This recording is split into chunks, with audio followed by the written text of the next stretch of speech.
You won't teach me, right? It doesn't matter. She will learn it secretly. Hee hee hee hee. Ji Xiaoying showed a cunning smile and went back as if nothing had happened. Just as she sat down to rest, she found that her second brother came back sneakily, with a satisfied smile on his face, and his belt was not tied properly. As a person who has been through this, Ji Xiaoying vaguely understood something, but she pretended not to see it. The next day, Chao Yuan and others bought anthelmintics and medicines for treating stranguria from the town and asked Yuan Shu to help prepare them. Madam Yuan, this is what happened. Thank you for your help.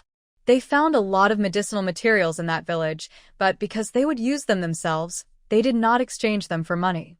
Now they thought of their occasional abdominal pain. Worried that there were stones in the body, they wanted to prepare medicine and boil it to take, so as to prevent it from happening. Mr. Chow, you are too polite. Yuan Shu used the small scale of the official to weigh the required amount of the herbs according to the number of people in front of them and demonstrated it to them and explained clearly what medicine to use first. There are so many kinds of diseases in the world, and there are so many medicines. She is not worried that this basic little prescription will be learned by others. Ji Xiaoying and many exiles gathered to watch and tried to remember it. Okay. Boil the medicine juice and drink some from time to time to prevent stone stranguria. Chao Yuan nodded. By the way, Madam Yuan, we stayed in this village before, and considering the worm eggs you mentioned, we also want to take a dose first to kill the worms. Thinking of the roundworms swimming in the toilet in that village, his scalp tingled. There are too many roundworms there. Secondly, sometimes they see wild fruits in the wild and eat them directly. They are very worried about eating worm eggs without knowing it. I understand Mr. Chow's concerns. I will prepare a few more kilograms of anthelmintic medicine for you. You can boil the medicine and take it when you come back. There were many officials, so the amount of Chinese medicine they prepared was naturally not small. Yuan Shu had thought about this before. She had already secretly given anthelmintic medicine to the Pei family and herself. However, this medicine is more effective. At night, before everyone had dinner, Chao Yuan boiled a pot of anthelmintic medicine, which could be sold to the exiles for 1 penny a bowl. After hesitating for a moment, thinking of the situation of the villagers, they rushed to buy it. The Ji family was disdainful. These officials have also learned this way of making money. Bah, they are simply heartless. Lu lowered her voice and cursed secretly. In her opinion, these medicines should be distributed to them for free by the officials. Mother, don't say it anymore. Seeing the officials coming to count the number of people, Wang was worried that she would be whipped, so she hurriedly reminded her. Yuan Shu did not ask the Pei family to buy the decoction. She said that the powder she had prepared before was still available, so she gave them another dose. The next day, when everyone walked to a forest, they found that there were red fruits growing on the thorny branches along the way. Some exiles picked them while they were on the road.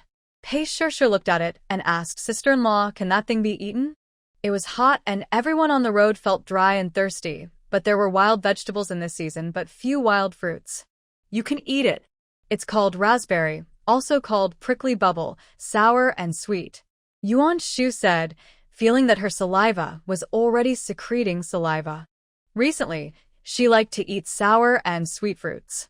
The cherries in the space were ripe, and the grapes were almost ripe, but it didn't stop her from wanting to try other flavors. For her, this was also an opportunity to miss the taste of her childhood. Then I'll pick it. After a while, Pei Shusher scooped up a handful of it with her apron. This apron was made by Ji Wanqing after Yuan Shu proposed it, and it was quite useful.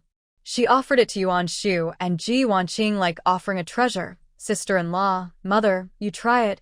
It's sweet and sour and delicious. Yes, it's sweet and sour and delicious. After tasting it, Yuan Shu nodded and praised it. It was not polluted, the size of a thumb, big and sweet. In the previous life, it was not easy to find this quality. Later, it became artificially cultivated, lacking the taste of natural ripeness in the sun. Pei Yuanlin listened quietly and remembered it silently in his heart. After walking for a while, everyone stopped to rest and prepare lunch.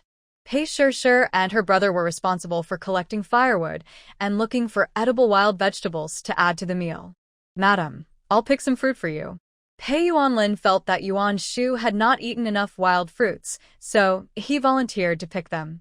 Thinking that his wrist was gradually recovering, but he also needed to exercise his flexibility, Yuan Shu did not refuse. Okay, be careful. Seeing the two of them being so affectionate, Ji Xiaoying felt jealous. Other couples are loving, but she, an unmarried woman, is now living a very difficult life on the road of exile and even has to commit herself to such a Yuan Shu would actually protect Pei Yuanlin, a fool, so much. In addition to his face, there may be other outstanding qualities. Thinking of this, Ji Xiaoying's face turned slightly red. If she could take Pei Yuanlin down, she could destroy their relationship, and she could also take the opportunity to steal Yuan Shu's skills and learn all his medical skills. Wouldn't that be killing two birds with one stone? I'll go over there and see if there are any medicinal herbs that can be used. Ji Xiaoying's family knew that she was planning to steal medical skills, so they didn't stop her. At that time, Pei Yuanlin picked raspberries one by one and put them into a funnel wrapped with sycamore leaves. His hands had recovered a lot, but everyone knew that he was disabled and couldn't lift heavy objects at all. He could carry them on his shoulders and pull a cart, but he couldn't carry them by hand. Cousin, are you picking wild fruits? Ji Xiaoying greeted her delicately. Pei Yuanlin glanced at her and pretended not to hear. Men all like girls who are delicate and whining. A shrew like Yuan Shu will definitely be better than Pei Yuanlin. Thinking of this, Ji Xiaoying also pretended to pick fruits to eat. When Pei Yuanlin was about to leave, she deliberately walked over. Oh, I'm dizzy and fell down. Give me a hand. She deliberately fell to the ground softly, raised her eyes, and looked at Pei Yuanlin expectantly. That look made me feel pity. As long as he supported her, she would fall into his arms and hug him. If Yuan Shu, the shrew, saw this, she would definitely be jealous and make a scene. Then she could say that she was jealous and destroyed their relationship. Pei Yuanlin was about to ignore it when he saw Yuan Shu's eyes looking over here. He turned his eyes and walked towards Ji Xiaoying, stepping on the back of her hand. Ah! Ji Xiaoying screamed, and Pei Yuanlin pretended to be scared and ran towards Yuan Shu. Madam, there's a snake, a big one, and it's barking. I think I stepped on it. Ji Xiaoying stood up, covering her arm. She was in so much pain that she cried. She was so angry that she couldn't say a word. Pei Yuanlin ran towards Yuan Shu and took the opportunity to bump into her arms, holding the raspberry firmly in one hand and hugging her thin waist with the other. Madam, protect me. Wavy dashes. Yuan Shu took a breath of cold air when her bun was touched. Recently, it has been growing for the second time, and it hurts when it is touched occasionally. But seeing Pei Yuanlin, who was like a cute golden retriever, Yuan Shu's expression did not change. He tried to raise his hand and patted his shoulder. It's okay, don't be afraid. Ji Xiaoying chased after him angrily. Cousin, you hurt me just now. Those ambiguous words, if you don't know, you might think that the two of them had something shameful just now. Yuan Shu snorted coldly. Where is the reservedness of the ancient noble girls? Is someone going to be shameless like this? Pei Yuanlin's heart sank, and he looked at Yuan Shu subconsciously, fearing that she would think wrongly. Unexpectedly, Yuan Shu smiled. Just now my husband said that he stepped on a screaming snake, and it was you. Tiske. Why are you lying in the grass for no reason? Why is it cooler on the ground? Ji Xiaoying opened her eyes wide. Before she could refute, Yuan Shu continued. I know it's cool in the grass, but there are snakes and insects easily. It might be mistaken for prey like a rabbit. What if the officials shoot arrows and accidentally injure it? Pei Shir and Pei Yanni came back from picking wild vegetables at this time, and the two took over the conversation. Sister-in-law, I think they want to scam me and extort money. What?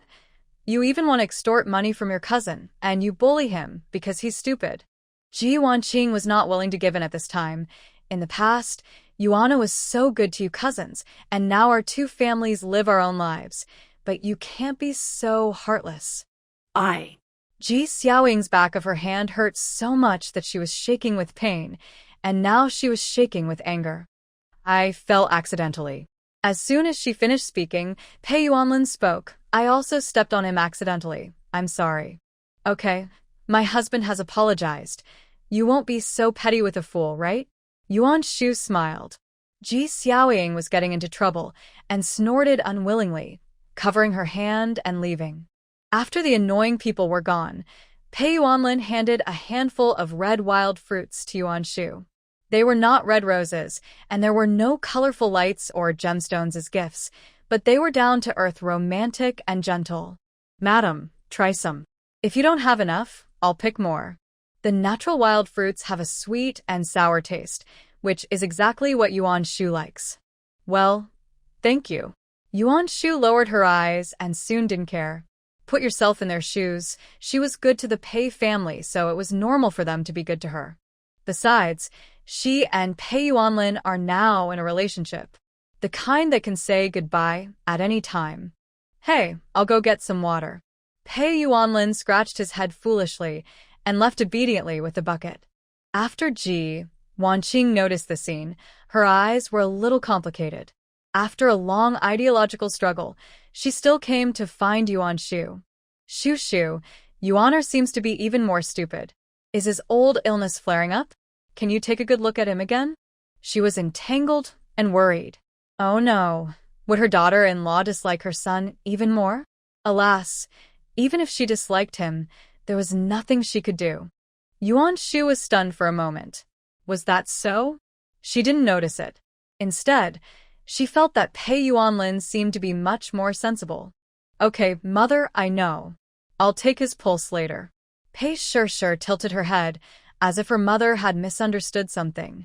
When Yuan Shu went to cook, she pulled Ji Wanqing aside. Mom, I think your worry is unnecessary. Big brother hasn't become more stupid. No. Look at him. Ji Wanqing was too embarrassed to say the rest of the words. A grown man was actually so scared that he needed his wife to hug and protect him.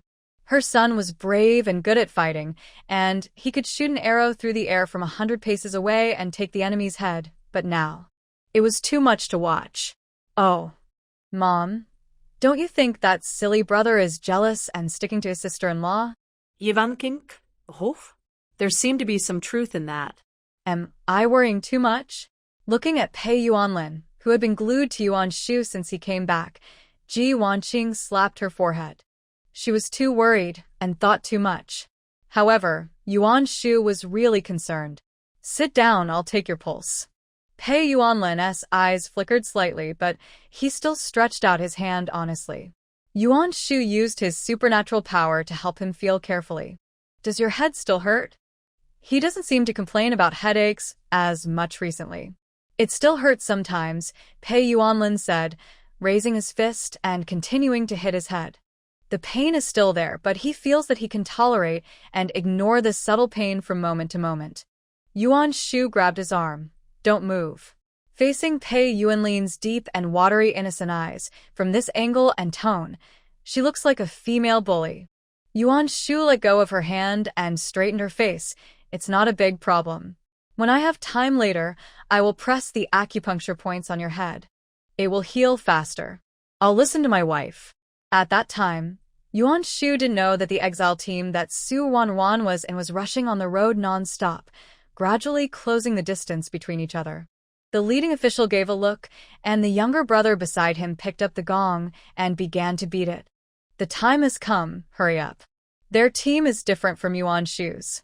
They travel during the day, and basically waste very little time. If the exiles want to have something hot, they either light a fire at night or buy or borrow a stove from the store when they stay at the inn. Sir, let everyone rest for a while. We haven't even dried our sweat yet. The rest time in the middle is only a quarter of an hour at most. Some people eat hard dry food and have to continue on their way without swallowing a few mouthfuls of water. After walking non-stop and not getting enough rest, many people's feet are blistered and worn out, and they are miserable. Su Wanwan pitifully and delicately sold her misery to the officials. The officials who escorted them in the previous life were not like this. Generally, they would speed up for 3 days and walk slowly for 1 day. There is an hour during the day to prepare food for them.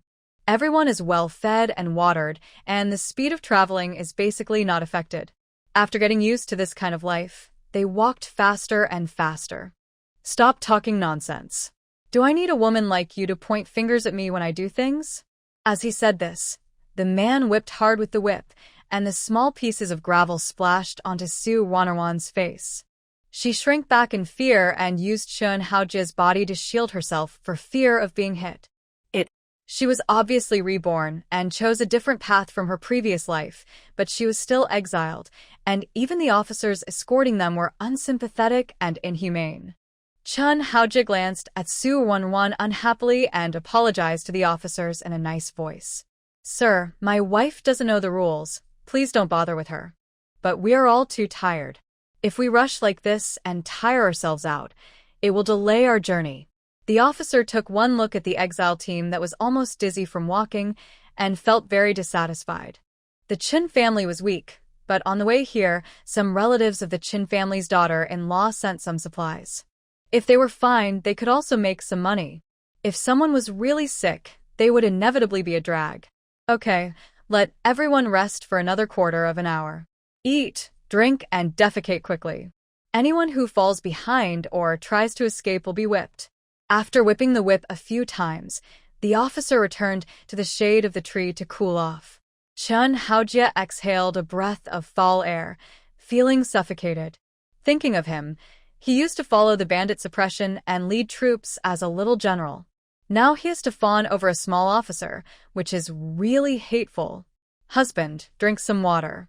Suor Wanwan handed over the water bag, took out a handkerchief, and wiped the sweat from Chun Haojia's cheek gently and virtuously, looking like a good wife and mother. Husband, the current suffering is temporary. I believe everything will pass. Perhaps it was her rebirth that caused some things to change? It doesn't matter. She has the experience of being exiled in her new life, so she will be able to turn the tide and arrive in Lingnan safely. Once there, why should she worry about not being able to make a comeback? In her previous life, she vaguely heard some things from some people passing by. A great general who used troops like a god appeared in Lingnan. Later, he supported the third prince to win the throne and became the regent, who was second only to one man. The people said that his surname was Ji, but they didn't know if it was the Ji of the season or the Ji of the Ji family. Su Runrun felt that it must be Ji Hung, who was implicated by the Pei family. He was so talented, and they must have gone to Lingnan to revive the Ji family. And if it weren't for his help in the previous life, she would not have been able to escape from the Pei family. It's a pity that she died before she could escape far. When she brings the Qin family to Lingnan as she wished, and lets her husband unite with the Ji family, why should she worry about not having a good life? Rebirth and knowing the future are her greatest reliance. Well, it will pass. Chun Haojia raised his head and drank the water in the water bag, looking as if he was drinking alone. Su Runruin took the empty water bag, feeling a little aggrieved. She hadn't even taken a sip. There's no water. I still need to drink. Chun Haojia glanced at Su Runruin lazily. She forced a smile and immediately nodded gently.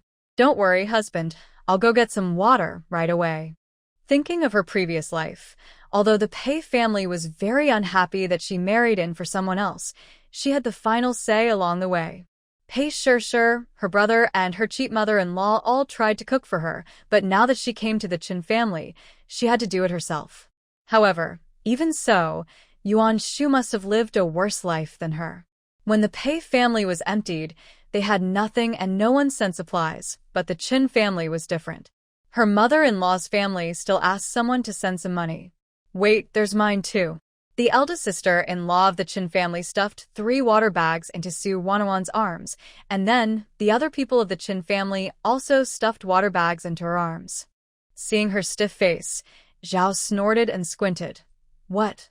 You are not willing to do some work? If you don't want to live with the Qin family, you can just divorce my son and go back to the Su family. The Su family was not much better. The Yuan family was originally small. After Yuan Shu's close relatives passed away, those related relatives were also squeezed out by Su Yu openly or secretly because Chun remarried. Now they are in trouble, and they don't even look at them. Chun herself was an orphan whose family fell into poverty. She married Yuan Shu's father and had no help from her natal family. Therefore, she relied on Su Yu, her husband, and regarded him as her heaven. The Su family was exiled because of the Qin family's affairs. When the relatives of the Su family saw them, they broke off relations one after another and would not send them money or food. They lived a tight life, relying on the little money they hid under the noses of those who confiscated the family's property. "No, mother, I don't have any." Su Runruin gritted her teeth, suppressed her dissatisfaction, and left with the kettle. When she came back, because she was the last one to arrive at the team, she was whipped by the officer, and the pain made her tears burst out immediately. "You are so slow. If I had known you were so stupid, I would never let my son marry you." Zhao cursed, and she was unhappy with Su Runruin anyway. The Su family saw her being bullied, but acted as if they didn't see it, especially their son Suzha, who looked at Su Runruin with eyes that seemed to want to tear her apart. "It's all my eldest sister's fault. If it weren't for her, we wouldn't have fallen to this point. Mom and Dad, what are we going to do in the future?" Yuan Shu was exiled with the palace, and the Su family was not implicated. Instead, they were held back by Su Runrun. Su Yu gritted his teeth and said, "Let's take it one step at a time. The Chun family is large, and their daughter is there. She can secretly help their family, so it's not useless." When the sun set, Yuan Shu and his team of exiles found a place to stay by a stream. Everyone rushed to prepare dinner and wash clothes. Some people were looking for medicinal herbs and edible wild vegetables and fruits. The officials didn't curse, and the atmosphere was acceptable. "Sister-in-law, are you going to kill this chicken?" Pei Shishir couldn't help asking when she saw Yuan Shu ordering Pei Yani to boil water. This chicken was given by the villagers. They had been carrying it for 2 days, but because they had dry food, they were reluctant to eat it. "Well, there's nothing to feed it on the road. It will become thin if it starves any longer. Let's eat it." Yuan Shu killed the chicken quickly and took out the blood, while Pei Yani and Pei Shishir were responsible for plucking the feathers before handing it over to her. Putting the kneaded dough aside, Yuan Shu picked out some chicken meat and planned to use it to make dumplings. Then, while chopping the chicken, she took out half a chicken from the space, chopped the meat, and put it in. In order not to be discovered, Yuan Shu did not take the chicken wings and chopped the chicken legs into small pieces. Soon, a pot of fragrant bamboo shoots and chicken stewed in the pot was ready.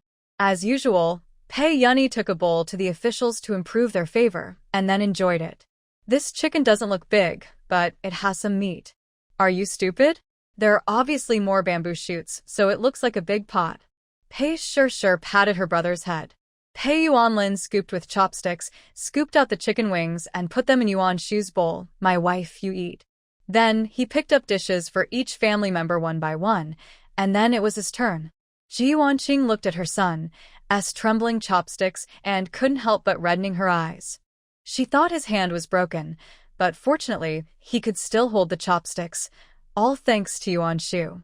"Eat quickly and rest early after eating. I'll make the buns later." Her son has saved his life and can now use chopsticks. She should be content and dare not ask for too much. Seeing the Pei family eating meat every meal, the Ji family looked down at the slices of bacon in the pot and felt sour. "Eat, eat, eat. You have forgotten the rules of not talking while eating and not talking while sleeping when you leave home." Lu was dissatisfied and couldn't help muttering. Ji Wanqing had long been accustomed to the Ji family's jealousy and indirect criticism, and her heart was calm. They have all been exiled, worse than ordinary people. Why are they still talking about those empty etiquettes at this time? It can be eaten as a meal.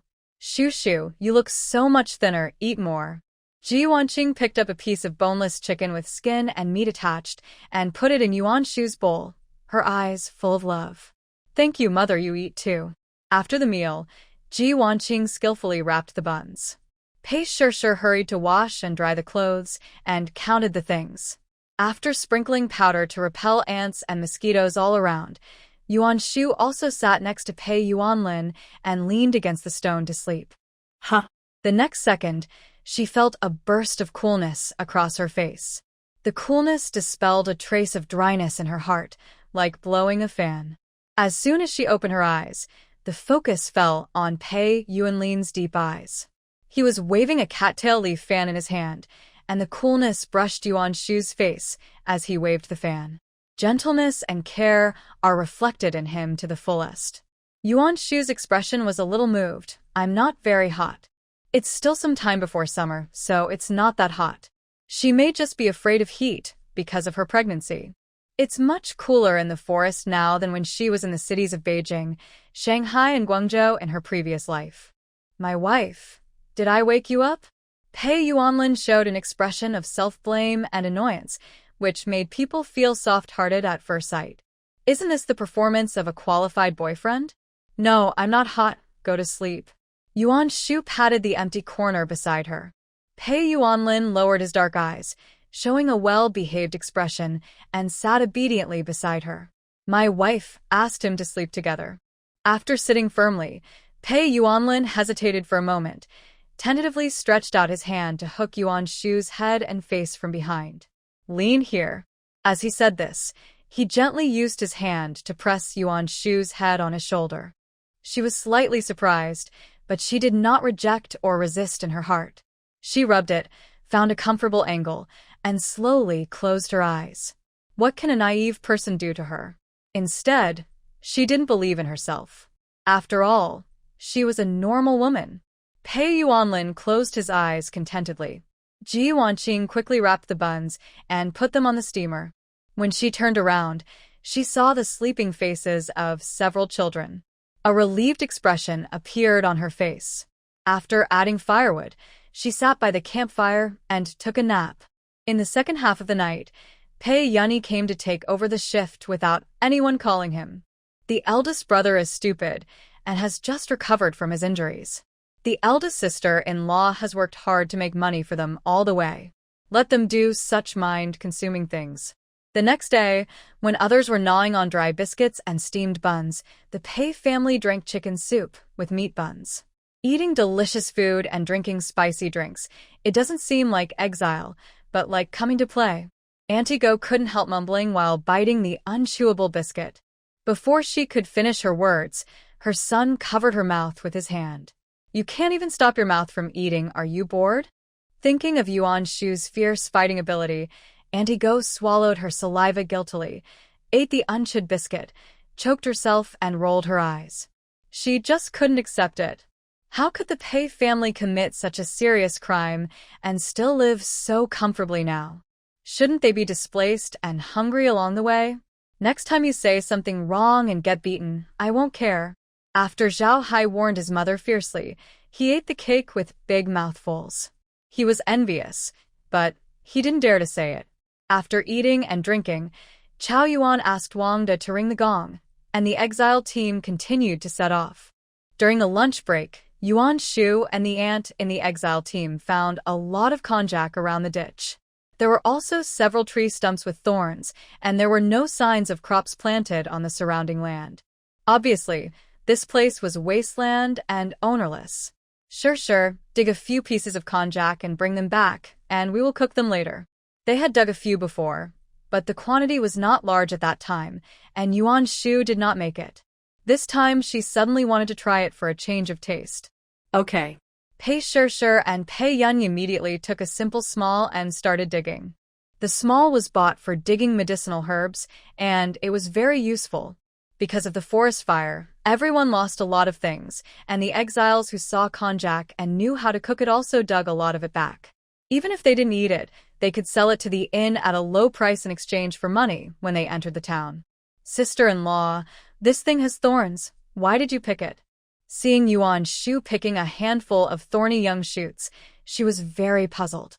A kind of wild vegetable called thorny dragon bud, called thorny bunhead in the local dialect, is also a medicinal herb and can be eaten. But it's a bit bitter and some people may not be used to it. When the other exiles heard Yuan Shu say this, they all looked over, but unfortunately the thorny stump had already lost the buds. They felt regretful and secretly noted down the appearance of this thing. Then, Yuan Shu found a large Chinese tun tree with tender buds that were just sprouting, so she picked a handful. The other exiles also plucked a handful, wanting to see how Yuan Shu cooked it. This is called spring buds. It's edible, but the taste is weird. Don't force yourself if you're not used to it. Seeing that they were following suit, Yuan Shu kindly reminded them. I'll go around and see if I can find anything else. I just saw a pheasant flying by. With the wild vegetables in hand, Yuan Shu already had a recipe in mind. She pretended to look for a pheasant's nest, but in fact, she was releasing the eggs in the space. She also released a few as a decoy so that some people could pick them up as well. In the end, Yuan Shu came back with more than a dozen eggs, and the nests found by others only had 1 or 2.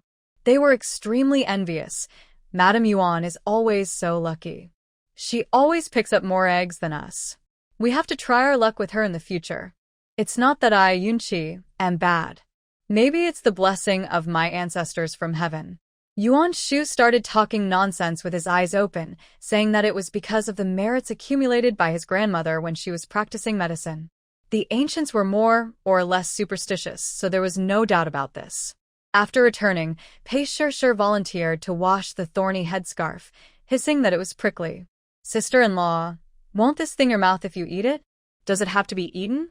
Otherwise, she should go to the ditch to have a look. Maybe she can find shepherd's purse or something like that. No, you'll know in a while. Cut the prickly ash buns into sections, take them out after cooking, add salt and a small amount of sauce dissolved in water and stir. Then Yuan Shu washed the spring buds. Blanch them in boiling water, take them out, and wash them in cold water. Chop them into small pieces and beat 5 or 6 eggs. In less than half an hour, the bacon fried with wild garlic, the spring buds fried with eggs, and the cold mixed prickly ash buns were ready. Served with a large bowl of thick corn porridge, it was another delicious meal. This fried egg smells quite fragrant. Shall we try it? At the Ji family, Wang was holding 2 eggs in her hands, eager to try. They exchanged the eggs with a handful of cornmeal from an exile who picked up eggs. She originally planned to make a pot of soup, but now the smell of spring sprouts and eggs made her drool. In the Ji family's mansion, she thought that her cooking skills were not bad, and she was sure that she could do what Yuan Shu could do. Then let's cook. Lu swallowed her saliva and did not object. The result is, bah, what is this, ugh? Yuan Shu listened to the Ji family's cursing, smiled, and said nothing. She mixed the flour and baked wild onion pancakes, intending to use them to fill her stomach when she was hungry on the road. Wang, who was scolded, felt aggrieved and wronged, because other people in the Ji family also said that the so-called spring sprouts were super unpalatable. Yuan Shu, what are you thinking? You say this is edible. Are you deliberately watching us waste food? With nowhere to vent her anger, Wang yelled at Yuan Shu, blaming her for misleading her and making her fall for it. You heartless thing, you made me waste 2 eggs. The eggs mixed with spring sprouts also had an unacceptable smell, and the others couldn't eat them even with their noses pinched. Wang, who was the last to make the suggestion, was asked to eat it. At this moment, she felt uncomfortable in her stomach and wanted to. Yuan Shu glanced at her sideways and skillfully turned the pancake in his hand. Your cooking skills are not good, so you blame me?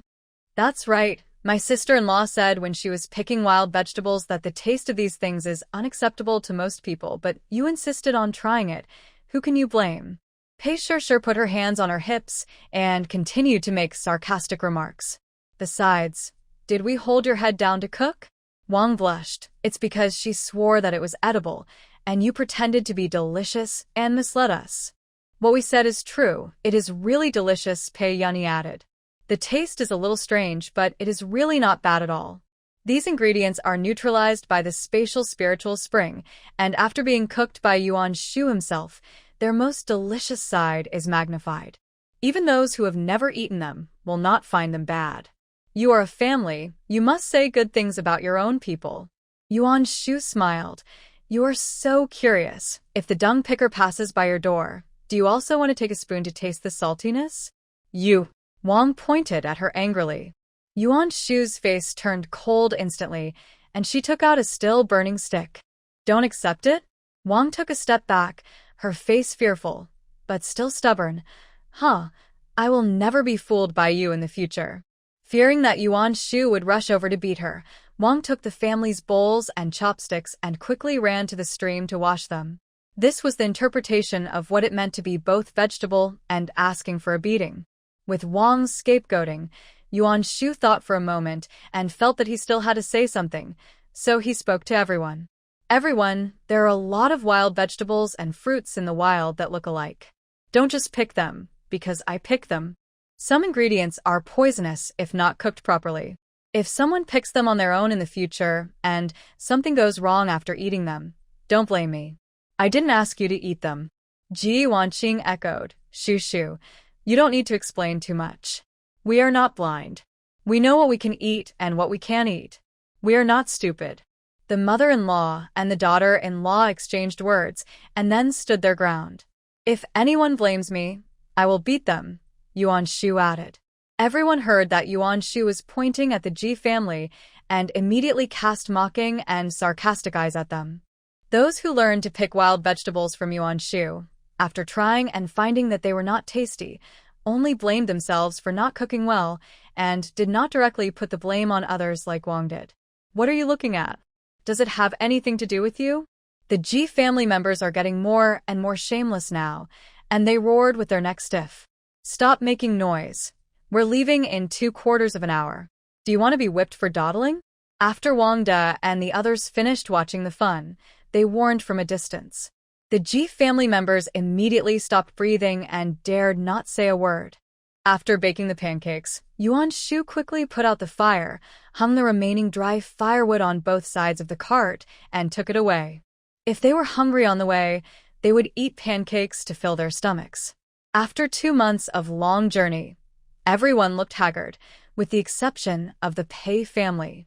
Although their clothes were old and also tanned a little, their spirit was incomparable to others, especially Pei Yani, who seemed to have grown taller. The family had never complained of being tired, suffering, or sick. However, Su Runrun, who had the so-called exile experience, was not as comfortable as she expected. Hiss, don't you know that our mouths hurt recently? The pancake you baked is so hard. Did you do it on purpose? Sister-in-law Chen Xiangmei munched on a pancake and started cursing. She was exposed to the elements, had ulcers in her mouth, and had no tea to reduce the heat. Everyone felt irritated. Half of it is burnt, and the other half is not yet cooked. Sister-in-law, can you do it? Brother-in-law Chun Haoyu also started to find fault. Su Runruin, who was in charge of making pancakes but didn't get a bite, felt very aggrieved. She had hardly cooked since she was a child, and now the conditions were simple. The stove was built with a few stones, and the fire was sometimes small and sometimes big. She had tried her best. Don't say anything. It's not easy for Runruin either. If you think it's not possible, do it yourself. Chun Haojia warned, and everyone fell silent. I have no experience in making pancakes, but I will pay attention in the future. Su Runruin looked at him dependently and felt comforted in her heart. Her husband was still the best. In her previous life, she married Pei Yuanlin, but he did not understand the love between men and women and made her spend a ridiculous wedding night. She was half dead on the road of exile. When he got better, he was a clumsy waste, and she suffered all kinds of grievances and hardships. Therefore, even when Yuan Shu and his parents gave her money when she left Beijing in her previous life, she could not forgive the woman who robbed her of her life after her rebirth. Chan Haojia looked at her with gentle eyes and encouraged, "Take your time." Su Runruin was deeply moved and worked hard. Her behavior would only make the Qin family blame her. It's a pity that she doesn't know it now. She thinks that as long as she shares weal and woe with Chan Haojia, when he rises to become a general in the future, she will be a glorious general's wife. Eat quickly, and then hurry on your way. Don't dawdle for me. When the time came, the officials immediately urged them.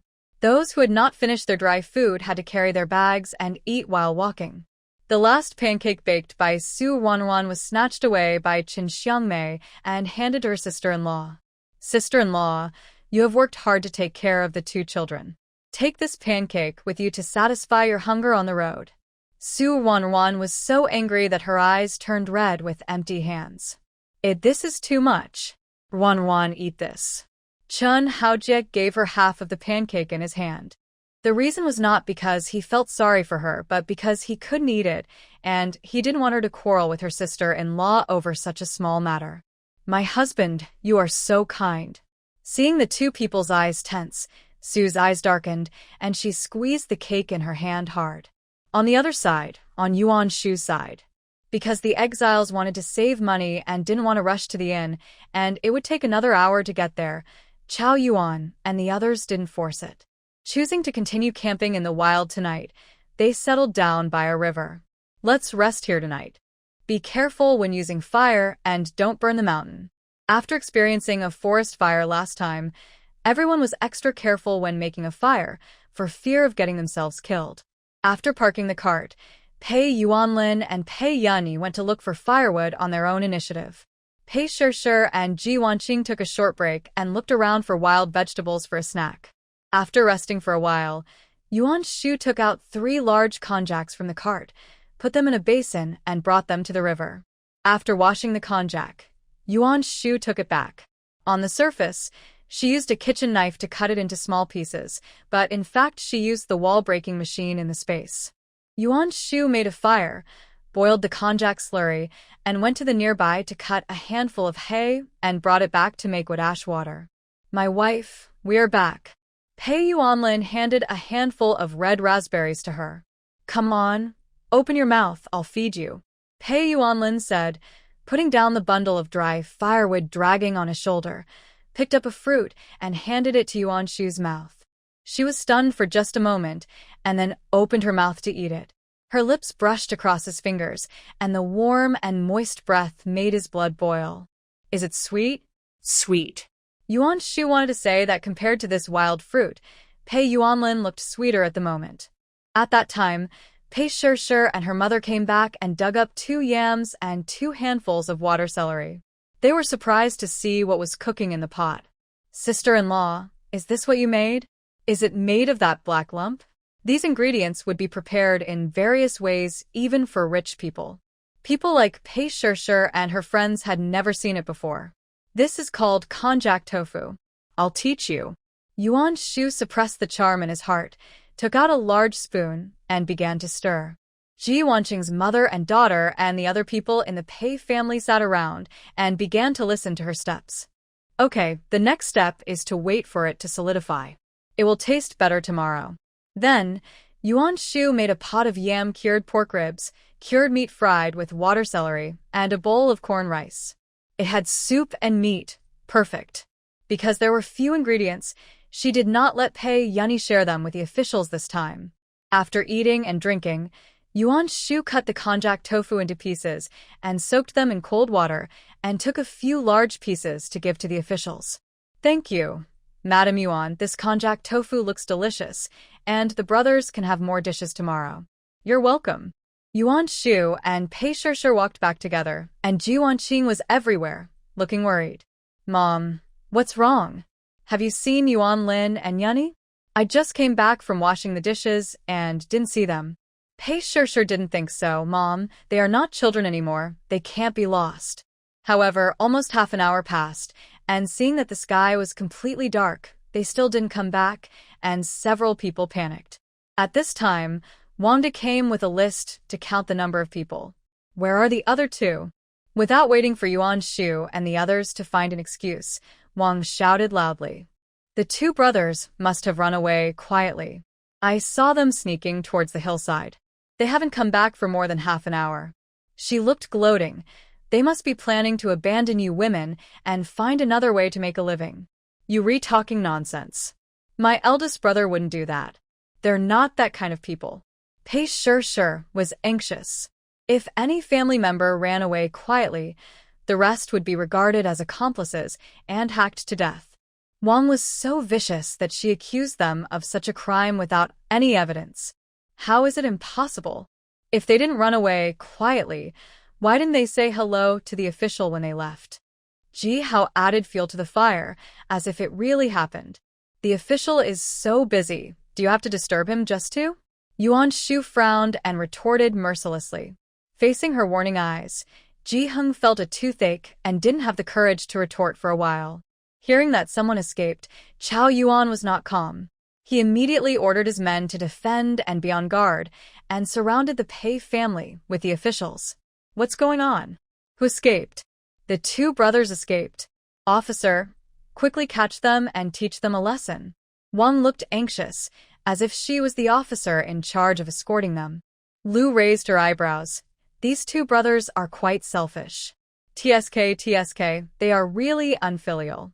Your grandson is unfilial and selfish. The Ji Hung brothers escaped? Do you still expect the officials to help you educate them? No way, their parents are not dead. A sudden voice sounded at this time. Pei Yanni and Pei Yuanlin stood not far away, looking puzzled. Pei Yanni finished speaking and looked at Ji Hung and Ji Hao. Aren't they here? Are you blind?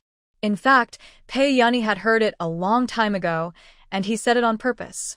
Yuan Shu saw the two brothers appear, and she understood in her heart. She had just used her supernatural perception to see them coming back, so she was so calm. That's right, they are not here. Are you blind? Or, do you think the officer is too idle, so you have to trouble them for no reason? Chao Yuan's face was cold, and Wang Da had understood his meaning with a glance, and whipped Wang fiercely with the whip in his hand. You're looking for trouble every day. You want to use us to help you deal with the Pei family, right? Wang, who was whipped, felt guilty. Officer, I definitely didn't mean that. I was really worried that they would escape. Humph. Next time, we will talk about it when we have real evidence. Generally speaking, their officers have hostages in their hands, and it is rare for a family to abandon their family and flee alone. Wang was still stubborn. Officer, they left privately without reporting so close to the time, which is clearly a violation of the rules. Why do you punish me alone? We told you when we left. Pei Yuanlin spoke at this time, with an honest face. At this time, Demao's heart skipped a beat, slapped his forehead, and quickly stood up to admit his mistake. Boss, they said that I went to the toilet just now, and forgot to tell the other brothers. He would not admit that he wanted to help the Ji family, because of Ji Xiaoying. It was a misunderstanding or negligence of his own people, and Chao Yuan did not want to care about it anymore. For dereliction of duty, you'll be punished to keep watch tonight. No midnight snack. It is impossible to cover up. If he does not distinguish between rewards and punishments, everyone will not obey him. Yes, I know my mistake. Demao secretly exhaled a foul breath and admitted the punishment. At this time, Pei Yanni spread out the cloth bag in his hand, which contained red, thumb-sized wild fruits. Sir, my brother and I are going to pick wild fruits. We will not run away. You can try it. It's cherry beads. Yuan Shu recognized it at a glance. This is the cherry in the future. Pei Yanni and his friends picked it quite big. After Wang De recognized the thing, he also wanted to try it. He gave Pei Yanni 3 cents and took away a bag of wild fruits. Madam, we still have some. Pei Yanni took off the bamboo basket on his arm at this time. The red fruits inside were very tempting. As soon as he approached, he could already smell the sweet and sour aroma. Are you two going to pick this? Going into the mountains late at night? Hearing Yuan Shu's serious tone, Pei Yanni shrank his neck a little weakly. It was not dark when my brother and I went there. My brother is very powerful. Yes, I am very powerful. Pei Yuanlin grinned and pretended to be stupid to the end. Yuan Shu took a deep breath. It was not easy to get angry at the fool. She set her sights on Wang, who was about to retreat. She found fault in the morning and still didn't stop in the evening. She had to beat her up. Spreading rumors will cost you a price. She walked over in 3 or 2 steps and slapped Wang. It was not authentic to slap someone, but I felt inexplicably happy. No wonder the vicious female supporting roles in books, movies, and TV dramas like to do this. After being beaten, Wang was depressed and angry. You hit me.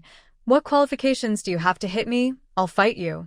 When Wang was about to attack Yuan Shu, Ji Wanqing rolled up her sleeves and rushed over, slapping her on the other half of her face. You want to hurt my son? I'll tear your mouth apart. She didn't need to be reserved and elegant at this time. Seeing this, the Ji family was about to fight, and Wangda, who had not walked far, turned back. What are you arguing about? Do you want me to take a knife and let you cut each other?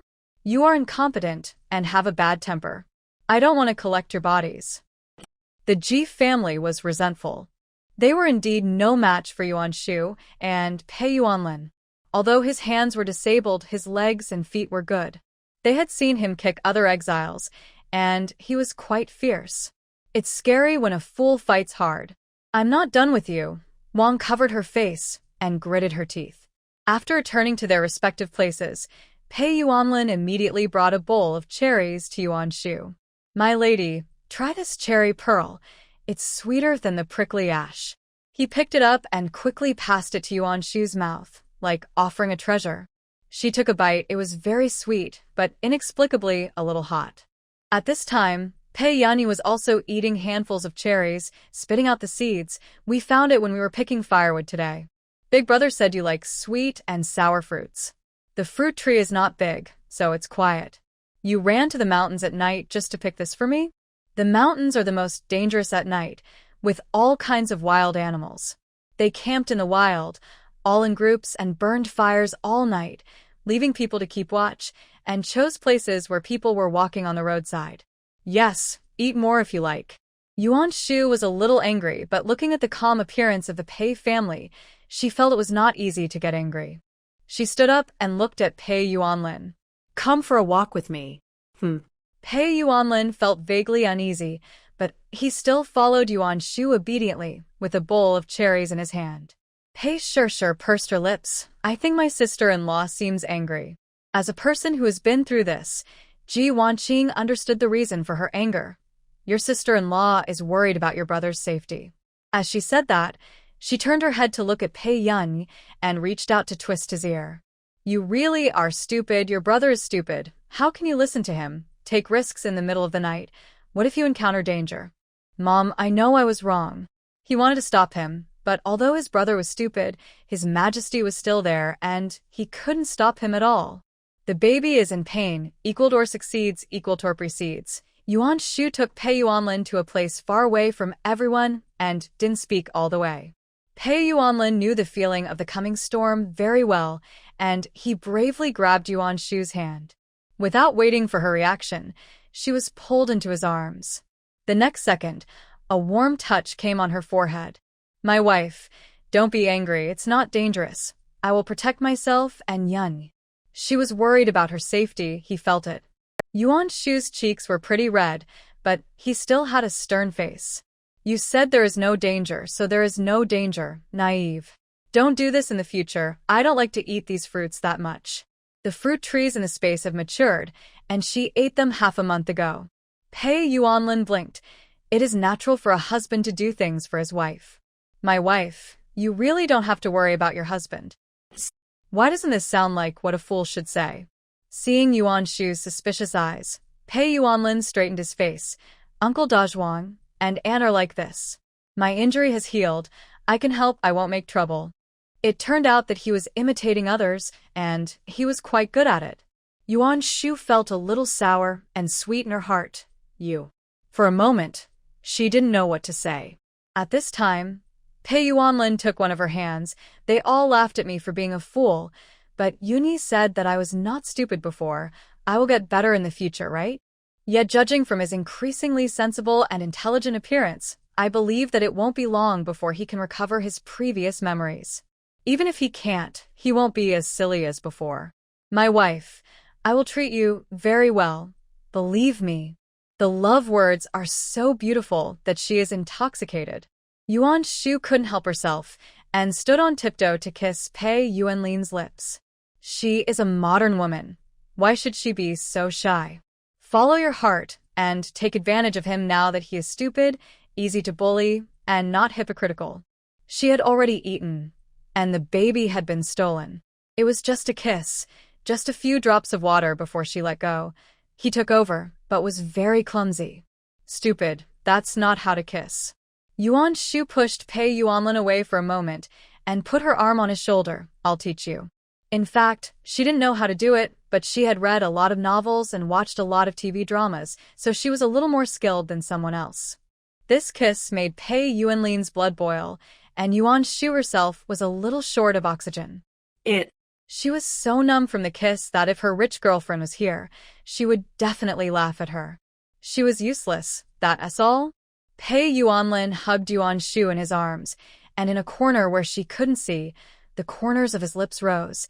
His eyes were full of pampering and forbearance. Yuan Shu, who was panting slightly, pursed his hot lips, and annoyance flashed across his eyes.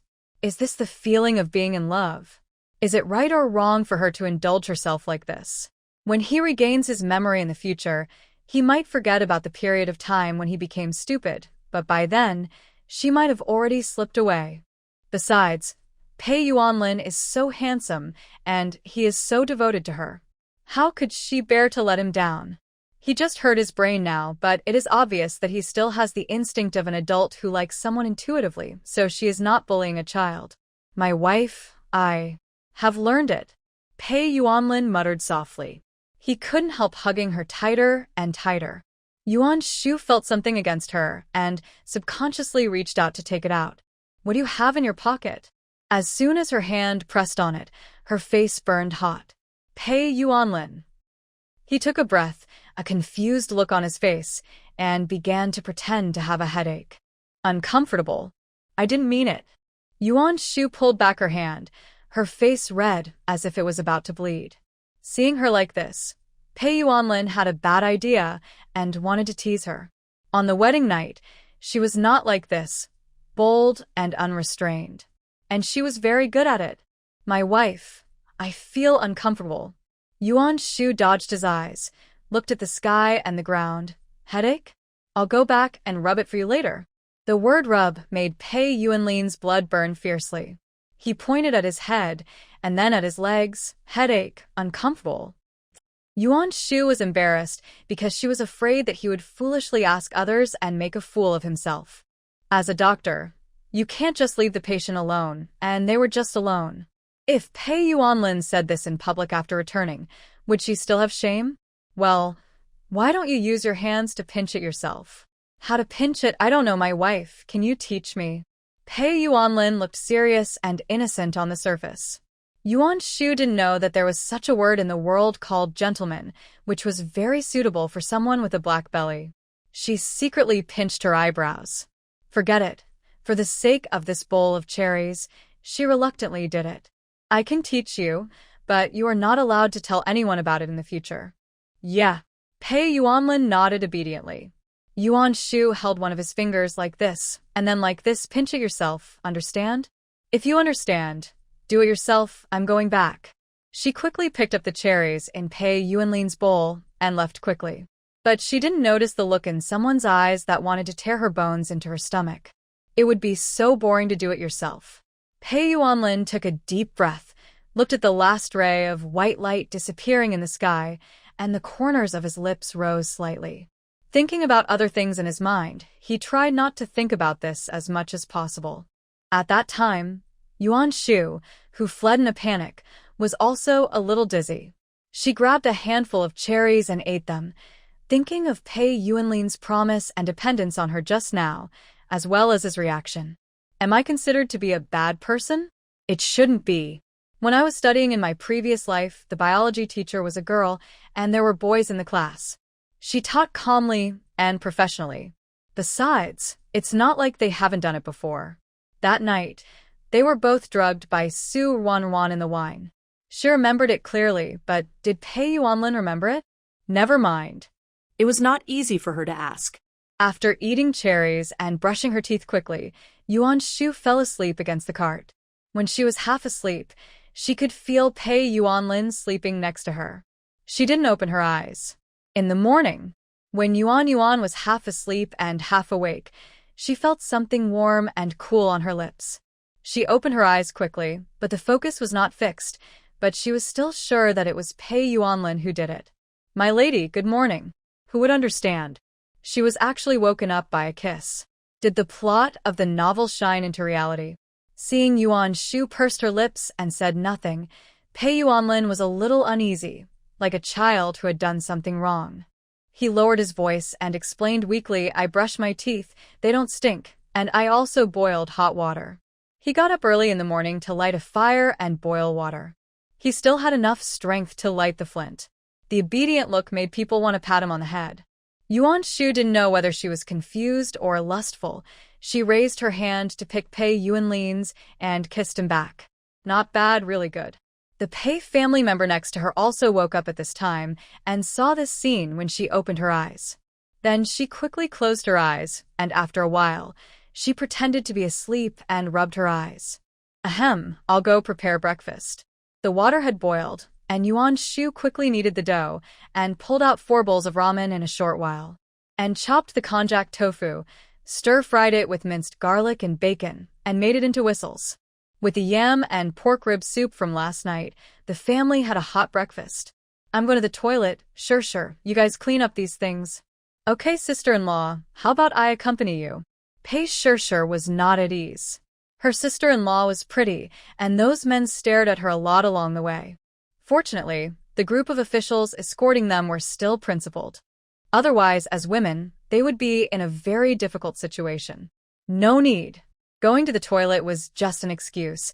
Her purpose was to dig up the cherry tree that Pei Yuanlin went to pick yesterday. It's very sweet and worth planting in the space to cultivate. After arriving at the place, she found that the fruit tree grew in a strange place, quite far away, beyond the range of her supernatural perception. After digging up the largest one, Yuan Shu turned back as if nothing had happened. I don't know if it was because they were close last night. The atmosphere between the two was different, and their eyes seemed to be drawn. Pei Yuanlin looked at her with gentle eyes, and his smile was still silly, but Yuan Shu felt her little heart beating slightly warm. God knows, she actually fell in love on the road of exile. Who would dare to believe it if she told it? TSK, a fool, is so rare. He must be blind. Ji Xiaoying saw it and felt very unbalanced. She wanted to eat those sour and sweet cherries, but her cousin didn't even give her any. Can you eat just by looking at your face? I really don't understand. The most unbalanced one was Ji Heng.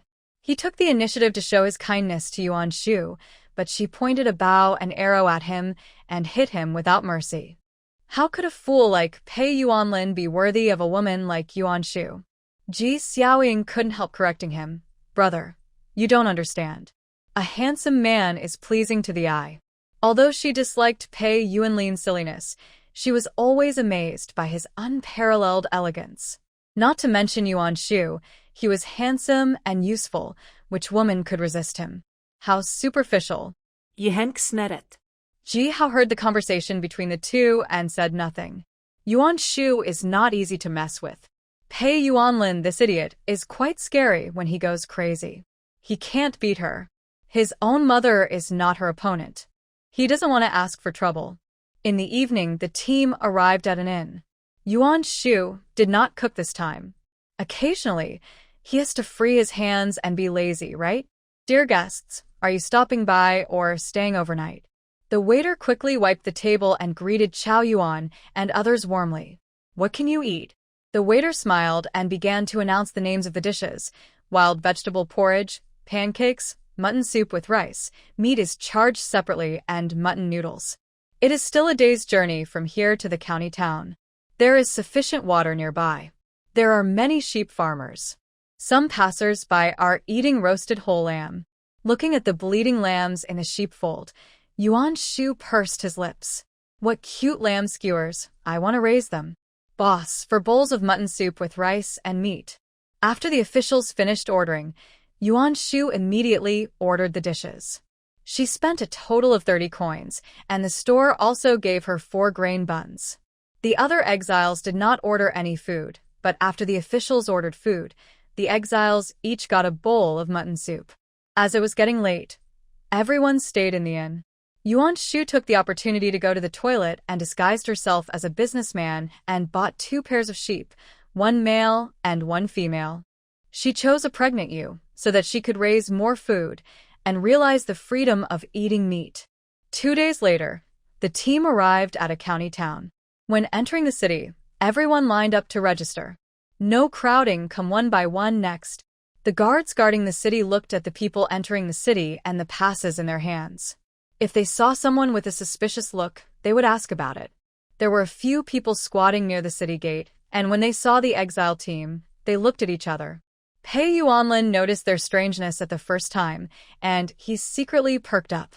Just as Yuan Shu and others were queuing up to enter the city, a well-dressed girl pretended to faint beside Ji Yuanqing. In fact, another person quietly stuffed something into their cart. Whose girl fainted?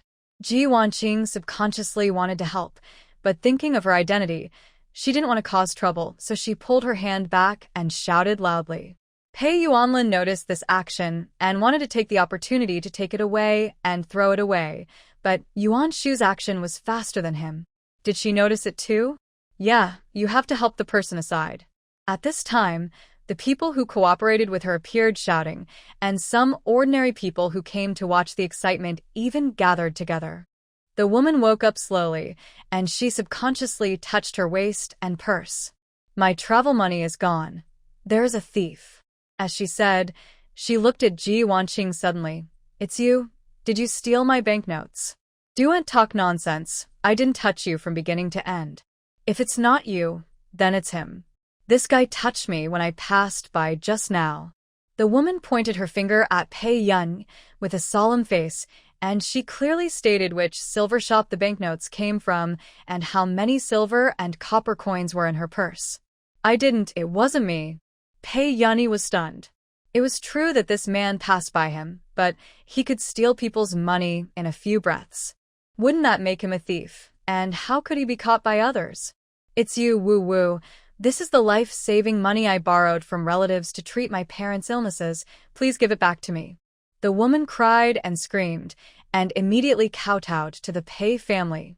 Without waiting for them to explain, the officials arrived. After casually agreeing with a few words, they said they would search Yuan Shu and the others. Humph, exiles, you are really not clean, let me check. Chao Yuan and the others were halfway into the city. He quickly settled these people aside and hurried over. Brother, this may be a misunderstanding. This family has been very honest along the way. They have no habit of stealing. I can testify to this. Girl, think about it carefully. What if you misunderstand people and let the real thief succeed? That would be a big loss. If the person she was escorting was found guilty of theft, not only would she be embarrassed, but she might also be punished for lax discipline. However, the woman insisted that she was dizzy and lost consciousness for a moment, and then the silver bills on her body were stolen. The people who were close were the Pei family. The Ji family's eyes lit up after hearing this. He must have been drugged. This woman knows medical skills. At this moment, Ji Yuanqing wanted to tear Wang's mouth apart. Just wait for her. It's no secret that Yuan Shu knows some medical skills, but now it has become a point of suspicion. Someone, take them to the county government office and investigate strictly. Just now, Yuan Shu had quietly hidden the things that others had stuffed on the cart into the space. At this moment, she was not afraid at all. But going to the county government office is impossible. It's so troublesome to go to the county government office. Just search here. If you can't find it, what should the official do? If I remember correctly, according to the laws of this dynasty, if you slander others for committing a crime, you should be punished with 20 lashes, right? The officials looked at each other. That's right. They didn't expect that this woman also understood the law. The woman sneered. According to the laws of this dynasty, thieves will not only be punished with 50 lashes, but also be sentenced to death for large amounts. I advise you to return my money quickly. Ji Yuanqing held Yuan Shu's hand, feeling nervous. Although the backyard of the palace was clean, she was also aware of the means of framing, but she didn't know where the hot potato was now. I didn't steal anything. The officials just need to search, but I can't let you search. I'm worried that you are in cahoots with this woman. Yuan Shu said, looking at the people queuing up to watch the show. Dear fellow villagers, may I bother you for a moment? You are strangers, and you have no grudges against me. I believe you will not frame me. Chao Yuan had to admire Yuan Shu's wit at this moment. Similarly, he didn't want the Pei family to be charged with theft, so he followed suit. It was too deliberate to bring such a small matter to court in public. Okay, let's do it. Both parties randomly selected people, and they searched Yuan Shu and others and checked the things on the cart. No, there was nothing. The broken silver and copper coins that were found were also covered with dust. They didn't look like this woman's things. Moreover, Yuan Shu could accurately tell the amount of the money to prove that it was his. How could this be? This is impossible. The woman couldn't believe it and subconsciously looked at the onlookers.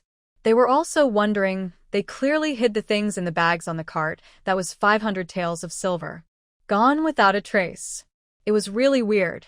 We are innocent. The official is so sensible. He will definitely enforce the law impartially, right? The official looked ugly. What went wrong? Could it be that these people misread the cart and stuffed the things in the wrong place? After Yuan Shu finished speaking, he looked at the woman, slandering others. 20 lashes, girl. Please. You. Pretending to faint can't escape the crime, right? Or are the officials in this county used to shielding local people? Are you going to pull out innocent people like us and conduct all kinds of investigations just based on your speculations? The police didn't expect Yuan Shu to be so sharp-tongued and cut off all the retreat routes. Although most of the people in this county are locals, there are also businessmen coming and going.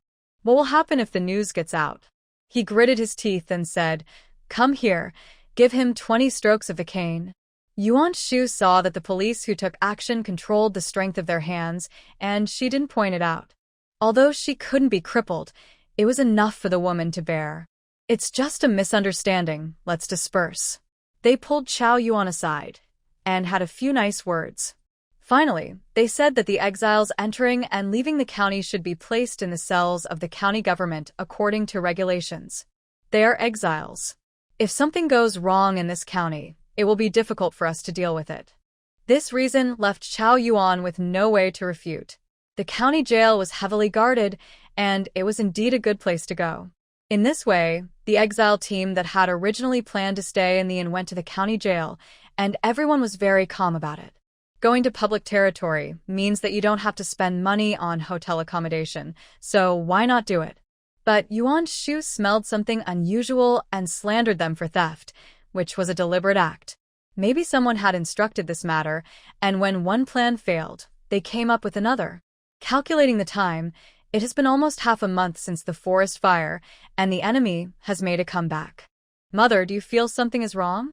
Yuan Shu lowered his voice and reminded the Pei family. Ji Wanqing nodded, looking very uneasy. "Have our people caught up? You make arrangements with Yanni. If it doesn't work, we can run as many as we can. Mother, don't worry, I'll be there for you later." Knowing that the Pei family had been put in the county jail, the county magistrate laughed happily. "Well done. I heard that the daughter and daughter-in-law of the Pei family are quite good-looking?" A confidant showed an evil smile. "Sir, the sons of the Pei family are handsome and will be more to your liking. Of course, the guy with the name of the god of war is even more handsome, but a little silly." The man with a gloomy look and mean eyes frowned and waved his hand. "Don't be a fool. It's unlucky. Go and call the people over to me later." Someone gave him money to make things difficult for the Pei family and wear down their fighting spirit. Exiled prisoners have no human rights. They can be tortured behind closed doors without anyone noticing. They will definitely not be able to tell anyone, hee. The Pei family was locked up in a cell alone. Yuan Shu pretended to rummage through his bag, took out a packet of paper and revealed pills. "Here, take some, just in case. Sister-in-law, what medicine should we take if we are not sick?" Pei Yanni looked at the medicine and felt vaguely strange. "When you are sick, it is sometimes safe." Pei Yuanlin understood what Yuan Shu meant, and without saying a word, he picked up a pill and ate it. "Hey, it's quite sweet." Ji Wanqing glanced at her silly son and was sure that Yuan Shu would not harm her, so she picked up a pill and ate it. After she finished eating, she said, "This is poison. You will get a rash all over your body after eating it." Thinking of the last time Pei Shishir and she were called away, it's better to make some preparations first. The emperor is a man of both power and position, and he will definitely not let anyone deal with them in the yamen, so he will only use despicable means. Seeing their hideous appearance, he will definitely not be able to eat them, so they will be safe. Soon it was dark, and the jailer brought a meat pie and a bowl of porridge. After eating and drinking, Pei and the others began to feel hot. Their skin turned red, and rashes appeared. "Sister, your face." Pei Yani was the first to notice it. He saw that his sister's face had big lumps, just like mosquito bites, densely packed. Yuan Shu was worried that taking medicine would affect the child, so for safety reasons, he just used an ointment that would irritate the skin. It also has the same effect. Maybe it's the unfamiliar climate and the food we ate at noon today, right? However, there was an exception among them, and that was Pei Yan. His skin was red, but there were no rashes or swellings. Then, the jailer came and used the excuse that they needed to cooperate with today's theft. The reason was reasonable, and as prisoners, they couldn't refuse. "Hurry up, don't dawdle. You'll waste your time, or you'll be in trouble." When the jailer saw the miserable condition of the Pei family, he was shocked. "What's the matter?" The Pei family also pretended to be weak and uncomfortable. "Sir, we hurt all over and can't walk." After listening to the analysis, he looked embarrassed, and finally his eyes fell on Pei Yun. "Then you follow me," he said, and he took the lead to walk out of the cell, for fear of being contaminated by bad luck. Yuan Shu's eyes sank, grabbed Pei Yun's arm, and whispered, "It hurts a little. You bear with it." The next second, he felt his arm being stabbed, and then he felt dizzy. Nausea surged into his throat, and then foamed at the mouth. "Son, what's wrong with you, Shu? Come and have a look." Yuan Shu pretended to be weak to take the pulse, then shook his head. "Mother, I'm not good at medicine. I can't tell." Everyone knew that she knew medicine. If she did nothing, it would be inevitable that she would be suspected of taking poison. In the situation of the Pei family, he didn't dare to take them out. What if these people poisoned themselves, and it was a fight to the death? He had to close the door and report to his superiors. The county magistrate frowned when he heard it. He guessed that this was the way the Pei family saved themselves, but if it was really like that, he despised it. But they could not do anything. After all, they took the money. "Go, send the Pei family to the number 1 cell. Those guys must be suffocating." Hearing this, the confidant immediately understood. "Sir, this is a great trick." These individuals can be described as extremely vicious. They are all people who are about to be executed and have no humanity. It is very good to use them to deal with the Pei family. When he asks about it, they can say that there are not enough cells and the guards are negligent, and the matter will be forgotten. Using the excuse of making room for other prisoners, the Pei family was forced to change cells. After the cell door was closed, the jailer outside the cell sneered, "You should cultivate your relationship well, but don't kill anyone." This hinted that the people in the cell understood. They looked at Yuan Shu and others with eyes like hungry wolves seeing meat, and they were ready to fight. "I can smell the fragrance of beauty from a long distance. Wow." Hiss. Pei Shir looked at the dozen or so strong men in front of her. They were ferocious and ferocious. She was scared and subconsciously hid behind Ji Wanqing. After reacting, she bravely used her arms to protect her mother. "Sister-in-law, what should I do?" Yuan Shu's eyes darkened, and he had no intention of resisting, but spoke slowly. "Wait a minute, my dear men, listen to me. We are sick and contagious. Besides, I'm a doctor and can treat illnesses. Don't touch us, I will treat your injuries." The brothers Pei Yuanlin and Pei Yanni, who were ready to take action, were stunned, and the prisoners who wanted to make a move were also stunned. Yuan Shu straightened his face and looked at one of them. "Don't believe it, try it?" These people are no match for her, but once they start, the noise gets out of hand, and some people may have reasons to punish her. Secondly, her abilities will be exposed. It is better to outsmart them and deal with them. These people should have been sentenced to beheading or capital punishment, and they have not been punished yet. But they would rather live comfortably for a few days than to suffer varying degrees of injuries and be tortured by pain while alive. After thinking about it, they chose the latter. After seeing Yuan Shu's abilities, they decided to put on a show with her. They can use their hands to relieve the pain, but they don't want to endure these pains for a day. Pei Shishir's eyes sparkled as she watched Yuan Shu mediate with these people with ease. My sister-in-law is so powerful. I want to marry her. Pei Yuanlin was speechless. My sister is trying to steal my boyfriend, it. Yes. Pei Yanni, who woke up, nodded in agreement, and was slapped on the back of his head the next second. My wife, mine. Find it yourself. Pei Yuanlin gritted his teeth, pretending to be stupid while declaring his sovereignty, which was quite funny. Ji Wanqing was so upset that she pulled Pei Yanni's ear. That's your sister-in-law. If you say nonsense, I'll beat you up. Mom, that's not what I meant. He was just agreeing with his sister. He knew that brothers' wives should not be bullied. Treating these people and teaching them so-called techniques to relieve pain made Yuan Shu break out in a cold sweat. She felt like a spy in wartime. It was a battle of wits and courage, and a lot of brain cells died. Hurry, act. Yuan Shu reminded the Pei family when she felt someone approaching. Several people were surrounded in the corner crying, and the person who was eavesdropping in the corner glanced casually and then retracted his gaze and went to report happily. Thank you, heroes. You are men. Being praised by beautiful people, these people's vanity is satisfied. Even the most vicious people have a trace of kindness, and this kindness was pinched by Yuan Shu. She secretly exhaled a breath of foul air, followed by hatred and anger. Some people are courting death, and she doesn't mind helping them. Oh, my stomach hurts so much. I think I'm going to have diarrhea. Yuan Shu pressed her stomach, her face turned pale, and she kept on the cell door. Madam, how are you? Can I rub it for you? Pei Yuanlin didn't know she was pretending, and he was as anxious as an ant on a hot pot. It's not a big problem, just go to the toilet.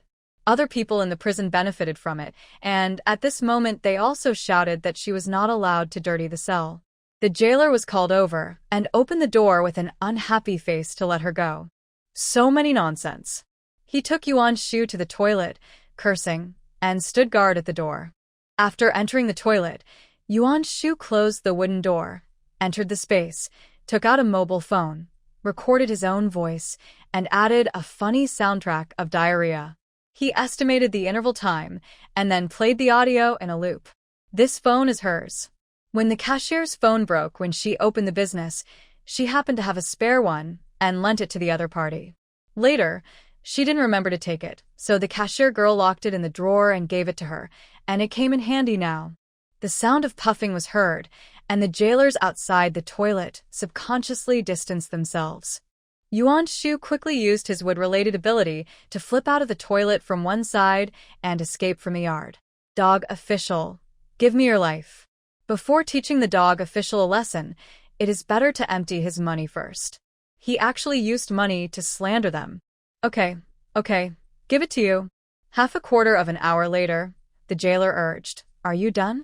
After a while, Yuan Shu's voice rang out from inside, My stomach still hurts. Then there was a puff. The jailer didn't want to follow the prisoner to the toilet again and again, so he had no choice but to wait. In fact, Yuan Shu had already arrived at the mansion of the county magistrate. This man's mansion was just behind the county government office, close to her, which was convenient for her to do. After determining the direction of the warehouse, she used Earth Escape to appear in the warehouse. TSK, it turns out that corrupt officials have more wealth. This county seems to be richer, and the treasure of this county magistrate is richer than the previous one. Yuan Shu emptied everything without saying a word, not even leaving a box. In the corner, a group of mice and their cubs were trembling, and the squeaking sounds they made were echoing. Under the shocked eyes of the mouse, Yuan Shu escaped through the earth, and before leaving, he put the bricks back to their original position, which was like a secret agent doing his job. After leaving the warehouse, Yuan Shu went straight to the study. The things in this place were also valuable, and there was also evidence of his corruption. Taking it away might be useful at a critical moment. Sir, don't, please. When she came to the county magistrate's courtyard, Yuan Shu heard a young man's voice, followed by whipping and wailing. You can't do it. She poked a paper window and glanced inside, and was immediately furious. The boy kneeling inside was a little younger than Pei Yunyi, with a handsome appearance. The man who did whatever he wanted to him was a sinister man. The official uniform hung loosely on his body, which was simply unbearable to look at. Yuan Shu's fist hardened. With his supernatural power, he carefully sensed that there were actually many young men imprisoned in the dungeon next door, obviously for him to vent his desires. Hateful. Woo-woo. Hearing the crying sound in the house, Yuan Shu suppressed his anger. This matter must be exposed. Compared with reputation, life is more important. After Yuan Shu quickly emptied the kitchen and granary of the dog official's house, he used his supernatural power to get through the cells of several death row prisoners. Crash. The ground collapsed into a hole, and Yuan Shu disguised herself as a man in black and drilled out from the ground. She shouted to everyone, "Boss, the tunnel has been dug through. Your subordinates will meet you outside. Go quickly." This posture is as if they are here to rescue their own people. After the others reacted, they rushed to drill in just in case they could really leave. But in fact, the tunnel led to the yard of the county magistrate's house. Ha ha ha, it's out, it's really out. Someone laughed loudly, and the dog official in the house shuddered. At the same time, his guards also discovered these people who suddenly appeared. When they saw the prison uniforms on them, they immediately shouted loudly. Oh no! The prisoners in the county government dungeon have escaped. It was a mess here, and Yuan Shu made a hole in the room where the young children were imprisoned, leading to the street. If you don't want to be bullied, just run away. If you escape, you will have a chance to reunite with your family.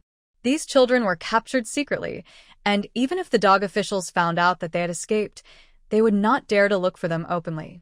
What's more, these prisoners who attempted to escape from prison were enough to give them a headache. After doing all this, Yuan Shu closed the tunnel, took the opportunity to return to the toilet, and walked out pretending to be weak. I'm sorry to have kept you waiting for so long. Go back quickly. There are too many mosquitoes. The jailer looked unhappy.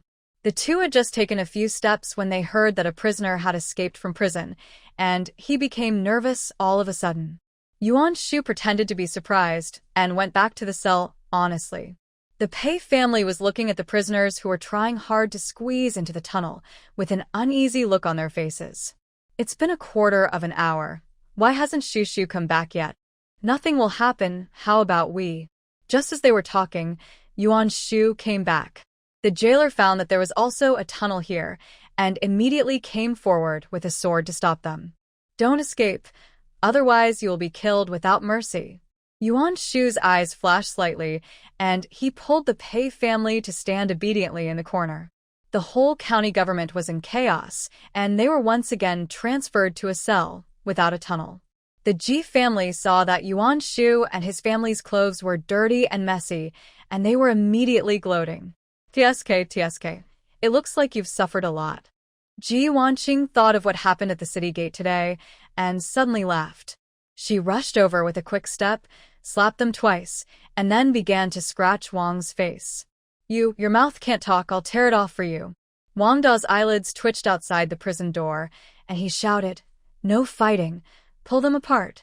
The other exiles also heard the noise outside, and they hurriedly separated the Ji family and the Pei family on both sides for fear of being regarded as an attack to escape from prison. Woo, you shrew, my face, woo. Wang cried and hoped that the Ji family would come forward for her. Everyone just accused Ji Wanqing verbally, but did not do it. Qinger, Wang is your second sister-in-law after all. How can you hit her? You're too much. Lu pretended to hit the ground hard with the cane in her hand. She was not in her 70s or 80s, but she acted like an old Buddha. Ji Wanqing raised her eyebrows. I will go even further. Let her try next time. Ji family. She learned bad things from Yuan Shu. After finally suppressing the escaped prisoners, the official was not happy because his servants told him that the mansion had been robbed and the valuables had been taken away. No, I don't believe it. However, when he went to the storehouse, there were only a few rats waiting for him. When he learned that the study was also emptied, he widened his eyes, fell backwards, and fainted. At the county government, the jailers were as if they were facing a great enemy and were extremely alert. Chao Yuan and his men also helped, and many people were injured. That idiot dug a tunnel and actually dug the exit to the county magistrate's house. What's wrong with his brain? The prisoners who escaped and were caught again cursed. Maybe this person thinks that the most dangerous place is the safest? Yuan Shu, who vaguely heard the curse, was upset and pretended not to hear it.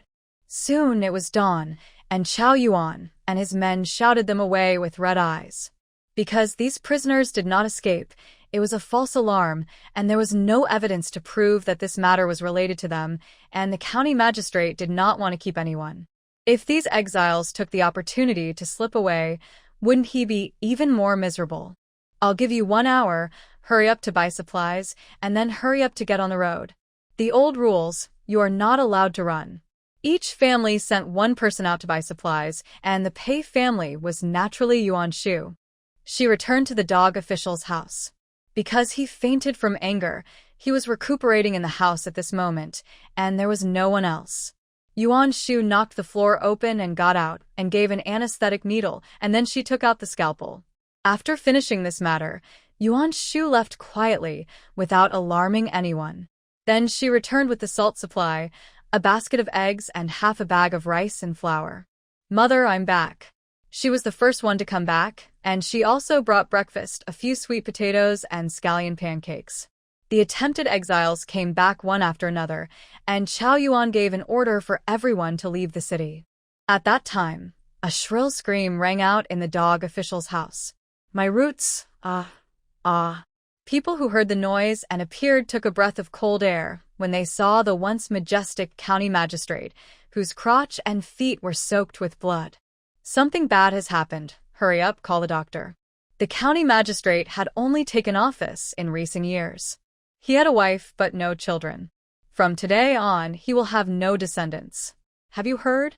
Just last night, the county government office in this county was smashed. Moreover, this county magistrate looks decent, but secretly. Those who escaped would naturally not hide what happened in the mansion. In the past, no one knew about those who were silenced, but now it is different. Yuan Shu listened quietly, still sighing in his heart. It is said that a group of heroes who saw injustice knew about this and made a fuss. Last night, the Pei family's assassins had been paying close attention, and they took advantage of the situation to make a fuss, so this statement is even more credible. At noon, the team stopped at a tea stall on the side of the road to rest. At this time, the dress of a group of people caught Yuan Shu's attention. The leading man had a righteous look on his face, and Pei Yuanlin also took a few more glances with a slightly surprised look. The other party's eyes also fell on the Pei family, and when the middle-aged man was about to say something, the scholar-like man next to him cleared his throat. Sir, it's time to set off. He withdrew his gaze from the Pei family, sighed deeply, got on the carriage, and left. After they left, the others started discussing. Someone recognized this man and said that he was an imperial envoy who was ordered to leave Beijing for an inspection and now returned to Beijing to report on his work. This person is an honest official. It is said that he is half a teacher of Your Majesty. He is very prestigious in the court and has a sword bestowed by the previous emperor. It is said that he can kill treacherous ministers and corrupt officials.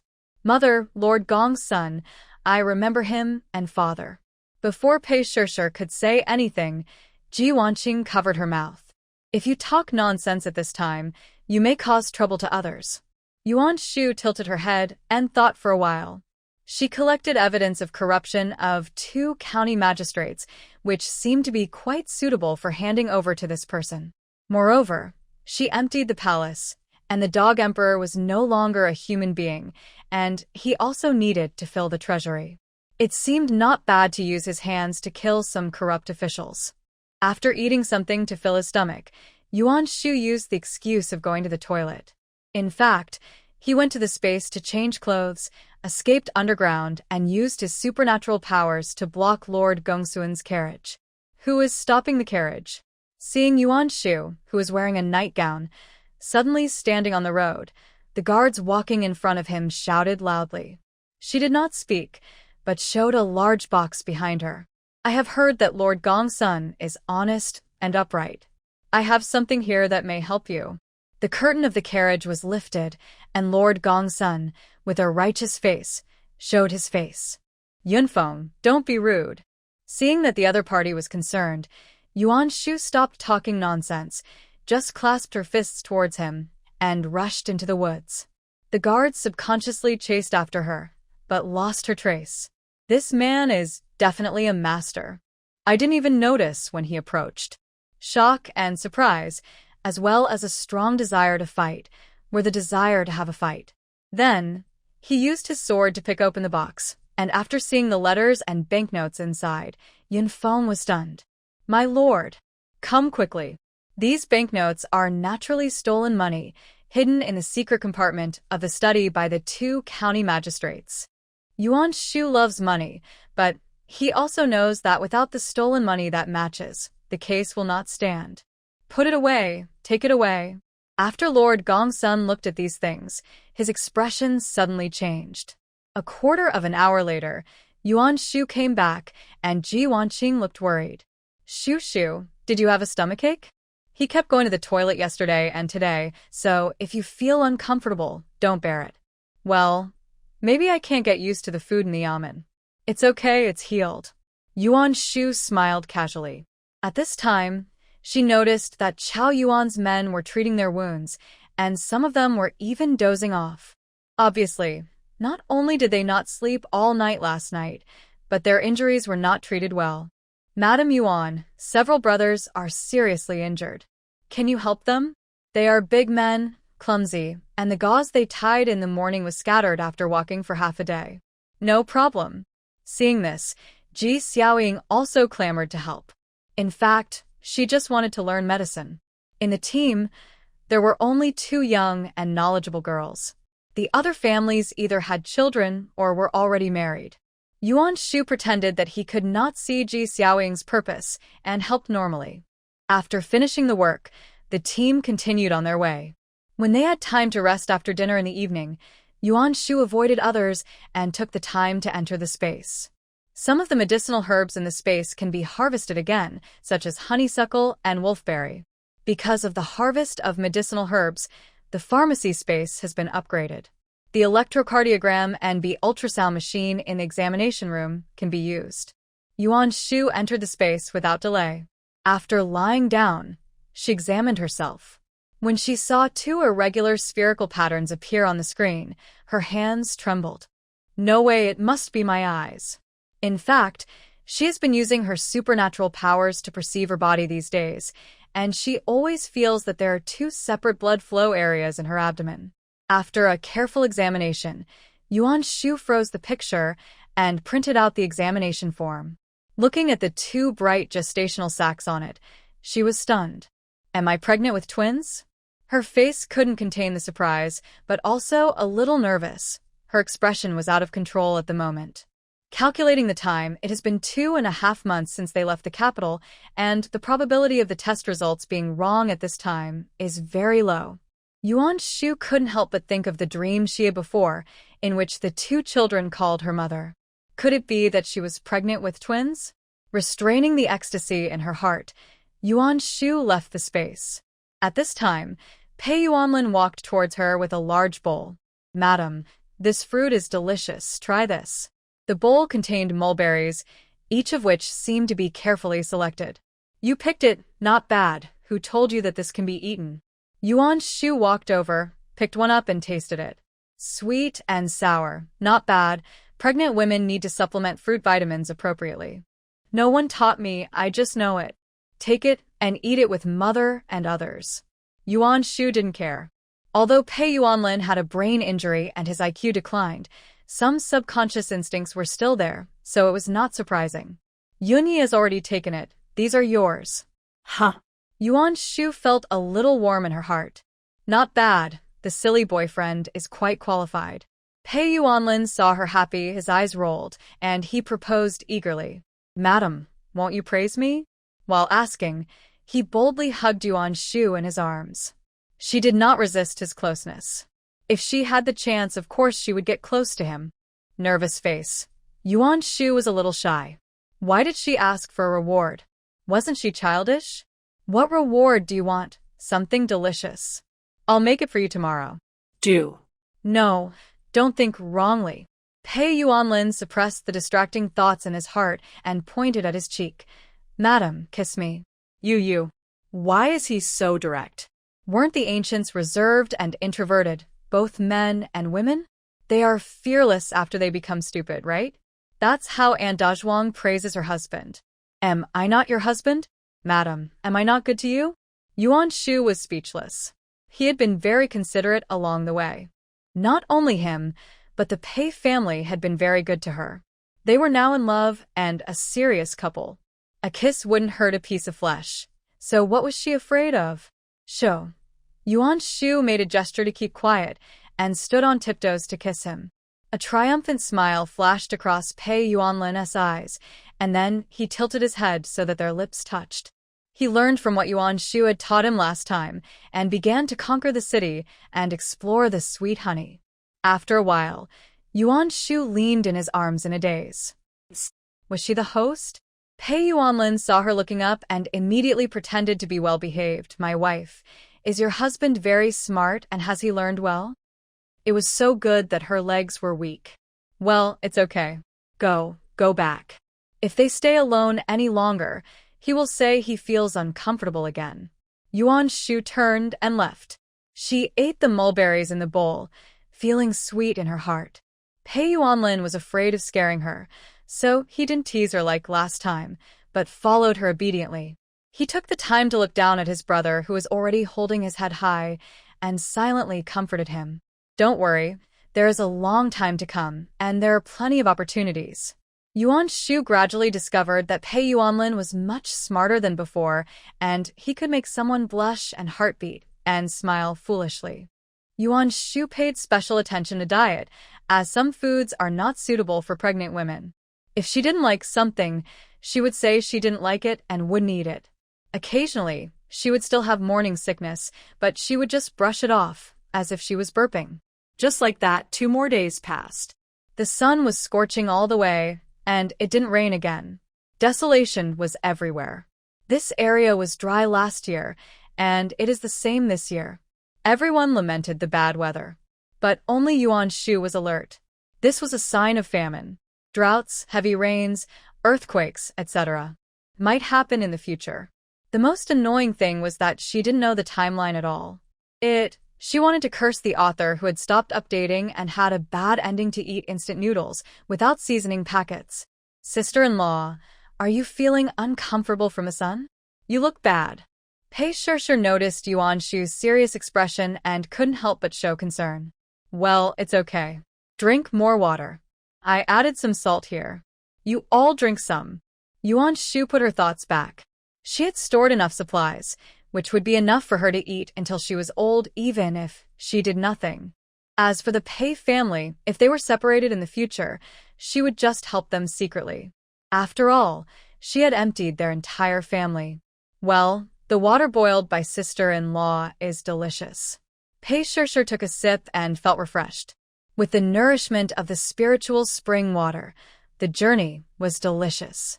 The Pei family was not as weak as at the beginning. Their eyes were firm and their physical fitness was better. They walked for an hour without panting.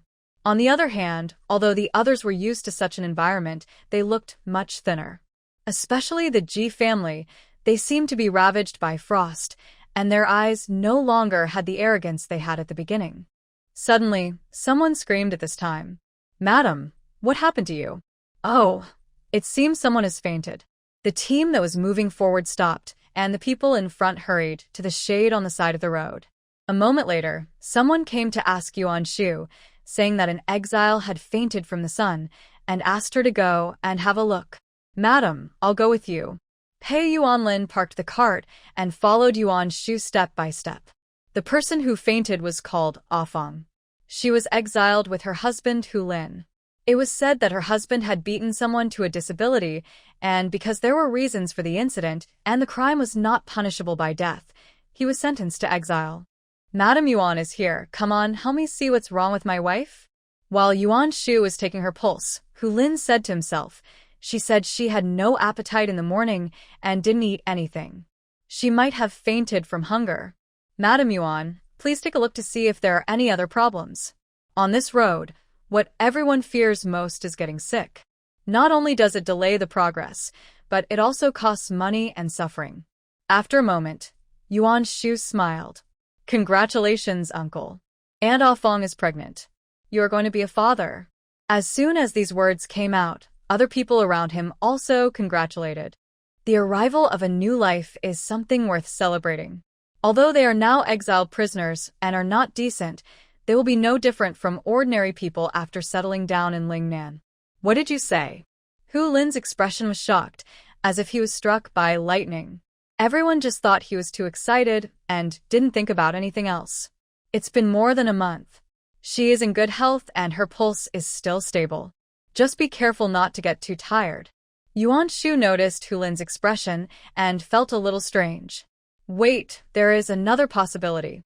The next second, Hu Lin stretched out his hand and slapped Ah Fong in the face, waking her up directly. This move stunned everyone present, and one of the men even teased. You must be so happy. You want to know if this is a dream, but you have to hit yourself to know if it hurts. After waking up, Ah Fong was a little dizzy, and she could only hear her husband scolding. Tell me whose child this is, and who the adulterer is. You are cheating on me. I will beat you to death. After coming to their senses, the others immediately grabbed Hu Lin, each of them confused.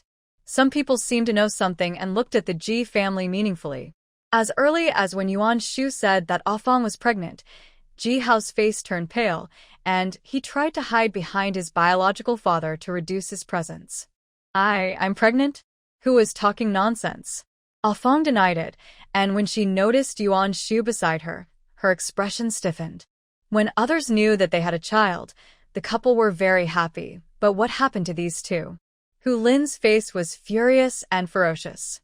I drank too much and got injured in my early years. The doctor said that I will not have children in this life, so this child is not mine.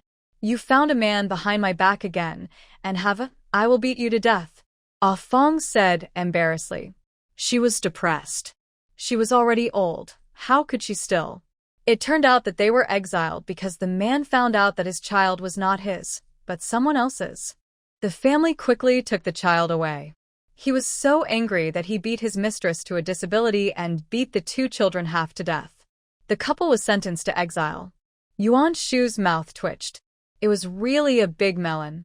Madam Yuan, am I really pregnant? Ah Fong seemed to find it hard to accept. She subconsciously covered her belly and distanced herself from Hu Lin. Yes, it's been more than a month. Impossible, I had my period a few days ago. Ah Fong said loudly, with a red face. At this moment, she didn't care about shame. She absolutely couldn't admit it, otherwise her man would beat her to death. Sure enough. After she said this, Hu Lin stopped making trouble and looked at Yuan Shu. Madam Yuan, you are a doctor and a woman. You should know that this situation is impossible. The other exiles didn't say anything after hearing this, and listened silently with relish. Yuan Shu pursed his lips and said slowly, in this case, there should be some blood stasis in the body, so it was discharged. The fetus's pulse is very stable. Of course, if you don't believe me, you can go back and find another doctor to take the pulse. She was confident in her medical skills. Secondly, through the perception of her supernatural power, she did feel a weak fluctuation in blood flow. This is just like the world she lived in her previous life, where doctors used instruments to measure cardiovascular pulsation. Wang De spoke at this time. We should be able to get to the town before dark. Many villages gather together to form a small town, and several small towns are governed by a county town. On the way to exile, they will pass through various places of all sizes. I must have not rested well, which led to an unstable pulse. It is definitely not pregnancy, Ah Fong vowed, but she couldn't help looking at the Ji family. Yuan Shu was not angry when others doubted his medical skills.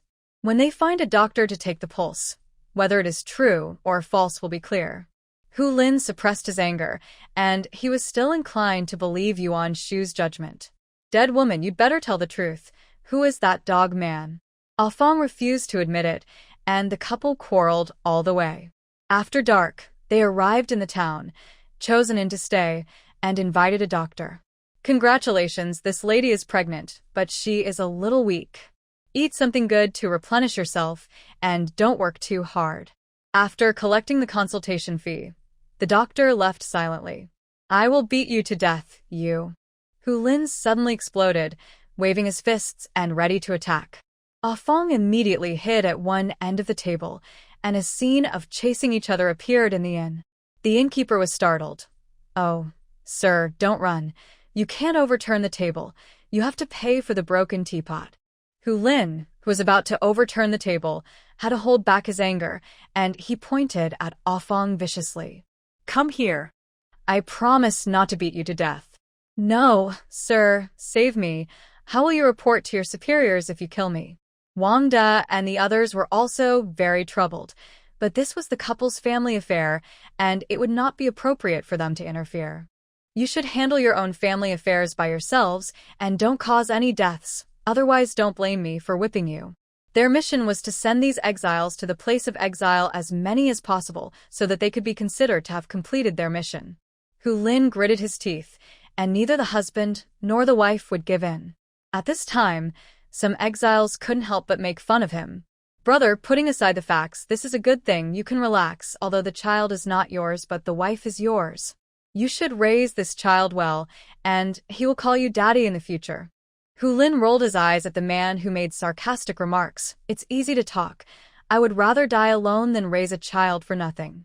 It's not my own blood, and it will be an ungrateful wolf if it grows up.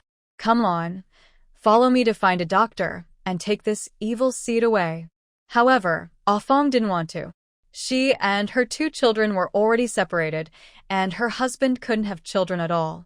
She had to have someone to raise her in the future. No. Hu Lin was angry. Okay. You want to live with that adulterer, right? I'll kill you. Ah Fong was scared. The official could protect her for a while, but not for a lifetime. If Hu Lin couldn't kill her, he would beat her half to death. She gritted her teeth, ignored Ji Hao's suggestive eyes, and blurted out. Ji Hao, you watched me get beaten and didn't care about us? As soon as these words came out, the whole audience was shocked, and everyone looked in the direction of the Ji family. The eyes of the whole family fell on Ji Hao. You are the adulterer? Ji Xiaoying noticed something, but she just didn't point it out. At this moment, seeing her second brother being exposed, she was quite calm. Grandmother, father, and mother, I was wrong. He knelt down with a plop, lowered his head guiltily, and didn't say to protect Ah Fong. Wang reacted, and immediately stood up, put her hands on her waist, and cursed. You shameless! You seduced my son, and you still have the nerve to say that. With a fickle person like you, who knows if the baby in your belly is my son's? It might be from another man. You want my son to take the blame? You wish. Ji Bin's eyelids twitched, and he secretly exhaled a foul breath. It was good that he didn't give him up. His reputation was already ruined, and in public, Ah Fong was completely desperate. It's your son's. If you don't believe it, you can wait until I give birth to the baby, and then I will drop blood to recognize my relationship with him, and then I will sue your son for forcing me. Send him to jail. Come on, hurt each other. Who is afraid of who? In the corner, Yuan Shu watched this drama with relish. It's interesting, really interesting. You. Wang's head was buzzing with anger. Hu Lin rolled his eyes, and the anger on his face was swept away. So that's what happened. You should have said it earlier. His performance made everyone present stunned, including Yuan Shu. How could she not be angry? She was clearly shouting for war just now. Wife, you have good vision. From now on, little brother Ji Hao and I will call each other brothers. Wife belongs to both of us, and I will not compete with you for the child in my belly.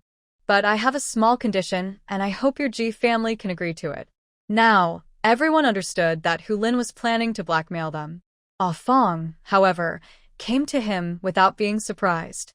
What condition? Ji Bin spoke quickly, and his eagerness seemed a little strange. But most people did not notice this bit of weirdness. It's very simple. Give my wife 50 copper coins a month as the cost of raising the child, and provide 1 meal a day. Don't you want to give this little money? Wang was angry. 50 copper coins, how can you not rob? Robbery is against the law. I am pregnant with the Ji family's child. Isn't it right to give money? Ah Fong was righteous and made the Ji family speechless. Ji Bin felt the threat in Ah Fong's eyes, and he secretly wiped the sweat from his forehead. Madam, mother, the child is innocent, and if this matter gets out of hand, it will not be good for Howard. Lu looked annoyed and helpless, and finally waved her hand. Okay, let's discuss it properly. It's just a joke. The two families booked the upper room and went to discuss it. Their actions stunned Yuan Shu. Pei Shirshir patted her cheeks, looking shocked.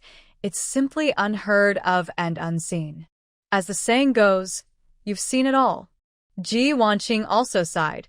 One is willing to fight and the other is willing to be beaten. In fact, what she wanted to say was that if a person has no shame, he is invincible. But they didn't need to mock Hu Lin and his wife.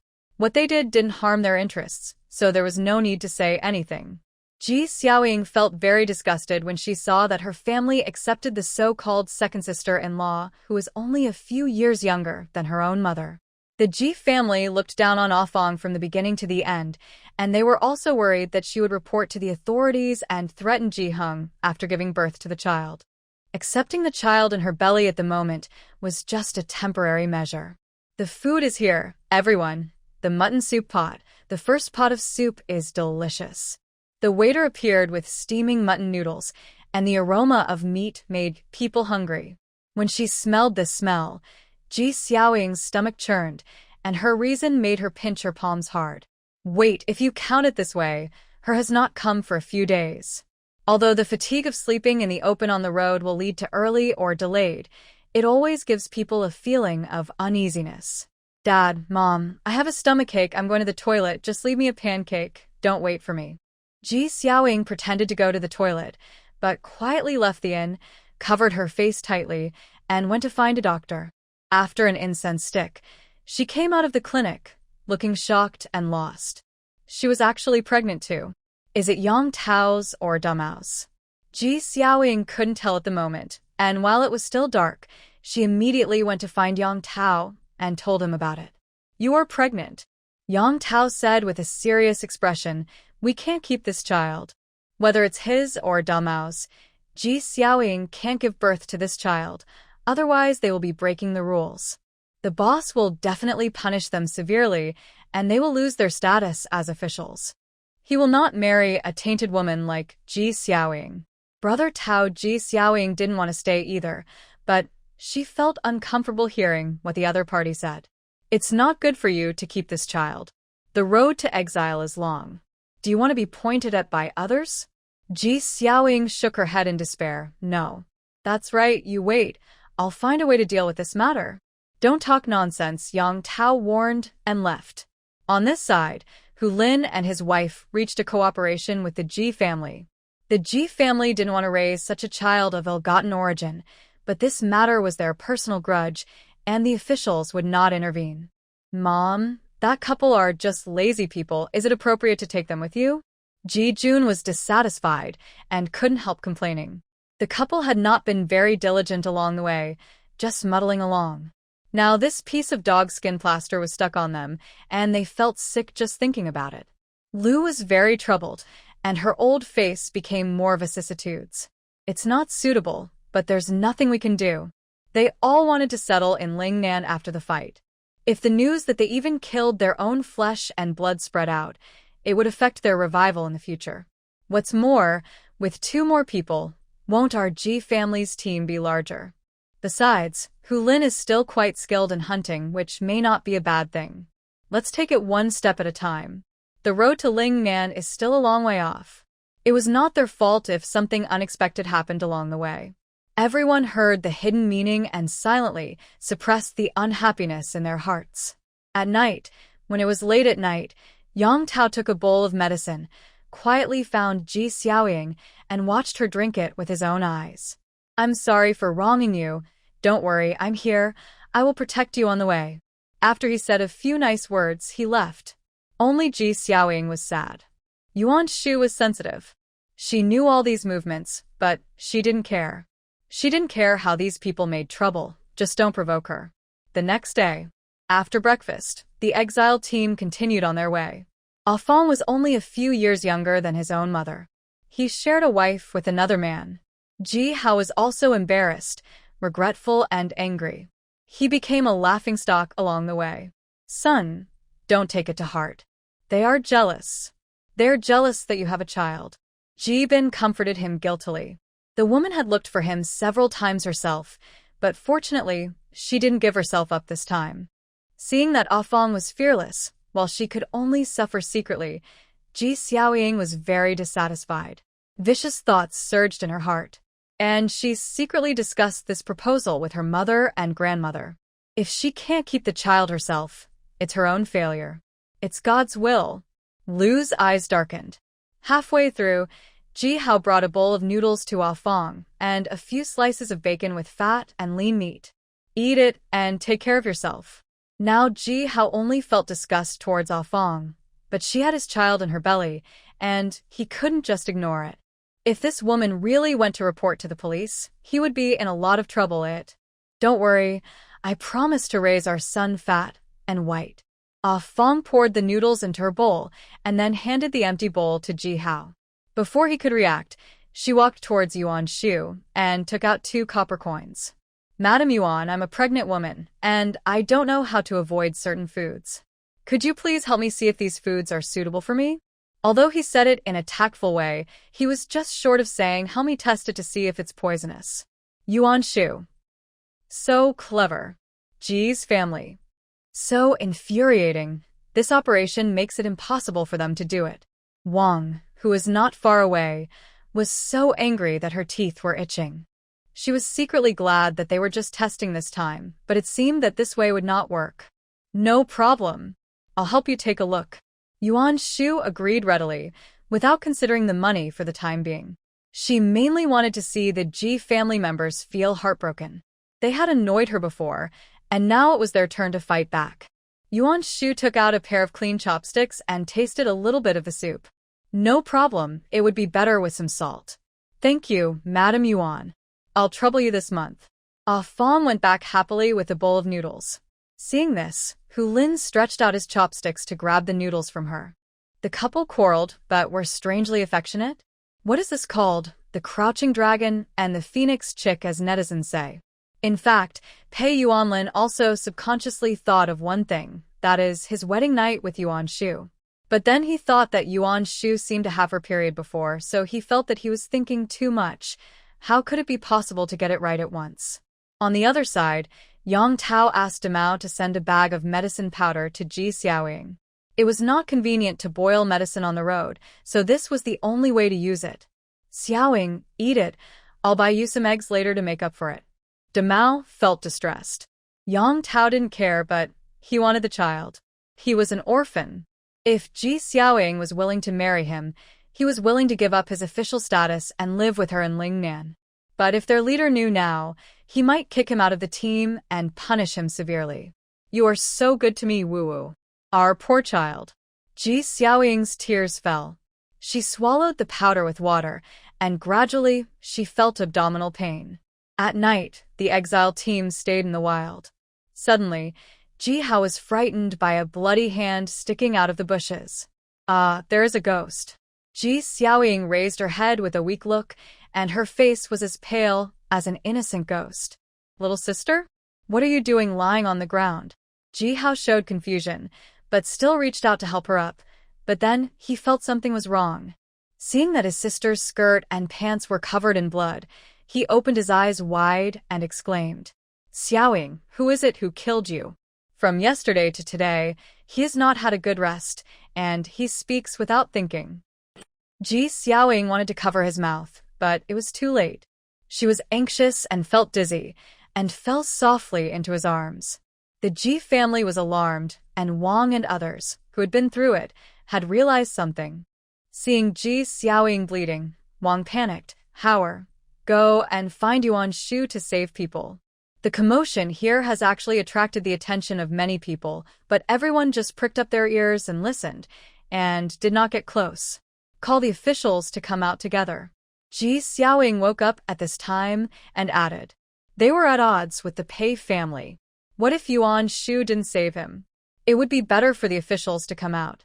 They would not watch the exile get into trouble, and Yuan Shu would definitely give the officials face. Okay, I'll go and see. Yuan Shu was preparing dinner at this time. Hearing this, she asked Pei Shishir to do it, and she left with the officials. Save me. Seeing Yuan Shu from afar, Ji Xiaoying cried for help. My stomach hurts so much. Yuan Shu, save me, Mom and Dad. It hurts so much. Yang Tao and Amao were worried about her accident. Brother Tao, how could this happen? Did you buy the wrong medicine? Yang Tao was very guilty and uneasy. I asked the doctor to increase the dosage to ensure that there would be no mistakes. Unexpectedly, Ji Xiaoying actually. After Yuan Shu took her pulse, he asked Ji Xiaoying the reason and concluded that excessive intake of abortion drugs led to heavy bleeding. Yu, who is the father of this child? Wang was about to faint. Her son was like this, and her daughter was also like this. What sin did she commit in her previous life? Ji Xiaoying pursed her lips and said nothing. She trembled and wanted to grab Yuan Shu's hand, but she missed. Yuan Shu, save me. Wang De and other officials were speechless. They were really good at causing trouble for people and were not at peace at all. Madam Yuan, human life is at stake. For our sake, you should save people first. As for the reward, here, we will give you 10 taels of silver. Is that enough? Yuan Shu sighed. Okay, it's for 1 day's medical expenses and medicine. The silver was not much, and she didn't have to earn it, but the officials had asked for it. If she deliberately didn't save the person, it would be causing trouble for herself. She prescribed some medicine and took out hemostatic medicine from the pharmacy. Drink this bowl of Chinese medicine later and burn the bloody clothes. In addition, bury the blood stains here with soil to prevent the smell of blood from attracting wolves or tigers. They are in the mountains here, and just now there were wolf howls coming from far away. This thing is extremely sensitive to the smell of blood. Got it. The Ji family listened absent-mindedly. Ji Hao had just caused trouble, and now it was Ji Xiaoying. They had never been so embarrassed in their lives. You, how could you do such a thing? Who is that? Ji Hung gritted his teeth, not because he felt sorry for his sister, but because she made him feel ashamed. Brother, don't ask anymore. It's my fault. I have implicated my family, but I really can't say it. Her frail and haggard face was full of sadness. When she spoke, she pretended to look casually at the place where the officials were staying. She implicitly told the Ji family an answer. The person she was the official. Alas. Cook her a bowl of noodles and add more oil. Lu felt so painful in her heart. Ah Fong and the others lived next to the Ji family, and they clicked their tongues when they saw this. You're still laughing at me for being so dishonest. At least I dare to tell you who the father of the child is. Do you dare? Ji Xiaoying. I really want to tear this ass face apart. We are a family, so stop saying sarcastic words. Ji Jun was tough and said such a harsh word. Ji Xiaoying was indecent, and his 2 daughters, as his cousins, were looked at with strange eyes. He was very angry. Sneer, if you dare to do it, don't be afraid of what others say. Ah Fong curled her lips with a look of disdain. After dinner, everyone collected firewood and burned their own bonfire. After leaving people to watch the wind and night, they went asleep. Wang took the basin to the stream to wash clothes. She did not burn Ji Xiaoying's bloody clothes, as Yuan Shu said. Coincidentally, she accidentally dropped one in the grass on the way there. Because it was late at night, she did not find it when she came back. In the middle of the night, Yuan Shu and Pei Yuanlin suddenly opened their eyes. Madam, there is a wolf howling. The howling of wolves was far away, but with Pei Yuanlin's hearing, he could hear it. As for Yuan Shu, through her special ability, she could naturally feel the wild beasts more than 2,000 meters away.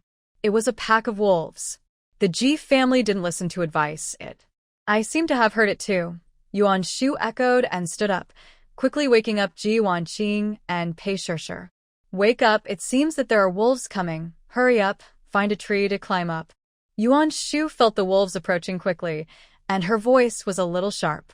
At the same time, she shouted loudly, Master Chow, We heard the howling of wolves. From far away, there might be danger. The shouting woke everyone up, and everyone looked at the quiet surroundings and didn't take it seriously. Nonsense. Where did the wolves come from? Don't scare us. Wang was the first to refute. Her face suddenly turned pale, and she suddenly remembered that she had lost something when she was washing clothes. Her heart skipped a beat. Could she be so unlucky? Believe it or not. Forget it if you don't believe it. Yuan Shu quickly searched, and after finding a suitable big tree, he urged Ji Wanqing and Pei Shishir to climb the tree quickly. Go up, quickly. These wolves jumped and ran very fast, and they would arrive here in less than half a quarter of an hour. Seeing her expressions so serious, everyone became nervous. Someone suggested, "Why don't we run away, run faster? There's no time." Chao Yuan and several officers were close to the ground, and after carefully sensing, they stood up with a serious face. The wolves are coming. Climb the tree quickly, hold the weapons in your hands, and protect yourself. It is true that they are responsible for escorting exiles, and they need to avoid casualties as much as possible, but when they encounter such a terrifying beast attack, what they have to do is to protect themselves. If they have spare energy, they can help others. Hurry up, climb the tree.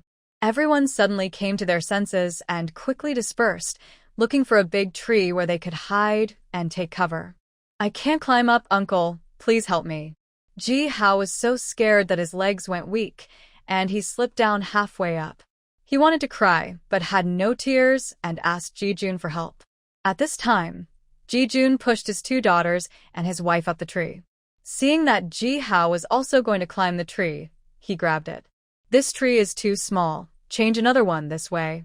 At this moment, the howling of wild wolves was already ringing in his ears.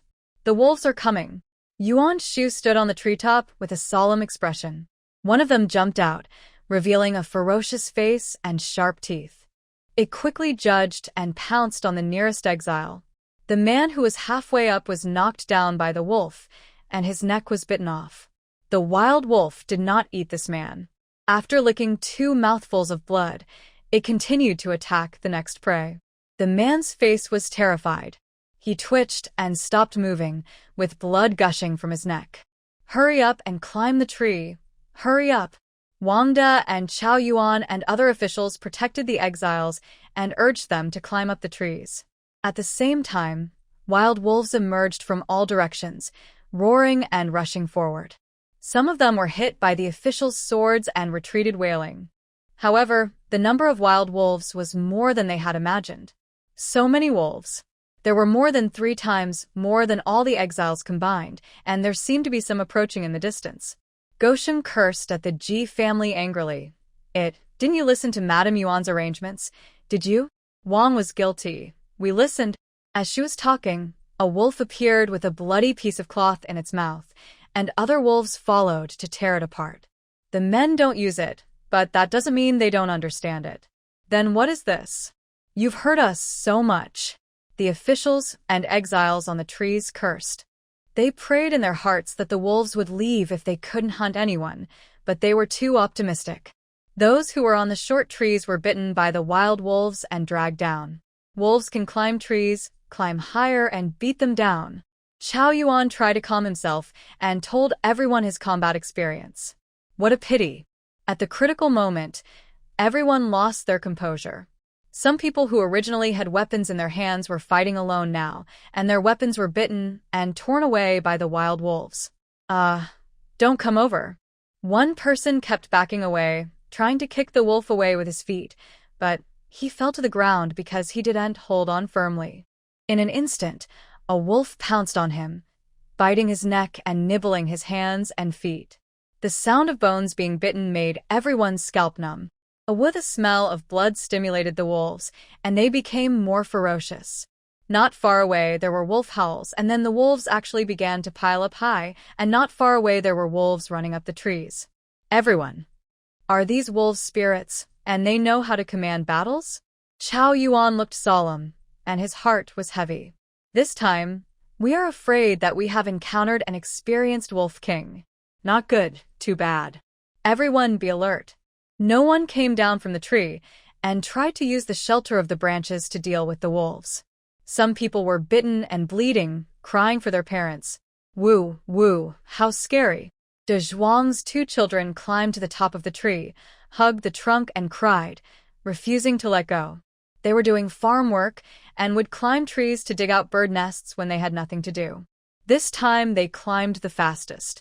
Below, De Zhuang, together with his mother and wife, kept attacking the wild wolves that tried to climb up the tree.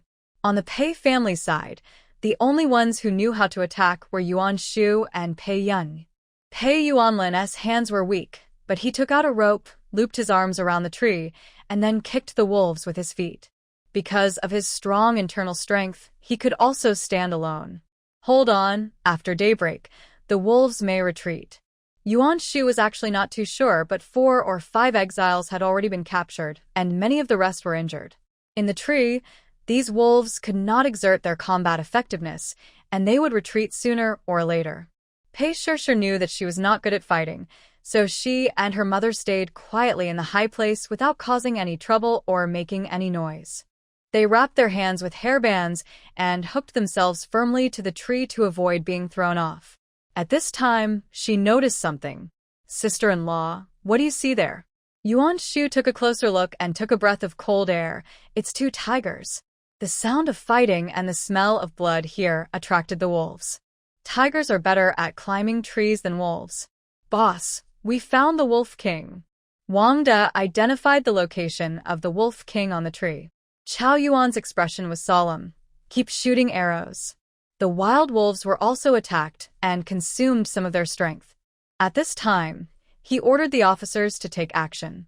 As the arrows fell, some wolves were hit and immediately lost their combat effectiveness. The Wolf King grinned, and his eyes seemed to be red with anger. A tiger appeared under the tree where Yuan Shu and the others were. It looked around and left, but unexpectedly climbed up another tree and leaped over. Hiss! Pei Shishir looked at the tiger that pounced on her. Her face turned pale with fear, and she closed her eyes in despair. Pei Yuanlin was also very anxious when he saw it. Shishir, he quickly climbed up to stop it, but the wild wolf below was also entangled and slowed down. The tiger jumped onto the tree and approached quickly, and when she saw Zhuang Yuan Shu, her eyes sank. She couldn't care less. Yuan Shu took out the sleeve arrow from the space and put it on his wrist, aiming at the tiger's forehead and launching an attack. Unexpectedly, it opened its mouth at this time and was hit accurately, and its huge body fell to the ground. Hold it steady, Yuan Shu shouted at Pei Shishir, and poked the wild wolf that was grabbing Pei Yunyi with a wooden stick.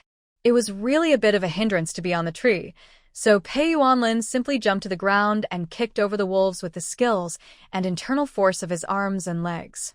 Roar, ow! The tiger was hit and died, and the other one cried out in anger. But more of it was afraid of Yuan Shu and others.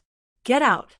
Yuan Shu secretly released his supernatural breath, and the remaining tiger lowered its head and retreated 3 steps. It tried to drag its companion away, but it couldn't pull it away and ran away without looking back after a while. But these wild wolves did not retreat because of their large number, and the arrow feathers of the official had been exhausted, so they had to draw their swords to meet them. Why are there so many wolves? They were injured one by one, and the exiles on the tree were also worried about their lives. Wang De was in a very heavy mood. Pei Yunyi also came down from the tree at this time. He thought for a while. I have read in a book that the wolf pack is led by the Wolf King. Only when it has the intention to retreat, the wolf pack will retreat. Their numbers are at a disadvantage compared to the wolf pack. They are now consuming, waiting for the people to be exhausted, and the wolves will swarm up. The Wolf King is hiding behind the wolf pack, which is really difficult to deal with. Yuan Shu raised an eyebrow. Wolf King? Let her see which one it is. Chao Yuan also understood this truth. Kill the wolf first. The Wolf King is protected by a group of wolves, so it is not easy to take action. My wife, be careful. When Yuan Shu was identifying the location of the Wolf King, a wolf attacked from behind. She could sense and avoid it, but she didn't expect Pei Yuanlin to pounce on her. Shua. Yuan Shu heard the sound of skin and flesh being cut, and the next second, the smell of blood entered her nose. After Pei Yuanlin helped her stand up quickly, he continued to fight the wild wolf with his feet and arms. His hands were already strong, but at this moment, he couldn't reveal that his hands had recovered. "My wife, I will protect you. You go back to the tree." Pei Yuanlin didn't even look back, and Pei Yunyi followed suit. "Sister-in-law, listen to your brother." Yuan Shu pursed her lips and stepped back. "Okay, I know." She said this, but she went around to one end of the tree, secretly mobilized her supernatural power, and suddenly dragged the Wolf King into the ground, and took the opportunity to catch nearly 20 wolves into the space. Ha! It was a waste to kill the person who hurt him. The fighting power of these wolves seems to be really good. It seems that raising them as helpers is also good. The Wolf King and his people looked at the unfamiliar environment with confusion on their faces. But then, they fled frantically. What? Where is the king? Without the Wolf King, the wolves were like ships that lost their lighthouse and direction, becoming confused and irritable. Seeing this, Chao Yuan and others fought back bravely, like chicken blood. In the dark, the Pei family's warriors also helped quietly. The Wolf King disappeared out of thin air, and the wolf pack was in chaos. They quickly grabbed their prey and companions and retreated like a tide. But more than a dozen wolf corpses were left in place. Retreat, the wolves retreat. Everyone cheered, with a kind of excitement of surviving a disaster. One by one, their hands and feet became weak and they collapsed on the tree. One official died, and 6 exiles died. Their bodies were dragged away by the wolves. This result made Chao Yuan heartbroken and fortunate. He also knew that this was because of luck, otherwise today might be even worse. Pack up your things quickly and leave here first. The smell of blood is too strong here. It may attract other wild animals. If there is another wave, they can't stand it. Boss, these wolf and tiger skins can be sold for money. The other officers pursed their lips, somewhat reluctantly. These were the spoils of their desperate fights, and it was hard to give them up like this. Chao Yuan glanced at the sky. It's almost dawn, and those who participated in the battle will share a share. The tiger died under the tree where Yuan Shu and his men were standing. Yuan Shu used the excuse that Pei Shishir had killed the tiger with her cleverness, and she classified it as her own trophy. Lord Chao and his men attracted the main fire of the battle, and we, the Pei family, only need 3 of these wolves. Pei Shishir did not refute. She felt that it was the Pei family's warriors who helped in secret, including the wolf pack that suddenly retreated. Among the other exiles who participated in the battle, 4 families shared 3 wolf meats, and as for the wolf skins, they could also share them when they sold them for money. Under the leadership of Ji Jun and Hu Lin, the Ji family also forced the wild wolf to retreat, but did not kill it, and only got 1. But they were also seriously injured because they did not climb high at the beginning, and their hands and feet were scratched and bloody. There were about 15 left, all of which were spoils of war for the officials. Do you have any objections to this distribution? Chao Yuan asked coldly. Everyone shook their heads. It was a joke. If there were no cooperation from the officials, they might have become food for the wild wolves. In this case, let's leave this place first. The bloody smell here was too strong. Everyone did not bother to treat the wounds and quickly packed up their bags and left. Yuan Shu and his men moved the tiger's body to the cart, half of which was filled with bags, and then made a simple stretcher with branches and sticks to carry the remaining 3 wolves.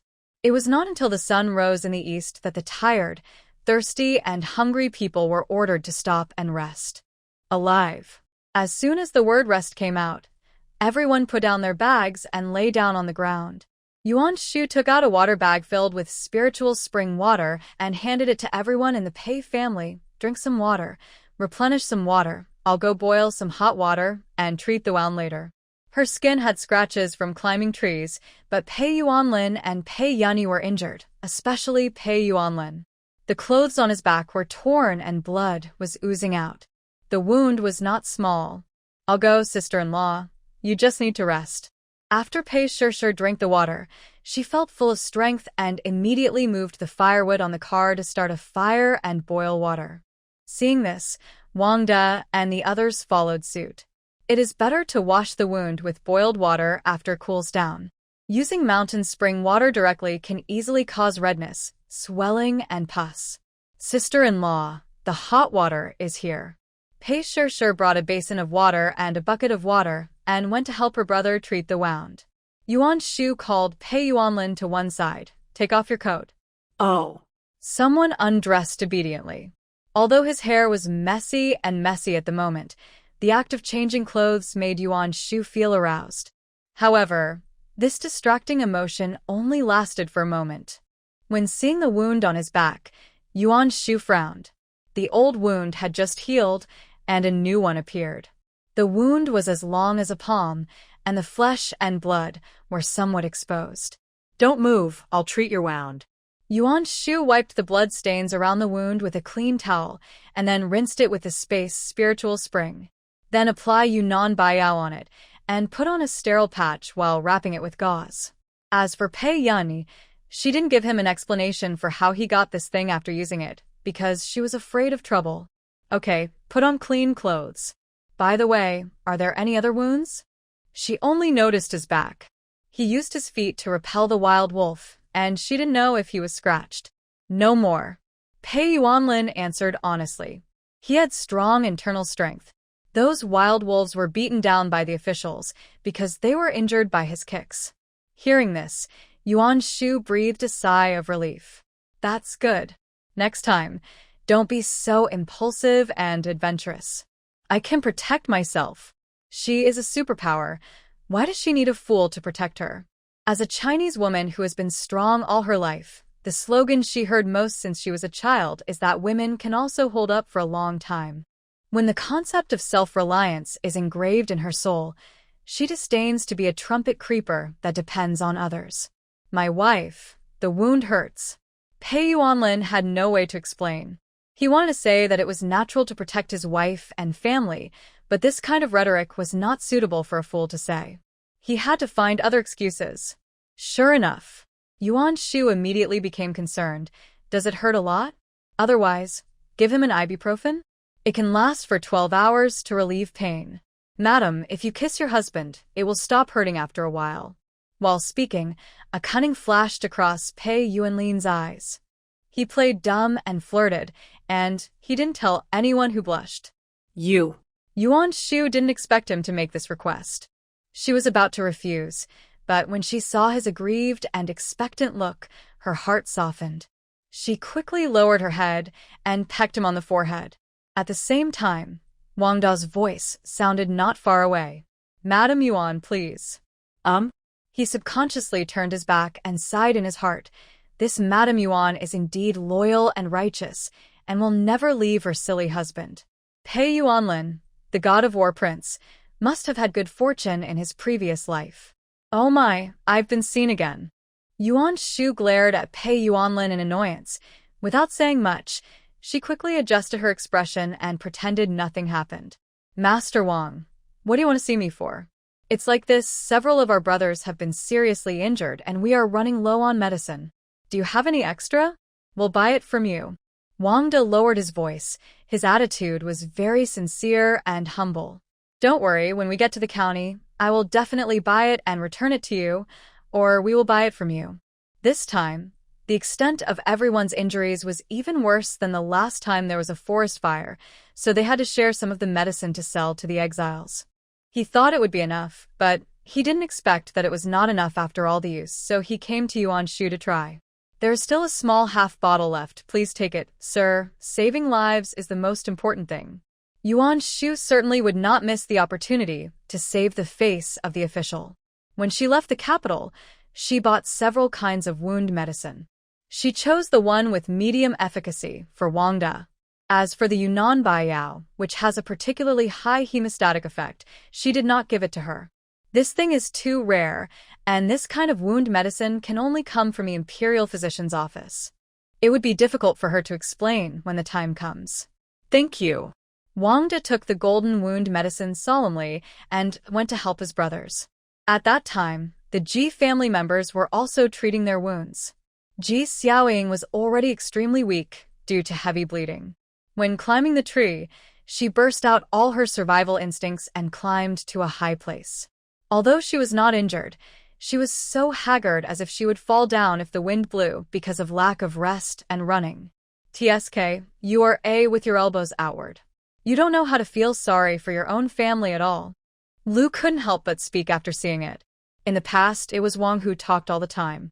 At this moment, she was fetching water, boiling water, and taking care of the family with her daughter. She was too tired to talk. Their bottle of golden wound medicine was not enough. For the wounds that were slightly smaller, they could only crush the herbs to apply, which was spicy and painful. Yuan Shu heard it but turned a deaf ear to it. Mother, I'll prepare breakfast. How about roasted wolf meat and porridge? Chow Yuan said that after a short rest and a full meal, they would hurry on their way to ensure that they entered the county before dark. Firstly, the gates of the county town would be closed, and secondly, the weather was getting hotter, and these prey should not be stored for too long. Okay, I'll go wash the dirty clothes. After Ji Wanqing regained some strength, she also got busy. Ji Xiaoying looked at her father's calf. After wiping off the blood, she could see that the wound was bloody. She frowned. Dad, your wound is too serious. Let's ask someone for help. As expected, Lu called Yuan Shu. After a glance from a distance, she slowly opened her lips. 10 taels, give me the golden wound medicine to stop the bleeding. 10 taels of silver can buy a bottle of golden wound medicine. You are taking advantage of the fire. Lu screamed immediately. She had just earned 10 taels of silver from Ji Xiaoying yesterday.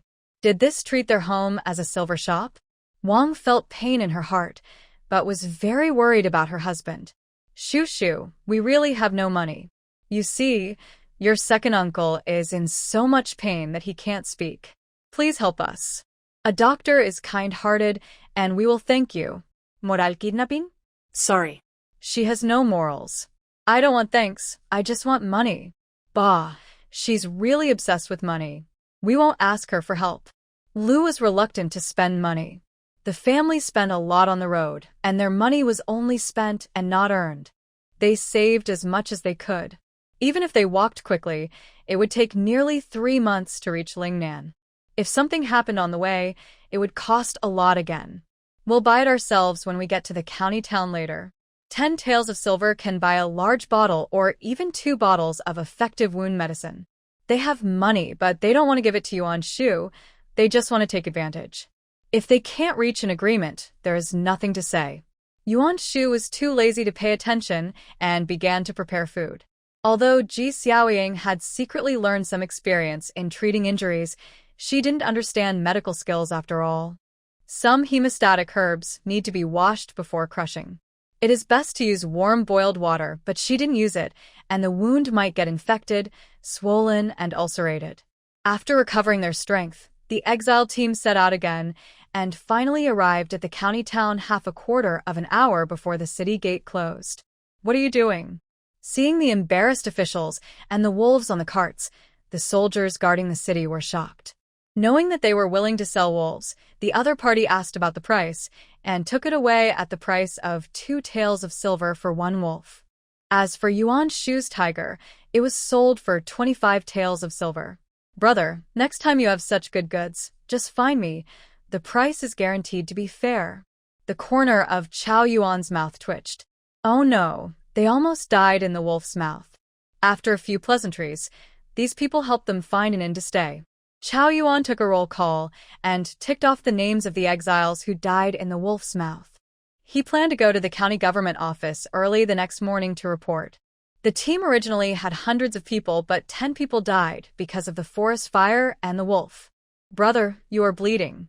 Just as everyone had decided on the room and were about to leave to rest, Pei Yanyi suddenly spoke. Pei Yuanlin felt his nose was cold and blood kept coming out. He tried to cover it with his hand, but it still kept coming out. Pei Shishir hurriedly took out a handkerchief and handed it to him. Sister-in-law, my brother seems to have an old illness again. Go back to the house first. It may be that he has an outbreak of martial arts and it has affected him. Yuan Shu frowned slightly. She would have to wait for a look to know the specific situation. At this time, Everyone recalled the scene of Pei Yuanlin bravely fighting the wolf before, and then saw him stupidly and bleeding from the nose, and sighed in their hearts. It still doesn't work. His hand was disabled, and his martial arts could only burst out occasionally. The Ji family did not hide their ridicule and gloating. After all, he used to be very skilled, and he could only burst out when his life was at stake. Wasn't he a useless person at other times? In the room, Yuan Shu did not let Pei Yuanlin raise his head. Shu, is it really okay to bleed like this? Ji Wanqing was very worried. A handkerchief was wet with blood stains, and her heart was in turmoil. It's okay. The blood clots on his head have dissipated little by little. Didn't you find that his headache has also been relieved? Everyone thought so, that's right. When he was first exiled, Pei Yuanlin would hit his head from time to time because of a headache. This phenomenon seems to have not been seen in the past half-month. Besides, maybe he will slowly recover his memory in the future. Yuan Shu said the latter sentence in a low voice. Pei Yuanlin's eyes flashed. He had recovered his memory a long time ago, on his wedding night. However, he was still confused at that time, and he was still confused after waking up. After entering the palace and being tortured, he was completely awake. That's great. Pei Sure hugged her brother's head and shook it. Did you hear what the eldest sister-in-law said? The eldest brother might recover. Pei Yanni, who was dizzy, nodded. I heard it. Don't cover my ears. He wanted to hear more clearly.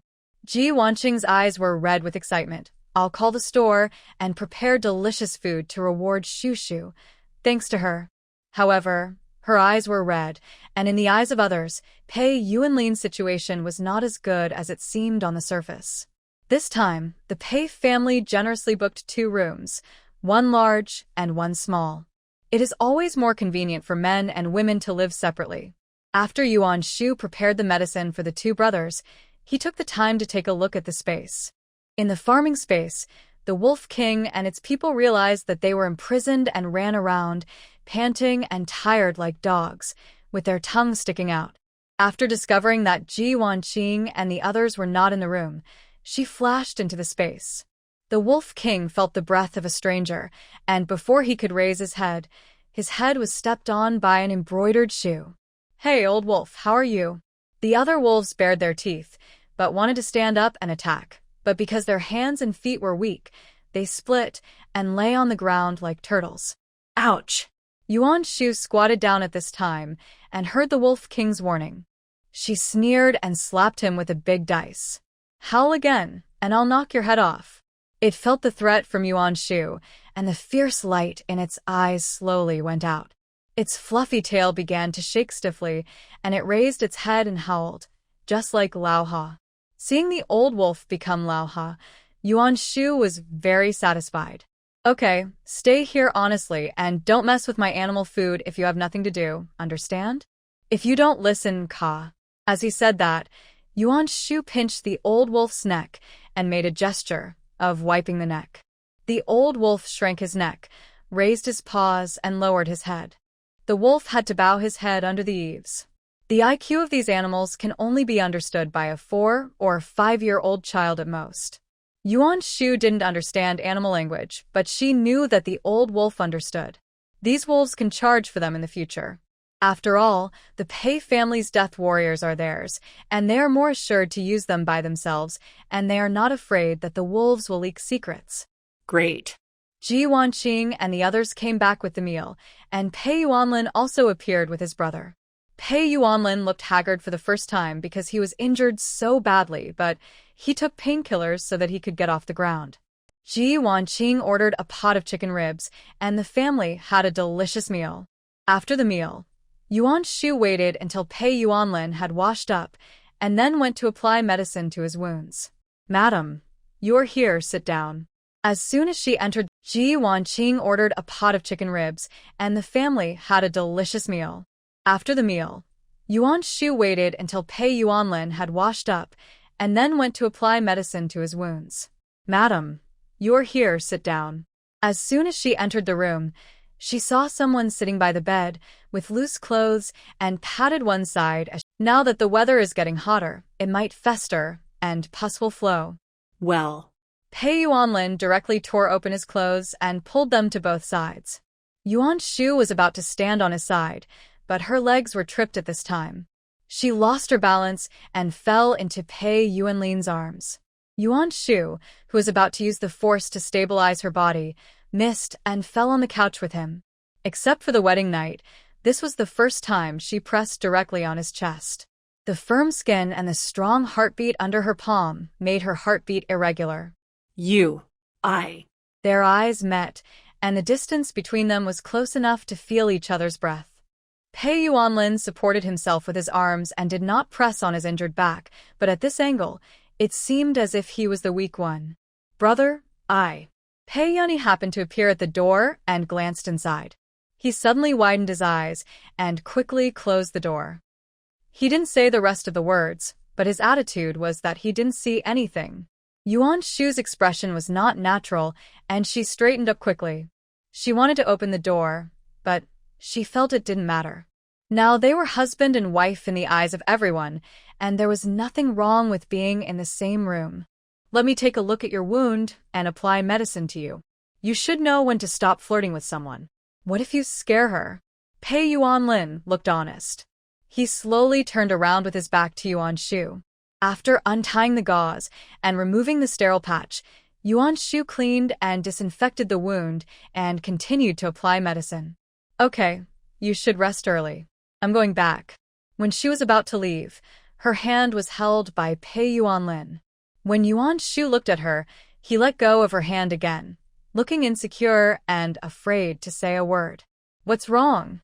My wife, don't ignore me. I'll be obedient. He raised his head, his handsome face full of entanglement. This obedient and soft look made Yuan Shu not know what to say. I'm not ignoring you, but don't be impulsive when you encounter such things in the future. You should protect yourself before taking action, and I will protect myself. Living a new life, she cherishes her life more than anyone else. She couldn't describe her feelings at the moment. Pei Yuanlin helped her, and she was happy but entangled at the same time. Maybe she was also worried that he would be hurt because of her, and she was afraid of owing him. Pei Yuanlin saw this. Mom said that it is the husband's responsibility to protect his wife. He just wanted to tell Yuan Shu that he was working hard to recover and grow up, and it was his turn to protect her. The little fool was so gullible that he believed everything his family said. Yuan Shu felt helpless. I know, let go, I'm going back. Pei Yuanlin reluctantly let go of her hand. Madam, go to bed early. When Yuan Shu left the room and was about to find Pei Yunyi to check his injuries, he saw Pei Shishir, who was stopped by guests in the lobby downstairs. Little lady, you are very pretty. Accompany your brother for a drink or two. It would be even better if you could sing a song. Serve the brothers well, and these are yours. As he said this, the man weighed the purse in his hand, and the copper coins inside jingled. Sorry, I'm not a singer. Pei Shishir was already angry, but her face was still cold, and she was about to leave from one side. But she was blocked again. Brother, please respect you. Don't be shameless. You are just an exile. Why are you pretending to be noble? You have served men a lot along the way, right? He was about to touch Pei Shishir's face. The next second, his hand was pinched by someone, and Yuan Shu secretly mobilized his supernatural power to make his grip stronger. The man screamed immediately, and Pei Shishir took the opportunity to come to his side. When the man wanted to take action, a big knife that was about to come out of the hole was pressed on his shoulder. He turned his head and saw Wang Da's indifferent face, and he immediately became timid. Official. Misunderstanding. We didn't want to use force. How about this? We want these two beauties. How much is it per night? In the past, they had seen many women in the exile team, who were tools for the officials to vent their desires and make money along the way. Wang was furious. Shut up. The man's companion realized that the escorting officer was different and hurried to say something nice. Sir, calm down. My buddy drank a few more mouthfuls of cat and got confused. Don't bother with him. I'm sorry, ladies. Wangda didn't want to cause trouble, so he snorted and took back his sword. However, these people didn't give up. Instead, they took advantage of Yuan Shu's going to the toilet alone and wanted to kidnap him. When he just smiled and stretched out his hand, Yuan Shu threw him to the ground and twisted his hand. "Oh, this is a small shop, lady. Please show mercy. Don't hurt the relationship when you are out." The shopkeeper happened to pass by the corner of the corridor and saw this, and he hurriedly spoke. Yuan Shu originally planned to kill and destroy the body, but he had to withdraw his hand when he saw this. After the two of them glared at her in dissatisfaction, they were afraid that the officers would cause trouble for them, so they left the restaurant angrily.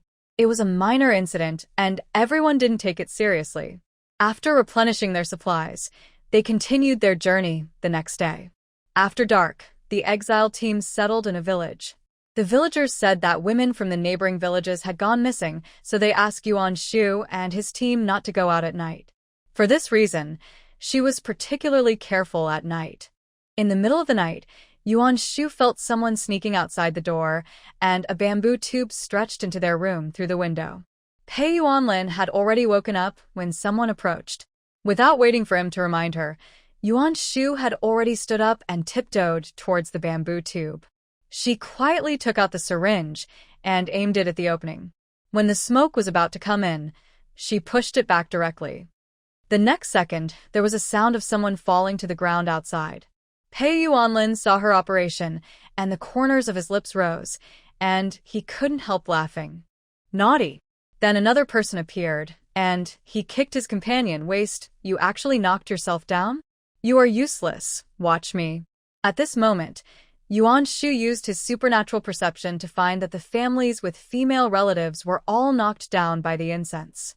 "Although I don't know what these people's purpose is, I can't let them succeed." She suddenly opened the door and walked out. The person outside was stunned. Before he could say anything, he was greeted by the blue brick that Yuan Shu picked up from the door. "You." The man's forehead was cracked, and he shook and fell to the ground dizzy. When the door opened, the Pei family had already woken up. They woke up instantly when they saw Yuan Shu's move. It was so quick and neat. "My wife is great." Pei Yuanlin clapped his hands and cheered like a little fool. Then he shouted at the top of his voice, "Oh no, a thief stole the money. There's a fire." Money is everyone's lifeblood, and fire means danger. This time, not only the officials woke up, but even the villagers were alarmed, and they opened the door one by one and rushed out. "We've been discovered." After one person cursed angrily, he blew a whistle. At this time, the people who rushed out found that some ladies and girls in the village were thrown on a carriage like sacks. Even De Zhuang's wife and children were among them. Chao Yuan was shocked and drew his sword and roared, "Put the people down for me."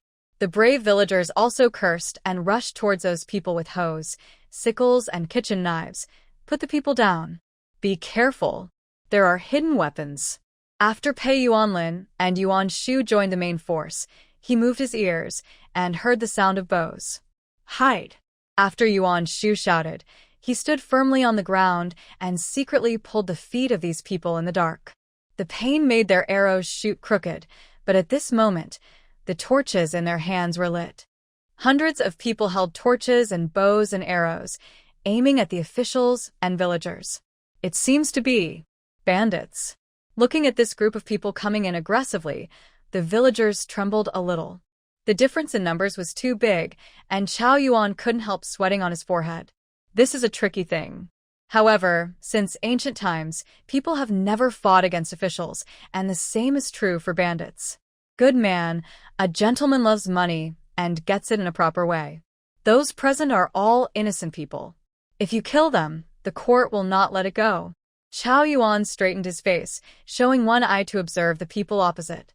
They secretly kidnapped people in the middle of the night and obviously did not want to make a big fuss. "My lords, I don't want to cause unpleasantness. I just want to take a few people away. Don't worry, we will take people away and will never touch others. Of course, if you stop us, don't blame us for not having eyes." The people trembled in fear. They were no match at all. The end of resistance was death. Chao Yuan gritted his teeth. He didn't want innocent people to fall into the hands of bandits, but he was powerless now. "Boss, if you can save one, it's one. Report back and discuss it again." At this time, the injured and awakened bandits appeared. They held Pei Shishir and Ji Wanqing hostage with knives. Take them away. In addition to the Pei family, De Zhuang's wife and children, the 3 brothers and sisters of the Ji family were also thrown into the carriage and left. The bandits did not continue to rob people but just captured some pigs and sheep and then withdrew. Because of his concern for other villagers in the village, Chao Yuan could only grit his teeth and stare at the bandits as they left. Wang De, take the people to see where they went, and the other brothers will guard the exiled prisoners.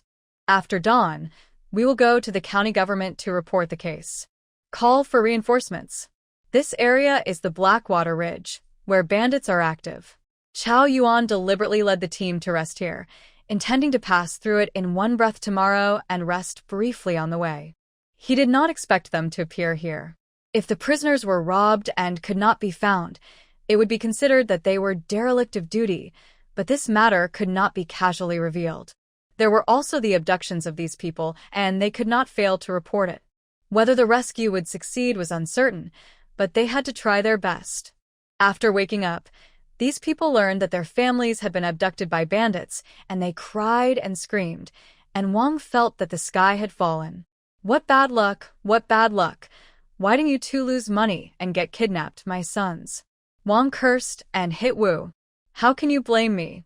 Wu felt wronged and angry. It was too vicious. Her children were kidnapped, but she hoped that someone else was kidnapped. It was simply. At that time, Yuan Shu and the others didn't know what happened in the village because their hands were tied, and they followed the bandits to leave under the threat of the bandits. As a family, they were not that scared, but just thinking about how to get away. Shu, I will find a way to attract attention for you. You and Shishir can run as far as you can. Our people will help you.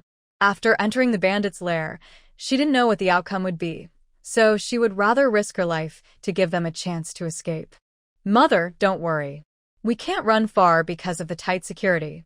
After Yuan Shu comforted her, Ji Wanqing sighed. The journey to Lingnan was really full of disasters. Someone once said that at least 30% to 40% of the prisoners would die on the way to exile. It was not an exaggeration. There were all kinds of natural and man-made disasters.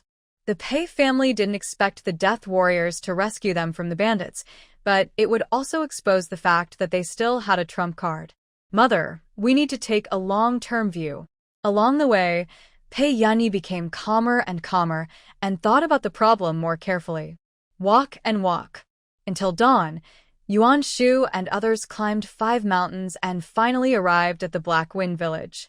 Along the way, the traces along the way were still hidden, and there were people standing guard. The Pei family's Death Warriors did not receive orders, so they did not act rashly, but followed from a distance, waiting for an opportunity to move. Be honest, don't try to escape. See, those people will end up running away. The bandit who was hit by Yuan Shu's brick pointed at the bloody man hanging on the city wall with gritted teeth. The other party was already lifeless, and there were eagles pecking at their bodies. The bloody appearance was horrifying. The awakened village women and girls were crying at this moment. Pei Shishir's face turned pale. She quickly lowered her head and stood close to Yuan Shu. Sister-in-law, it's so scary. It's not that she hasn't seen dead people before, but such a hideous and terrifying scene is still rare. Don't look if you are afraid, it's okay.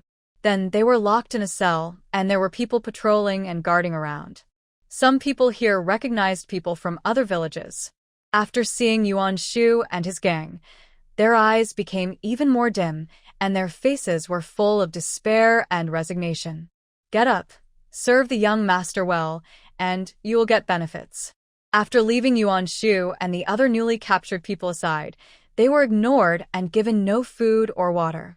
They did not move in order to eliminate their thoughts of resistance. As for those who had lost their pride due to being imprisoned, they walked out consciously.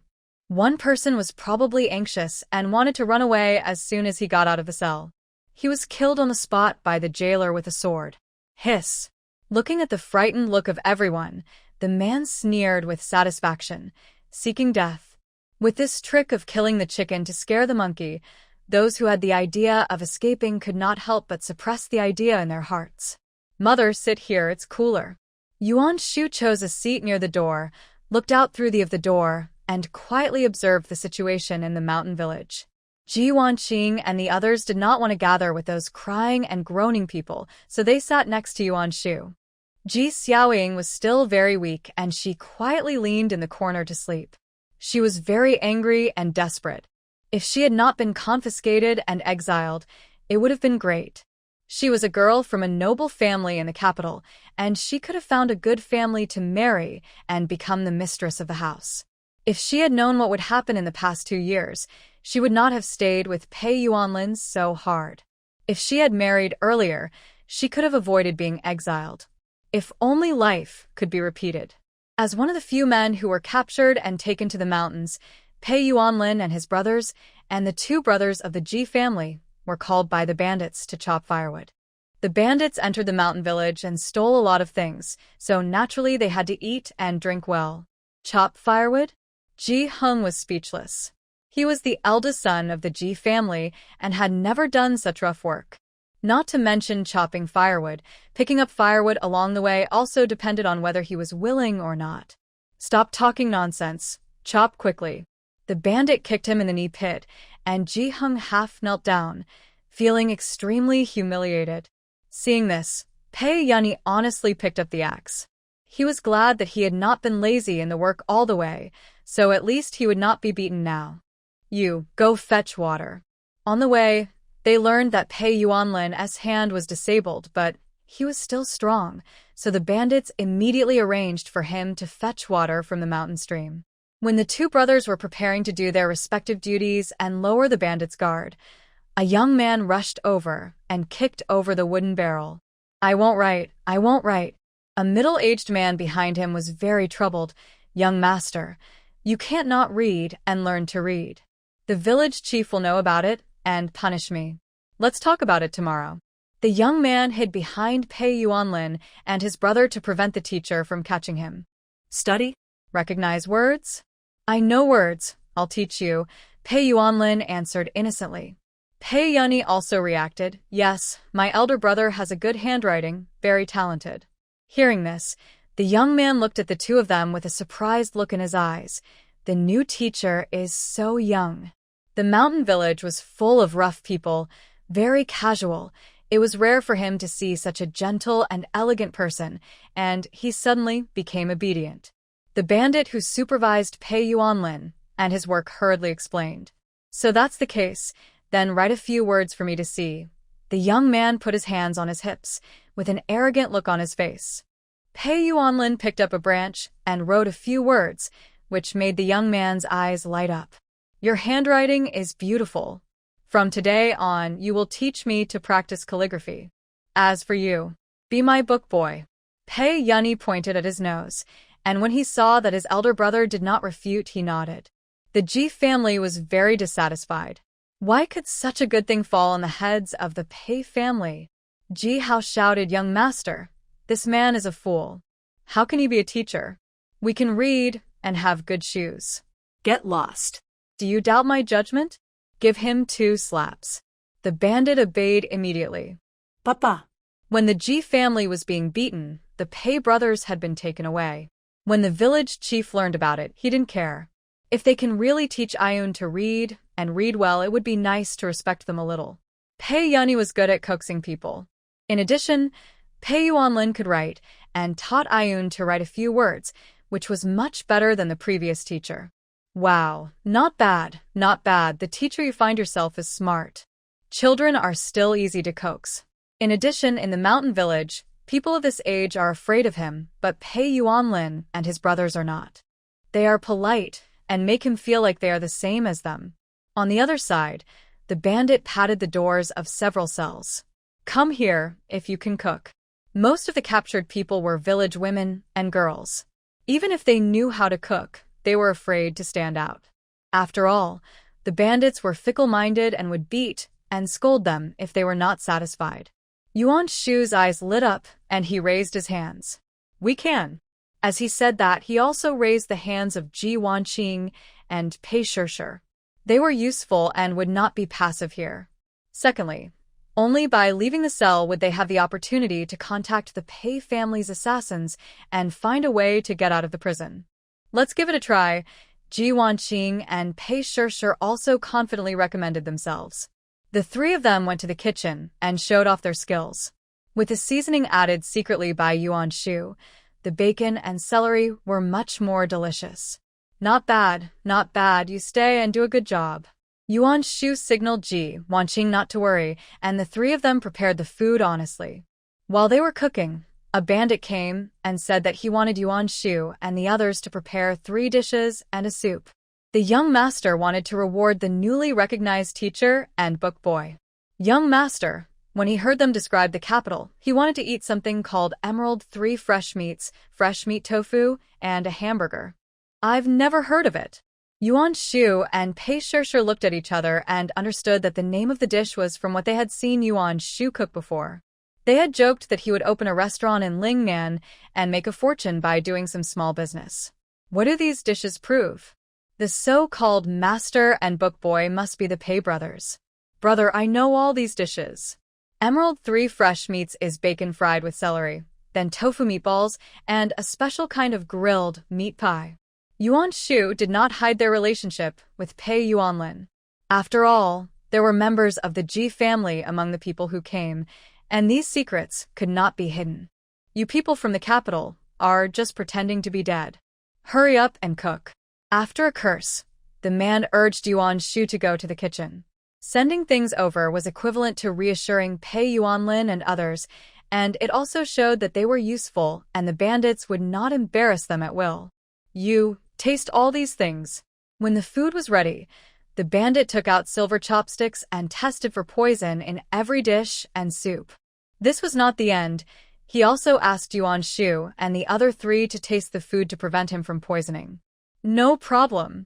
Yuan Shu scooped a small spoonful of each dish, put them in the bowls, and then ate them with big mouthfuls. Pei Shishir and Ji Wanqing understood what he meant and quickly shoveled the food into their mouths. The prisoners could not eat this food. Soon everyone in the village ate the food made by Yuan Shu, and they all said it was delicious. The chef in our village has been replaced. Today's food is good. It's delicious. After seeing Yuan Shu's skills, the bandit was not too embarrassed and arranged a firewood room for the 3 of them to live in, instead of squeezing into the cell with others. Ji Xiaoying heard that Yuan Shu had found a job in the mountain village, and she was envious. Thinking of something, she knocked on the cell door. I know Mrs. Yuan the chef. I'm her cousin. Big brother, take me there. I can cook, too. The jailer rolled his eyes at her. What cousin? Why didn't you tell me today? Shut up. As he said that, he raised his foot and kicked her hand that was clinging to the cell door.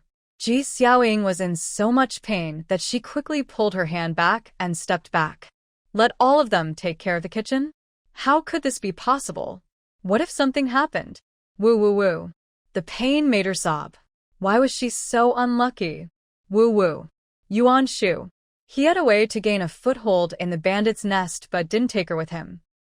On the other side, Yuan Shu took advantage of Ji Wanqing and her daughter falling asleep, used the earth escape to leave the wood room, and found the Pei family's assassins who had sneaked into the mountain stronghold. Don't shout, it's me. Ingjiu looked at Yuan Shu, who suddenly appeared, and his mouth twitched. The princess's ability to hide her figure and breath seemed to be even higher than his. I am here to see the princess. I wonder how the prince and his wife are doing. Do you want me to take action? Along the way, they did not receive any orders to take action, so they did not dare to act rashly. Only a few people came in, and the others were hiding outside the village. Yuan Shu shook his head. It would be too abrupt to save only us. So my suggestion is... So? Do you understand? Ingju nodded with a stern look. Yes, I understand. Okay, you guys be careful. I'm going back. I'll contact you again when the time is right. After explaining her request, Yuan Shu left. On the surface, she left. But in fact, she quietly scouted the place and soon found out the situation of the entire village, including the guards, etc., and even drew a simple map on paper. As soon as Yuan Shu left, Pei Yuanlin found Ingjiu. Your Highness, I am here to see you. Well, Are all of us here? Your Highness, my brothers are waiting outside the stronghold, just waiting for your order. Pei Yuanlin waved his hand. Don't worry about this. This stronghold has captured so many people, the government will definitely send people to suppress the bandits, and then we can fish in troubled waters and withdraw. There are quite a few of these death warriors, but if they only save them, wouldn't it be telling the Dog Emperor that they have a trick up their sleeve? But if they rescue all the innocent people in the stronghold, it would be too difficult. There are nearly 8,000 people in the whole stronghold, including men, women, young and old, including those who were captured, and the mountain is easy to defend but difficult to attack. Doing so is tantamount to hitting a rock with an egg. Your Highness, you and the princess have the same idea. Ingjiu blurted out and quickly told Yuan Shu's explanation in full. Pei Yuanlin was silent for a moment. Why didn't you say it earlier? Didn't he say that the decision of his princess was equal to his? Ingjiu lowered her head in grievance. I didn't have time. Okay, let's decide. Pei Yuanlin didn't say much, and left after a brief explanation. Just when Ingjiu was about to leave, Yuan Shu came again. Princess. Princess? She looked guilty, as if her soul was about to be scared out of her. This is the mountain stronghold defense map I managed to get. You can give it to those officials. It will be safer to blend in and fight. When she went to scout the place, she found that these officials were actually in collusion with some people in the government. However, their kidnapping and robbery incidents have caused a lot of trouble. The government will still send troops to fight on the surface, but it is probably another painless battle. The bandits may pretend to be beaten back, and the ordinary people who are captured will be disguised as bandits, and then taken as rewards for the achievements of these officials. I understand what you mean, Princess. This way of fishing in troubled waters is not easy to be found out. When the fight starts, who knows how many officials will come? Yeah, go ahead. Do you understand what she means? No, she plans to do something big when she leaves. These bandits have been entrenched here for many years and have robbed many times. She has checked the warehouse and found a lot of good things inside. The superpower is a gift from God, and it is so powerful. If she doesn't enforce justice on God, she will be sorry for the good opportunity that has been sent to her door. After returning to the woodshed, Yuan Shu lay down to rest. When it was almost dawn, she quietly used her special ability to start digging underground in the martial arts arena. Yuan Shu and his friends were called up early in the morning to prepare lunch. The people in the mountain village don't eat breakfast, but because they eat together, the kitchen needs to be prepared early in the morning, and there are quite a few people. Yuan Shu's cousin, please take care of me. Let me help in the kitchen. I will be very diligent. Ji Xiaoying and the new village women were also assigned to do various things. When she passed by the kitchen, she immediately shouted loudly, Jwanking frowned. Come to help? It's good enough not to cause trouble. Will she be so kind? If she makes a mistake, it may even implicate them. Just when she wanted to remind Yuan Shu to refuse, someone interrupted Ji Xiaoying's words. Diligent? You don't know how dirty you are. If you're asked to cook, we can't eat it. At this time, Ji Xiaoying noticed that everyone looked at her with contempt and disgust. You're having your period, a village girl beside her reminded her with a red face. Ji Xiaoying didn't get enough rest after her miscarriage and was caught up the mountain in a hurry. She didn't even have time to change her clothes properly, and now she smelled bad. Subconsciously, everyone kept a distance from her. An old lady appeared and rolled her eyes at her unhappily. You're so rude. Come with me to change clothes, and let the other sisters teach you how to wash properly. Yuan Shu was busy in the kitchen with Pei Shishir and Ji Wanqing. Ji Xiaoying didn't want to endure these grievances, but her body was not clean yet and she couldn't serve others, so she could only wash the smelly clothes and shoes. In this way, another peaceful day passed. In the afternoon of the next day, a sentry came to report that the government team had appeared at the foot of the mountain, clamoring for them to release the people and return the things they had robbed. Tell them that the rule of our village is to enter vertically and leave horizontally. As for money, no money but life. Come and fight if you dare. At the foot of the mountain, Chao Yuan and his men also brought some officials and came with the brothers from the government. After hearing this, they felt very heavy. Could it be that? These people can't come back? They lost the prisoners they were escorting, and there were more than one or two of them. Fines were light. If it was serious, they might be beheaded. What arrogant bandits, lawless, and simply disregarding the king's law. The former prince's family, who was exiled by His Majesty, was captured by them as prisoners. This is simply a slap in His Majesty's face. After thinking about it, Chao Yuan said this deliberately. If it was an ordinary exile, it would be okay. He risked all his belongings, and the lives of his brothers might be saved. But if all the Pei family members were lost, it would be a big deal. Maybe someone would think that he deliberately let them go. Secondly, the people in the government here also took this matter seriously. What? You are talking about the former war god, the Pei family.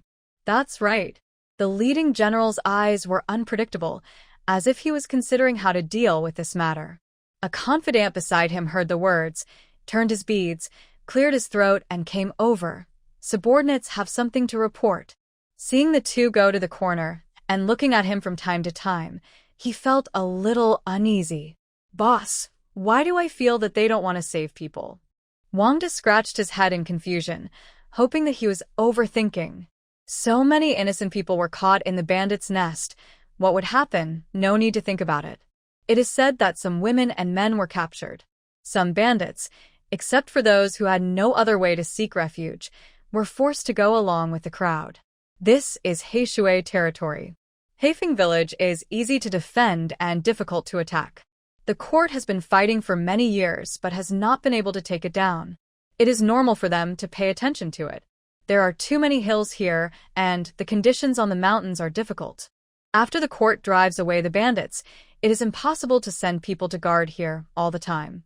These bandits are like weeds that can't be burned by wildfires.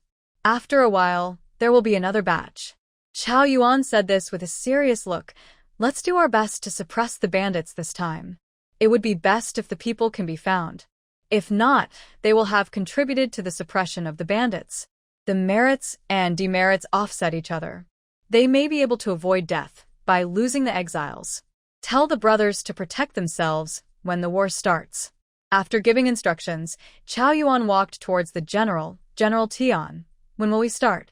If it's dark, we are not familiar with the terrain, which will be more disadvantageous to us. Negotiate first. Saving people is the most important thing. If they don't know what's good for them, When the sun sets, follow this general to suppress the bandits. In fact, there were a few people who quietly left the team and walked towards the mountain village. They were going to inform the people in the mountain village. Let them take the opportunity to the Pei family or kill one or two. It's a pity that they couldn't enter the mountain, so they were captured by the Pei family who were secretly monitoring them, which ruined their chance to report the news. Evil thing. You still want to harm our master? The messenger had already been there, but Ingshi still felt unsatisfied and kicked him hard. Hush, keep your voice down. Have you prepared the things that the brothers have prepared? Don't worry, brother, it's all right. Ingju nodded and caught a bandit, secretly hid the mountain's stronghold distribution map drawn by Yuan Shu on him, and deliberately made a noise for the scouts to find. The other party quickly looked at the map and hurried back. Is this a fraud? Some people were skeptical. After reading it, General Tian couldn't help being shocked. It might be true, it's too detailed. The general situation of this mountain is indeed as drawn on the map, and if he were to defend it, it would be like this. Realizing what he said, he quickly closed the map. But we still can't be careless. Let the brothers have a good rest and wait for my order. Chao Yuan and others took a quick look and memorized the general situation. On the other side, Yuan Shu suggested to make tea for the soldiers in the mountain stronghold after lunch to cool down and refresh themselves. The reason was that if a war broke out, it would probably last until dawn. As for refreshing tea, in fact, they would prepare it for the patrolling men every day. I think adding some honey to sweeten their mouths will make everyone more energetic. After all, the weather is so hot. In the capital, we all like to drink it. Don't believe me, I will show you my skills? Yuan Shu said and immediately started to make it. Her cooking, even ordinary stir-fried wild vegetables, is so delicious that people almost want to bite off their tongues. When the honey tea comes out, it has the fragrance of tea and the sweet fragrance of honey, which makes people want to have another cup. Okay, boil 2 pots and prepare dinner early today. Little did they know that she had already put lactulose in it, which tasted sweet, with the taste of honey and osmanthus to cover it, and it was non-toxic, and the silver needle could not detect it at all. Today, the government came to make trouble. They had lunch early and were ready for battle. Everyone was ready for a big fight when the sun set. Yuan Shu prepared the food and then tampered with the tea. In fact, she also put lactulose in the sweet-scented osmanthus porridge that everyone ate in the morning. It would be very interesting to fight later. Shu, do you have a plan? Ji Wanqing knew that Yuan Shu would not sit and wait for death.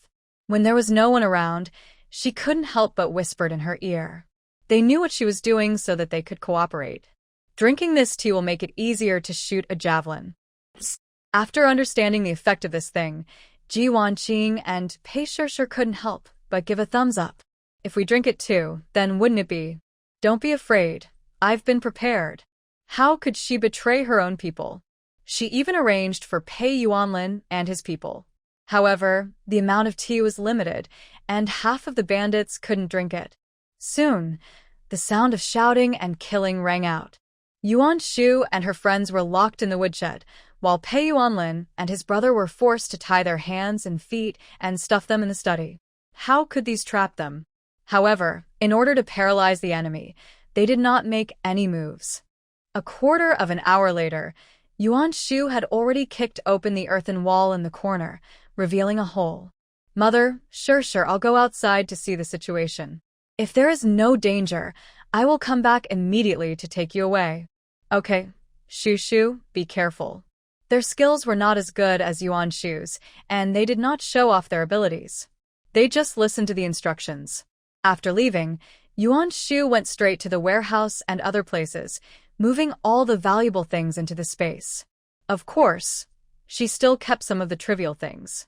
In less than half a quarter of an hour, she emptied the bandits' warehouse, money and food. Many of these belonged to ordinary people. When she went down the mountain, she would give a little to each household to minimize their losses.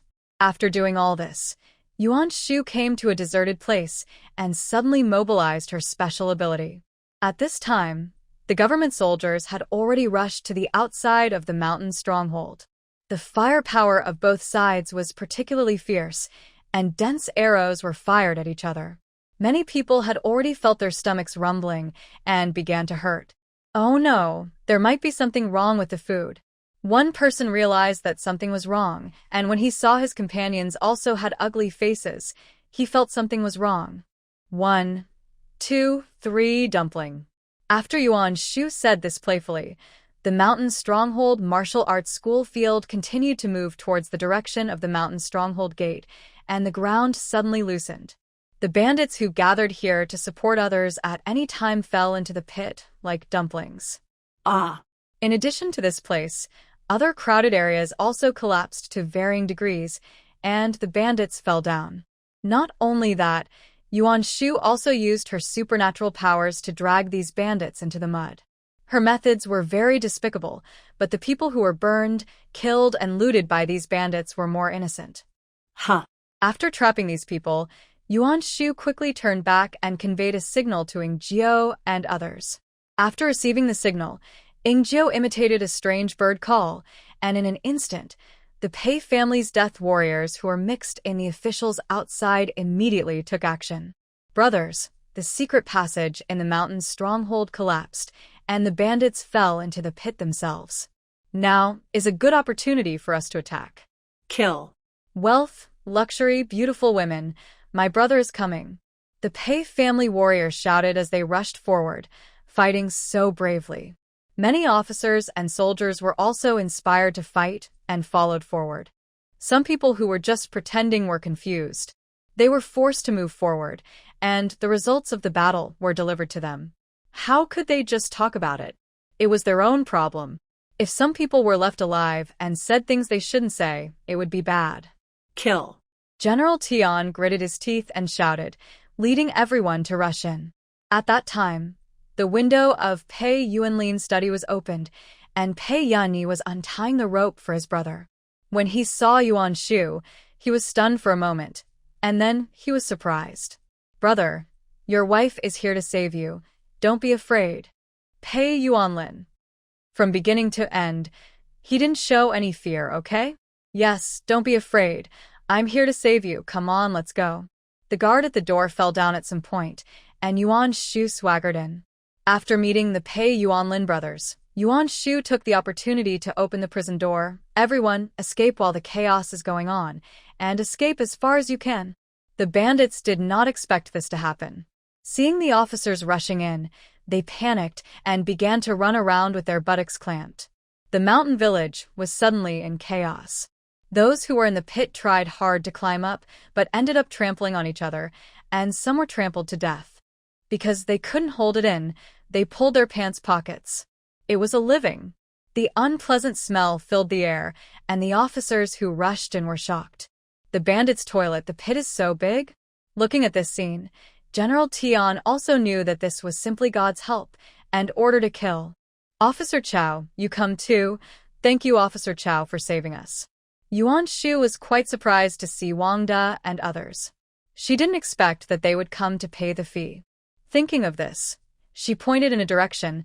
"That place is the yard of the sixth boss in the mountain stronghold. There should be something there." The other yards were occupied by the government soldiers at the first time, and Chow Yuan and others didn't want to fight for them. Simply followed Yuan Shu's instructions and took a stroll, which was also considered a small fortune. Once you enter here, the capable ones will take charge. This is an unwritten rule for fighting bandits. Of course, it is possible to hand it in and exchange for merit, but they didn't need to the officials, so everyone hid them quietly. The rescued people thanked the officers and soldiers in various ways. "Thank you for the rescue, sir. We can't repay your life-saving grace. We only wish to work like cows and horses in the next life and repay you." Although they didn't make much money, they did make contributions. General Tian was overjoyed. "Ahem. Everyone get up, come on, register them and send them down the mountain to reunite with their families. Next, they have to clear the area. There are some secrets that these bandits cannot take out alive." When Chow Yuan and his men left with the exiles, they also praised General Tian. "This time, if it weren't for the general's leadership, we would not have won.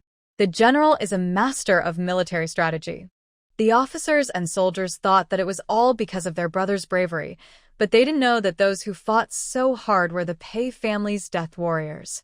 Fearing revenge from the bandits, the officers smeared their faces black with pot bottoms, so they didn't recognize each other. But it is undeniable that they will be rewarded when they return.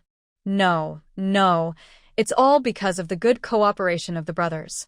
Chow Yuan and the others didn't care about what was happening on the mountain. They followed the rescued people and went down the mountain together. Those who were abducted to the mountain walked home crying.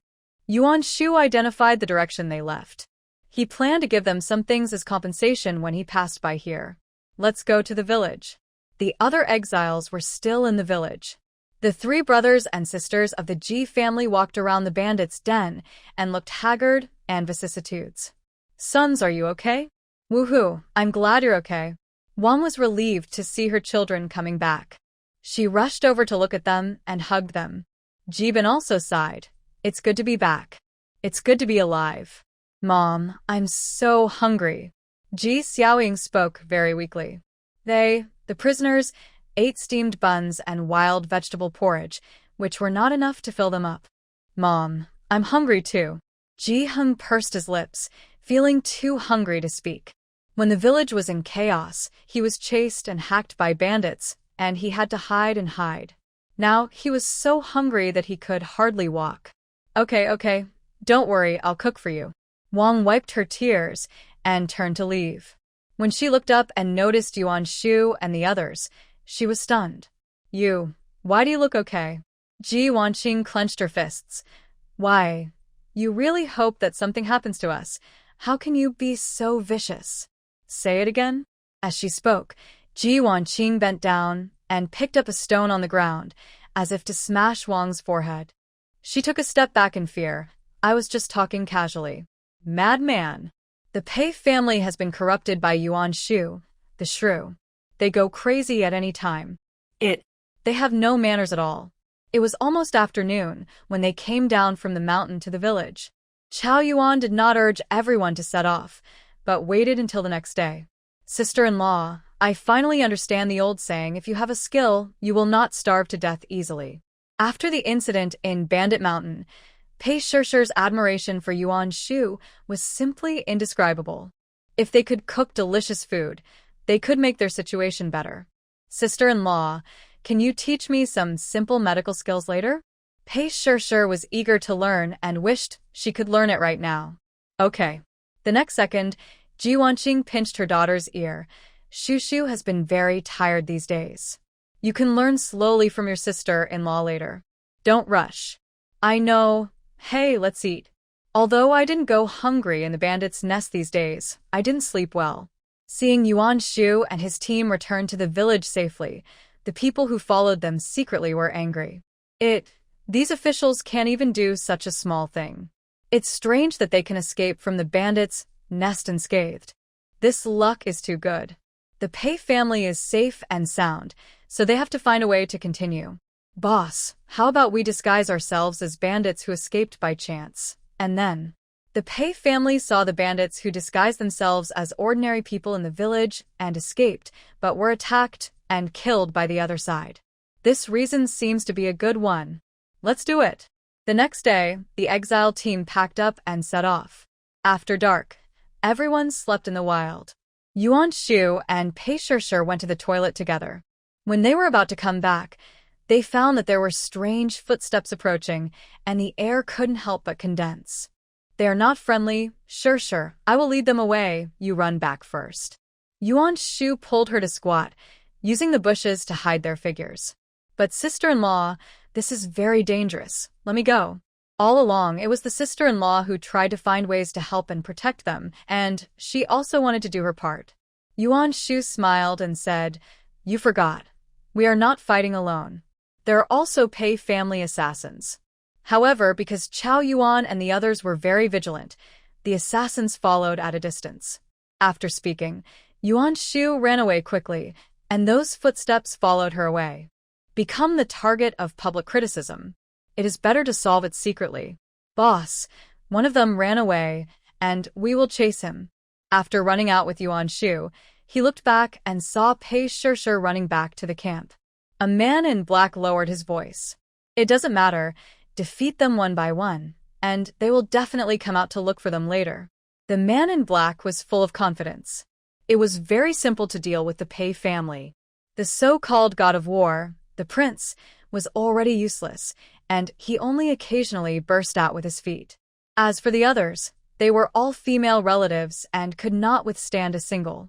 Little beauty, don't run away, come to your brother, and you will die happily later. When Yuan Shu was surrounded, the masked man in black spoke to her very frivolously. She was beautiful, and these killers thought it was too easy to let her die like this, and one or two of them had a mean mind. Ugly monster, sister will make you all die. Without a trace later. Yuan Shu smiled, and her smile under the moonlight was very seductive. The killers exchanged glances and walked towards her. But at this moment, they felt the soil under their feet soften, and then they were pulled down by something. When they reacted, only their heads were exposed on the ground. They wanted to struggle, but couldn't move. Weird, it was really too weird. Are you a human or a ghost? How did you do it? Sure, it's a secret. Before these people could scream, their heads disappeared from the ground. It was at this moment that Yuan Shu felt two strange breaths, and she turned her head suddenly. There are still fish that have escaped the net. The two people in the dark were also pulled down from the tree. Just as their heads were about to sink into the soil, a low exclamation sounded. Princess, we are our own people. Yuan Shu paused and appeared in front of the two people. Looking at Ying Jiao and Ying Shi, who were buried in the soil with only one head left, she frowned. Why are you? Forget it, let's bury them. Without them, there are still dozens of dead men left, so the problem should not be big. No, don't. Princess, spare me, I didn't see anything. My goodness, The princess actually has such a skill. It's incredible. No wonder she was so confident all the way. Yuan Shu smiled. The mouths of the dead are the most solid. But there is another way. I will believe it too. As she said, she pinched the mouths of the two and stuffed a mint candy into their mouths. Princess, what did you give me to eat? Feeling the cool taste from her mouth to her stomach, Ingzio's tone was very heavy. She actually wanted to silence her? This decisive killing method is comparable to their prince. 9 turn broken heart powder. You must take the antidote once every 7 days. Otherwise, your intestines will be pierced and your stomach will be rotten. If you choose to keep the secret, you will die otherwise. The two were silent. Her medical skills are so great, this must be true. After a while, Ingzio asked, Princess, will you hurt our master? This question asked whether she would hurt the Pei family. I have no grudges against them, but if you spread my secret, then I will. Yuan Shu showed a cruel smile. I will kill you all, she said while wiping her neck. Her harmless smile with white teeth was very creepy. In other words, the princess is one of us. I understand. I will keep the princess's secret and never tell a 4th person, Ingzio said, and Ingshi nodded. Her ability was really scary. In the blink of an eye, these killers were pulled out of the ground. Could she be a monster transformed into a human form? Came to the world to accumulate merits? Or her own prince has done her a favor, and she came to repay it? No matter which one it is, as long as she doesn't hurt the Pei family, it's fine.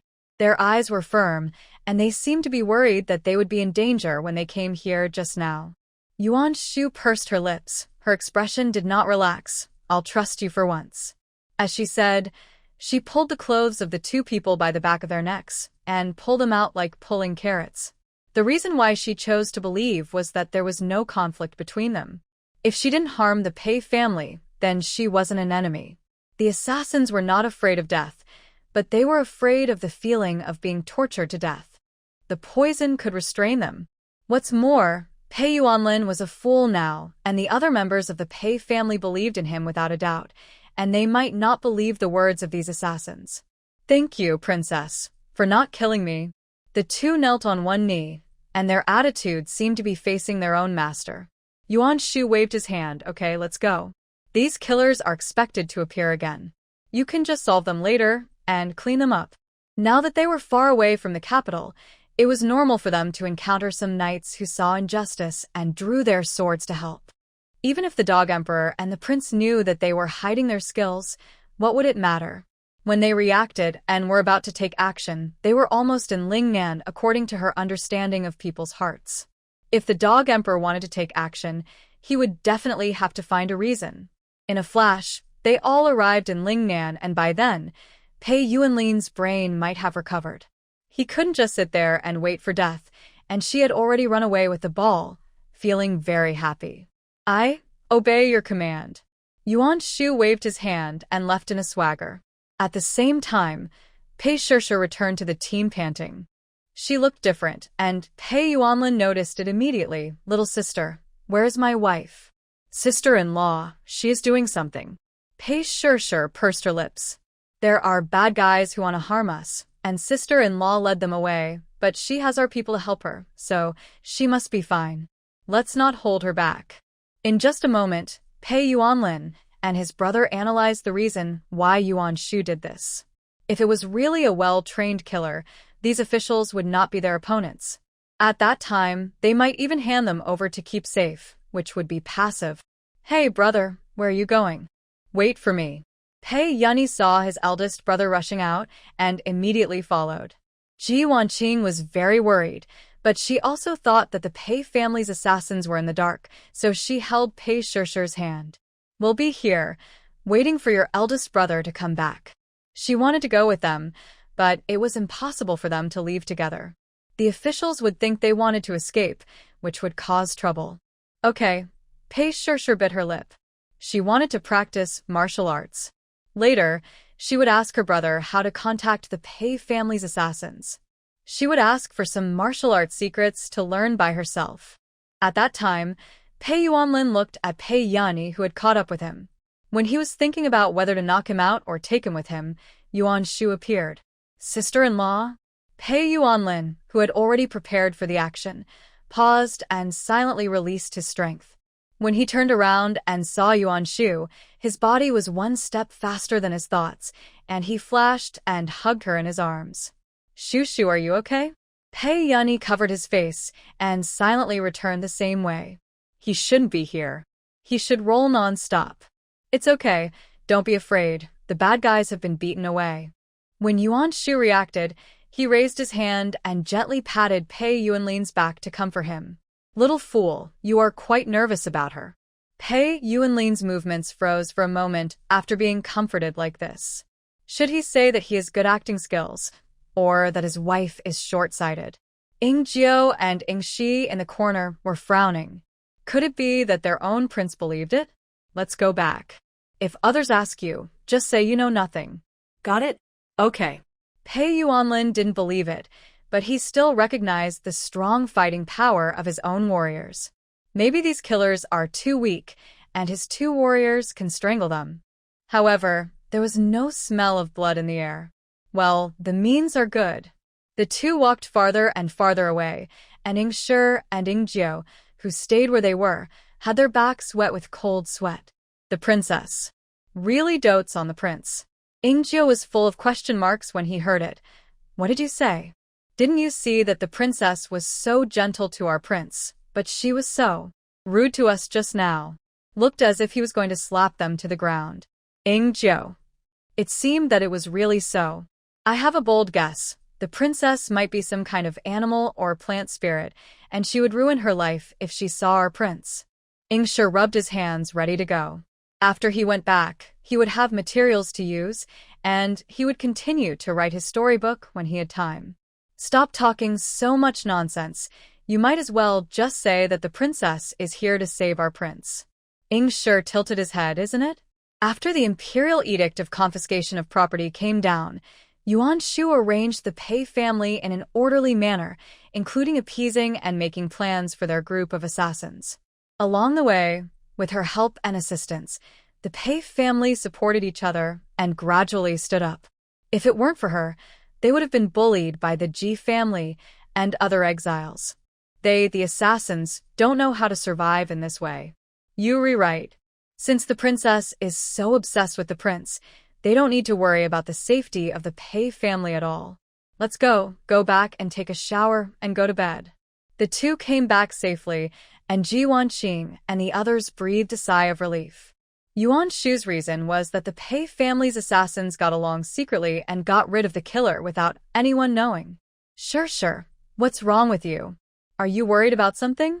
When preparing to take a break, Yuan Shu saw Pei Shi beside the campfire with a distressed look on her face, as if she was struggling with something very important. After thinking about it, she asked. Her sister-in-law was not as cowardly and indecisive as Ji Wanqing, and she was obedient and strong along the way. It was only right to show some concern. Sister-in-law, I did something wrong. Pei Shi bit her lip, pulled Yuan Shu to her side, and then grabbed a handful of golden melon seeds from her pocket. Some of them I stole when they were not paying attention, and some were from a small purse I took from a bandit when the village was in chaos. Some of them were stolen from the gambling table when she was delivering wine and food to the gamblers. Afterwards, she felt very guilty and entangled. She was educated not to steal, but when she thought of their hardship in exile, she did it. She was like a child who had done something wrong, and morality condemned her heart. So that's how it is. These are ill-gotten gains. We didn't rob them. At most, it's just a robbery. In troubled times, no one cares what means are used to make a living. In worse situations, cannibalism is even possible. What's more, they only took such a small thing from the bandits. Really? Pei Shi's dim eyes burst into a ray of light. Don't think too much, go to bed early. After comforting Pei Shi, Yuan Shu, as usual, leaned on Pei Yuanlin's shoulder and fell asleep quickly. On the way, she used the excuse of going to the toilet to deliver the things robbed from the bandits, the silver and copper coins in the food, to the homes of the villagers in the nearby villages. She consumed a lot of her supernatural powers, dealt with the killer and was sleepy due to pregnancy, so she fell asleep in seconds after closing her eyes. The villagers were surprised and delighted by such a good thing falling from the sky, but they just thought it was a help from a good person who robbed the rich and helped the poor, and they tacitly did not make it public. You are acting cute after getting the benefits, unless you think you are not dying fast enough. Thank you for your hard work, my wife. After everyone fell asleep, he whispered softly and kissed Yuan-shu on the forehead quietly. The next day, when it was still dawn, Chao Yuan urged everyone to set off. Because they had been kidnapped by bandits for 2 or 3 days, the journey was delayed. The weather was still good at the moment, so they had to hurry and travel. The rainy season is coming soon, and if it rains heavily, the pace will be slowed down. Dad, Mom, I really can't carry these things, let's rent a cart. Ji Xiaoying was very weak, but the bag she was carrying was not less. I'll pay the rent for this month. She took out a small piece of silver. When she was washing clothes and brushing shoes for the bandits, she could wash out copper coins and small pieces of silver from the bag from time to time, which were obviously hidden by these people. She secretly kept a little, originally wanting to buy herself some delicious food, but now she had to take out some of it. Renting a cart, it's a waste of money. Seeing this, Lu wanted to take the money, but Ji Xiaoying quickly grabbed the 2 ounces of silver. Mom, my elder brother and I have suffered a lot. Let us take a break. Wang was naturally distressed. She put away the money. It would be even more unprofitable if we hurt ourselves. Just like that, the Ji family wanted to rent a cart, but because there was no vacant land, they had to persuade 2 of the families to exchange carts. For this, they had to pay them 2 days' rent, which made Wang feel uncomfortable. On the way, Ji Xiaoying was pointed at. Some exiles would take advantage of her, touch her or hold her hand when they saw that she was alone, which made her very angry. As for the 2 officers who had an affair with her, they were whipped by Chao Yuan, punished and warned. If you don't follow the rules, you can find a way to make a living in the future. If you implicate your brothers, I will kill you. Chao Yuan's eyes were sharp. Yang Tao immediately said that he would never make the same mistake again. Damao lowered his head and admitted his mistake. The previous wave of killers never returned, and the rest were stunned. After checking, they found that there was not even a bloodstain left. Did they rebel and run away? They followed the orders of the second prince to use external forces to deal with and severely damage the Pei family, so there were only dozens of brothers who came. 30 of them took action last night, and there were 10 brothers left. It looks like we can only find another opportunity to take action. They risked their lives. As long as they killed 1 member of the Pei family, their mission would be accomplished. On the other hand, Yuan-shu did not waste the bodies of those who were dragged into the ground. While they were still hot, he threw them into the space to feed the wolves. This practice was quite cruel, but when she thought that these killers wanted her head, Yuan-shu had no psychological burden. She has always been principled. She will pay back double for those who treat her well, and 10 times for those who treat her badly. When it was dark, the Exiled team arrived at an inn. After eating and washing, everyone fell asleep. What they had encountered in the past few days was too tiring. Without danger, everyone relaxed. Pei Yuanlin stretched out his hand, pressed Pei Yunyi's sleeping point, and quietly left the inn. Subordinates, see the prince. Ingjiu knelt on one knee and saluted respectfully. They had met Yuan-shu last night, so Pei Yuanlin would not be convenient to find them later. Have you dealt with all the people? Pei Yuanlin turned his back to Ingjiu and looked at the Xianyu in the sky, exuding an aura of keeping strangers away. Ingjiu stood up silently and bowed. Reply to the prince, there are still some tales following. Subordinates want to find out their intentions, so they have not acted rashly for the time being. Hearing this, Pei Yuanlin frowned. Didn't you leave a single person alive yesterday? Whether you left or not, you have to ask the princess, how do they know? Probably, there was no one left, and they were all dragged underground. Well, I forgot about this in a hurry. Please forgive me, master. Thinking of Yuan-shu's warning in his mind, and thinking that as a Pei family soldier, he should not hide it from his master. At this moment, he was still a little tormented and guilty. Pei Yuanlin had his back to Ing Jiao and didn't notice his expression. Where are they? Ing Jiao blurted out, just outside the inn. Very good. Give me your sword. Pei Yuanlin said, holding Ing Jiao's sword, turned and left, and he hurried to follow. In his heart, he was excited and incredible. His own princess hand is healed? Can it be used? Although he thought so, he still gestured to Ing Jiao and asked him to call a dozen soldiers to follow up and finish off the key moment. Who is it? These killers were planning to sneak into the post station when everyone was asleep and severely inflict heavy damage on the Pei family. Suddenly, they found someone coming to their place and shouted. Pei Yuanlin snorted coldly and started fighting with his sword in hand. The 12 assassins fell in less than half an hour, leaving only one seriously injured. You are not stupid. You are pretending. It's over. All of them have been deceived. Pei Yuanlin is not stupid at all. He tried desperately to escape and spread the news, but he could only crawl on the ground. The rest is up to you. Pei Yuanlin had a blank expression on his face. He threw the bloody sword in his hand to Ing Jiao and left gracefully. The Pei family assassins in the dark showed admiration for him. It was said to be half a quarter of an hour, but in fact it was less than half of that time. The decisive and fierce moves were beyond the reach of the assassins. Your Majesty, you are so strong. Yes, Your Majesty. The others were shocked and admired, but Ing Jiao and Ing Shi were unmoved. In terms of speed, they were still a little worse than the princess. However, the two were still good at pretending. Take them away. Don't let anyone die. Ing Jiao asked his companions to take away the bodies and the living, and he and Ing Shi were responsible for dealing with the bloodstains. Brother, I'm actually a little curious. What if the prince finds out that the princess has deceived him in the future? Or vice versa. Will the princess eat the prince?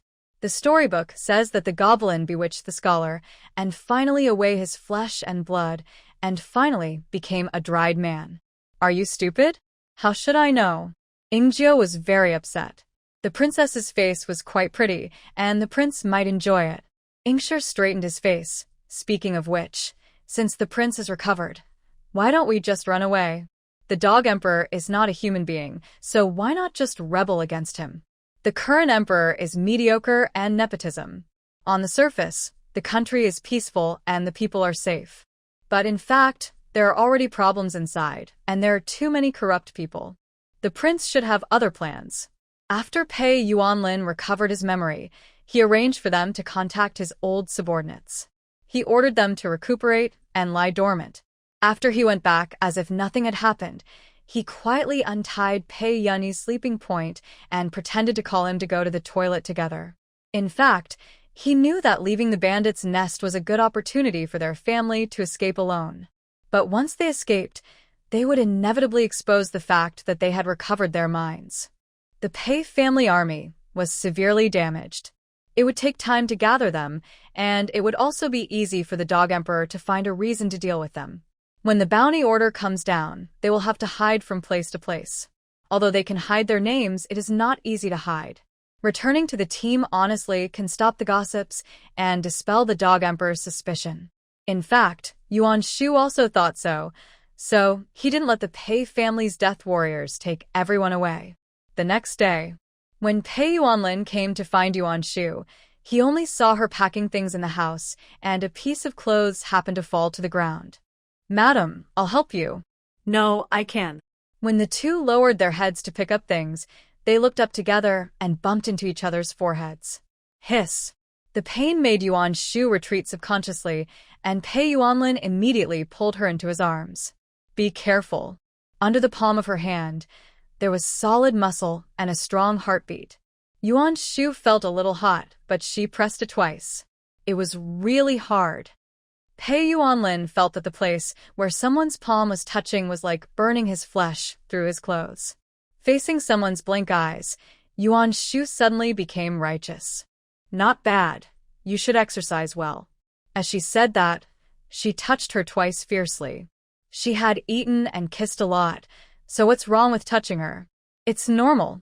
Is this feeling the happiness that her best friend said? Well, she really experienced it. Pei Yuanlin found that someone was taking advantage of her and was secretly happy. He couldn't help but pamper her, but with an innocent look on his face. "My wife, are your hands cold? Let me warm them for you." As he said that, Pei Yuanlin pressed Yuan Shu's hands and stuffed them into his arms. Ah, That's what you said. Yuan Shu touched her through her clothes twice more, but she was annoyed again the next second. It's over. Is this the effect of progesterone? Why does she look so dissatisfied? At this time, footsteps sounded at the door, and she quickly pulled her hand back and quickly packed her bag. Ji Wanqing brought the meal into the room. "Yuana is here. Just right. Let's hurry up and have breakfast. We will set off soon." She pretended not to see her son, who was smiling silly, and also pretended not to see Yuan Shu's blushing face. Well, it was also fortunate that her silly son's face was still there, otherwise Shu might not pay attention to him. Is this a beauty trap? On the other side, Su Wanwan and the others were here. Their team took 1.5 months to walk the distance that took 2 months in the previous life, and it only took less than a month to walk with Yuan Shu and the others. If the speed is fast enough, they can catch up in more than half a month. Oh no, there is a thief. In the middle of the night, when everyone was sleeping soundly, someone among the exiles shouted that his money was lost. A stone stirs up 1,000 waves, and the others check their bags one after another. After checking, they are silent. A lot of valuable things were stolen, and everyone's heart sank to the bottom of the valley. "Husband, what's the matter?" Su Wanruan looked tired and sleepy, yawning. At this time, Chun Haojia, who had checked the bag, looked at her sideways and found that Su Wanruan's clothes were a little messy. They didn't have tonight, and she looked like she was being messed up. Feeling Chun Haojia's eyes and then seeing the dirty footprints in the house, her heart sank. "Husband, what happened?" Su Wanruan quickly lifted the quilt and stood up. Her pants were neat, and Chun Haojia's face looked a little better. he was right next to him. If someone still did whatever he wanted to his woman, where would he put his face? There was a thief in the house and you didn't feel it at all? Chun Haojia's tone was a little bit gnashing, as if blaming Su Wanruan for sleeping too deeply. Su Wanruan felt very aggrieved. "Husband, maybe it's because I'm pregnant and I'm quite tired from the long journey, so I didn't hear anything. It's all my fault. If I hadn't slept so deeply, it would have been fine." If something like this happened, the only one to blame could be the thief, but Su Wanruan started blaming herself. In this way, Chun Haojia would put the blame on her with a clear conscience. Most of the money was stolen. What should I do next? Pregnant wife, empty purse, helpless him. Su Wanruan had no idea. In her previous life, her parents sent her money, but she accidentally lost it. But no one in the Pei family blamed her. Instead, they comforted her. Pei Yunyi was good at archery and hunted on the road, so she didn't go hungry often. Don't panic, husband. There are mountains and forests on the road. We can find opportunities to hunt and catch fish. We can always add some food. If we can't finish it, we can sell it for money. In her previous life, when she was exiled with the Pei family, the whole family spent it like this. With so many people in the Qin family, how could they be worse than the Pei family? This is the only way. I'll go see how mother and the others are doing. I hope the loss is smaller. Chun Haojia said as he stood up and walked out of the house. From a distance, Su Runrun could already hear the voice of her sister-in-law crying and complaining. She felt inexplicably irritated and aggrieved in her heart. God, you are so unfair. They have already given her a new life, and yet they have arranged these tests to hone her. Just as Su Wanruan finished cursing, the rain outside got heavier. The store owner knew that many people had been robbed, but they didn't care. I've reminded you before to keep an eye on your luggage. Our store is full of people from all over the world. I have no responsibility to help you protect your own property and safety. The store owner looked shameless. You didn't take it seriously, so you blame me? Then I'd say you're the thief crying thief, directing and acting it yourself. She wanted him to pay her back, but there was no way. Except for the officials who hadn't been robbed, the exiles had lost things to a greater or lesser extent. They felt aggrieved, but what the store owner said made sense, and they were speechless. What's more, The officials had no intention of helping them, so they had to swallow their anger and suppress their resentment. Okay, stop arguing. Go back and rest. Aren't you ashamed enough? The officers had no losses, so they didn't care what the exiles had lost. Their responsibility was to the people to their destination.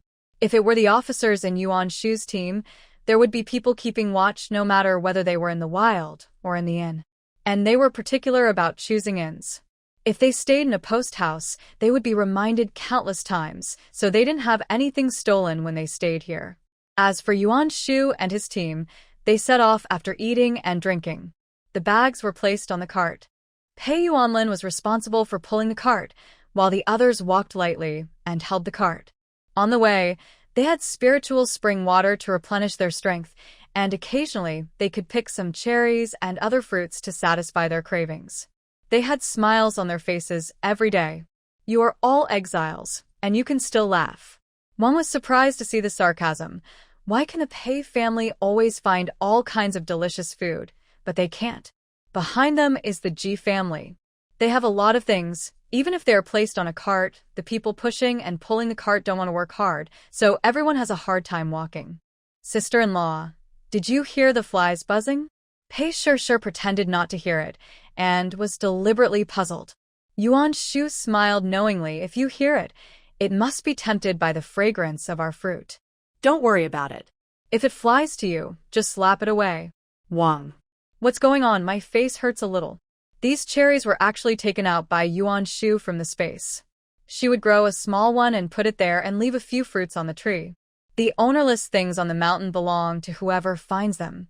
She doesn't want to share these wild fruits, and no one can ask her to do it. There is a river ahead. Let's rest here today. It has been several days since we encountered the bandits, and the team needs to rest and wash up. It takes time, so Chao Yuan gave an order, and everyone stayed here. If they stink, neither the post station nor the inn will accept them. By the way, sister-in-law, you just told us that you wanted to tell us something important. What is it? There was enough time. Yuan Shu and the others found a place to stay under a tree and sat down to eat cakes, drink water, and rest. Pei Yunyi thought of what happened just now and couldn't help asking. Oh, what I want to tell you is that you should not save people on the roadside casually. In fact, she suddenly thought of this and reminded the Pei family. Why? Pei Sure was puzzled. As the saying goes, saving a life is a meritorious thing. Why is the sister-in-law's suggestions so different? Yuan Shu pursed his lips. We can't take care of ourselves now. If we save people indiscriminately, we may just ask for trouble. Why else? Of course, it's because of the experience accumulated from reading countless novels and watching TV dramas. Netizens have said, don't save people on the roadside. At the least it will be Fu Xinqing, at the worst it will be Li Qingyin. She listened to the advice. Maybe she can save a golden thigh, but she may also save trouble.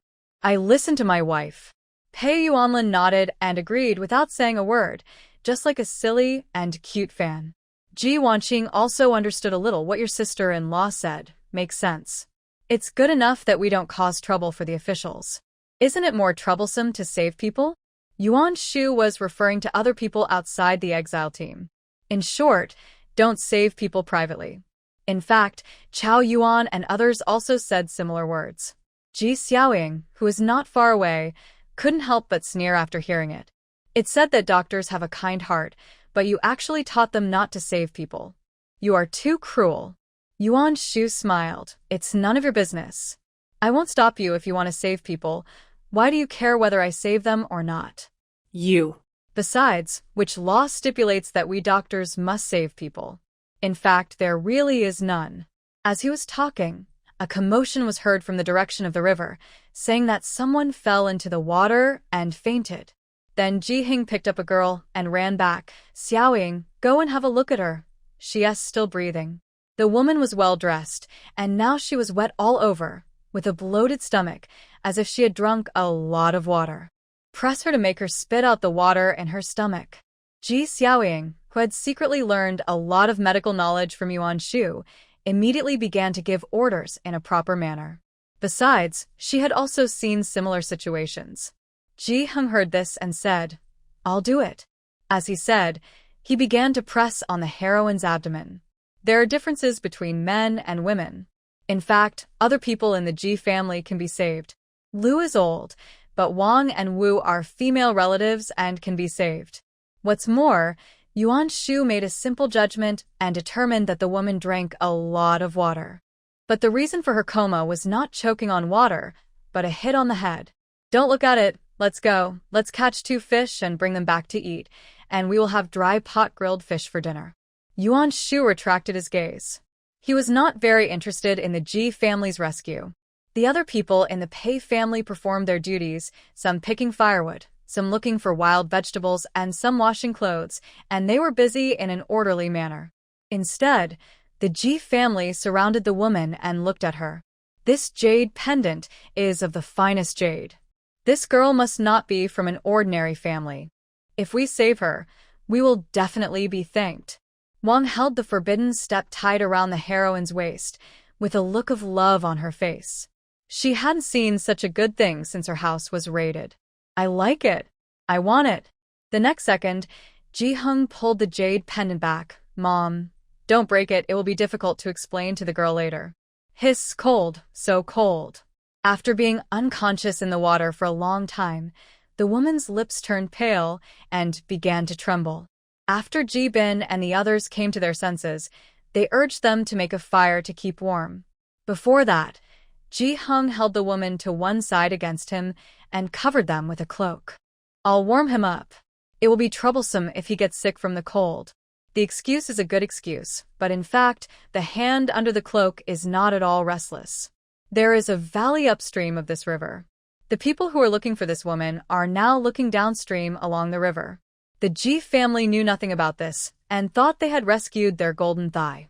Chao Yuan took a look and said that they were not responsible for the rescue, just don't cause trouble for the team. Don't worry, sir.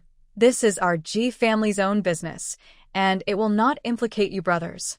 Just kidding, they don't want to share the credit of saving people with others. Yuan Shu used the excuse of going to catch fish, but actually she took them out quietly from the space. 2 of them were knocked unconscious by her, and she deliberately put them in the direction of the officials. After they stabbed the fish, she also successfully caught the fish. De Zhuang's daughter will help Pei Shishir wash clothes. Yuan Shu released a small one, allowing De Zhuang and his son to catch one as well. Wow, Daddy is so awesome. We have fish to eat tonight. The fish in the space grow rapidly. The fish that she had originally caught have hatched nearly 3 pounds, and there are so many of them. Yuan Shu smiled, quickly processed the fish with the river water, then quietly washed it again with the water from the space, brought it back, and started to roast it. When he came back, Ji Wanqing had already baked the pancakes and cooked a pot of corn porridge in a copper basin. 2 fish, Shushu, you are amazing. When it comes to finding food, no one in the Pei family can catch up with Yuan Shu's ability and luck. Hey, it's okay. At that time, the girl that Ji Hung rescued woke up. After she found herself leaning on the arms of a strange man, she slapped him immediately. Pei Yani and Pei Yuanlin happened to see this scene when they came back.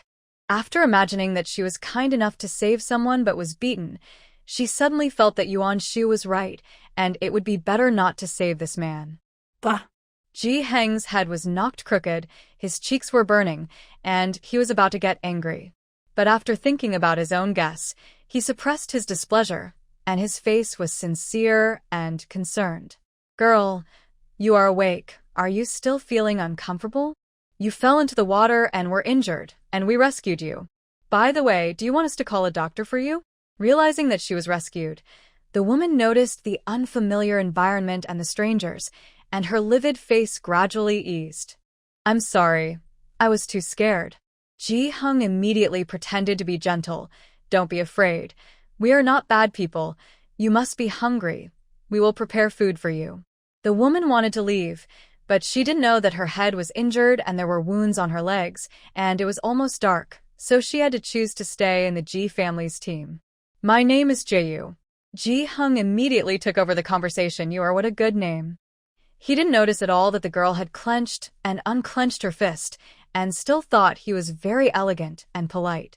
Yuan Shu added seasonings when grilling the fish, and the fragrance gradually spread. Then she put a little oil in the pot. This oil was boiled when she picked up the wild boar before. The pot was hot, and she added oil, then sautéed the scallions and garlic, and then added the chili peppers. Yuan Shu also quietly threw some sauce in.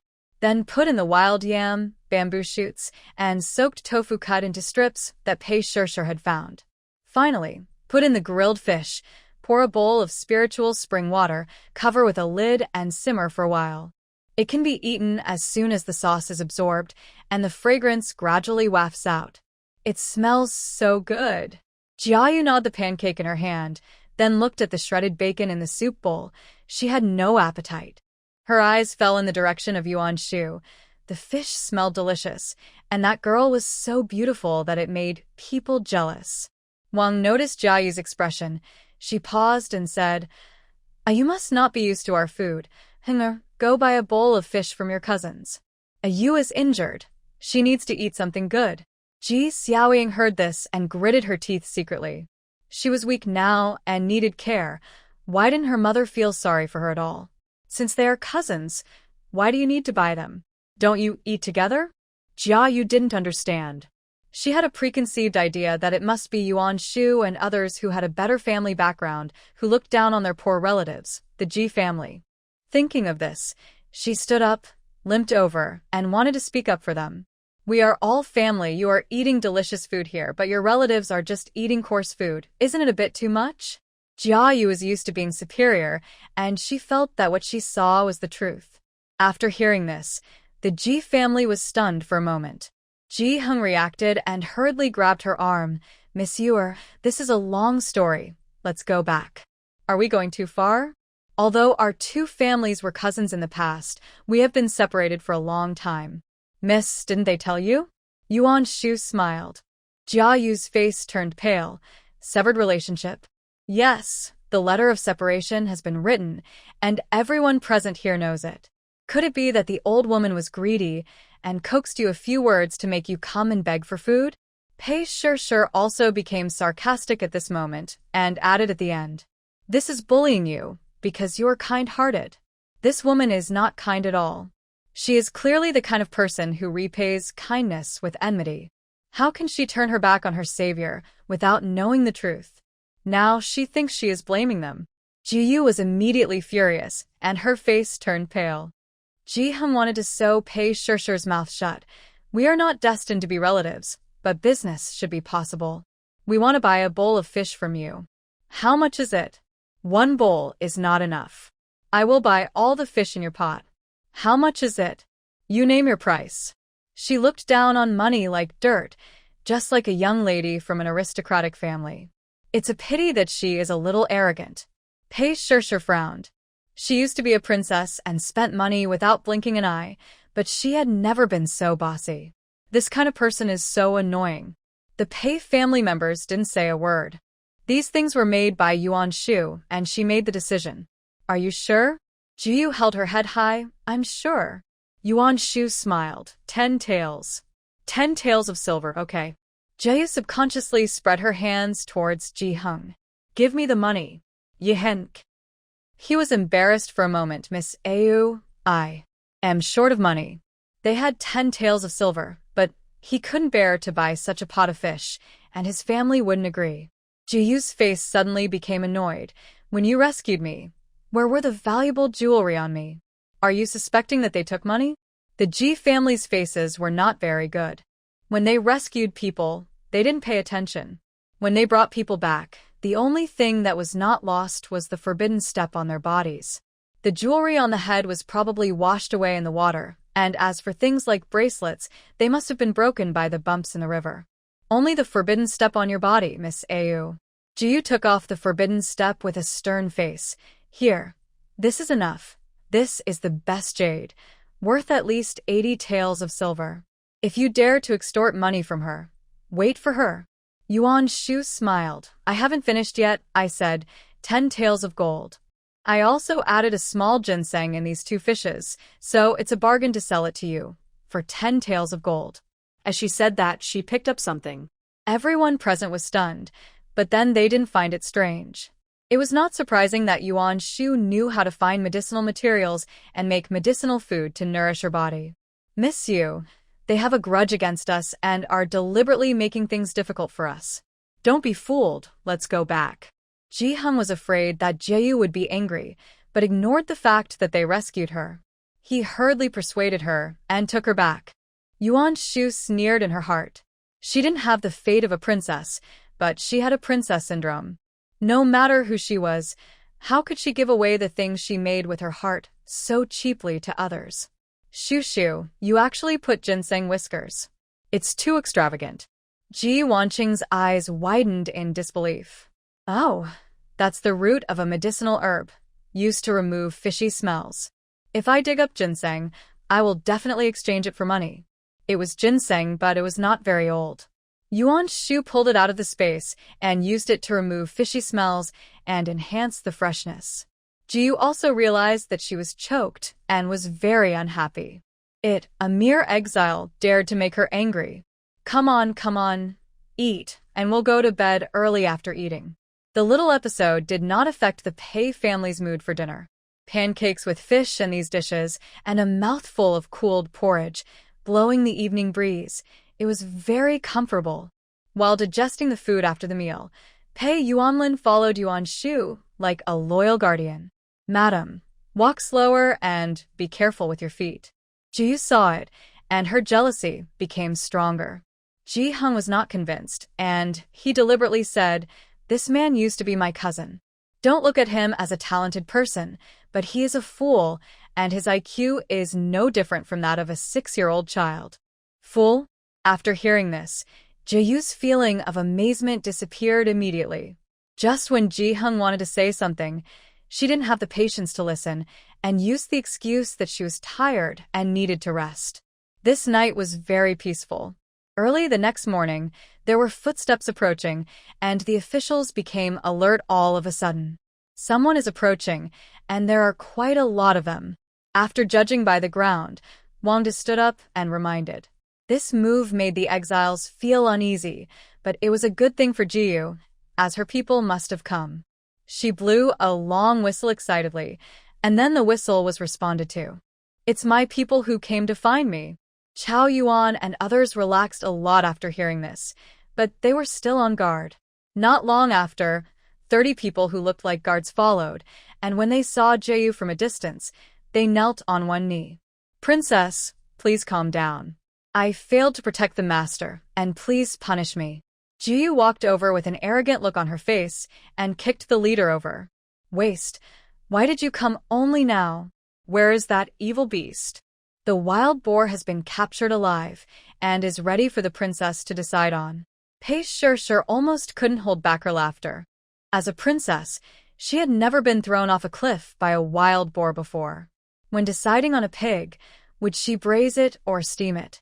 The princess will chop it into pieces. Jiayu seemed like a different person, with a sinister and vicious expression. You are the princess. At this time, Wang was shocked and surprised. Behind the Blackwater Ridge is the fief of the king of Janan. This man's surname is Xiang, and he is a king of a different surname in this dynasty. Bandits are rampant in this area. It is said that it is because of his cooperation with the court to suppress the bandits that the people can live and work in peace. Oh my God, if they save anyone, it will be the princess. Can they ask this princess to save their Pei family from the fate of exile? It would have been better if she didn't say anything. After she spoke, Jayu's face was very ugly. Yesterday, this not only asked about her life experience in a roundabout way, but also hinted that her own son offended her, and she would be responsible. Kill them all for me. Upon hearing this, these people immediately surrounded the Pei family. When they were about to take action, Chao Yuan shouted hurriedly, "Wait!" Jiyu's guards were so arrogant that they didn't notice the officials who had landed on the side at first. They were also stunned when they saw them. Princess this. We saved you. How could you kill people? You are simply repaying kindness with enmity. Wu was horrified and angry, and she shouted. The other exiles didn't say a word, but they looked at Jiyu with strange and puzzled eyes. Chao Yuan also revealed his identity at this time, and these guards dared not act rashly. Jia Yu was very angry. What are you afraid of? My father is the king of Janan. What's wrong with killing a few exiles? Who made them offend me first? He deserves to die. Ji Hung was extremely annoyed. How could saving people be wrong? If he had his previous identity, this woman would have cried and begged to be his. It was his identity as an exile that affected him.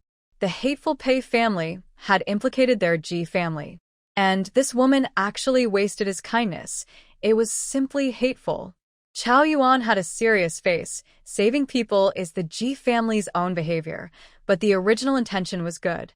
Secondly, these exiles were chosen by His Majesty to be sent to Lingnan. The prince is in a high position and has great power, but if these exiles are killed at will, my reputation will probably be bad if it gets out. Without waiting for the guard to answer, Ji Yu roared, "Then this princess will kill you all." Princess, be careful with your words. Although there is no one else here, this man said that he was an exile appointed by the emperor. Those who can use this banner are definitely not ordinary exiles. A few months ago, I heard that the royal mansion was confiscated and exiled. Could it be that the Pei family was in this team? If so, it would be difficult for them to take action. At that time, they might make things difficult for others. If they were killed afterwards, it would help some people's reputation.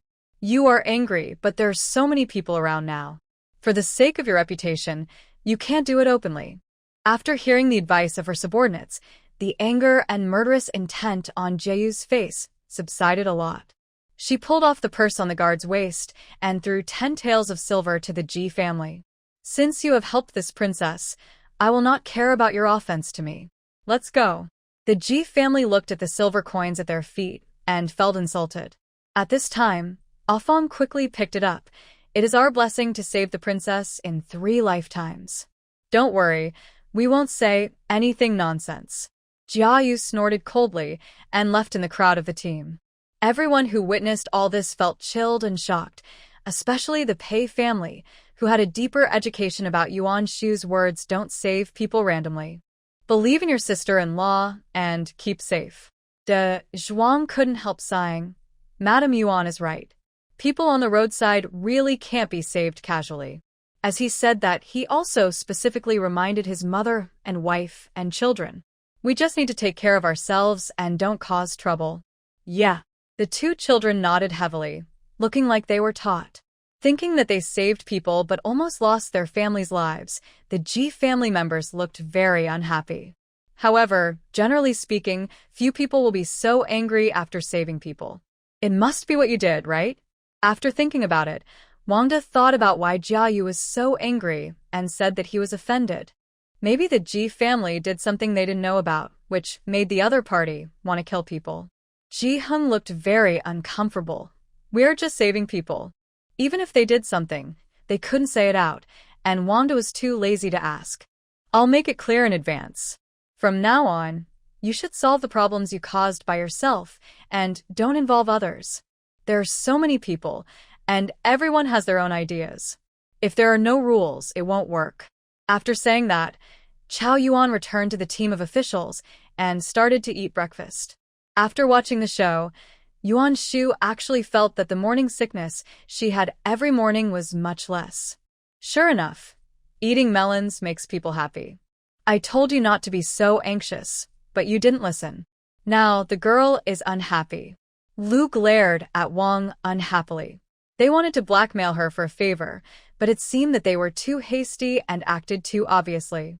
Although her grandson is also a handsome man, the two have not been together for a long time and have no feelings for each other, which is easy to arouse people's disgust. Mom, she said her father is the king of Janan, so isn't she a princess? It's normal to have a temper. Wang curled her lips. When she said that her son would be responsible, no one else objected. Why do you blame her now? They will pass by the fiefdom of King Janan next. Thinking of this, Ji Heng's eyes flickered slightly, and he didn't know what he was thinking. The quarrel between Ji Xiaoying and Afong rang out at this time. You don't want this money, and now you ask me for it. You are shameless. Who said we don't want it? You picked it up first. Give it back. The person was saved by my eldest brother. This is what we deserve.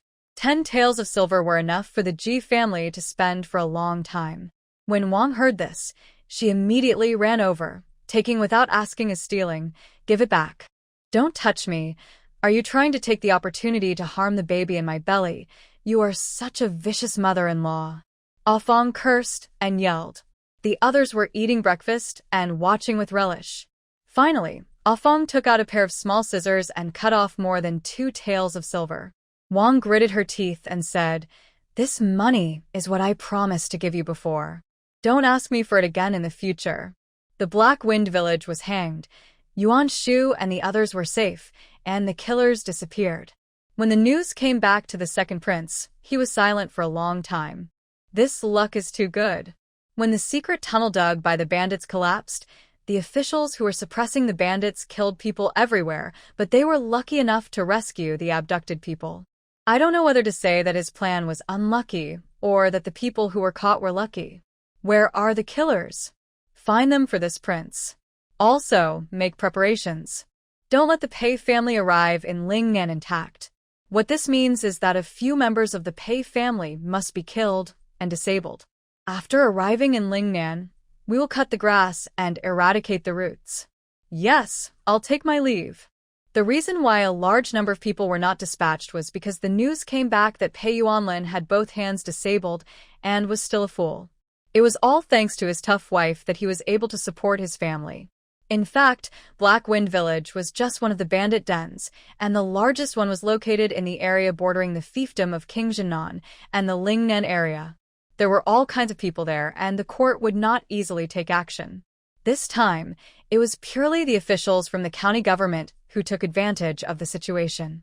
The Exiled team continued to set off, and everyone was fully alert, fearing that the unruly princess would find someone to ambush them.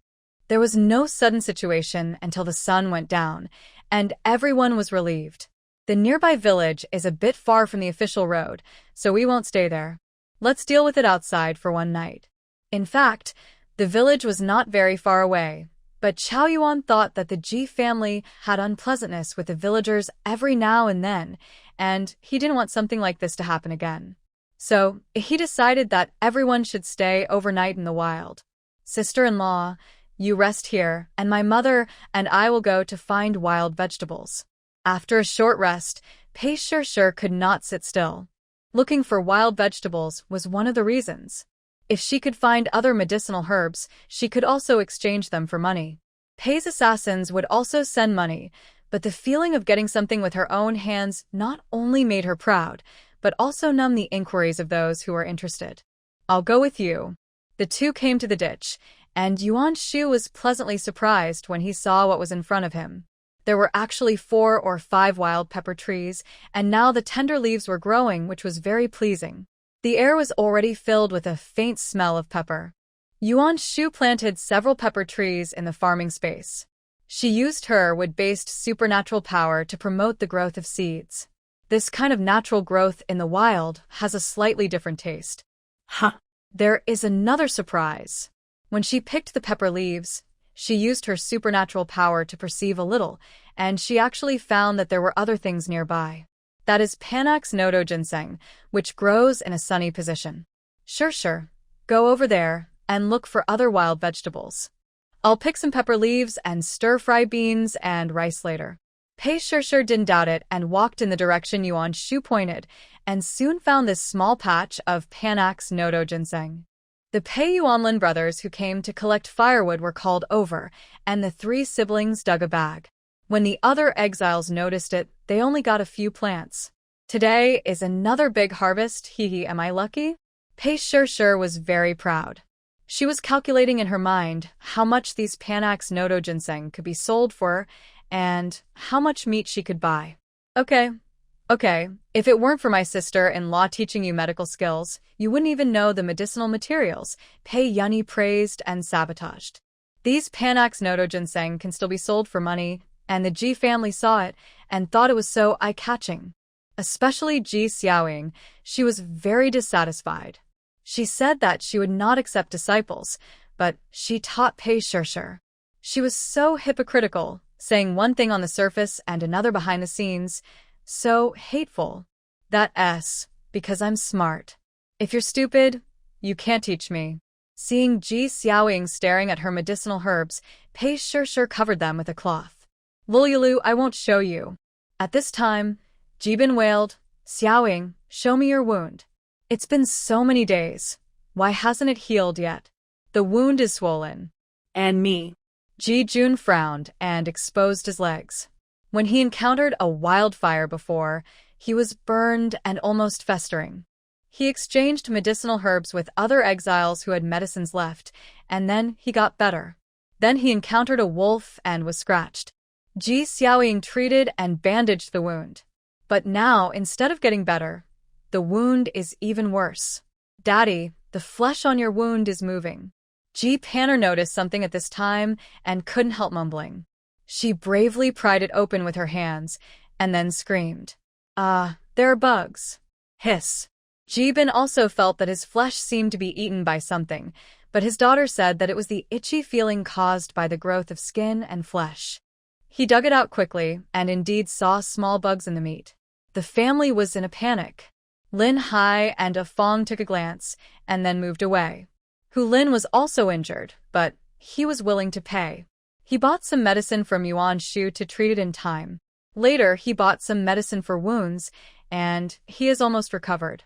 Oh my God, how could this happen? Xiaoying, didn't you buy some medicine for wounds? Did you buy a fake one? Ji Xiaoying looked wronged. I didn't. My second brother and I went to buy medicine together. If you don't believe me, ask him. Ji Hao hurriedly distanced himself. I don't know about medicinal materials either. This matter can't be blamed on me. Stop arguing. I feel my legs are hurting now. You guys should find a way to solve it quickly. Lu was very distressed when she saw that her two sons were so seriously injured. She slapped Ji Xiaoying twice and asked her to heal. But Ji Xiaoying only learned a little experience secretly and didn't know how to treat injuries at all. She lowered her head in grievance. It's useless to beat me to death. I'm not a doctor. The Ji family members all thought of Yuan Shu at the same time and cursed her in their hearts, but still shamelessly came to ask her for treatment. 5 taels of silver. Yuan Shu, help your uncles, okay? No, I'm not a kind-hearted doctor. You should ask someone else. Just kidding. He used to scold her for no reason. Now he comes to her again, although she seems to be short of money, but in fact she is not. The Ji family members are all ungrateful, the kind who will smash the bowl and the pot when they are full. She is kind-hearted, but not saintly. It can be done again and again, but not 3 times. How can you do this? If we get sick and delay the trip, it will be your fault. Wang wanted to blackmail Yuan Shu morally as soon as she came, and Yuan Shu smiled. You are greedy and want to save money. Can you blame me for that? When they were in the inn before, there was also a doctor, but they were reluctant to pay for the doctor. Who could they blame? Now they are generous to give her money, and then they say that she is blackmailing and raising the price. The transaction is voluntary, but she doesn't care if she scolds people afterwards. No treatment means no treatment. Wang was angry and went to find the officials to judge. Chao Yuan and the others just said one sentence, bear it, and wait until tomorrow when they arrive in the town to find a doctor to treat them. Yuan Shu's move can be said to be A to the exiles. No one can mess with the Pei family, especially Yuan Shu. They were also bitten and burned by wolves, but with Yuan Shu's help in preparing medicine, they recovered quickly. On the other hand, the Ji family jumped up and down, and now they are suffering. The meal is ready. Yuan Shu doesn't care what others think. She does things according to her conscience and has a clear conscience. She has not let anyone down and has no psychological burden. For dinner, Yuan Shu and his friends had fried beans and rice with pepper leaves and a hot pot with wild vegetables and pork ribs, which was very satisfying. On the other side, after Jiyu went back and took a good rest after treating her injuries, she learned from her subordinates that there was a member of the Pei family among the exiled prisoners. She immediately thought of Pei Yuanlin. So it's this guy. If you had told me earlier, I would have brought him back. After being kicked twice, the subordinate continued to kneel on one knee. He was worried that the princess would be irrational, so he didn't say it. Princess, the Pei family is exiled by His Majesty. We can't kidnap people at will, which will cause trouble for the prince. 3 years ago, before she came of age, she admired Pei Yuanlin, the most beautiful man in the capital. He was brave and handsome, and the Pei family's ancestral precept was to only marry one wife, so she wanted to marry him. She asked the matchmaker to propose marriage, and proposed that Pei Yuanlin leave the Pei family and marry into her family, but was rejected. After her father knew about this, he even confined her to her house for a month. After many years, this matter became a thorn in Jiayu's heart. Princess, I am doing this for you and the prince. The confidant lowered his head and explained with a stiff face. Zhuang Jiyu pouted. Of course the princess knows. Do you need to tell me? Go away. After the confidant guards left, the maid came to her side with tea and snacks to comfort her. Princess, calm down. Don't get angry and hurt your body. I heard that they were exiled to Lingnan and must pass through the royal city. If the princess is angry at that time, she can teach them a lesson. If you embarrass the officials at this critical moment, it will indeed make people think too much if it gets out. If they take Pei Yuanlin away now, someone might think that they want to unite with the remnants of the Pei family. The Pei family was convicted of dereliction of duty and suspected of treason because they allowed their subordinates to embezzle military pay and killed countless soldiers. They tried to do something, but they asked for trouble. You rewrite.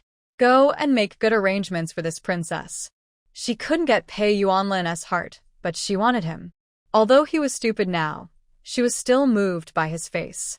If she could have a chance to have a spring breeze with him, it would be a good thing. After hearing her princess whisper, the maid's face flushed. Yes, I'll do it right away. This is the fief of the king of Janan, and he is like a local emperor here. The princess and the young prince play privately, and I'm afraid they spend more than the dandies in the capital. However, the prince is not in the fiefdom now, but leading troops outside. The Pei family was defeated, and their soldiers either retreated or were dispersed. The Zhuang family stood on the side of the prince, and it was just right to take over the position of the former Pei family. In this case, this princess will go to the royal city to wait for him. Zhuang Jiayu's face showed a cheering expression, like a hunter waiting for the prey to enter the pocket. Pei Yuanlin was unaware of this at the time, but he felt a chill on his back for no reason. This feeling was only fleeting, and he pulled the cart silently. By the way, mother, how much do you know about the situation of the king of Janan? According to Zhuang Jiayu's meticulous character, even the Ji family wanted to save them, and she would shout and kill them. After being defeated by her, there might be some tricks. As for the enemy, it is better to know more about it. Although she has the memory of the original owner, she only knows a general idea of many things, and needs to do more background checks. Ji Wanqing thought for a while. This king of Janan, whose real name is Zhuangnan, was named a king of a different surname by the previous emperor, just like your Yuaner's father. Speaking of it, the reason why Zhuangnan was named a king of a different surname was also due to the help of Pei Yuanlin's father. When the two were young, they called each other brothers and fought bravely together. In terms of ability, he was just a grassroots person and didn't know much about the art of war. But this person walked around the world, knew how to get along with everyone, and was not hated. Zhuang Nan and Pei Qinghe had made countless military achievements. They were both named kings of different surnames. One stayed in the capital, and the other was given a fief. They were not allowed to be summoned, and were not allowed to return to the capital without permission. That's all I know. In the years after I married Yuaner's father, this person came to the capital to visit a few times, but later he didn't come much. After talking for a long time, Yuan Shu didn't get the answer she wanted. Her mother-in-law didn't have to worry about the inner house after she got married, and the father-in-law, whom she had never met, would not say too much about these things. Well, let's take it one step at a time. Mom, you forgot one very important thing. My eldest brother rejected that princess. Pei Sure remembered something and mentioned it. Pei Yuanlin's mouth twitched when he heard it, and he looked at Yuan Shu's expression with some uneasiness. Knowing that Zhuang Jiayu wanted to recruit a son-in-law and was rejected, She once again sighed at the strict family style of the Pei family and also admired the decision of the ancestors. The Pei family had made great military achievements. If they married a daughter of a powerful official, they would be feared and suspected by the royal family. For example, Ji Wanqing's family was not very powerful, so there would be less intrigue. She wants my brother to be her son-in-law. Is she worthy? Humph. Pei Shishir was still a little angry when she thought about it. Her eldest brother already had the title of the god of war, so how could he be someone's son-in-law? Okay, stop talking about it. Don't mention these things anymore, so as not to offend others. Ji Wanqing scolded her daughter in a low voice and did not continue talking about this matter. The princess looked like a difficult person to get along with. I hope she didn't recognize their identities, otherwise she might take revenge for being rejected in the first place. Before dark, the exile team finally arrived in the town. As usual, those who had no money lived in a large bunk bed, and those who had money booked their own rooms. Pei Shishir sold the Panax Nodo ginseng she dug up and earned 2 taels of silver. She booked 2 rooms without hesitation and bought delicious food. The Ji family also booked 2 rooms, separated by men and women, and then went to ask for a doctor. After that, the screams like slaughtering pigs sounded from time to time. I think it was the doctor who was helping them treat the wound. It is said that the injury was serious. In order to save the leg, the medicine and the cost of the visit added up to a full 15 taels, which made Lu feel distressed. They lived frugally, and every time they encountered something, they spent double the money. Yuan Shu alone was extorted dozens of taels. If that stinky girl had reminded us earlier, the injuries wouldn't have gotten so bad. Wang cursed. Ji Xiaoying felt guilty. The problem was probably that she didn't clean the wound properly, and the herbs she used weren't cleaned. However, she wouldn't admit or explain it. After dinner, Wang De knocked on the door of Yuan Shu's room. Master Wang, is there something wrong? Well, I'm here to bring you medicine. Didn't I ask you for a bottle last time? We bought some today. Wang De said, handing Yuan Shu a bottle of medicine and something wrapped in oil paper. I think the freshly baked jujube cake tastes good, so I'll give it to you to try. Yuan Shu is a good doctor, good-looking, and can cook. He often eats with his boss, and when he was buying the jujube cake, he suddenly had the idea of buying some for her to try. You are too polite, sir. It is only natural for us to help each other. I will accept the medicine. Is there anything else? Yuan Shu only accepted the bottle of golden wound medicine and did not take the snack. Wang De was embarrassed for a moment and took it back silently. He actually felt that his action was very abrupt because she was a married woman. Madam, I have a headache. The door next to him opened. Pei Yuanlin knocked on his head with one hand and grabbed the door with the other hand, looking pitiful. Let me see. Yuan Shu was just worrying about how to refuse to send Wang De away. Hearing the voice, he walked towards Pei Yuanlin naturally. Wang De was annoyed for a moment. He should not have had other thoughts. Then I won't disturb you two to rest. If you have anything, just come to us later. Thank you, sir. Yuan Shu said a few polite words and took Pei Yuanlin's hand and walked into the house. After sitting down, she began to take the pulse seriously. You are a little impatient. What are you angry about? What else did the little fool have that made him so angry? Pei Yuanlin's eyes flashed, and his expression was lonely. I'm not happy to see you smile at other men. He said it directly. Yuan Shu was stunned when she heard this, and then a sweet taste spread in her heart. It's funny that the silly king doesn't know that he is jealous. His emotions are becoming more and more like those of a normal person. Maybe when he arrives in Lingnan, he will gradually return to normal, or his IQ will increase. Then what? Yuan Shu laughed in his heart, but pretended not to understand. Pei Yuanlin took Yuan Shu's hand and pressed it against his heart. I need my wife to coax me, and then I will feel better. Oh. Although he is silly, his brain is still very useful. This is a very teasing word. Yuan Shu's face flushed instantly, and her little heart beat wildly. Through the cloth, she felt the skin on the palm of her hand was burning hot, inviting her to cool down together. Well, it may be because of the hot weather, it is easy to think too much. How to coax her? Pei Yunyi was not in the room now, so Yuan Shu wanted to tease him. What's wrong with teasing her boyfriend? It's only natural. Seeing that she was not angry, Pei Yuanlin's eyes flashed with a triumphant smile. He stood up suddenly and ran back to close the door. He came to Yuan Shu's side in a flash and pointed at his lips. Quiche. Who can resist this? Yuan Shu bit her lip lightly, and when she was about to tiptoe, Pei Yuanlin had already bent down slightly and lowered his head. Their lips touched at this moment, and then she didn't even need to start. She was completely dominated by someone.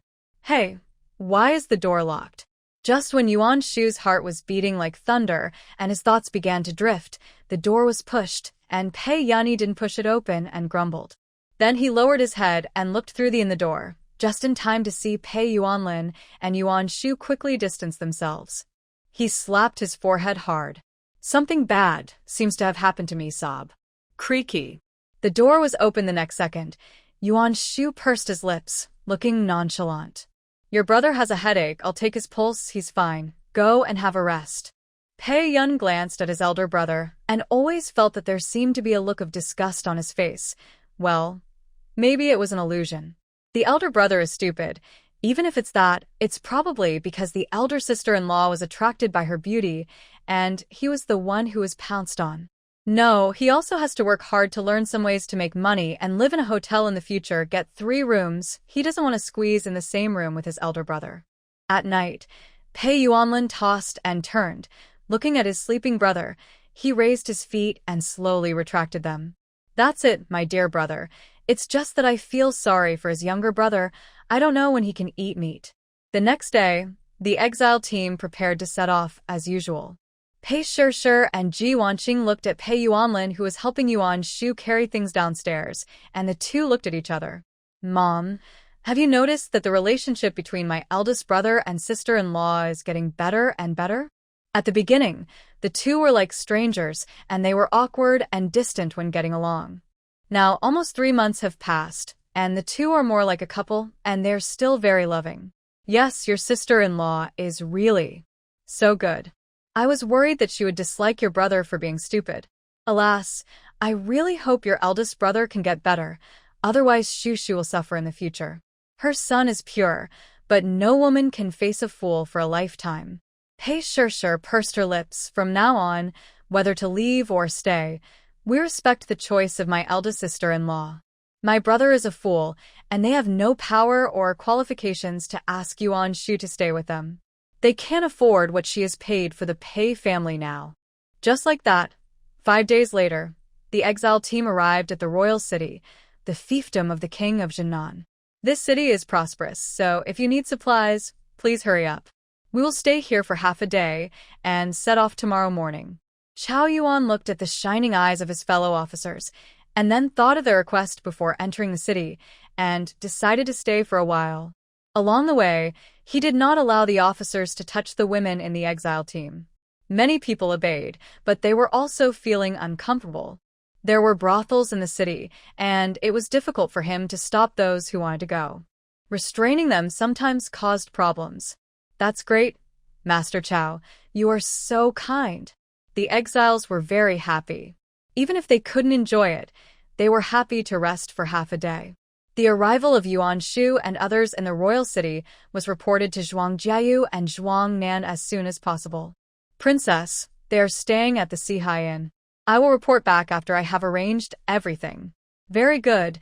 Don't let this princess down. Also, keep a low profile. Oh, by the way, let the prefect hang out for a while and keep them for 2 more days.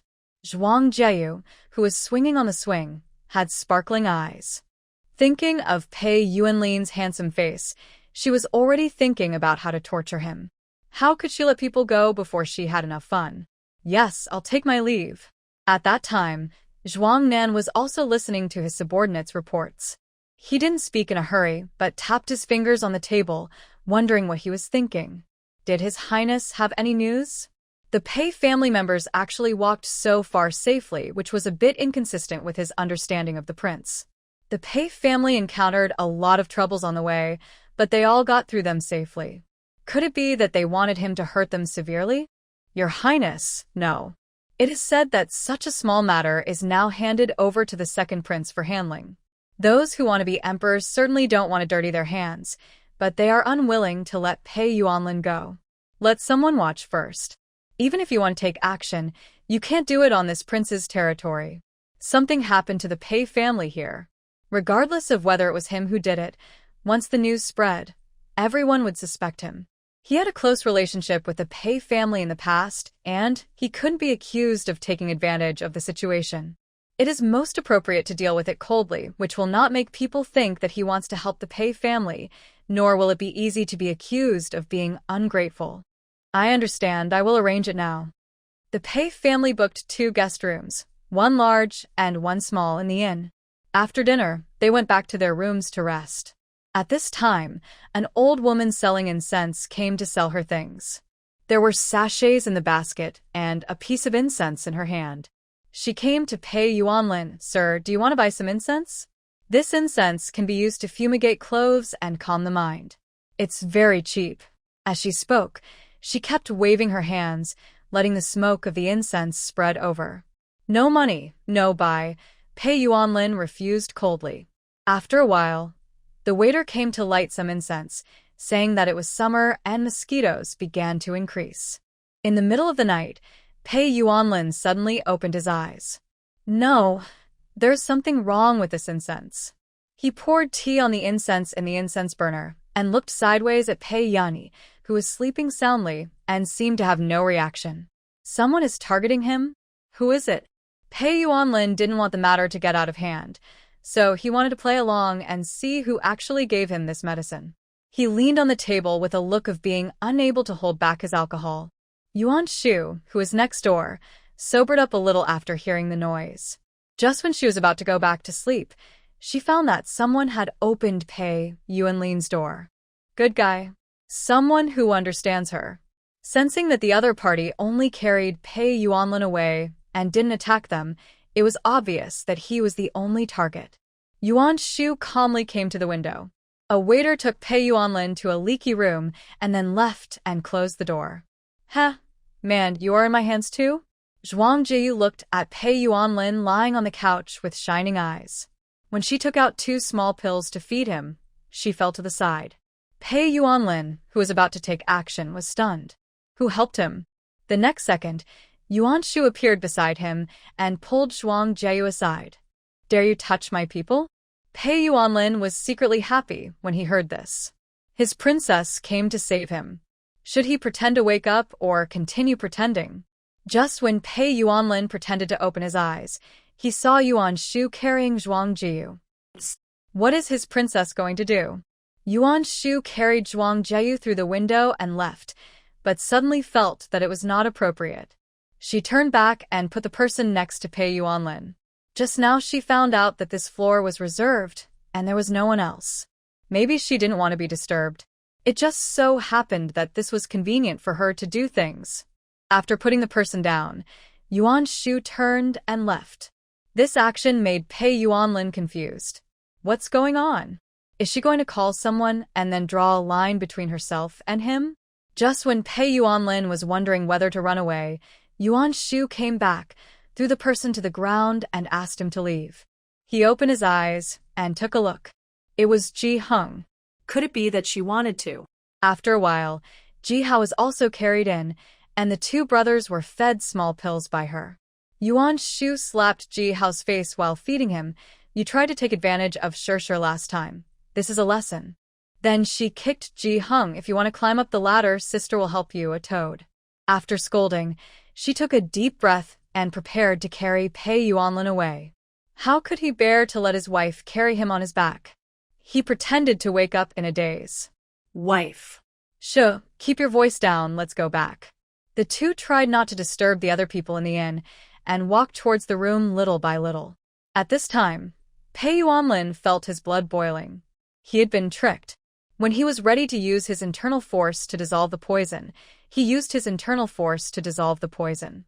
But for some reason, after being so close to Yuan Shu, he felt dry mouth and tongue. Your hands are very hot, let me take your pulse. Back in the house, Yuan Shu took Pei Yuanlin's pulse and immediately felt something was wrong. He was tricked. It was that kind of drug.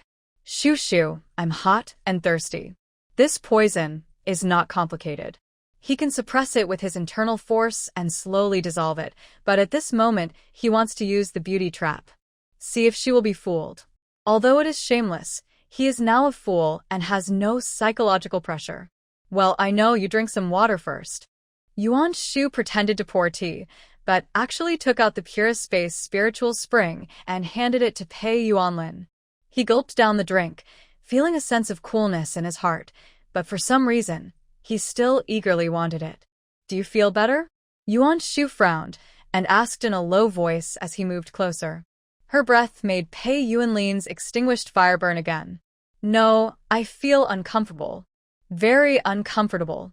Yuan Shu knew what he meant and was distressed for a moment, but she remembered that there was such an accident last time.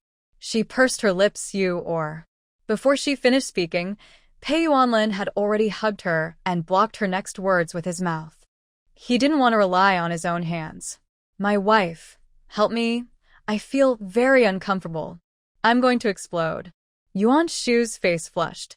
The spiritual spring has the effect of detoxification, but it seems that it also needs to be released. He is so stupid that he may not know what to do. Is it okay? Pei Yuanlin's bewitching voice was so bewitching that Yuan Shu agreed in a daze.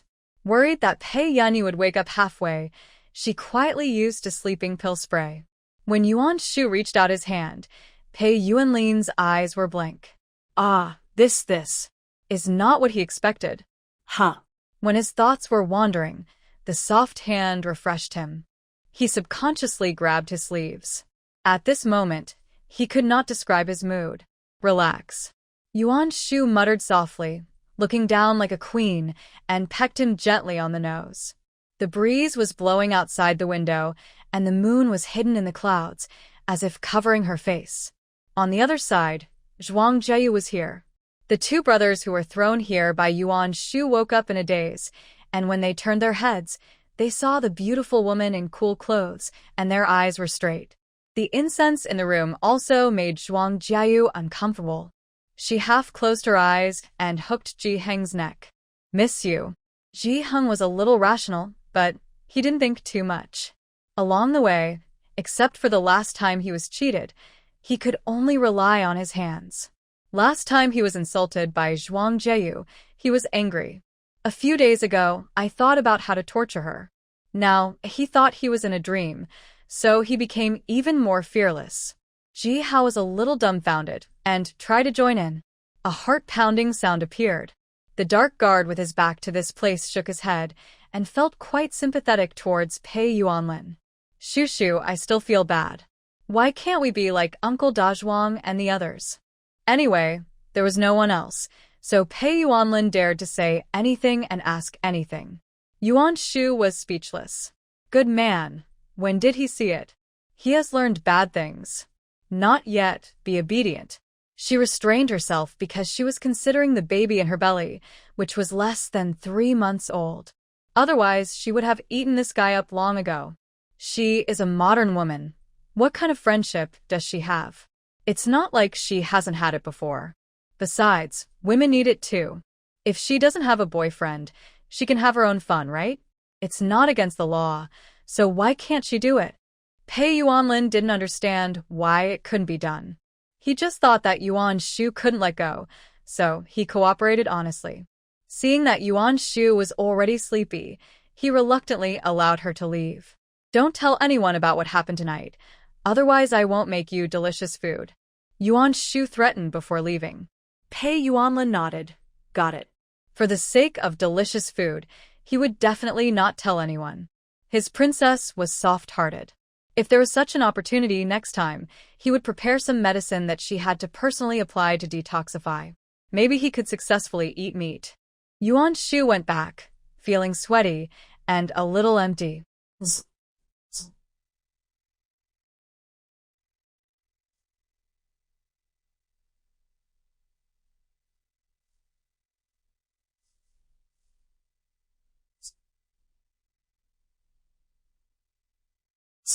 Zhuang Jieyu was furious, and while hurriedly getting dressed, she still did not forget to attack Ji Heng. In terms of skills, she was better than Ji Hung. Help, someone is killing someone. The princess has killed someone. Hiding in the house in a panic, he worked hard and finally came up with a way to survive. That is to make a big fuss about this matter and make it public. They are exiles appointed by His Majesty, and the King of Janan will not take their lives easily. He pushed open the door and felt a fatal attack coming from behind. Ji Hung lay on the ground, then rolled and crawled up and ran downstairs. Because of the noise, it soon attracted the attention of the guests staying there, and everyone put on their clothes and opened the door to watch the excitement. What are you making so much noise so early in the morning? Back in his room, Ji Hao hurriedly got dressed, sweating profusely. Jibin felt bad after hearing this. Why does it sound like your brother's voice? Where did you go? Ji Hao didn't know where to start. He hesitated. If he told what happened last night, he would definitely be in trouble. Instead of both brothers getting hurt, it would be better for the eldest brother to bear it alone, because he is the eldest brother. I'll go and see. Seeing that he couldn't get any information from his second son, Jibin quickly got dressed and walked out. From a distance, he saw his son running towards him, followed by several people dressed as guards. Stop, don't run. Dad, save me. Ji Hung was extremely regretful at this moment. If he had practiced martial arts well and had martial arts skills, he would not be like this today. Princess, want to kill me? Princess? At this time, everyone present was surprised, and those who wanted to kill Ji Hung were stopped by Chao Yuan and the officials. Who are you? How dare you kill people in broad daylight? Do you still have the law in your eyes? This scolding made the guards look solemn. This man offended the princess. He deserves death. Ji Hung was extremely depressed. He was in his room last night and had just a dream. How could he be in the princess' bed? Although he had been thinking about how to contact Zhuang Jiyu after entering the city, he had never thought of using this method. My son offended the princess. This is impossible. Wait, you. Jibin denied it, but then he found that the lipstick on his son's face was very obvious. Zhuang Jiyu came at this time. She was dressed neatly, but her hair was still a little messy. She came with a sword and started directly. This princess will dominate you. Jibin was kicked away, and then Zhuang Jiyu stabbed Ji Heng's crotch with a sword. A scream resounded throughout the inn, and those who were watching the show subconsciously distanced themselves. Yuan Shu and the Pei family opened the door and observed in secret. They were all stunned when they saw this. When Wang saw this scene, she screamed immediately. Stop! She raised her head and questioned, Princess, we saved you before. We didn't ask for anything in return, but I didn't expect you to repay us with hatred. Do you still have a heart? Son, what are you going to do in the future, woo-woo? Ji Hao, who was not far away, didn't dare to show his head at all. He only felt his legs were cold, fearing that he would follow in his brother's footsteps. Fortunately, he ran fast. Shut up. He knows what your son did. I want to kill him. The official didn't bite the bullet to resist. Get out of the way, or this princess will kill you all. When Zhuang Jiyu was about to continue to attack, a majestic roar sounded at this time. Stop! The middle-aged man came in a hurry, frowning. Inside the house, Yuan Shu and the Pei family looked at each other and were very worried. Eat quickly, the porridge will get cold soon. She knew that it would be very lively this morning, and she was afraid of delaying breakfast, so she woke up early and asked the kitchen to prepare it. Ji Hung endured the pain and looked at Zhuang Jiyu with eyes full of resentment, but it soon turned into pain. Father, are you going to stop your daughter? He. Zhuang Jiyu couldn't say it when she was about to leave. Zhuang Jiyu gritted her teeth angrily, and when she was about to leave, Ji Hung spoke. He wanted to drag this woman into the water, and he also wanted to survive. How can the princess lift up her skirt and not recognize people? Please, Your Majesty, make the decision for me. When these words came out, everyone present was stunned. Zhuang Jiyu turned around and prepared to continue chopping people. You plotted against this princess. You still have the face to say it. When he saved her, he touched her all over, disgusting thing. She looks pretty, but she didn't seem to be very dedicated yesterday. It was obvious that she asked her men to arrange Pei Yuanlin. Those trash actually kidnapped the wrong person. Oh, my poor son, your majesty. How can the princess treat my son like this? You might as well kill me too. Zhuang Jiyu tightened her sword upon hearing this. Very good. This princess will grant you your wish. Janan King Zhuangnan's face was gloomy and his eyes were cold. I haven't blamed your son for using tricks to deceive my daughter, but you still blame it? This is simply outrageous. Zhuang Jiyu cried and said that her room was upstairs and the Ji family was on the second floor, which was the reason for their intrusion. She would not admit that her subordinates were useless and kidnapped the wrong person, so that she didn't even know it. Your Majesty, calm down. Things have come to this point, please forgive me. Jibin was smart and didn't dare to hold on to Zhuang Jiyu's reputation. If the whole family was implicated, it would only be worse. I am an unfilial son. I have been thinking about the princess since we last parted.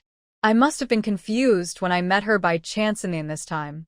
But if the servants had not guarded her carefully, this would not have happened. A princess with many subordinates around her, how could she allow others to enter her boudoir on such a night? Knowing the situation of his daughter, the king of Janan looked gloomy. Enough, don't say anything, leave this kid to me, and let this matter be revealed. Wang wanted to refute, but Jibin covered her mouth. Do you want your whole family to be buried with you? In order to survive, they abandoned Ji Heng, who turned pale and fainted with his eyes rolled up.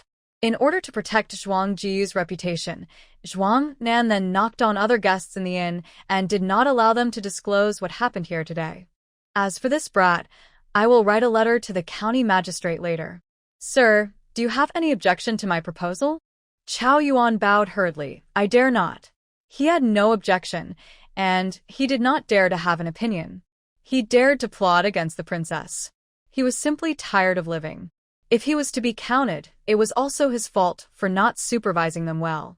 It is because I did not supervise them strictly. Your Highness did not punish me for dereliction of duty. We are grateful. The Ji family asked for their own death, so he would not drag his brothers into it. By the way, I heard that the Pei family is also in the team? Zhuangnan's eyes swept towards Yuan Shu's half-open door. Chao Yuan's scalp tingled. Why was he asking about the Pei family again? Your Highness, they are here. The long servant beside Zhuangnan snorted coldly. Where are they? Wang looked at her unconscious son sadly and stretched out her finger when she heard the words, their house is over there. She showed a gloating look on her face. And here. She did not forget to point to the small house where the Pei Yuanlin brothers lived. Ji Wanqing in the house looked solemn, and Pei Shishir was very uneasy. Mom, sister-in-law, let's go out. Yuan Shu ate the last bite of the bun and burped quietly because of morning sickness, then opened the door and walked out.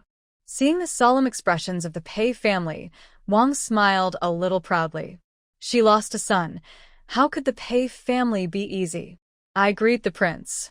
With her leading the way, Ji Wanqing and the others were also ready to salute. Zhuangnan raised his hand to support them lightly. No need to be polite.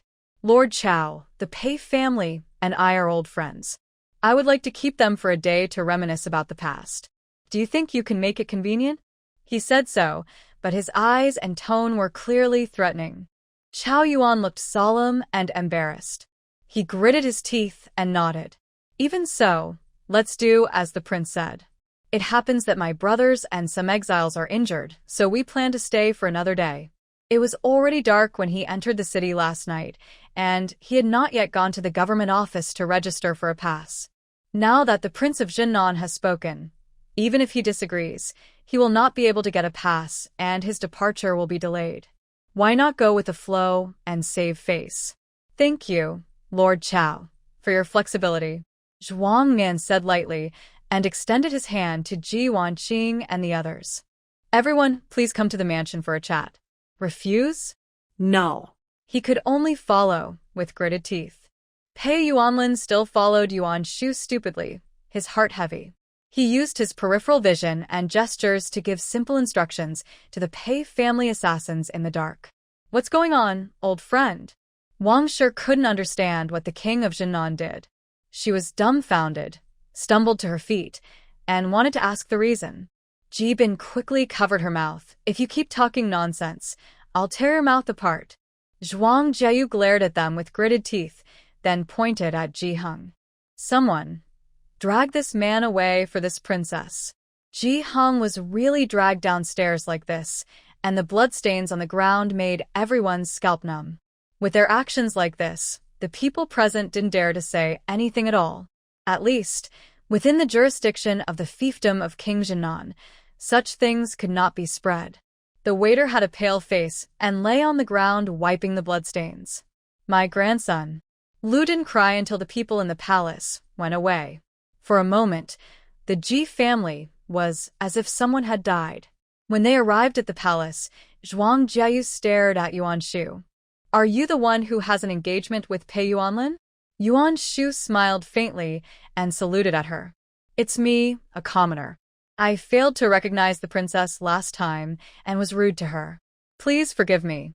If you had explained your identity at the time, we would not have mistakenly thought that you were in cahoots with the Ji family." Alas. Taking the initiative made Zhuang Jieyu not know how to attack. Zhuang Nan was a little surprised at this time. "Have you met?" After Ji Wanqing briefly explained the reason, he laughed heartily. "It doesn't matter. No fight, no acquaintance. Yes, the princess is broad-minded and didn't bother with us." "Thank you, princess." Pei Shishir also followed suit to praise. If Zhuang Jieyu made trouble at this time, she would be petty. What's more, her father had called someone here, and perhaps he had other arrangements, and she didn't dare to overstep the line. Come here. Where's that kid arranged? Let me go and take a look." Now that he has fallen into her hands, she will not let this kid die so easily. After that, Zhuangnan asked someone to prepare lunch and chatted casually. Ji Wanqing was not familiar with him, but she told him everything she knew. As for Pei Yuanlin, he seemed to have ADHD and could not sit still at all. Sometimes he pulled Yuan Shu's fingers to play, sometimes he played with her long hair, and he was not interested in the chat of Zhuang Nan and others. On the contrary, Pei Yunyi seemed calmer, and he simply agreed with a few words from time to time. Pei Shishir was responsible for scolding and acted as an invisible person. "You must be very tired after the long journey. You didn't rest well in the inn yesterday. Come on, clean up the guest room." Yuan Shu and others moved into the guest room of the palace. Ji Wanqing used the excuse that she had something to arrange and whispered to Yuan Shu in private, Shu, what do you think the king of Janan means? Does he want to help us?" Just now, it seemed like this was what he meant. "Mother, these are just polite words. You don't have to take them seriously. Exile is an imperial decree from His Majesty, and no one can change it. No matter how close the prince is to my father, he can only give us some money at most. He won't risk his life to save us, and we can't cause trouble for him." While saying this, Yuan Shu gestured outside the house with his peripheral vision. Ji Wanqing came back to her senses and sighed repeatedly. "You are right, it's just too much for me." Soon, the news reached Zhuang Nan. "Your Highness, they are ridiculous. They actually expect you to save them from suffering. It's really wishful thinking." The confidant sneered, thinking that Ji Wanqing's idea was a pipe dream. Zhuang Nan slowly put down the teacup in his hand. "The silly king's princess is quite smart. But that's all. If you have a husband like this, your life will be over. Your Highness is right, this woman is indeed quite pretty otherwise." Zhuang Nan frowned. "Does the prince need women? Get out." He was a prince, he had all the women he wanted. Married women were special, and this woman was indeed beautiful and cold, but he didn't need to rob a fool. He thought it was unlucky. "I know my crime." The confidant knelt down hurriedly and slapped himself. After a while, Zhuang Nan called for a stop and waved at him. Do this for a while." Because there were no other unusual movements in the palace, the Pei family assassins in the dark also remained motionless. As the sun set, a servant came to invite Pei Yuanlin and his brother to stroll around the palace. It was hard to refuse, so the brothers followed the servant. Suddenly, two killers appeared. Pei Yuanlin's first thought was to test. "Brother, be careful." He pushed Pei Yun away first, and then blocked several times with his fists and feet. Because he couldn't fight with his hands, he had a hard time dealing with it. Pei Yun screamed loudly, "Oh no, someone come, there's an assassin." After more than a dozen moves, he began to pretend to have a headache, and then pretended to be hit by the assassin, and lost the power to resist. When the dagger was about to pierce his heart, the guards of the palace took action. Who is it? Zhuang Yacheng, Yudi. The assassin shouted, and wanted to continue to deal with Pei Yuanlin, but was stabbed to death by a sword. When the other one was escaping, he was shot by an arrow and fell in midair. Pei Yuanlin narrowed his eyes, opened his mouth, and vomited blood. Then his nose kept bleeding, and he found that as long as he mobilized his strength to rush to his head, a small amount of nosebleed would flow out. These should be the blood clots in his brain, but there shouldn't be much left. He rarely has headaches. But at this time, he needs to pretend. "Ah, it hurts so much. My head hurts so much. Brother, eldest brother, the prince is in trouble. My eldest brother must have had a relapse of his old illness. Please let my eldest sister-in-law come and take a look." At this time, Yuan Shu and the others were also led out of the mansion for a walk by the servants. When they heard the noise, they hurried over. Zhuang Nan appeared at this time, and his explanation was that the assassin had mistaken Pei Yuanlin for his own son. "I am really sorry to scare you. Someone, go and ask the court doctor." Finally, the court doctor came to diagnose and concluded that the brain was injured. The relapse of the old illness would cause cerebral hemorrhage, and symptoms such as headache and nosebleed would appear.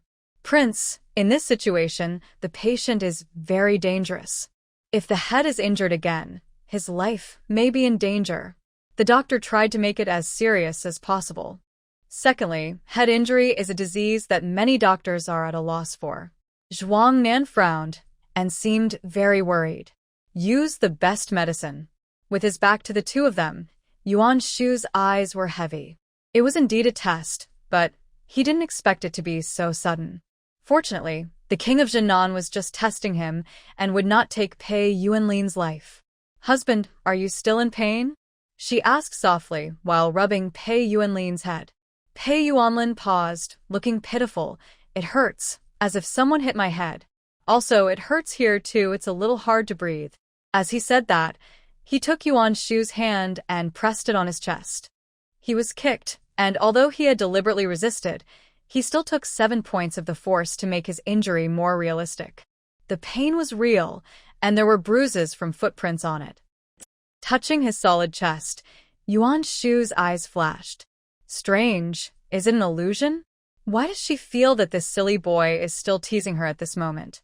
"I'm sorry, it's all because of my poor care that you were frightened. Butler, go and get the best ointment for the young master. It can dissolve blood stasis and relieve pain." As soon as he finished speaking, Yuan Shu spoke. "Your Highness, I have something to ask for." "Child, you can just say what you want. Your father and I are like brothers, and I will try my best to meet your requests." Zhuang Nan acted like an elder who was easy to talk to. Yuan Shu sneered in his heart, but pretended to be anxious on the surface. "We are guilty. If we stay in the palace, we will only cause trouble to the prince. It is better for us to stay in the inn. If the assassin appears again, I am afraid that Wan Si will not be able to escape the blame because we hurt the prince or the princess. Everyone can say polite words." Zhuang Nan's expression suddenly froze for a moment. He heard that Yuan Shu was complaining that they were accidentally injured by the assassin. Shu, don't be rude. The prince doesn't want to be involved in the assassin. You should apologize." Ji Wanqing rolled her eyes, understood the meaning, and immediately blamed her.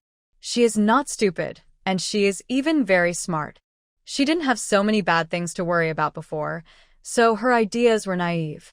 But now as a mother, she has to rack her brains to protect them. Yuan Shu looked guilty for being too concerned. "Please forgive me, Your Majesty.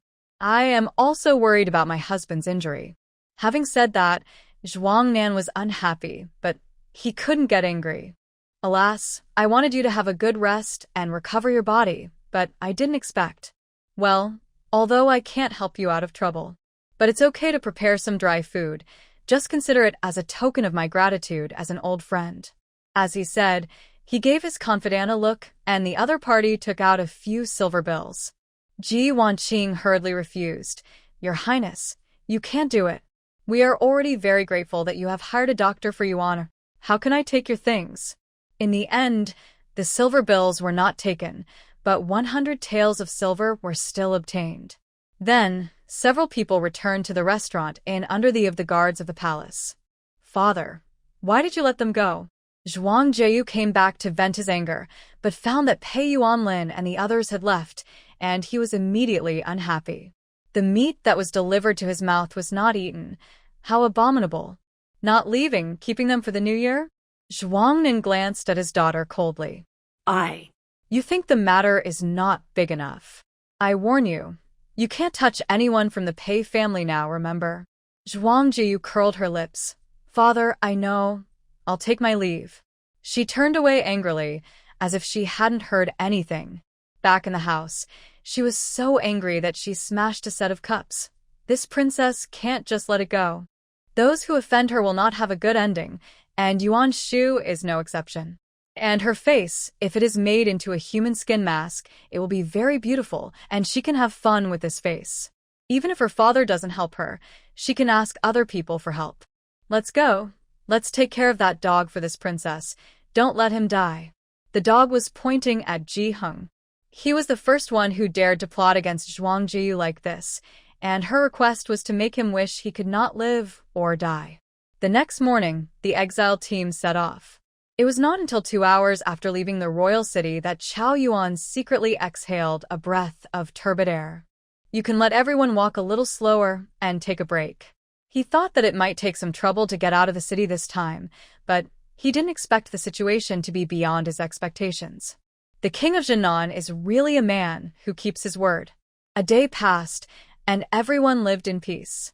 However, Yuan Shu and Pei Yuanlin had already discovered that there was a group of people walking in front of them, a caravan of about 50 people. They should have been in a hurry to get on the road, but they kept a distance from them. As for the back, there were people from the Pei family disguised as escorts, and they also followed the exile team not far away. At night, the exile team stayed outside. It was very quiet all day today, because the Ji family was dead, as if they were mourning for someone. Mother-in-law, don't be sad.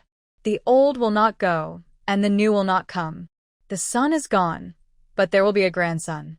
Afeng took advantage of Wang's distraction and quickly snatched a piece of meat from her bowl with chopsticks. I'm telling the truth. Everyone has to live without this life. You have to think more open-mindedly. Don't you still have a son, a grandson, and a daughter? Ji Xiaoying rolled her eyes at Afeng. What she said was really harsh. However, there didn't seem to be much difference between the eldest brother being there and not being there. When he was not there, she could wash one less person's clothes, which was good. Okay, have you said enough? Don't you think there are not enough things to do? Jibin scolded, and Afeng stopped. She took the bowl, picked up the dishes, and returned to her husband. She would take advantage of the benefits of the Ji family, but she would definitely hide when there was something wrong, hee. At night, when everyone was drowsy and asleep, a figure tiptoed into the Pei family's team. He pulled away the bag that Pei Shishir was holding in her arms, and she woke up all of a sudden. There's a thief. Yuan Shu heard this, and opened his eyes suddenly. This was not a thief, but a little tail following from the Janan prince's mansion. He was so impatient, and he hadn't even left the jurisdiction of the fiefdom. Don't run. Yuan Shu shouted and chased out. Before leaving, she whispered to Ji Wanqing and the others who were awakened. Don't panic, I'll go get some help. Pei family assassins were guarding nearby, and the thieves had no way to escape. Yuan Shu chased out and was immediately held hostage by these people. They didn't expect to succeed so easily, and they were so happy that they were a little lost. So easy? Brothers, mission accomplished, retreat. First destroy this woman, and then throw her back to change that fool. Yuan Shu pretended to be scared. Who are you? And what do you want? What, if you want to blame someone, blame your beautiful face. Someone wants it to turn into a human skin mask. The man pinched Yuan Shu's and felt itchy in his heart. The princess only wants this woman's face. Maybe they can satisfy their craving? It's Shuang Jieyu, right? The man blurted out, how do you know? After he finished speaking, he realized that he had let the cat out of the bag. Hee hee. Yuan Shu sneered. These people suddenly felt something entangled their feet. They sank into the ground without even a scream, and he took the opportunity to pull them into the space. She shouted at the farming space with her consciousness, and this group of people immediately played the game of eagle catches chicken with the Wolf King and the others. Ing Jiao and Ing Shi stood not far away, laughing awkwardly. Subordinates, see the princess. It's none of your business. Oh, by the way, this is the antidote.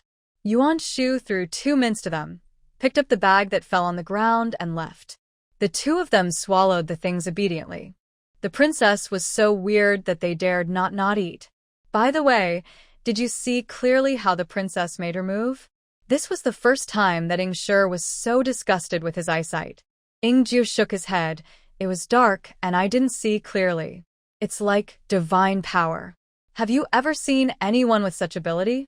Ing Shi shook his head. There are still some fish that have slipped through the net. How about we? His fists creaked. Let's go. After Yuan Shu found the bag, he explained to everyone that there was nothing valuable in it, and the thief threw it away because he saw it was useless, so it was okay. Hearing this, Chao Yuan reminded everyone to leave someone to look out, otherwise they would not be responsible if things were stolen. Madam, I'm going to the toilet. Pei Yuanlin whispered to Yuan Shu. She was a little embarrassed. Go, don't go too far. Really, do we have to report such things? He is really well behaved. Pei Yuanlin nodded foolishly and left into the darkness. In a place where no one could see, the smile on his face suddenly disappeared. Brother, I'll go with you. Pei Yunyi was worried about his elder brother, so he followed happily. The result was that as soon as he finished peeing, his eyes went dark and he lost consciousness. After Pei Yunyi pulled up his pants, he carried him on his back, left the exile team, and came to the location of the Pei family's death squad. Where are the other little tails? Reporting to the prince, 9th brother and the others are just about to deal with them. As soon as the voice fell, Pei Yuanlin drew away the man's sword and rushed over. Just as Ing Jiao and his men were about to start a killing spree, a figure appeared that was faster than them and stood steadily in front of them. Pei Yuanlin took off his coat, and when these people saw him, they were suddenly frightened. He is not a fool. Hurry, go, and tell the prince. TSK. Pei Yuanlin sneered and rushed forward. After a moment, all the people fell down, and there was not even a trace of blood on his body. The sword dripping with blood was thrown to Ing Jiao again, and Pei Yuanlin put on his coat neatly. Your Majesty is so mighty. Ing Jiao and the others knelt on one knee, looking very admiring and surprised. The princess was indeed not an ordinary person. The prince's hand recovered so quickly, and it seemed that the previous internal injuries were gone. Prince Janan is so idle, let's find him something to do. After he recovered his memory, he gradually contacted the forces he had secretly cultivated. I am now able to issue orders secretly to do some things. Some traitors have not moved yet, but their death is not far away. Once he arrives in Lingnan, he can let go and do what he wants. I understand. I'll arrange it right away. The Prince of Janan used to be on good terms with their old prince. It's no exaggeration to say that they were friends for life and death. Not only does he not help me in my time of need, but he even wants to add insult to injury. How despicable and shameless. I left a survivor, you keep him for use. After giving the instructions, Pei Yuanlin carried his brother away quickly, returned to the place where he had just been, and pressed the acupoint on his sleeping point. Brother, are you tired? Why did you suddenly faint? I'll let my wife take a look at you. You may be too weak. A man is weak? That's impossible. Pei Yunyi scratched his head. It's okay, he's probably just too tired. The 2 brothers moved away for only a quarter of an hour and came back together. Ji Wanqing didn't ask too many questions. Anyway, they have the help of Pei family's death warriors in secret, so they just need to avoid exposing themselves. They feel safe along the way. My dear, you are still awake. Are you waiting for me? Pei Yuanlin sat beside Yuan Shu, looking gentle and happy. Well, No. She was telling the truth. When Pei Yuanlin left just now, she didn't pay special attention to what he did, but was dealing with everything in the space. She takes out the medicines in the pharmacy space and puts them into the warehouse every day, which means she can copy 1 to 2 batches every day. In the farming space, we also need to take care of the medicinal herbs and the animals raised there. Today, the farmland space has expanded more than 4 times, with fish ponds, medicinal herbs and food crops grown, and a pasture where chickens, ducks, geese, rabbits, cattle, sheep, and wolves are raised. The wolves didn't dare to eat the plants that Yuan Shu grew. They would occasionally reward them with some rabbits and fish. Those killers were their natural food. Those killers combined are enough to feed us for many days. Madam, go to bed early. Pei Yuanlin naturally extended his shoulders without waiting for him. He didn't believe it. It must be that his wife was just embarrassed to admit it. He understood it all. Yuan Shu pursed her lips and smiled faintly. Without saying much, she leaned on his shoulder and quickly fell asleep. Go to bed early and make time tomorrow morning to teach some people a lesson. She is a person who likes reciprocity, which is a fine tradition of Chinese people for 5,000 years. She admires it very much.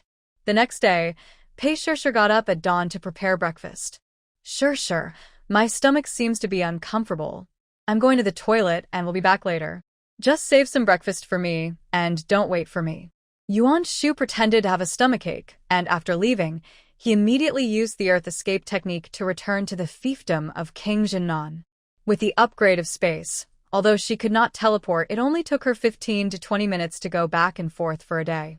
She had a hunch that when the medicine field space was upgraded in the future, her supernatural powers would be further enhanced, and it would not be impossible to achieve it instantly. She's not at home? After they went there, they found out that Zhuang Jiayu left right after they left. Yuan Shu frowned and was about to find out more information when he happened to pass by the study of Prince Janan. Oh, my lord, if the princess kills the Pei family, will it backfire? Yuan Shu didn't hear the previous content, but at this moment she leaned against the wall and listened carefully. This old Deng is indeed not as righteous as he seems. Zhuang Nan snorted coldly. Once you leave my fiefdom, it has nothing to do with me. Isn't it normal for the Pei family to offend people in the martial arts world? What are you afraid of? There are many of our people here. If it weren't for me, the bandits here in Heishui territory would have almost been wiped out in his hands. Yuan Shu's eyes sank. What a guy. This guy is really a hypocritical hypocrite. Pei Qinghe certainly couldn't have imagined that the so-called Iron Buddy who fought side by side with him actually used his power to get ahead and then stabbed him in the back. It seems that the reason why the Pei family has fallen to this point is not only because of the Dog Emperor and the Prince, but also because of the hand of the Janan King. Your Highness is wise. I was overthinking. However, the Pei family has been exiled now. Why hasn't His Royal Highness fulfilled his promise to let us enter the capital as soon as possible? The capital is under the feet of the Emperor. Even ordinary people feel superior to other people who are also ordinary people. They feel resentful that a dignified prince can only stay in his fiefdom. Zhuang Nan's eyes were stern. It should be soon. Don't rush. The Pei family was stripped of their titles and expelled from the capital, and they entered the capital right after, replacing the Pei family. It seemed deliberate no matter how you look at it. It would be most appropriate to delay for a year or two. Pei Yuanlin, humph, overestimate your own abilities. Pei Qinghe, just relying on having a good father, they are no match for me. Zhuang Nan said, clenching his fist hard, and the teacup in his hand was instantly crushed. The confidant echoed, that's right, it's his honor to be your son-in-law, and he actually refused. It's really giving him face. Yes, on the surface, Zhuang Nan scolded Zhuang Jiyu for such irrational behavior, but if he didn't acquiesce, would the matchmaker dare to mention it? The Pei family was hit hard, thanks to your brilliant plan, Your Majesty. It was because Zhuang Nan knew the deployment of the Pei family's troops and bribed people, and cooperated inside and outside, that Pei Qinghe and his son were calculated. Later, he and the prince clearly received rescue, but deliberately turned a blind eye, just because they were afraid that they would be more meritorious than the master, and then reap the fruits of their labor, and they did not hesitate to cede the city for this, just to destroy the Pei family. The Pei family is arrogant, and destruction is a matter of time. It is true that he embezzled military pay, and it was a joint effort between him and Pei Qinghe's men. The Dog Emperor didn't care who did it, and solving the Pei family was the most important thing. Okay, you can leave now. Keep an eye on Jeyu. Zhuang Nan didn't want to say too much, so he waved his hand to let his confidant leave. After Yuan Shu heard everything and roughly analyzed the whole story, she laughed in anger. It turned out that there was a troublemaker here. This family is really top-notch, and they are completely planning to replace the Pei family. In that case, I don't have any psychological burden. The Pei family was confiscated and exiled. Since it was also the work of the king of Janan, let him also have a taste of being confiscated. Yuan Shu put on the clothes of the Zhuang family's maid, pretended to bring him a meal into the house, and stabbed Zhuang Nan unconscious while he was not prepared. Then she took out a can of paint box. This thing was made when she was free. The potion was similar to the paint used in the pork stamp in her previous life. But the effect was better, and it couldn't be removed in a month or two. Perfect. There was a turtle on the left face and an extremely ugly caterpillar on the right face. There was also a word king painted on the forehead and kitten whiskers on both sides of the mouth. After finishing the graffiti, Yuan Shu emptied the study of the Janan king and left as if nothing had happened. Some people might wonder why she didn't kill Zhuang Nan if she had the ability to do so. Just kidding, the exile team of the Pei family has not yet left the fiefdom of the Janan king. If he dies at this juncture, the first to be suspected will be the Pei family. Even if it was not done by the Pei family, the Dog Emperor would also follow the logic and directly frame them and put the crime on their heads to have an excuse to avenge the Janan king. TSK, they are still a little poorer than the Pei family. When they came to the warehouse, although there was a lot of money, it was still not as rich as the Pei family. No wonder the Dog Emperor was thinking about it. The Pei family was really rich. Collect. After collecting the warehouse, it was the kitchen. She didn't even let go of the chopped wood and various charcoals in the woodshed. She took advantage of the chaos to catch all the fish ponds in the palace, and a beautiful rockery was also moved away. The servants in the palace soon realized that something was wrong and screamed immediately. Something big has happened. The mansion has been robbed. The palace was in chaos, and Zhuang Nan also woke up and looked at each other with a few mice that had popped up. He felt that the room was empty, and he was not used to it for a while. When he noticed where this place was, he was shocked. Is this the study of the king? Why is it empty? The mice screamed in fear and immediately dragged their cubs into the hole. Then the servants came to report in a hurry, "Your Majesty, something big has happened." Yuan Shu could guess what happened here without thinking. She was in a good mood and moved much faster after returning with a full load. After eating 2 chicken wings and suppressing her hunger, she returned to the exile team as if nothing had happened. "I'm back." For Yuan Shu, whether he had a stomachache and had to go to the toilet for a long time, the Pei family was already used to it. The team set off as usual. Only Pei Yuanlin felt strange that his wife's embroidered shoes seemed to have more mud, but he didn't take it to heart. In the Prince of Jinnan's mansion, all the servants and secret guards knelt on the ground. Everyone was desperate and panicked. Who could have emptied the mansion overnight? Clearly, some rooms still had things when they saw them in the morning. "Your Highness," the secret guards did not notice any suspicious people, but there was a tunnel, which was obviously dug recently. The thieves came prepared. Yes, when Yuan Shu left, he also dug a tunnel. After all, it was too scary for things to disappear without a trace, so they should find some evidence that they thought was credible. She had watched a lot of suspense dramas, so she knew a little bit about counter-tracking. "Waste, the thieves have dug the secret tunnel under your feet, and you don't know anything about it. What's the point of keeping you?" Zhuang Nan cursed. His face was livid, but at this moment he had no dignity at all. Noticing the look of his confidant who wanted to say something but hesitated, he felt uneasy. "Just say what you want to say. Your Majesty, your face." Unable to find a mirror for a while, The servant had to bring a basin of water in a wooden basin. Time was limited, and Yuan Shu was not careful when moving things, and some things in the mansion were missed, but she could ensure that all the valuables were taken away by her. If these things could be taken to the modern world, she would have the courage to compete with the top 10 richest people in the world. Finding that he couldn't wash it off, Zhuang Nan had to ask the servants to prepare a mask for him and ordered people to secretly investigate the whereabouts of the stolen things. He governed the fiefdom for many years, and the people seemed to live and work in peace and contentment. He was embarrassed to make such an embarrassing thing public. In addition, although there was news that the palace was stolen, most people didn't know about it, let alone that the palace was emptied. The person on duty last night did not do his job well. Kill him. In the palace, Ji Hung heard the discussion of the servants, and he seemed to think of something in a daze. All the wealth was taken away overnight. How could this feeling be familiar to his family?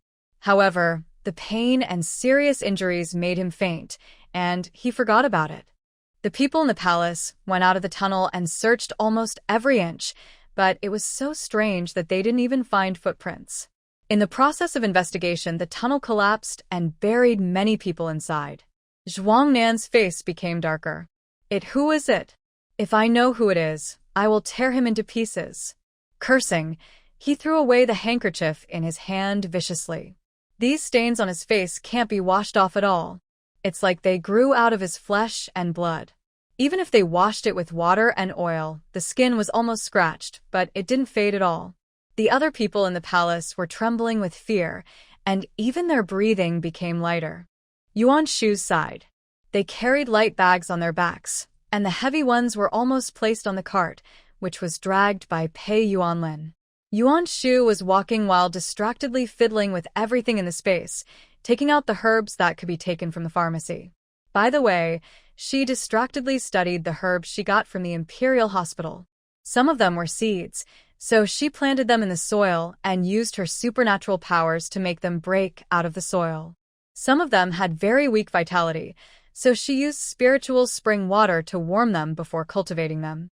She had never heard of some herbs, but the Shinong Jing would tell her various medicinal effects and generate various prescriptions. Once these rare herbs mature, Yuan Shu guessed that the space would be upgraded again, and the time inside would also increase. She threw those assassins in, which also consumed time. Fortunately, she had accumulated a lot of time, so a delay of 1/4 of an hour was just a small problem. After finishing her work, Yuan Shu regained her mind. Her eyes fell on Pei Yuanlin. The dignified prince looked like an old cow plowing the land. But his back was still very straight. No wonder Zhuang Jieyu was still greedy for his body. It is undeniable that his figure is really amazing, much more handsome than the male models seen in short videos. Feeling the burning gaze from behind, Pei Yuanlin's lips curled up.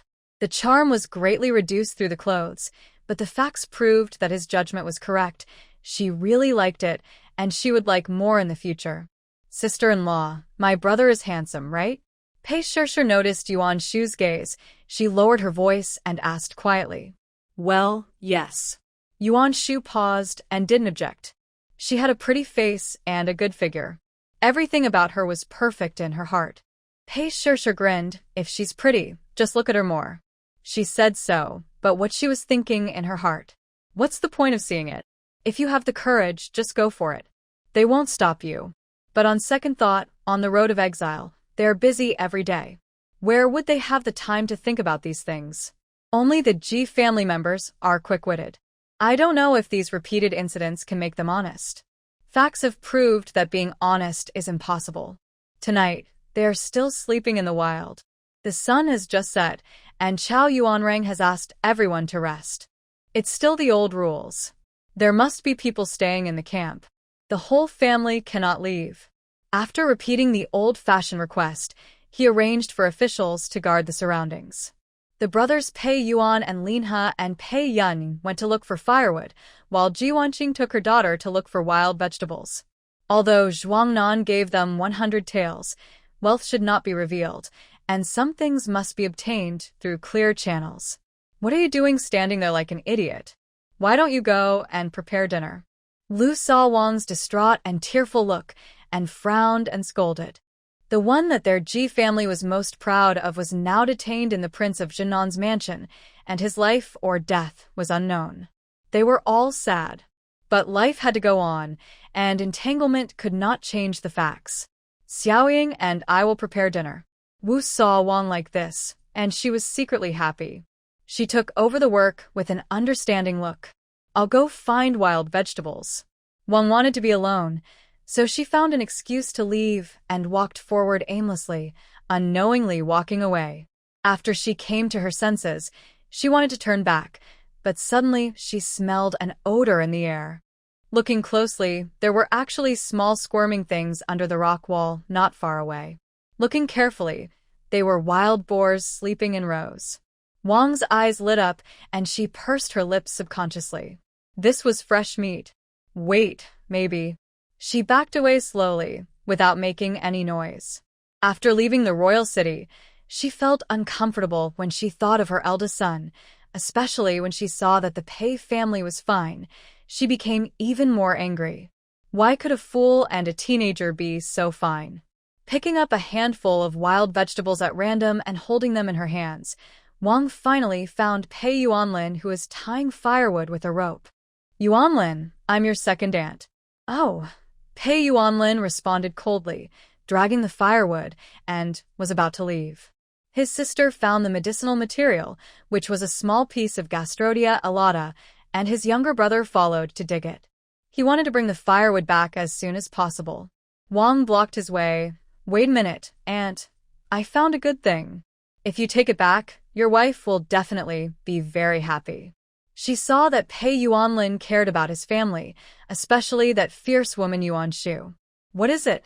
Pei Yuanlin's eyes flashed with sarcasm, but he still looked fooled. He wanted to see what pit this woman had dug for her again. It's a few little wild boars. The old sow may have died in an accident. Such a good thing.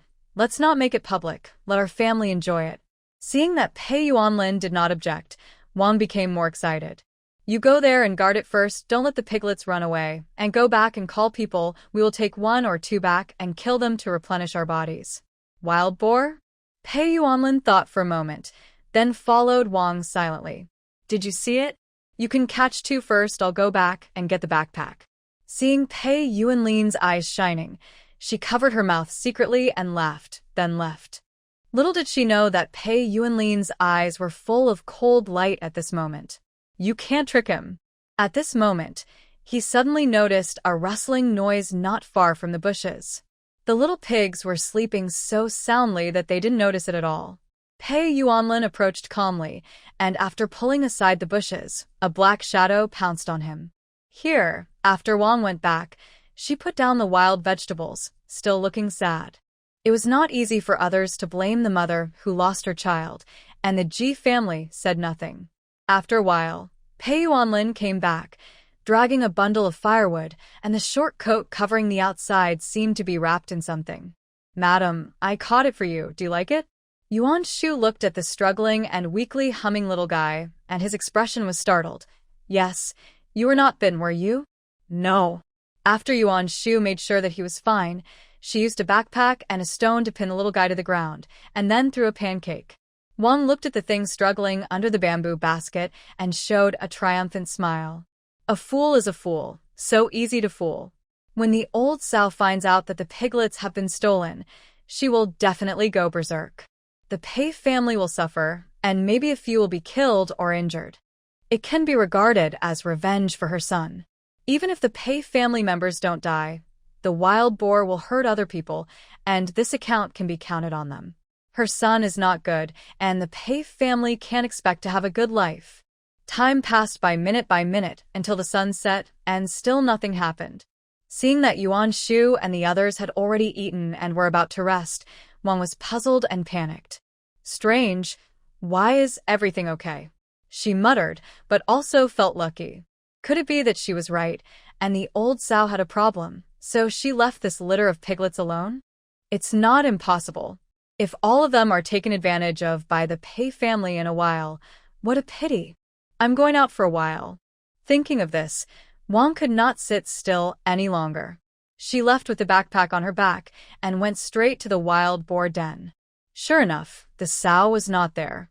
The piglets were dazed and rolling around in the den, humming and moaning. Haha, I'm rich. She caught a few piglets and brought them back. She killed one and ate it, and the other two could be sold for money. The piglets were still valuable. There were so many people in the Pei family, and they had to spend money on food and drink. It was a rare opportunity to make money for her, and her mother-in-law would definitely give her the power of housekeeper. Wang approached quietly, caught two of them with the backpack at once, and grabbed one. I don't know if the piglets were, because they were hungry for a long time, so they didn't run fast. Carrying the 3 piglets on her back, Wang walked like a tiger, unaware that there was someone in the dark. 9th brother, our prince has changed. He has learned the princess's tricks to trick people. Ying Shi sighed. Their prince had always been decisive in killing. After being foolish once, he became even more sinister and cunning. What do you know? In the use of troops, this is called. What is it called? I can't remember it for the moment. Let's go and release the sow. It was true that the sow was foraging nearby. She was indeed not there when Pei Yuanlin and the others came to see her. She was then subdued by him, and he instructed Ying Jiao and the others to knock the piglets unconscious and set a trap for Wang. Now she has been fooled. I'm back. Husband, mother, look at what this is. Worried that the piglet's cry would be too obvious, she tore off the cloth and tied the piglet's mouth so that the humming sound was not so obvious. Jibin was startled. Wild boar, you actually stole this thing. Are you trying to kill yourself? Wang didn't think so. The sow may have been killed by a hunter, and these piglets were starved to death. Otherwise, how could I catch them so easily? That idiot from the Pei family also caught one. The Ji family members gradually calmed down from panic and then looked at the 3 little creatures with joy. They were thinking in their hearts whether to eat one and sell the rest, or to catch 2 more and take them with them on the way to exile. This thing will find food by itself, and it would be nice if they could raise it and eat it, but this matter needs the consent of the official. Mom, you said there are several more wild boars. Why don't we sell some favors to the official? Thinking of Yuan Shu's method of winning over the official, Wang also wanted to follow suit. The previous impression of the Ji family was too bad, and it would be best if it could be changed. Lu nodded after a moment of silence. Okay, you go and discuss it with the official.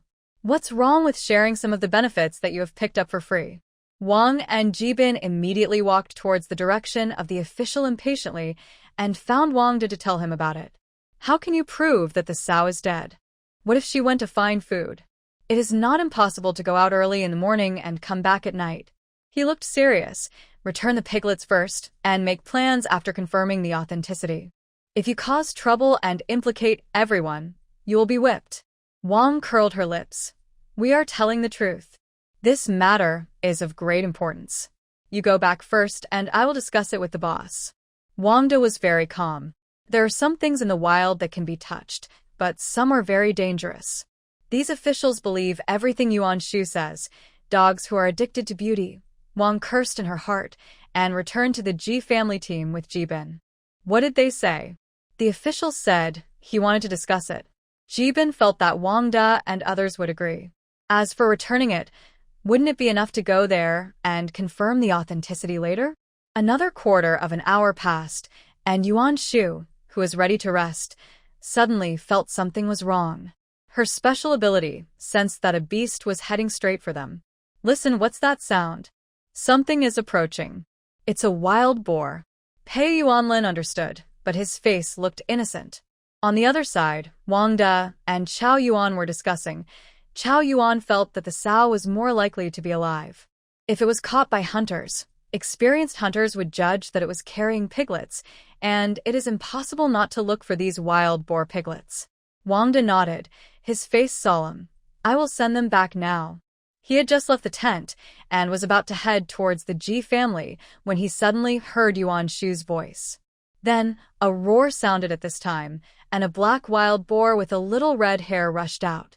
It was half the size of a big cow, and its eyes were fierce. Hum hum hum. The three little wild boars that were held under the basket by the Ji family smelled the scent of their mother at this time and immediately struggled and screamed. Roar! The wild boar suddenly went crazy, raising its fangs and charging at the Ji family. Afong and his wife were cautious and did not touch the piglets. At this time, they quickly distanced themselves from them. Dazhuang had hunting experience and reminded everyone to leave. This wild boar is very ferocious. It will go crazy and hurt people without regard for the consequences. Its purpose should be just to retrieve the piglets. Don't attack it first. As expected, the wild boar knocked the Ji family away and rescued its own children. After wantonly destroying the Ji family and nearby things, it looked at the exile team with fear, plunged into the grass, and the three piglets ran away. Wang's arm was also scratched. She was stunned, especially when she saw Pei Yuanlin and the others were safe and sound. You also caught the piglets. How are you okay? It's you. You caught the piglets first and caused us to get injured. Yuan Shu's eyes were stern. Catching piglets? No, wait. Did she coax you to catch pigs? Pei Yuanlin nodded honestly. Second aunt said that we should catch them and slaughter them to make up for the meat for everyone. But I didn't catch them. Wang was anxious. Why didn't you catch them? What's in your backpack? Don't tell her it's a rabbit. You can tell it's not by looking at the fur.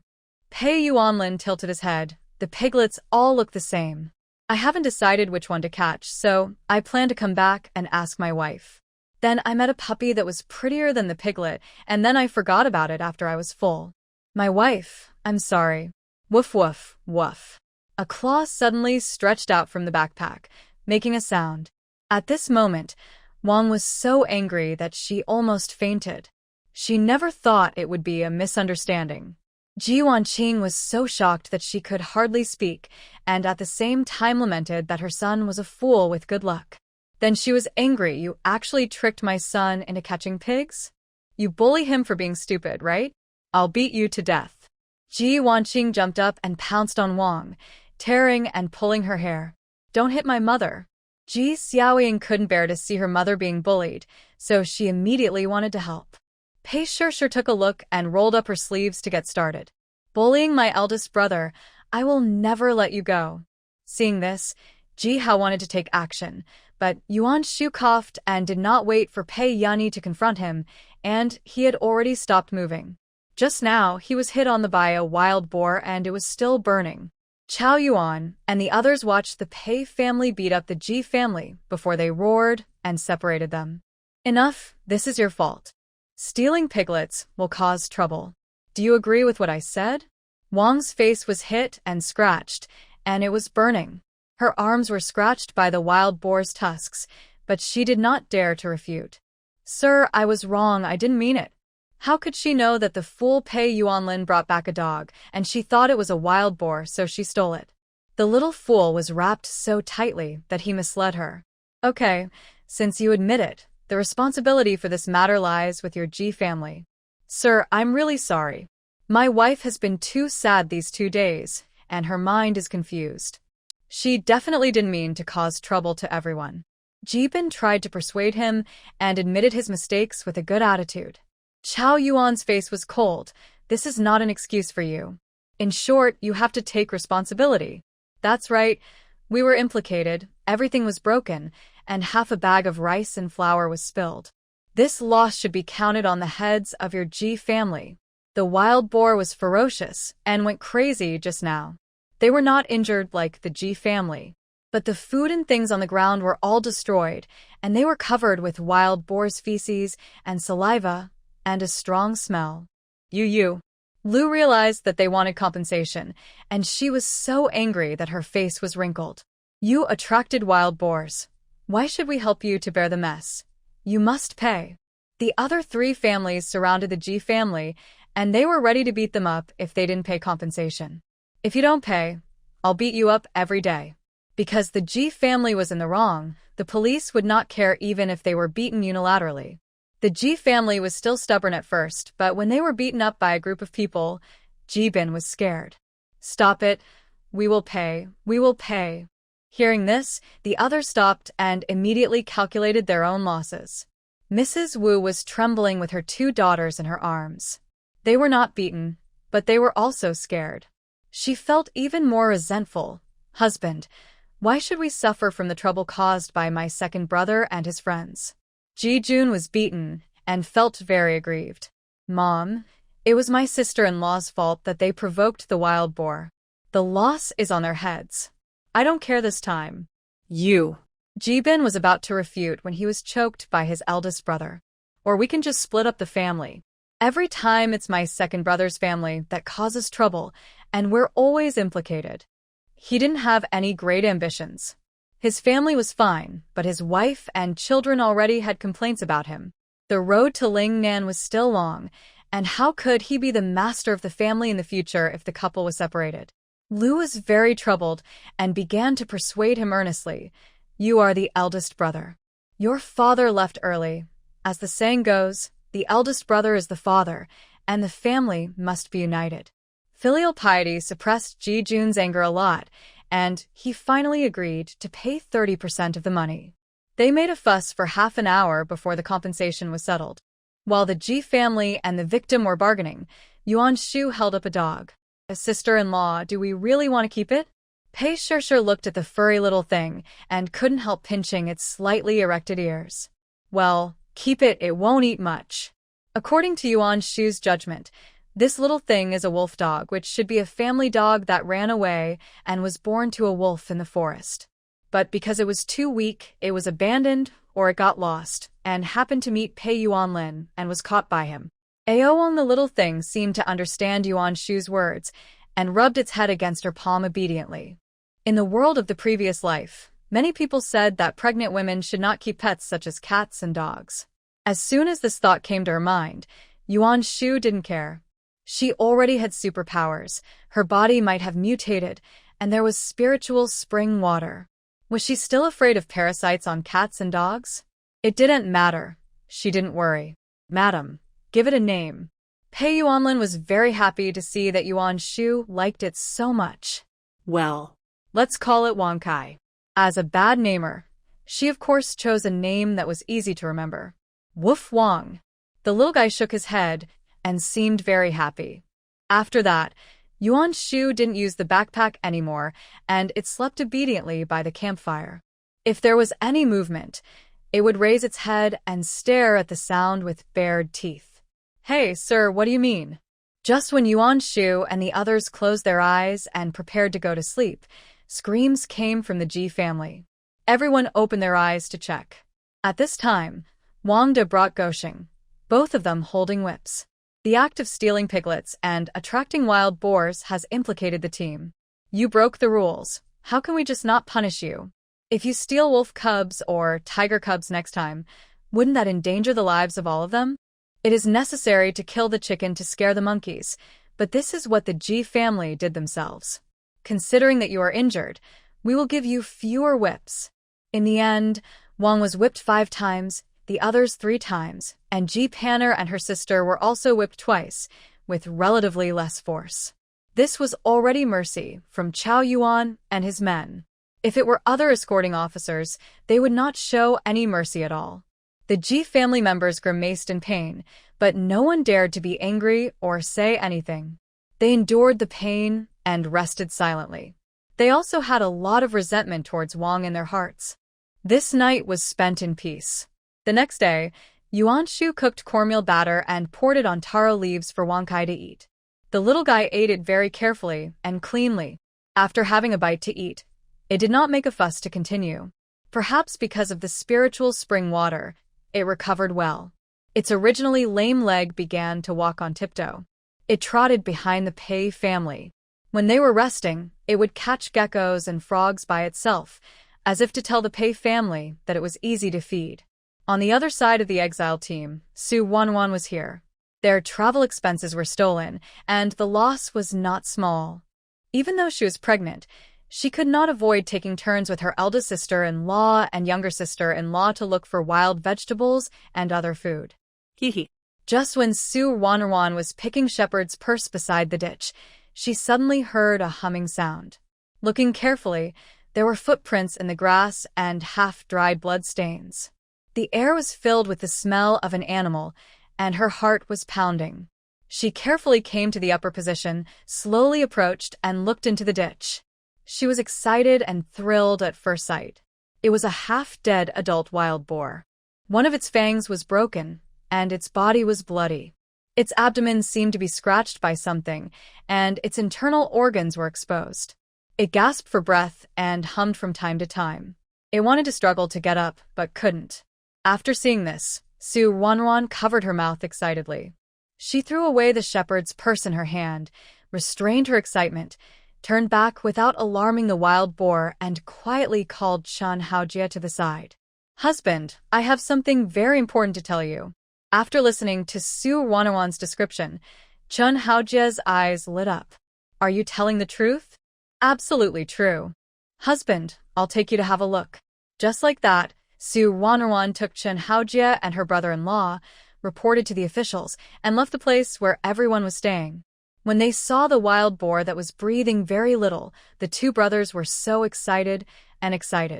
When they thought about eating the delicious meat, they couldn't help drooling. Along the way, the officials urged them to hurry up, and no one had a good rest, and they were all haggard. Now, with such a good thing in front of them, it would be a shame not to pick it up. "Brother, take this pig. We won't have to worry about having no meat to eat." There were no signs of hunters searching around, so the wild boar must have escaped the pursuit and hid here. The ownerless things on the mountain belong to whoever gets them, and who can prove that this wild boar is the one they hunted? "I'll do it. Do and make a sound." Chun Haojie is a general with combat experience. It would be easy for him to deal with a wild boar that is struggling to survive. The dagger pierced the wild boar's throat accurately. It struggled for a few times and died. "My husband is great." Su Wanwan looked at Chun Haojie with admiration, which greatly satisfied his vanity. His wife really loved him. In fact, Su Wanwan was comparing Pei Yuanlin in her previous life. He had both hands disabled, internal injuries, and was stupid like a waste.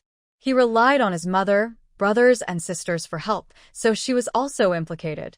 A fool, unromantic, and uncaring. "Wanwan, go back and get the backpack. We will cut the meat into small pieces and take it back later." A pig, so much meat, enough for them to eat for a long time. Su Wanwan's eyes rolled, and she said in a low voice, "My husband, our family can't finish this pig in a short time. It's hot now, and it can't be kept for a long time. How about selling an official to do a favor? When they go back and eat the meat, others will also find out that they have got something good. And Su Wanwan is right. They can't hide the meat of this pig, so it's most appropriate to do them a favor." "That's what I meant, Wanwan. Go and call the officials over." Chun Haojie was unwilling to admit that he had overlooked this plan and ordered in a cold voice. Su Wanwan responded and hurried back. After some explanation, the officials were really excited and immediately brought people over. They carried the wild boar back, caught the pig's blood in a basin, and started a fire to cook and prepare to eat the meat. The pig's blood was sold to other exiles at 2 cents apiece. As for the meat, either they had to buy it with money, many people were reluctant to spend it, and some only bought half a caddy of meat. Mr. Chun is so capable that he can actually hunt a wild boar. It's not easy. Chun Haojie modestly echoed a few words, saying that the wild boar was already injured and escaped from the hunter, which gave him the opportunity.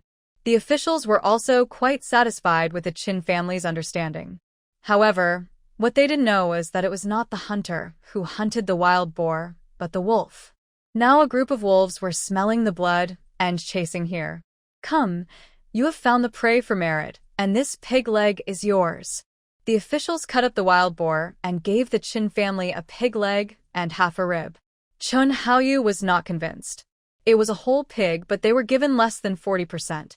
He wanted to argue, but Chun Haojie had already spoken to him. Boil hot water and prepare dinner. As Su Wanwan had made a contribution, she didn't need to do it this time. She felt her back was very straight. The fresh pork was stir-fried in the pan, and soon the fragrance spread. Everyone was very much looking forward to it and prepared to enjoy the wild boar feast. Because everyone's attention was all on the delicious food, even the officials on guard were distracted. What is it? Feeling the approach of a dark shadow, one person shouted angrily.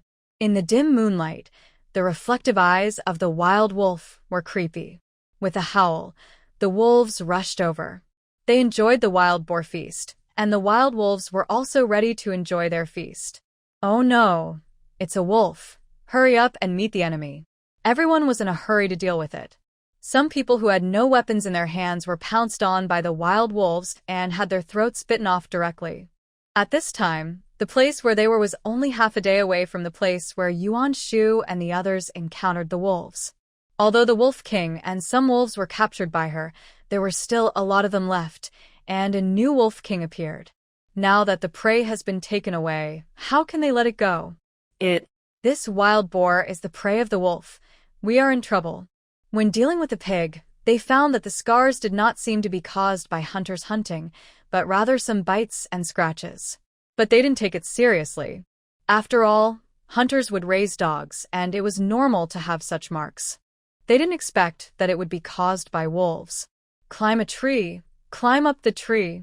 Su Wanwan still has some experience in surviving in the wild, and she reminded everyone loudly.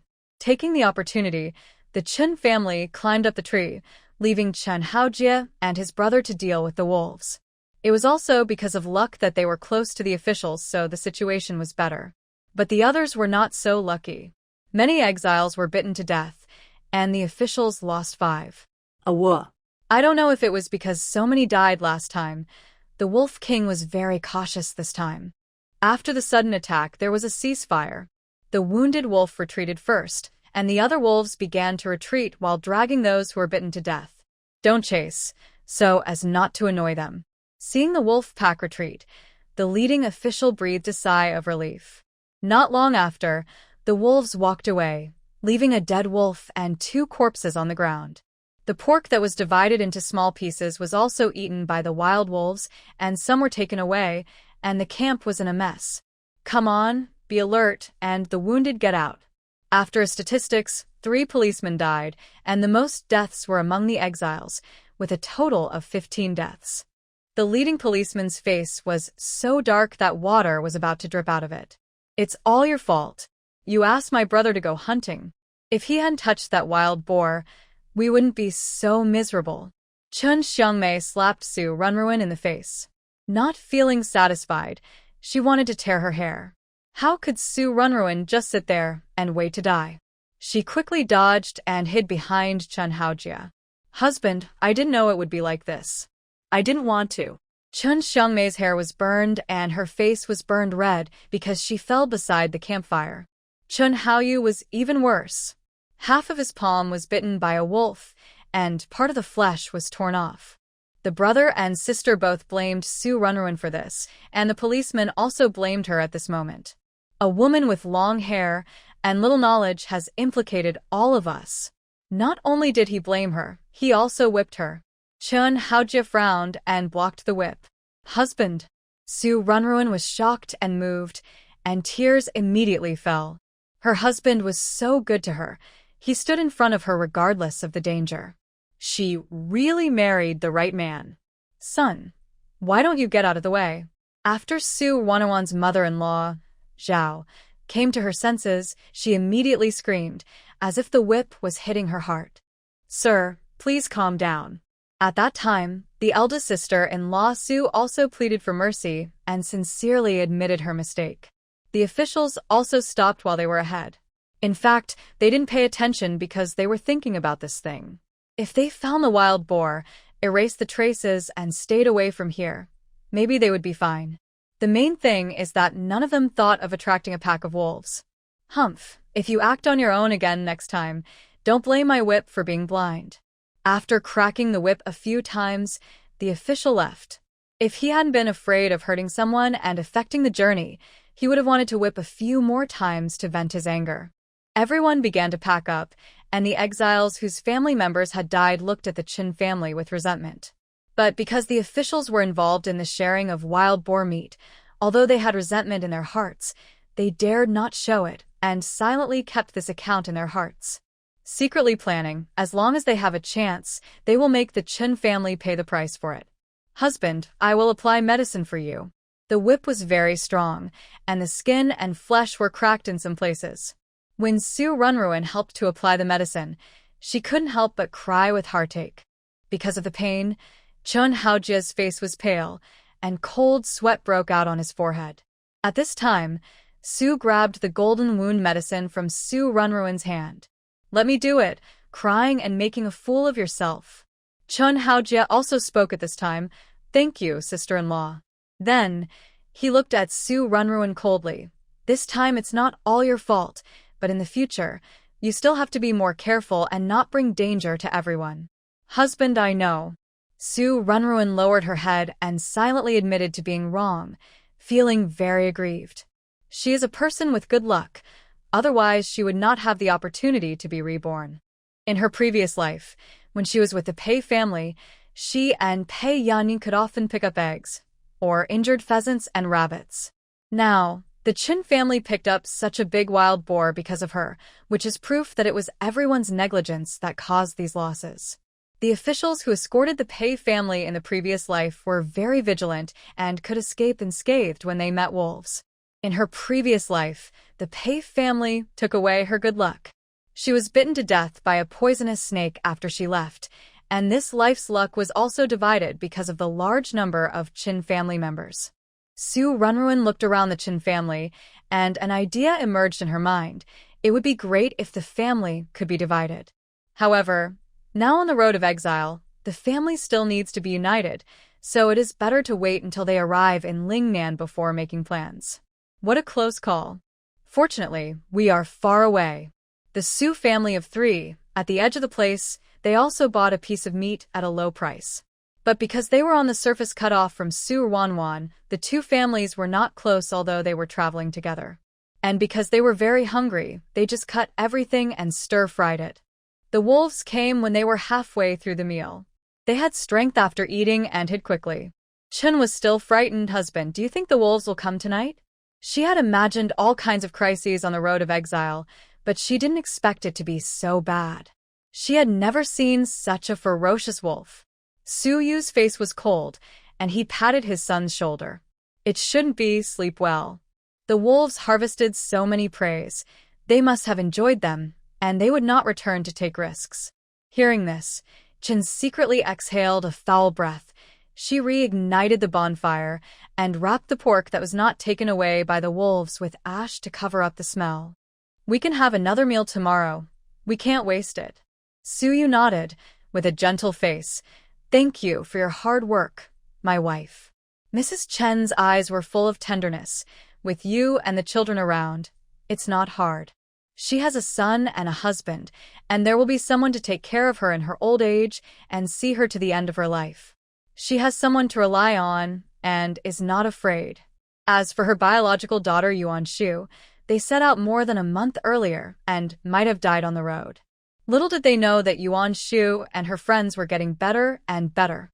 At night, Pei Yuanlin took the opportunity to contact the assassins.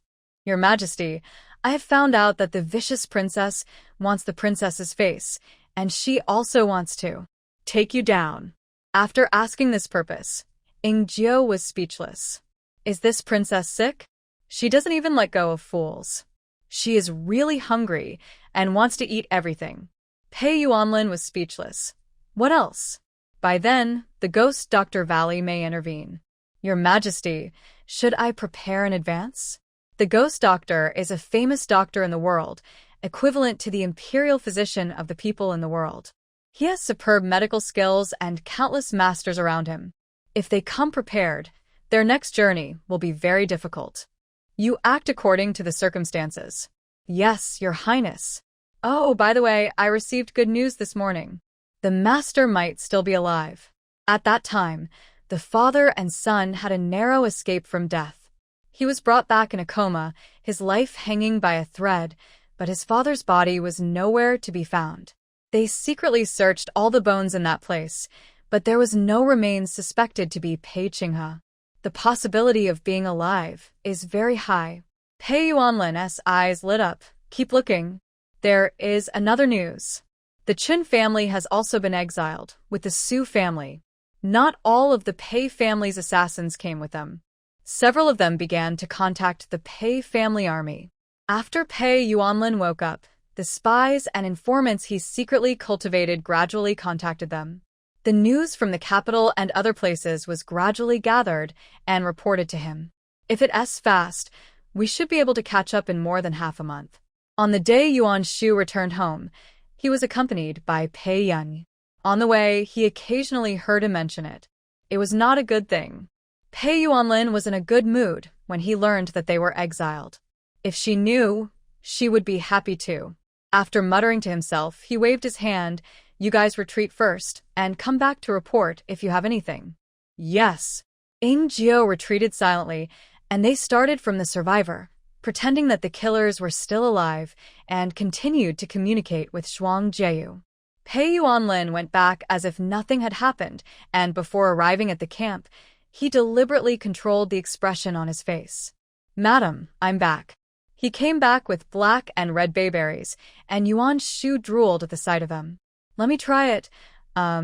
It's sour and sweet and delicious. Tired of eating grapes and cherries, it's not bad to change the taste. She will dig two and plant them in the space later and cultivate them well. It will definitely reach the sweetness and less sourness of the previous life. Let me try it too. It's so sour, my teeth. Pei Sure tasted one greedily and then waved her hand to indicate that she couldn't eat it. She said casually, sister-in-law, why do you like sour fruits so much? Some of the prickly ash, cherries, and mulberries she had before were so sour that they made your scalp numb, but she loved them. Yuan Shu's heart skipped a beat when he heard that. It's so hot. Eat something sour to relieve the greasiness, and I've loved sweet and sour things since I was a child. She acted as if nothing had happened, as if it was just a matter of taste.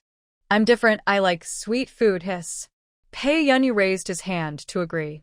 But he didn't know if he sprained his tongue or what. He covered his face. Yuan Shu glanced at him. Eating too much sugar can easily cause tooth decay. This guy got a mouth ulcer because of getting a sore throat. I think you are getting a sore throat. I'll boil a pot of tea to reduce the heat, and we can all drink some. Hey, thank you, sister-in-law. Yuan Shu changed the subject with a few words, and the little speculation that emerged in Pei Yuanlin's mind was extinguished again. She always uses the spiritual spring in the space to cook, but now the weather is getting hotter, and everyone is traveling under the scorching sun, and the heat is inevitable. It is better to use the medicinal herbs she planted in the space to make herbal tea. On the other side, after Lord Gongsun quickly submitted the evidence given by Yuan Shu, the two county magistrates were immediately searched, but they didn't have much stuff. Many of the other corrupt officials were beheaded, and their families were exiled to the northwest. For a time, the people of the capital were in panic. However, this money is still far from enough for Gaozhen, because it will soon be time for the military pay every 6 months, and he is very short of money. Your Majesty, under the leadership of His Royal Highness the Crown Prince, the court officials have raised a lot of silver, totaling 200,000 taels. Gaozhen secretly exhaled a breath. 200,000 taels of gold. It's also, Your Majesty, it's silver. These fundraising efforts have expanded the scope, and officials of all ranks outside the capital have been called upon to donate these, as well as some businessmen in the capital. If it were an ordinary effort, it would definitely be more than that, but some businessmen have also suffered heavy losses. In fact, Yuan Shu still took the blame. There were some businessmen that she didn't touch at all. They were very cunning and knew that they couldn't show their wealth at this time, so they all pretended to be poor. Gaozhen's face suddenly became dark. He pressed his chest and felt his heart and lungs begin to hurt again. The ministers below lowered their heads and remained silent. The hall was so quiet that only the sound of breathing could be heard. I know. As he said that, he gave a look to his trusted and stepped forward. Your Majesty is tired. You have something to report today. If you have nothing else, please adjourn the court. Farewell, Your Majesty. The ministers were silent for a moment, and when they realized that no one had reported, they bowed one by one and did not raise their heads until the emperor left. In the past few months, they have been living in fear. Some supplies from the palace appeared in their house, and with the Qin family being confiscated and exiled before them, they were all afraid of bad luck. Gao Zhen, who left, did not return to the study, but took the crown prince Gao Yan with him and asked him to secretly gather the imperial guards and quietly leave the palace. "Father, are you leaving the palace? If you have anything, leave it to your son." The imperial physician said that you need to have a good rest. Gao Zhen's body was irreversibly damaged due to vomiting blood many times due to anger and the lack of good medicinal materials. It is commonly known as anger sickness. Gao Zhen gritted his teeth. "Now, the treasury is empty. There is only that way. If your royal grandfather and others know about it, they will definitely understand my decision today." As soon as these words came out, Gao Yan's heart skipped a beat. "Father, do you mean to open the imperial mausoleum?" The imperial mausoleum is not only a place to bury the ancestors, but also one of the places where they hide their trump cards in the tombs of their ancestors. Unless it is urgent, they will not touch this trump card. Do I have any other way now? Gao Zhen was depressed and angry.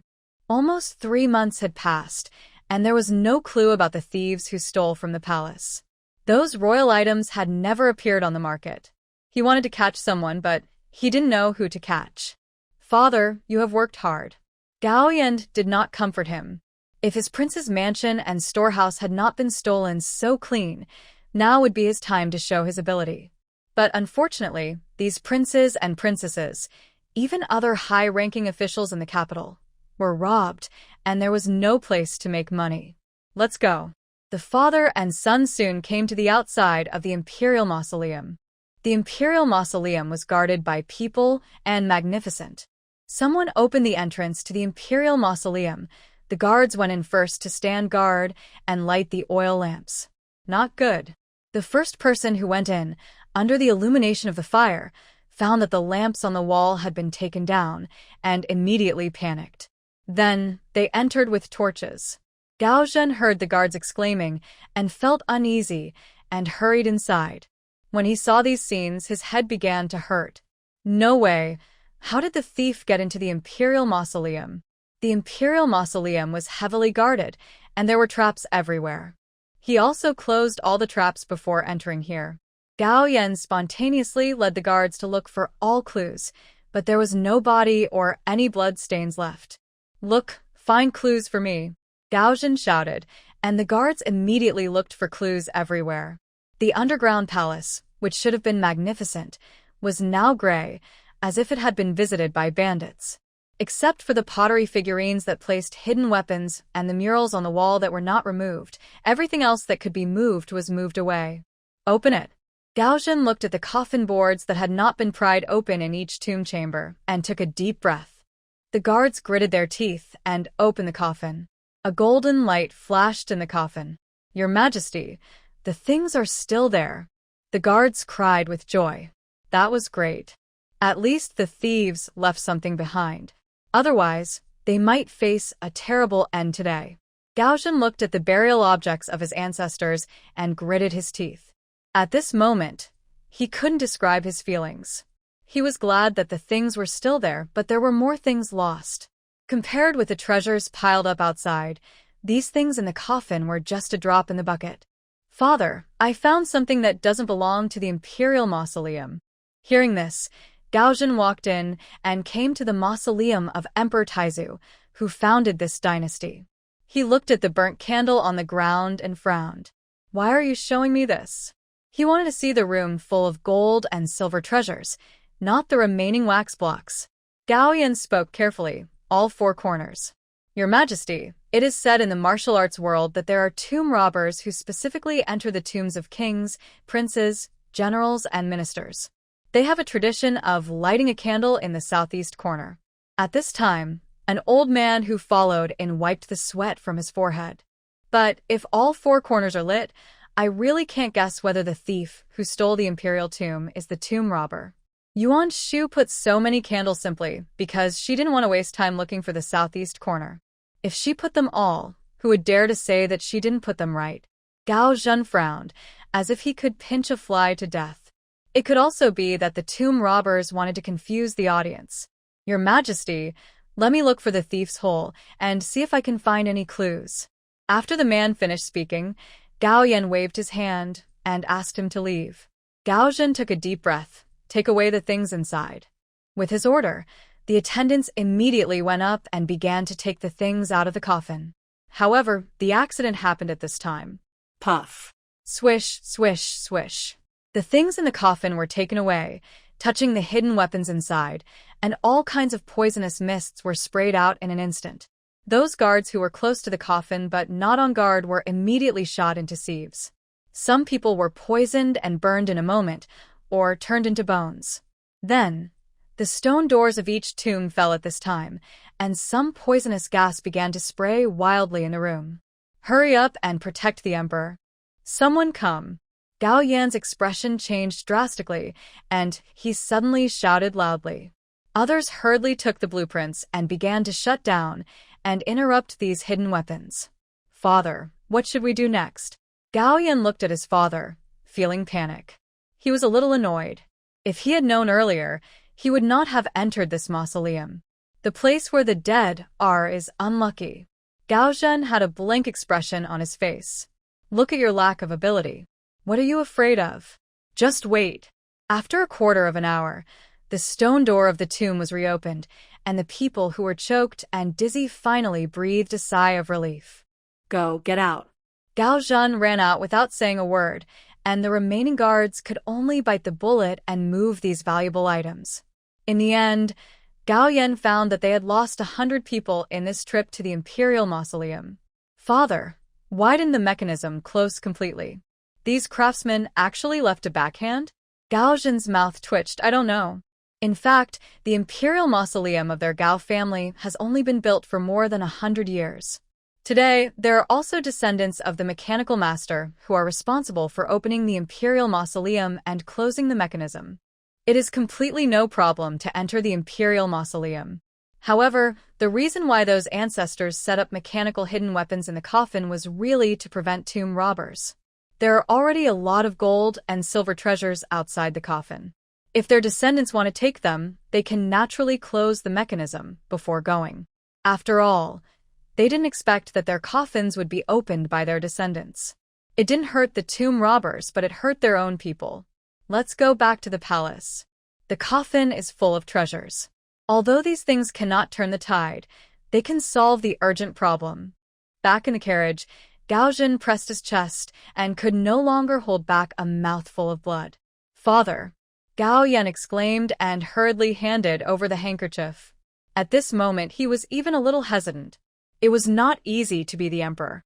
Why not continue to sit on the throne of the prince? If he was so tired and vomited blood like his father, how many years could he live? The imperial physician who followed was very worried. Your Majesty, you must take care of your body. If you are so impatient, you will develop a chronic disease. In fact, it has already developed a chronic disease. How can I not be angry? The imperial tomb has been dug up. Who is so cruel? When was it dug up? After the palace was emptied, or before? These people must have planned it for a long time and came well prepared. What secrets do they have? Do they want to rebel? These speculations lingered in Gao Zhen's mind, making him unable to sleep or eat, and gradually becoming haggard and irritable. Father, please take a rest first. I will urge my men to conduct a thorough investigation. We will get those things back sooner or later. Once the imperial items appear, there will always be rumors. He just didn't believe that this organization took so much trouble to take such a thing, and he could hide it for a lifetime without using it. Investigate thoroughly for me, even if you have to dig 3 feet underground. With a roar, he pinched his brow. It hurts, my head really hurts. On the other side, Yuan Shu, who was bitten by crickets, knew nothing about it. She and Pei Yuanlin were enjoying the coolness under a tree, and he was fanning herself. The two of them drank from the same water bag, which was sweet to look at, and Ji Wanqing's smile never stopped. Wang passed by and couldn't help but sneered. There is an old saying that goes like this: some sons forget their mothers when they have wives, and they still think their mothers are some kind of treasure. Pei sure heard that Wang was gossiping, so she wanted to refute. Unexpectedly, Ji Wanqing spoke at this time. Oh, are you envious of me for having a daughter-in-law? There is no use in envy, because you don't have one. Oh, I was wrong. I have a daughter-in-law, but I don't have a son. Pei Shishir looked at her mother with admiration. Sometimes her mother's brain was quite good, and she was not instigated by others. Wang was very hurt by these words, and she was angry. Whose son did you say was gone? Your son is gone. You're just a fool. What are you proud of? Shut up. You are not allowed to say my son is a fool. Ji Wanqing stood up suddenly, rubbing her fists, ready to tear people apart. In the past, the Ji family took advantage of the Wang mansion. What's wrong with her scolding a few words? Wang subconsciously stepped back and distanced herself.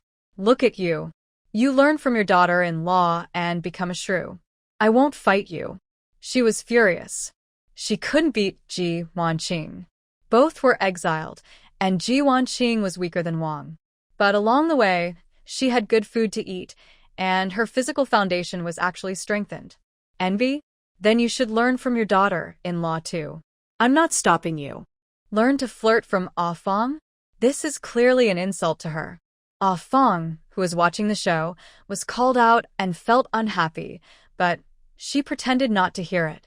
You. Wang was so angry that her throat hurt more, and she was too angry. At this time, Wang De rang the gong. Pack up and get ready to go. We must arrive at the ferry before dark, otherwise we may miss the last ferry tonight. They were going to the next territory, and the fastest way was to cross a large lake. If they chose to take a detour instead of taking a boat, it would take 2 days, and the ferry only takes half an hour. After weighing the pros and cons, everyone prepared to take a boat. At that time, in a restaurant in the royal city, the second Prince Gao Lin led his men on good horses to take a shortcut and arrived at the fiefdom of the king of Janan. Your Highness, according to our people's judgment, they will arrive at the Qinghe ferry before dark today, and they should choose the ferry.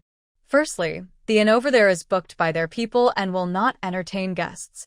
Secondly, they have also made a way to ensure that the exile team will board the ship. Very good. Have our people been arranged? Gao Lin hugged the beauty and let them pour wine for him. He was so leisurely that it was enviable. Your Highness, don't worry. The people they sent this time are definitely strong enough. The assassin organization failed in its last operation, which made them feel that their dignity was challenged. This time, not many people were sent, but each of them was a master. When the time comes, they will rush out from underwater and disguise themselves as robbers on the lake. In the chaos, it is normal to injure and kidnap people. That's good. Your Highness wants a leg or an arm of the Pei family. Anyone's will do. Understand?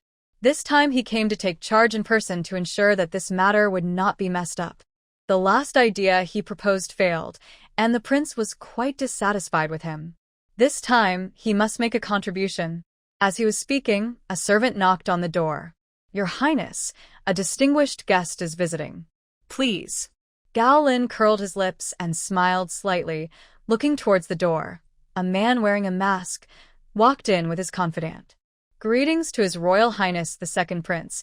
The man clasped his fists and bowed vaguely. Uncle, you are too polite. Please take a seat. After sitting down, Gao Lin was quite displeased to see Zhuang Nan did not take off his mask. He put the teacup in his hand heavily on the table with a cold tone. Why, seeing that the person who came is not my brother the Crown Prince, you are too lazy to show your true face. No, Your Highness misunderstood. I have been in poor health recently, and my face has been affected. I am afraid of polluting Your Highness's eyes. Zhuang Nan cursed in his heart, but he was polite on the surface. Gao Lin snorted coldly. Uncle, you are joking. How could I blame you? If you are not feeling well, I can write a letter back to the capital and ask my brother to send an imperial physician to see you.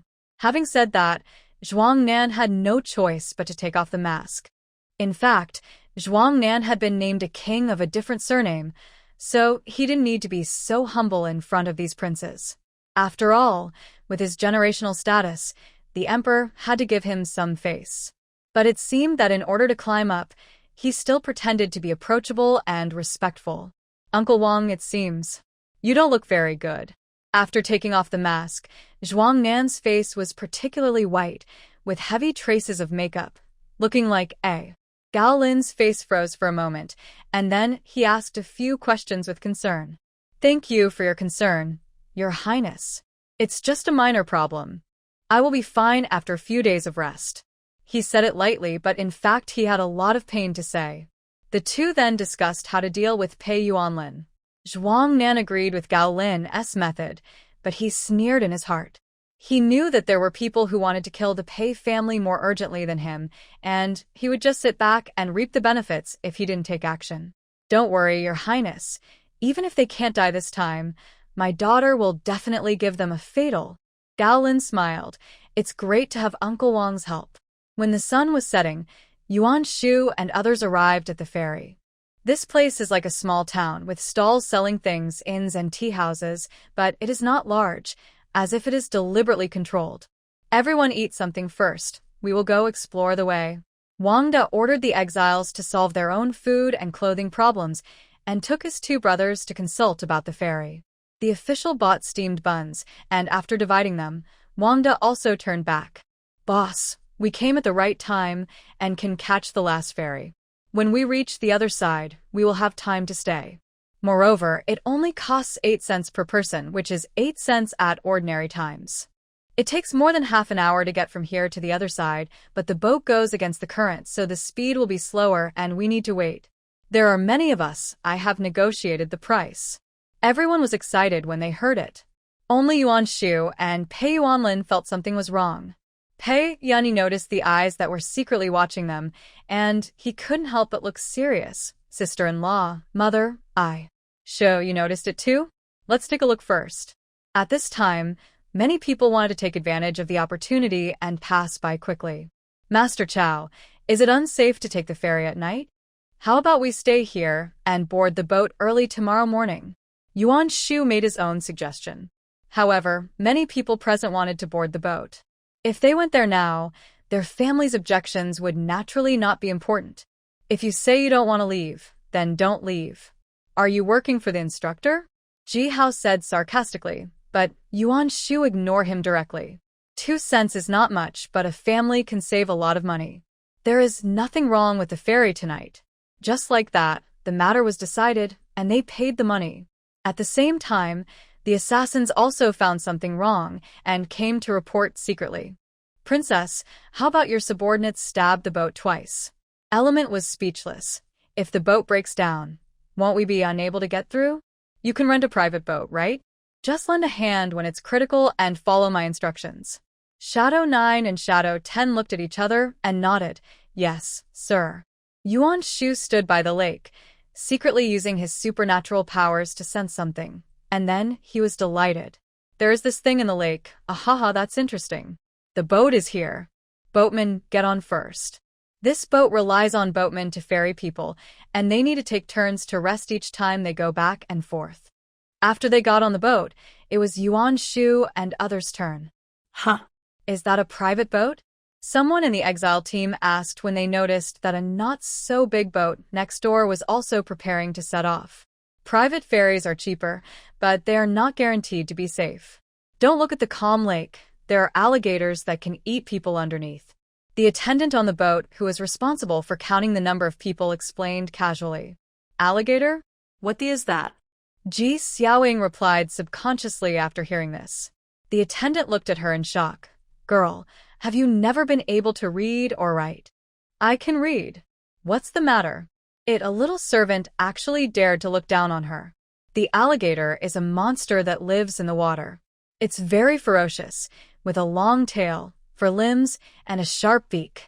If a person or livestock falls into it, their limbs will be bitten off in just 10 breaths. Pei Yunyi explained at this time, and then held the railing to the surface of the water. I've only seen it in books, but I've never seen what a living alligator looks like. Yuan Shu was confused for a moment when she listened, but she quickly came to her senses. What is an alligator? Isn't this just a crocodile? She almost became illiterate. Fortunately, she was also an audience who watched Tang Gui, otherwise she really didn't know what they were talking about. Wait, crocodile meat seems to taste good. I want to try it.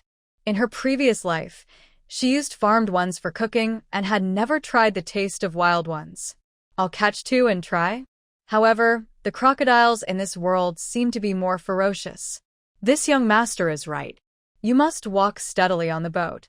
If you fall into the water and don't encounter an alligator, it's good. If you encounter one, we will be too late to save you. After everyone got on board, the planks were taken off and the boat began to move. At this time, it was getting dark and several small boats were approaching silently. After Yuan Shu noticed it, she took out a pancake and tied it with a rope. There was an iron hook under the pancake. She picked up a horseshoe on the road and asked Pei Yunyi to hammer it out. She had planned to sell the scrap iron, but she didn't find a chance on the road. It happened to be a cover this time. After tying it up, she threw the thing into the water. Sister-in-law, what are you doing? Pei Yunyi couldn't help asking after seeing it. The rooms in the cabin are charged extra, so everyone chose to sit on the deck and let the cool breeze warm them up. Seeing Yuan Shu's excitement, others looked sideways. I heard that this alligator has delicious meat. I have never eaten it in the capital. I wonder if I can catch it with this rope. Fishing for alligator? Madam Yuan, you are really bold. That thing can't be fished. No, no one has ever fished it before. Anyone who sees it will have to run away. Of course, there will also be people who specifically hunt them and take them to restaurants to exchange for money, but this is risking one's life, and few people try it. There is no harm in trying. What if it works? If you can't catch a big alligator, catching a small one will also be fine. Yuan Shu didn't care what others said. She held one end of the rope and sat down next to the deck. Pei Yuanlin suddenly thought that she was cute when she was silly, so he sat next to him. The Pei family members sat back to back. Pei Shishir and Ji Wanqing were a little seasick, so they simply closed their eyes and rested. When the boat was halfway through, the killers who followed up dived into the water. Little did they know that at this time, Yuan Shu quietly took out pig livers, pig lungs, and other things from the space when he boarded the boat and threw them into the water mixed with spiritual spring water. The crocodiles who smelled the smell were attracted. When the killers dived into the water, she pretended to support the boat with her hands, but in fact she used the wood ability to stuff these things into their clothes. The night was shrouded, and the wood vines as small as a hair would not be noticed at all. Click. A crocodile suddenly appeared and bit a killer to death. The smell of blood immediately spread in the water. The smell of blood mixed with the spiritual springs of space was enough to drive these crocodiles crazy. They seemed to have found some delicious food and began to attack the killers in the water. The water surface was churning, but because it was dark, no one noticed anything unusual. Brother, look, there seems to be a big fish in the water. Pei Shishir saw the water surface floundering and thought it was a fish jumping out of the water. However, Pei Yuanlin smelled a faint smell of blood, and his expression was normal. Do you want to eat fish? He changed the subject casually. Pei Yunyi stood beside the deck with a frown. That was not a big fish. He seemed to have seen a hand reaching out just now. Could it be that it was the Pei family's assassins who were dealing with these killers in secret? The more he thought about it, the more he felt that this was possible. Sister, the boat is moving. If you want to eat fish, let's wait until we get ashore. Pei Shishir nodded. That makes sense. I'll take a nap for a while. I feel dizzy. As a native of Beijing, she usually goes boating on the lake where the current is not too fast. She has never been on such a rocking boat. She felt that the water in her brain was being shaken evenly. Oh no, the crocodile is going crazy. Retreat.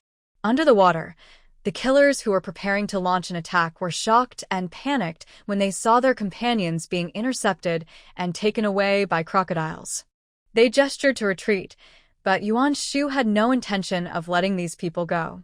They wanted to take her life, so it was reasonable for her to fight back. Secretly, she put some space spiritual spring water in. This thing has the effect of detoxification and nourishment, both for plants and animals. The crocodiles became more excited. It didn't matter whether they ate it or not. Bite them to death first. On another small boat, the Pei family's assassins were lying in wait, ready to go. However, after waiting for a long time and not seeing the killers take action, Ingshi was puzzled. Smell of blood. Wait, are they fighting among themselves? Looking at the bloody arm floating to the side of the boat, his face was full of astonishment. Stabbing each other with a knife below? Ingjiao and Ingshi looked at the throbbing water and the killer who had already emerged but was dragged back into the water by a crocodile. They looked at each other silently. At this moment, they thought of someone. Yuan Shu, the man with strange abilities. Maybe, in that case, there is no need for us to take action. The killers who luckily survived tried to crawl to the shore. Yuan Shu noticed and quietly pulled them into the water. Then, under the cover of night, they were thrown into the space, leaving only 2 or 3 slippery fish. After all, there must be a reasonable reason for the failure of the mission. A wolf. In the space, the old wolf howled when it was hit by something falling from the sky. The killer opened his eyes and looked into the eyes of a wolf. In an instant, both sides let out sharp screams. The old wolves had given birth to cubs recently, but they were a little fat. Yuan Shu felt it necessary to exercise their wildness, otherwise they would easily become useless. Not only that, she also took the opportunity to catch a lot of crocodiles of all sizes and put them into the space.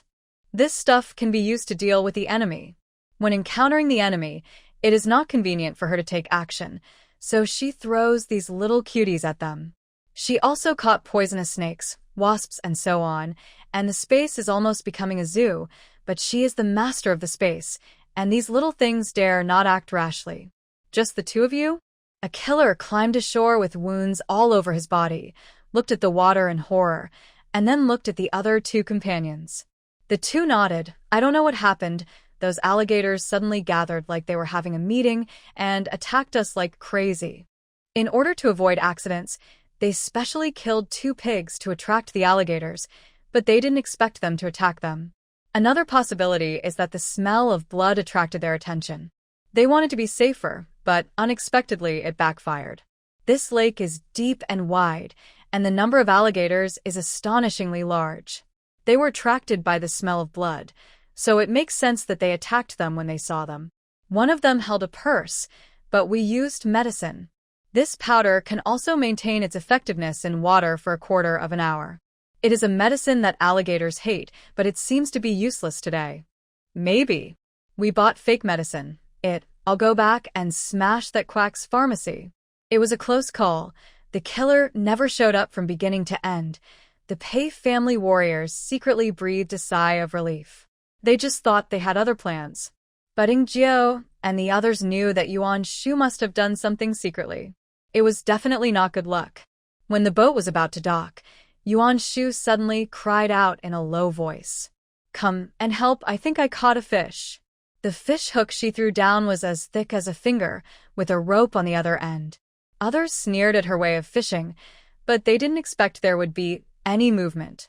Sister-in-law, let me help you. Pei Shishir and Pei Yani helped pull the rope, and Wang Da and others on the deck saw it and immediately helped. It's an alligator. Holding the torch and shining it, everyone was shocked. The crocodile was caught, and Pei Yani quickly tied its mouth first, and the officers assisted and subdued the guy. At this moment, the sailors on the boat were stunned. Catching a crocodile. Does it really work? Yuan Shu laughed in shock. I just wanted to give it a try. I didn't expect it to work. Maybe this crocodile. The crocodile is hungry and stupid? They would never have thought of the way Yuan Shu caught this crocodile. It wasn't hunger at all, but she used her supernatural power to force the hook into the crocodile's mouth. Master Chow, we can't finish such a big crocodile. If you brothers don't mind, why don't we find an inn and have a bowl of hot soup together? Alligators are ferocious, but it is said that their meat is delicious. Many wealthy families like it and are willing to pay a high price for it. Now, Yuan Shu actually said that he would treat everyone to it. Chow Yuan and others were pleasantly surprised. I am so embarrassed. This alligator can be sold for a lot of money. It is not a problem to sell this one for 2 or 3 or 4 taels. Some sailors have already made bids. Yuan Shu chuckled. This journey, thanks to the care of the officials and the help of everyone, our family has been safe. This alligator doesn't have much meat. If you don't mind, just share it and have a bowl of hot soup. There are nearly 100 people in the exile team, and this alligator is only about 100 pounds. Excluding the skin, bones, and internal organs, there is not much. However, if she gives others a little favor, she will not be afraid that they will trip her up in the future. After all, she does not lack this little meat. Madame Yuan is very generous.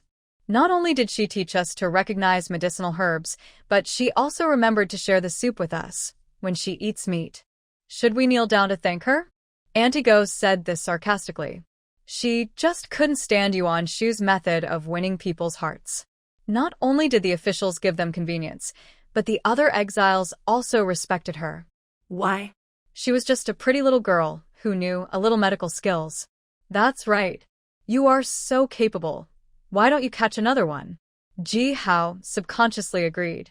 At this time, the boat was approaching the ferry. Some sailors were also making a fuss, saying that if they could catch one, they would be willing to buy it at a high price. They also said what a pity it would be to eat it. Yuan Shu's eyes were cold, but his face was indifferent. I was able to catch it just because I was lucky. I really don't have the ability. If your two families look down on my soup, I won't force it. So, there is no need to say these sarcastic words. Chao Yuan said coldly at this time. In that case, Annie Go and the Ji family can solve the dinner later. Want to eat meat but not soup? Okay, then don't drink the soup. Drink cold water instead. No, this. Ji Bin was already imagining the taste of the crocodile meat. After hearing this, he was so angry that he kicked his second son. However, everyone had already disembarked, and he couldn't go to Yuan Shu to beg for food, so he could only sulk in secret. The angriest one was Zhao Hai, who was so angry that he cursed his mother. Mom, has your brain been shaken? What nonsense are you talking about? Aunt Go also regretted it in her heart, but the words had already been said. Would it be useful for her to admit her mistake now? Here, Yuan Shu and others stayed in the inn, and the officials paid the wages and asked the chef of the inn to prepare the crocodile meat. Maybe because they lived by the water and often ate fish, the soup made by the chef was milky white and very fragrant. It had a little fishy smell, but after Yuan Shu poured the spiritual spring into it, the taste was so delicious. Wow, delicious. It tastes like fish, but it's chewy. Especially tender and fragrant. The Pei family was the first to start eating, with a pot full of meat and soup. Eat quickly if you like it. Yuan Shu thought, this is not a big deal. If it is made spicy or braised, the taste will be even better. Looking back, she secretly cooked a small meal to satisfy her own appetite. The officials and the exiles who got a small amount of meat and soup also ate very satisfied. The killer who escaped by chance watched Yuan Shu and the others check into the inn, feeling anxious but helpless. The best time to act was missed, and he had to choose another way. Report it first and let the higher-ups decide. After dawn, the exile team set off, as usual after replenishing some things. This time, Yuan Shu found that there was no tail following her, but she still felt uneasy for some reason. She secretly asked the Pei family to pay attention to suspicious points. Wait, she can ask if there is any trick. She pretended to rub her eyebrows, and her consciousness entered the space. Shu, but didn't you get enough rest last night? Ji Wanqing noticed it, asked gently, and asked her to take a ride on the cart. Pei Yuanlin also smiled and motioned for her to sit down. Maybe I'm not used to the sound of flowing water for a while, so I didn't sleep well last night. The inn is not far from the ferry, and the sound of flowing water can be vaguely heard. People who are not used to it will find it difficult to fall asleep. Then you take a nap and let Yuaner take you away. Yuan Shu nodded and sat on the side of the cart without being polite, pretending to lie on the bag to catch up on sleep. After Ji Xiaoying saw it, she was so envious and jealous. She rolled her eyes and deliberately came to Pei Shishir's side, saying that she wanted to whisper. Just say what you want to say, stay away from me. As long as the Ji family members looked up, she knew that it was not a good. You are too indulgent to your sister-in-law. Aren't you afraid that she will be spoiled? Domineering and bully you? Pei Shishir looked at her mockingly. Just say you are envious and jealous. I won't laugh at you. Ji Xiaoying's face froze for a moment. Aren't you angry in your heart? No one else in your family sits on this cart. Only she, who doesn't understand how to feel sorry for your elder brother. You think too much. My sister-in-law is very good to my elder brother. When he has an old illness, my sister-in-law will massage his head and make delicious food for my elder brother. He recovered so quickly, thanks to my sister-in-law's care. Put away your thoughts of sowing discord. I won't be fooled. Pei Shishir was in a good mood after seeing Ji Xiaoying's angry face. She didn't want to talk nonsense with the Ji family, but she felt good when she made them angry. Yuan Shu didn't hear all this, because her consciousness had entered the space. At this time, there were two killers covered in wounds, shivering and looking at the wolf sleeping on their legs. Ing. He had a feeling that he seemed to be regarded as fresh rations by the wolf, just waiting for hunger, so he would eat it. Tell me, what is your next plan? No one can be seen, but Yuan Shu's voice can be heard. The two cried and begged for mercy. However, they were just people trained by the second prince, doing things for money, and the order they received was to severely damage the Pei family here. The second prince wants our arms and legs to receive the reward. Okay, I get it. Yuan Shu snorted coldly. Old wolf, get rid of it. The time in her space is not to be wasted on these people. Awah. The wolves rushed forward and bit off the throats of the two men. Is it cruel? Very cruel. This is not the peaceful era of her previous life. Naive people are not suitable to survive in this world, so she began to learn to be cruel. Early in the morning, Gaolin woke up from the beauty's bed and received a pigeon message. He was dumbfounded when he learned that the operation had failed. Last time it was a man-made disaster. This time it is a natural disaster? The Pei family's luck is too good. Master, this is an accident. What should we do next? The confidant lowered his head, not daring to speak too loudly, for fear of being taken out on. Gaolin kicked the subordinate over. Waste, you ask me? Are you the master, or am I the master? Master, calm down. The confidant who was kicked over quickly got up and then knelt down. Gaolin took a deep breath. It's normal for a horse to stumble, and no one can avoid natural disasters and man-made disasters. The last time they encountered a forest fire, it was they who started it themselves, but they didn't expect to backfire. Next, wait for good news from the king of Janan. He really lost a lot of people. These were among the masters he had trained with great difficulty. It's better to kill with a borrowed knife. 3 days later, Yuan Shu's exiled team arrived at an area, but found that the mountain road collapsed and they couldn't get through at all. There was a canyon below. Although they could get through by sticking to the wall, they couldn't get through with their bags and carts. If they accidentally fell down, they would probably die. This road is blocked. The road builders said that it would take at least 10 days and a half months. We can only take a detour. Chao Yuan frowned. If we take another road to reach the county town, it would at most delay less than half the journey. But what? Sir, is there any danger? If they want to return to their original route, it will take 2.5 days to take a detour at their speed. And they will pass through an area where many gangsters gather. They have bad tempers, and it is easy for trouble to happen. In fact, that is also a section of official road. There is such a road in every place. Gangsters occasionally intersect with ordinary people, but they live a different way of life. Everyone tacitly keeps out of each other's way. The road is passable, but if you mistakenly enter the gangster section, you may die. It's so scary. Let's wait for the road to be repaired. Ji Xiaoying was very scared when she heard it. She is still having nightmares about the last time she was caught by bandits. She doesn't want to do anything risky. Chao Yuan frowned and looked at the road builders from a distance. Take a detour. Let's go our way, don't talk too much, and everything will be fine. He didn't want to delay the journey, as the team had been away from Beijing for more than 3 months. The rainy season was coming, and it would be even more difficult to travel, so they needed to hurry up and try to complete the remaining half of the journey in 2 months. He had led an exile team before, and had also walked this road. It was the coldest time of the year, and the road ahead was covered with snow, and there were tigers.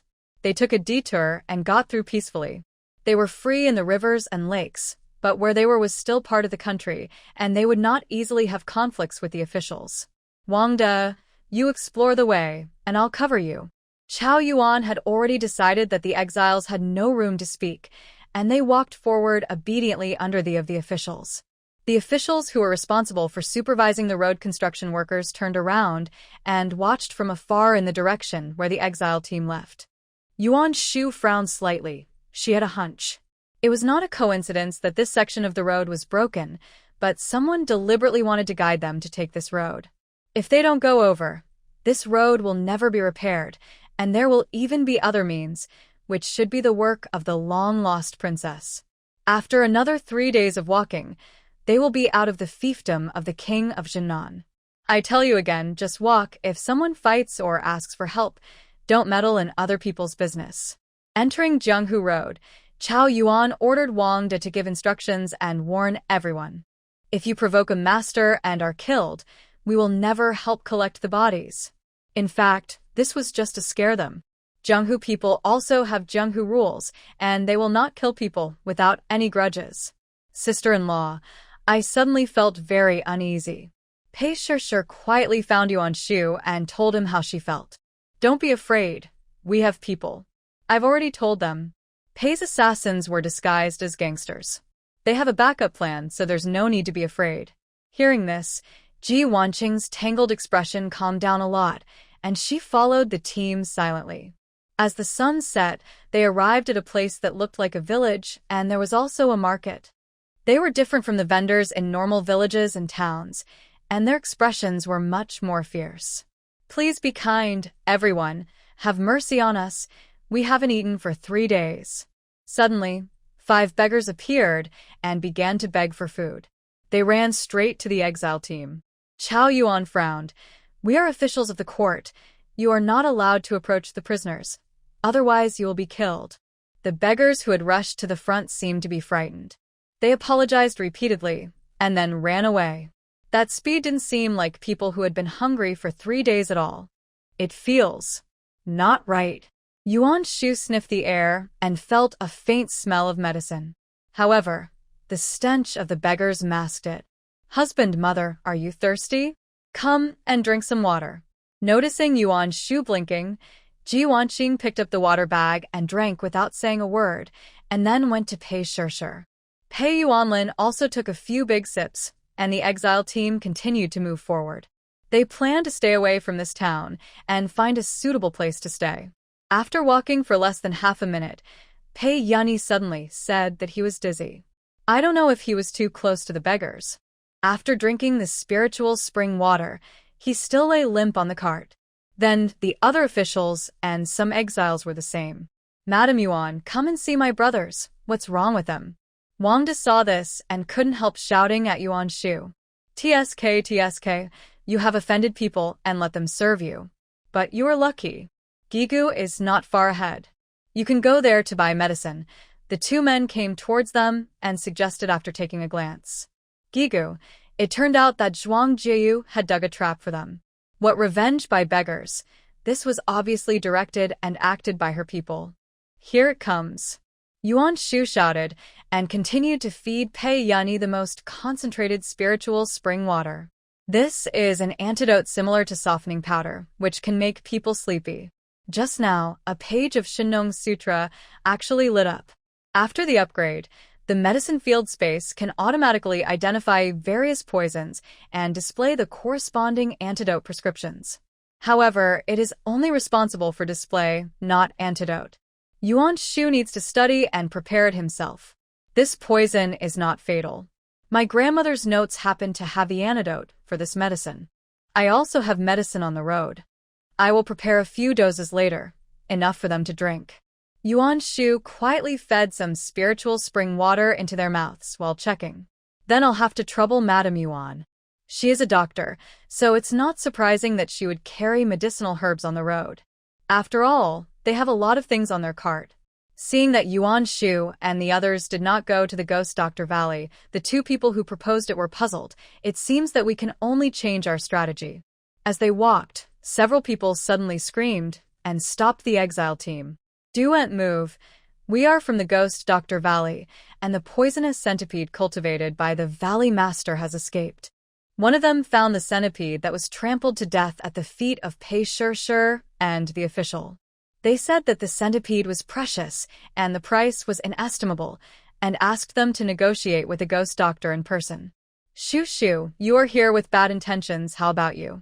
Ji Wanqing's idea was to let the dead soldiers take her children away. Escape is not a solution, mother, we will just deal with them as they move. She and the Pei family warriors knew about Ghost Doctor Valley. They were not the kind of people who killed innocent people indiscriminately. If they really had no scruples, they could just poison them to death, instead of luring them into a trap in this way. In addition, even if she knew how to detoxify, it would take time to make it, and it was obviously too late now. Pei Yuanlin listened quietly, playing the role of a fool who knew nothing, quiet and well-behaved. Boss, something feels wrong, as if they came prepared, Wang Xiao whispered to Chao Yuan. Their eyes fell on the Pei family at the same time. Could it be that someone wanted to rescue the Pei family? Chao Yuan gritted his teeth. I can't ignore my brothers. If they really came for the Pei family and used this method, they would not have been silenced. 6 or 7 brothers were caught, and he couldn't ignore it.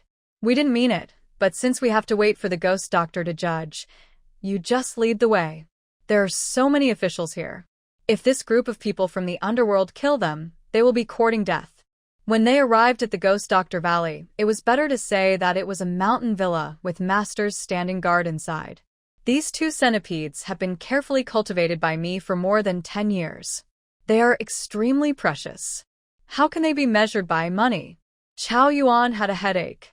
He asked with 7 points of seriousness and 3 points of politeness. Then what the Valley Master means is. The woman chuckled, and her eyes fell on Yuan Shu's face. I want her. Huh. Chao Yuan was shocked and a little bit enlightened. Sure enough, they came because of the Pei family, but he couldn't leave the Pei family here. If he lost the exiles, he would be severely punished. Valley Master, this won't work. They are exiles appointed by His Majesty. I must send them to Lingnan. Please forgive me, Valley Master. Wangda echoed at this time. That's right, the 2 centipedes were not properly taken care of by your men, which led to their escape and being trampled to death. They are the ones who should be held responsible. The woman chuckled at this time. Why are you in such a hurry? I haven't finished my words. I want this little girl to serve me for 3 days. Besides, don't you want to cure the poison of your brothers? Chao Yuan was embarrassed for a moment and didn't know what to say. He has been in charge of escorting prisoners for many years, and the Pei family is the most reasonable and cooperative prisoners he has ever met. They, the officials, have also received a lot of benefits. It is very difficult to ask him to be ruthless and turn his face. I have only this one condition. Do you agree?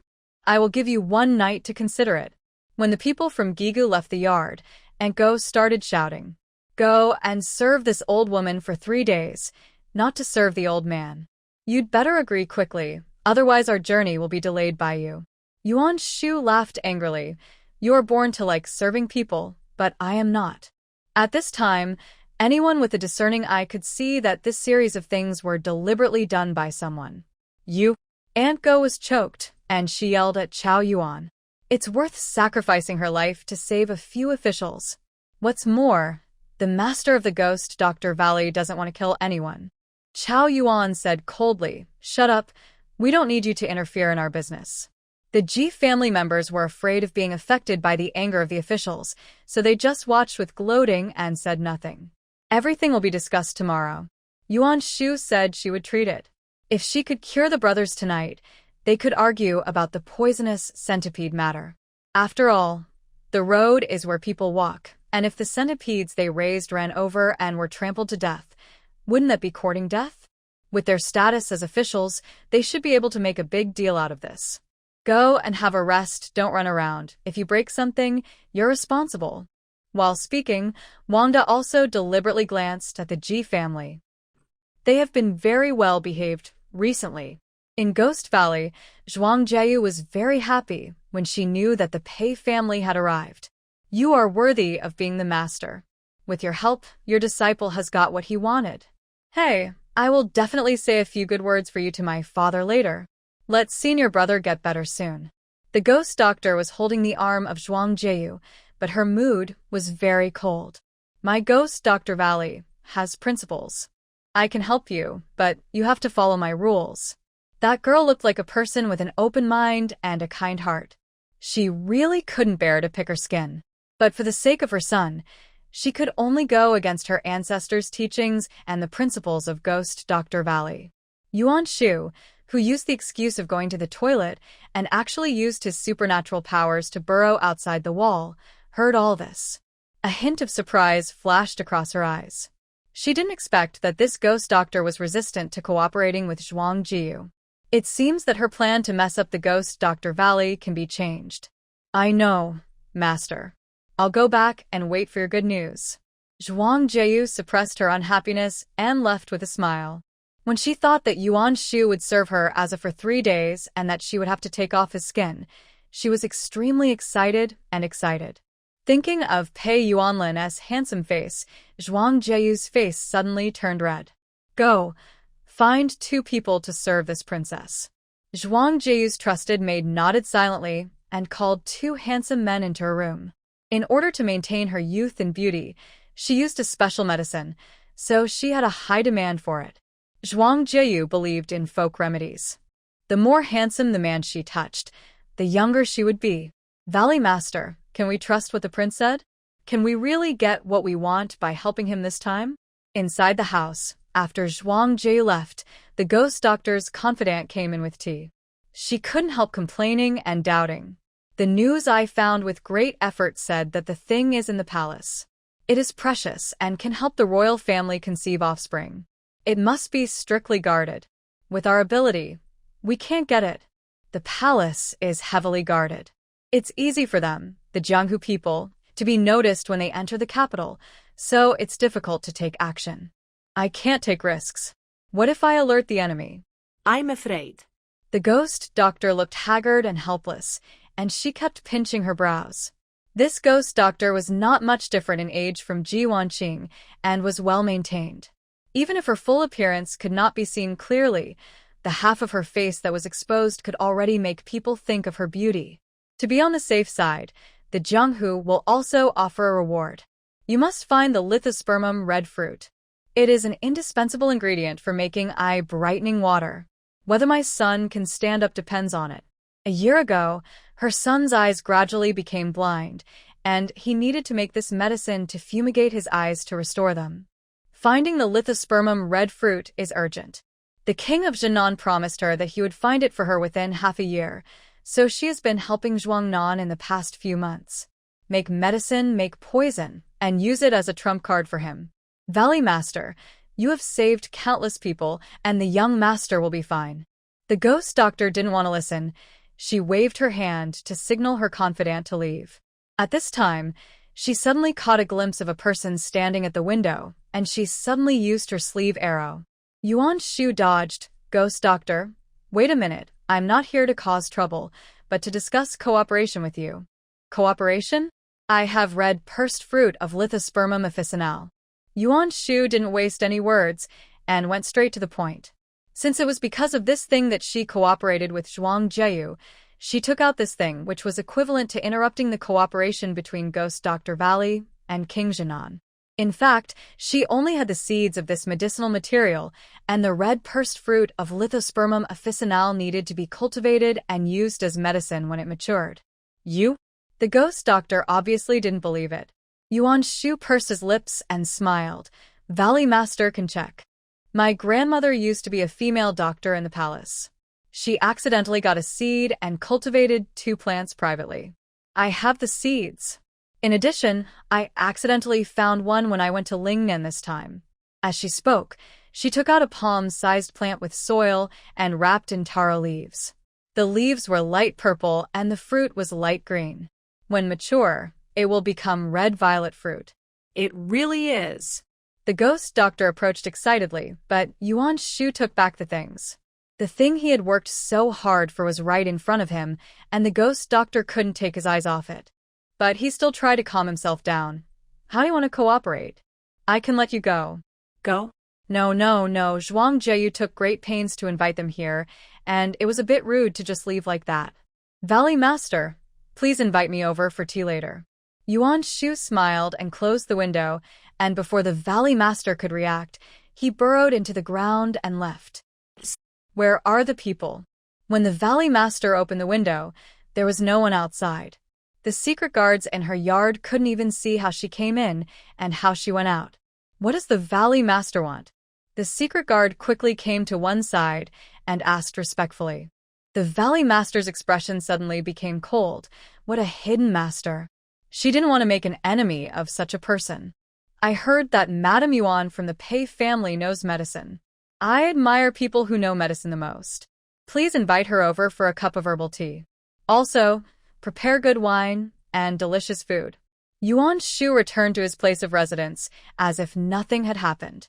Before he could even sit on the bench, the servants arranged by the Valley Master arrived.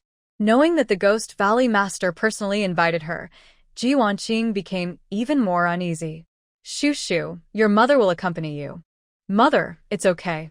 It is said that the Valley Master is quite generous and should be a hospitable person. You just wait for me here. Pei Yuanlin's eyes flashed, and he grabbed the corner of Yuan Shu's clothes. Madam, I'll accompany you. He looked like a clingy big dog. Woof. Wang Kai also followed, constantly rubbing his head against Yuan Shu's instep, being obedient and clingy. Yuan Shu thought for a moment and took Pei Yuanlin with him. Anyway, he was stupid, and he probably didn't understand very well that he was talking about cooperation with the Ghost Valley Master. Okay, let's go. I just happen to have something to give to the Valley Master. Yuan Shu pretended to rummage through her bag, and then took the things and left. The Valley Master paced in the room, walking back and forth. In less than half a quarter of an hour, she felt like she was living a year. Valley Master, Madame Yuan is here. Soon, Yuan Shu was invited in, and tea had been brewed on the table. The Valley Master changed his attitude, which was indeed polite and enthusiastic. Madame Yuan, sir, please take a seat. Pei Yuanlin's eyes flashed slightly, and he couldn't help but be alert. It's only been a short time, and the Ghost Valley Master seems to have become a different person. It's really strange. Valley Master, since it's a cooperation, then I won't beat around the bush. Yuan Shu casually pushed the things forward. I know that you are being restrained by the King of Janan, and that's why you are dealing with us. I don't ask you to let us go right now. I hope you can put on a show. Act a show? The Valley Master looked puzzled, waiting for Yuan Shu to continue. The method is very simple, that is, Gigo helps them conceal it, and lends them some people, or helps them recruit some big hands. Recruit someone to you away? Yuan Shu nodded and pretended to take out a silver note from his sleeve pocket. This is 1,002 taels of silver. It is also reasonable to send away the King of Janan's people and take action outside Gigu, so that there will be people who see injustice on the road to help. After some thought, the Valley Master agreed to cooperate with Yuan Shu. Gigu, don't want to get involved in the struggle for imperial power. Except for this Gigu, life and death have nothing to do with me. At the beginning, her plan was to take Yuan Shu's skin but save her life, and tamper with a human skin mask to make Zhuang Jieyu's face slowly fester, which could be regarded as revenge for Yuan Shu. As for Pei Yuanlin, he would just be eaten and would not lose a piece of flesh. But now, what she wants is so big that she naturally does not want to do such a despicable thing that harms people. In that case, I will wait for good news from the Valley Master. After drinking the tea, Yuan Shu pulled Pei Yuanlin away. He did not say a word from beginning to end, and looked around curiously, as if he had really become a fool. However, Pei Yuanlin at this time was shocked in his heart. His princess had means and skills that he did not know about. She could actually bargain with the Ghost Valley Master without changing her expression. Did she really grow up in a farm in the capital? Quick, take this thing and raise it. Forget it, I'll do it myself. This medicinal herb has a complete root system. As long as you plant it carefully, you don't have to worry about it dying. What's more, Yuan Shu gave her 3 seeds. As soon as she finished her work, she saw her son in her yard. Mom, have you captured the Pei family? Mom, let them go. You don't have to give up my eyes, but the Pei family has made contributions to the country, and we can't add insult to injury. He admired people like Pei Yuanlin, so how could he use him for benefits? Don't worry, I have found something and I won't do anything to the Pei family. The Valley Master whispered in her son's ear, and both mother and son showed joy on their faces. Afterwards, she found Zhuang Jieyu and said that everything was ready, but in order to avoid involving the officials, the action would be outside Ghost Valley. I have already tampered with their food, and I guarantee you will get what you want. Zhuang Jieyu was very excited after hearing this. After the meal, Yuan Shu delivered the antidote to Chao Yuan and others.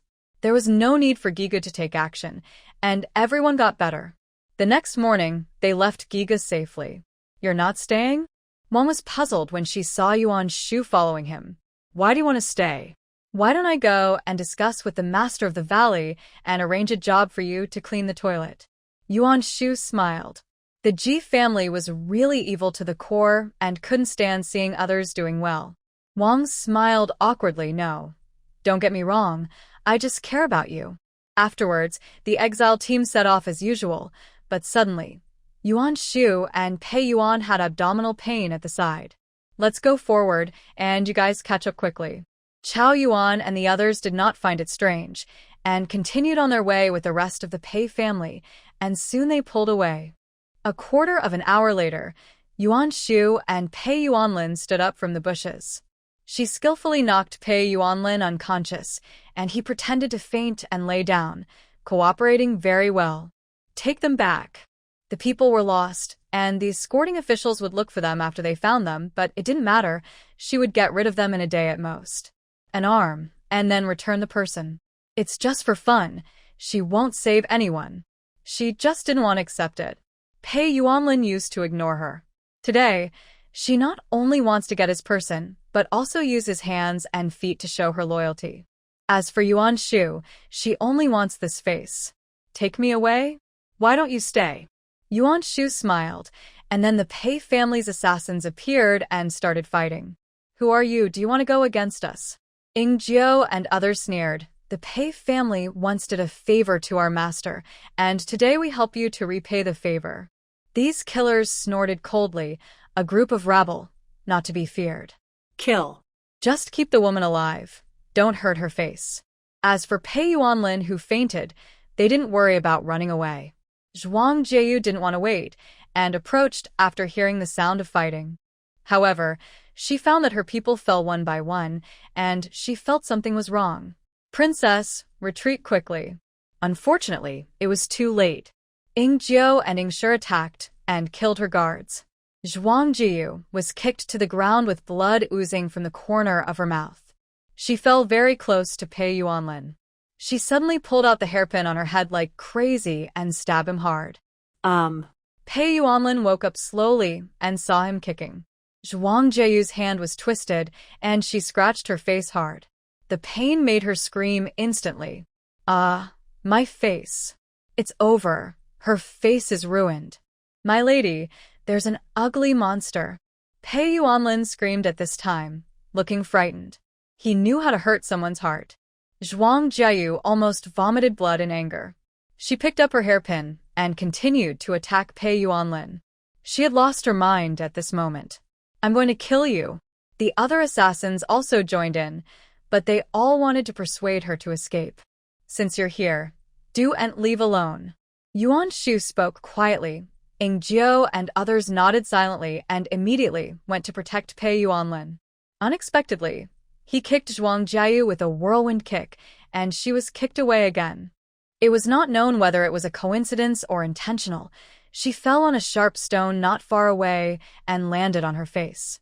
Now, even if her face recovered, it was unbearable to look at. Princess, let's go. A man appeared beside her, and this man took out a thunder bomb and threw it. Grabbing Zhuang Jiyu's shoulder, he leapt up and down. Chase. Ing Jiao and others immediately chased out, and Yuan Shu came to Pei Yuanlin's side. How are you? Are you not hurt? No, how about you, my lady? By the way, I fell asleep. Why didn't you call me? He pretended to be knocked unconscious. Although he pretended to be stupid, He would not let Yuan Shu take risks, let alone hold her back. If it weren't for luring the snake out of its hole, Yuan Shu could have taken down these people by herself. Her special ability can pull the enemy underground without anyone noticing, the kind that may not be dug out even if you dig 3 feet into the ground. Well, maybe you fainted because of your old illness. Let's go back and make you some delicious food to replenish your body. Pei Yuanlin's mouth twitched slightly, okay. He was so easy to coax. When Yuan Shu and the others left, Ghost Dr. Valley also quickly packed up and left cleanly. I'm leaving now. I'm really reluctant to leave. But at the moment, this is on the territory of the King of Janan. In order to avoid being vented on by him, it's better to leave first. They are just cooperating.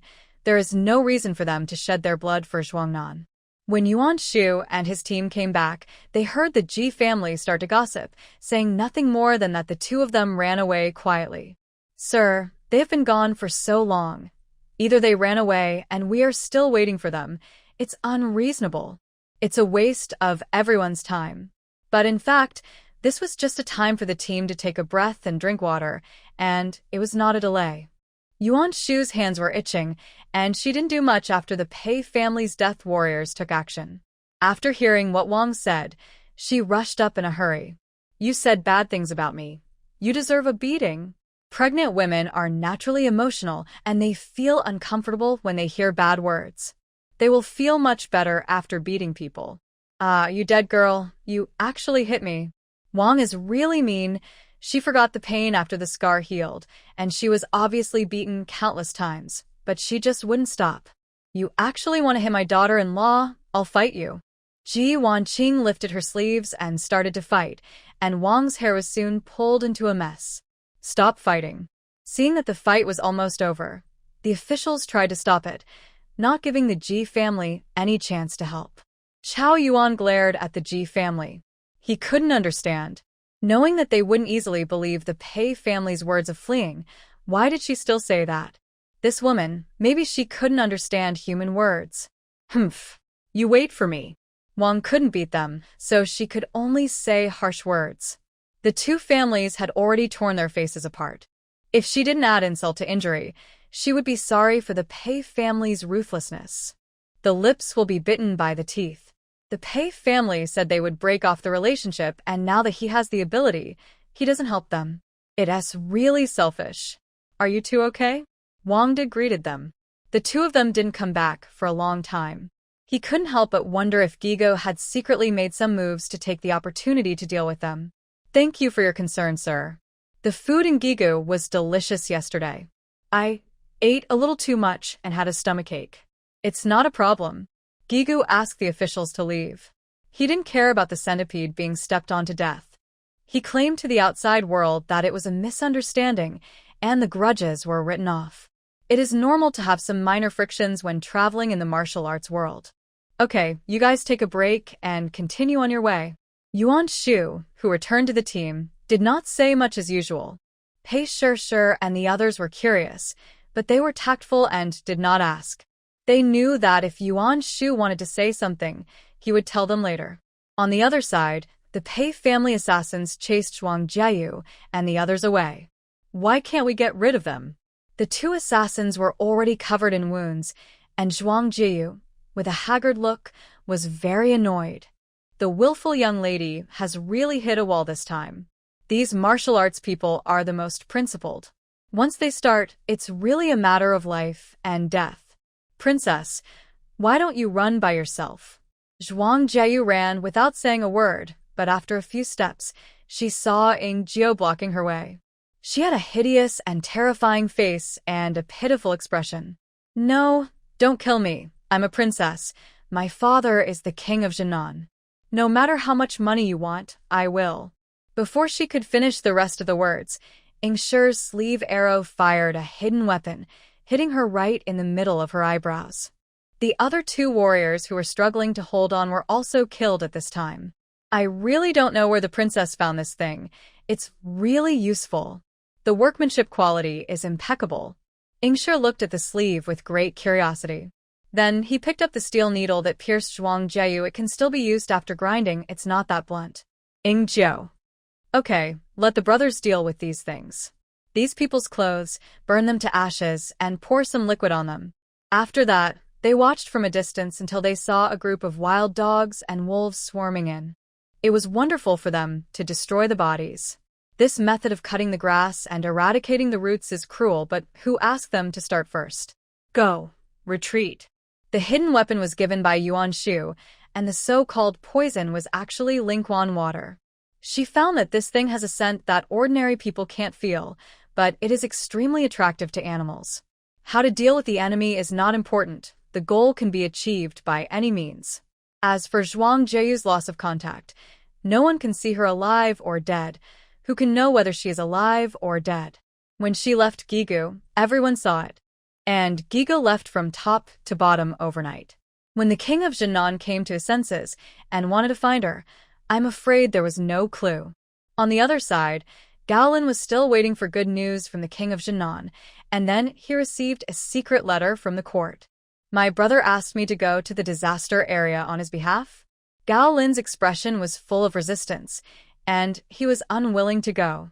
But when he thought of his confident acceptance of the job of tripping up the Pei family, but now he didn't make any progress, he hesitated. If he went back empty-handed like this, would the prince brother spare him? Your Highness, this place is several days away from the disaster area. You can still go there after you are fully prepared. Bring food and clothes to the people affected by the disaster, and this matter will be done. That makes sense. After solving the problem of Zhuang Jieyu, the exile team lived in peace for the next 3 days. Yuan Shu and his friends were as relaxed as usual, or even more relaxed than usual, and they ate better than usual. When they first left the capital, they had to pretend to be poor. Later, they became self-reliant and collected herbs for money. Later, the king of Janan funded their travel expenses. Who would still live a hard life? Wouldn't that be asking for trouble? Today we have dry pot spicy chicken, cold water celery, and a bowl of sour plum soup. After Yuan Shu arranged the menu, she started to get busy. It was too exaggerated to hunt pheasants frequently, so she pretended to go to the village to exchange things, but actually took out the big rooster raised in the space. It was plump and weighed 6 or 7 pounds, just enough for their family to have a good meal. Mom, I want to eat meat. De Pana kept swallowing her saliva. The Ji family didn't live in poverty before, and occasionally they had some meat. But they only spent money and didn't earn money. In addition, they had to pay out money from time to time, and because of headaches and fevers, their money was getting tighter and tighter. Lu held on to the money and kept the family's daily expenses within 30 copper coins. Compared with Yuan Shu and his family, their food seemed shabby. Shut up, you little girl, if you want to eat meat, go and recognize them as your parents and see if they will pay attention to you. Lu cursed and swallowed silently. When they ate the alligator before, they didn't get to eat the meat or drink the soup, and she was very resentful. However, Ji Wanqing completely gave up, just thinking that without them as relatives, they could see the delicious food but couldn't eat it. Wu looked at her thin daughter, and then at Pei Shishir and her brother and sister. They didn't suffer much on the way to exile. They were a little taller, and seemed to be a little fatter. Comparing people is so annoying. Husband, if you can't bear to separate the family, I will take our daughter to live alone in the future. The second family is lazy and likes to eat. On this journey, they carried the least luggage and waited for food whenever they stopped. Occasionally, she helped the couple find some firewood and wild vegetables, but they looked like they had given everything. She was really fed up. Ji Jun's face was solemn. I know. The second brother and his family often make trouble, either provoking the Pei family or provoking others. Along the way, they paid less money, and they also had a share of the losses. If they don't separate, they will be cheated to death sooner or later. Separate? I don't agree. Lu and the others cursed and quarreled, while Yuan Shu took the Pei family to eat chicken and watched them quarrel silently. They didn't fight. Pei Shishir was very sorry. She liked to watch the fight. They were loud but didn't fight, which made her want to slap both sides and let them fight for her to watch. I guess they are too hungry to have any strength. Yuan Shu raised his eyebrows and said lightly, In this era of walking, it took her 1 or 2 days to take the high-speed rail in her previous life, but now it takes 3 months. It will take them 2 months at the fastest to reach Lingnan, and this is the case, without delay on the road. Of course, if those officials turn back, they can shorten the time by more than half. That makes sense. Pei Yunyi nodded in agreement. Finally, after Yuan Shu and his friends finished their meal, the Pei family successfully split up. The old lady naturally followed the second son's family, because his family had a grandson, and they thought it was a matter of inheritance and face. The two sisters-in-law, Wang and Wu, argued for an extra bowl and a spoon. You are the eldest sister-in-law. Why are you arguing with me? The exiles who were traveling with them all watched the excitement and rested after watching the excitement. One afternoon 5 days later, they were walking and found that many people were walking towards them wearing straw raincoats and bringing their families. After asking carefully, they learned that the small county they were going to pass through had an earthquake 10 days ago, and many people were buried in the soil. Many people were killed and injured, and crops and livestock were destroyed. Some of them really couldn't hold on, so they chose to leave and go to their relatives. Yuan Shu's eyes flashed. An earthquake? We have to take a detour again? Everyone looked at Chao Yuan, waiting for his instructions. It is definitely safer to take the official road, but there are thousands of roads, some are far and some are short. Their plan is to pass through this county, replenish some things, and then set off again. If we choose to take a detour, we will need to walk for 6 or 7 more days, and there are no houses nearby for 2 days, and wild animals appear frequently. Chao Yuan frowned. If there are carriages and horses, you can speed up. But the exile team is walking, and the scene of encountering wolves last time is still vivid in his mind, and he doesn't want to take this risk. Then, according to the original plan, can this road still be passed? De Zhuang couldn't help but ask. Wang De nodded. The court will definitely send people, the road will definitely be passable, and after 7 days, there should be no more earthquakes. But there is still a possibility of danger, because there's been a disaster. Some people may take advantage of the situation to fish in troubled waters and rob. If we can get here, and the river water is not affected, we can take a section of the waterway. Walking on the waterway for 1 day is equivalent to walking for 3 days, so they decided on this walking route. Because the officials were more inclined to follow the original route, and the exiles did not want to face the attacks of wild animals, everyone unanimously decided to cross the disaster area. The closer they got, the heavier their hearts felt. After entering the city, they heard some people crying. There were corpses wrapped in straw mats on the roadside, and the atmosphere was solemn. Some officials were also shouting, saying that they found living people and went to dig. Hurry, hurry, there are cries under the houses in the east of the city. People may still be alive. Everyone was busy, and someone noticed Chao Yuan and his group, looking slightly surprised. Brother, what are you doing? One of them, who was covered in mud, with dark circles under his eyes and bloodshot eyes, took the initiative to ask. According to convention, there must be guards at the city gate, but now everyone is busy digging and saving people, and there is no time to guard here. They must be sent by the government to help. Some people were excited. 1 more person, 1 more force, maybe 1 or 2 more people can be saved. We are the officials responsible for escorting the exiled prisoners. Is there anyone in the county government? Chao Yuan's tone was solemn, and he didn't dare to speak loudly, as if he was afraid of disturbing the dead here. It is estimated that there is no one here now. The county magistrate is taking the lead in setting up the house. You can go tomorrow, buddy. I am in a hurry to save people. Please do as you please. The man hurriedly said, and left. Wangda took a deep breath. Boss, let's find a place for everyone to stay first. Everyone found an inn. The inn was very deserted, and it was rare to have guests. The innkeeper treated them very politely. Dear guests, at this critical moment, our inn has nothing to offer. We will give you the cheapest accommodation. You can solve your own food. You can boil hot water by yourselves and pay for the firewood. At this time, another person came to take over the shift, and the innkeeper went out with a business needs to be done and rescue people when there is time. At this time, an official knocked on the gong, calling on more people to participate in the rescue. Whether there is a doctor or not, just know how to treat the wound. Save one person for 1 penny, and the government will pay. They persuaded them with emotion and reason, saying that they could not give up, as some people were still alive. It's been 7 days. Can the buried people really still be alive? Pei Yanni expressed doubts. Maybe? Ji Wanqing looked solemn after hearing this, and answered uncertainly. Natural disasters and man-made disasters. After this disaster, I don't know how many people have been separated from the yin and yang, and their families have been broken up. Alas. Yuan Shu narrowed her eyes slightly, used her supernatural power to sense, and really found some people still alive underground.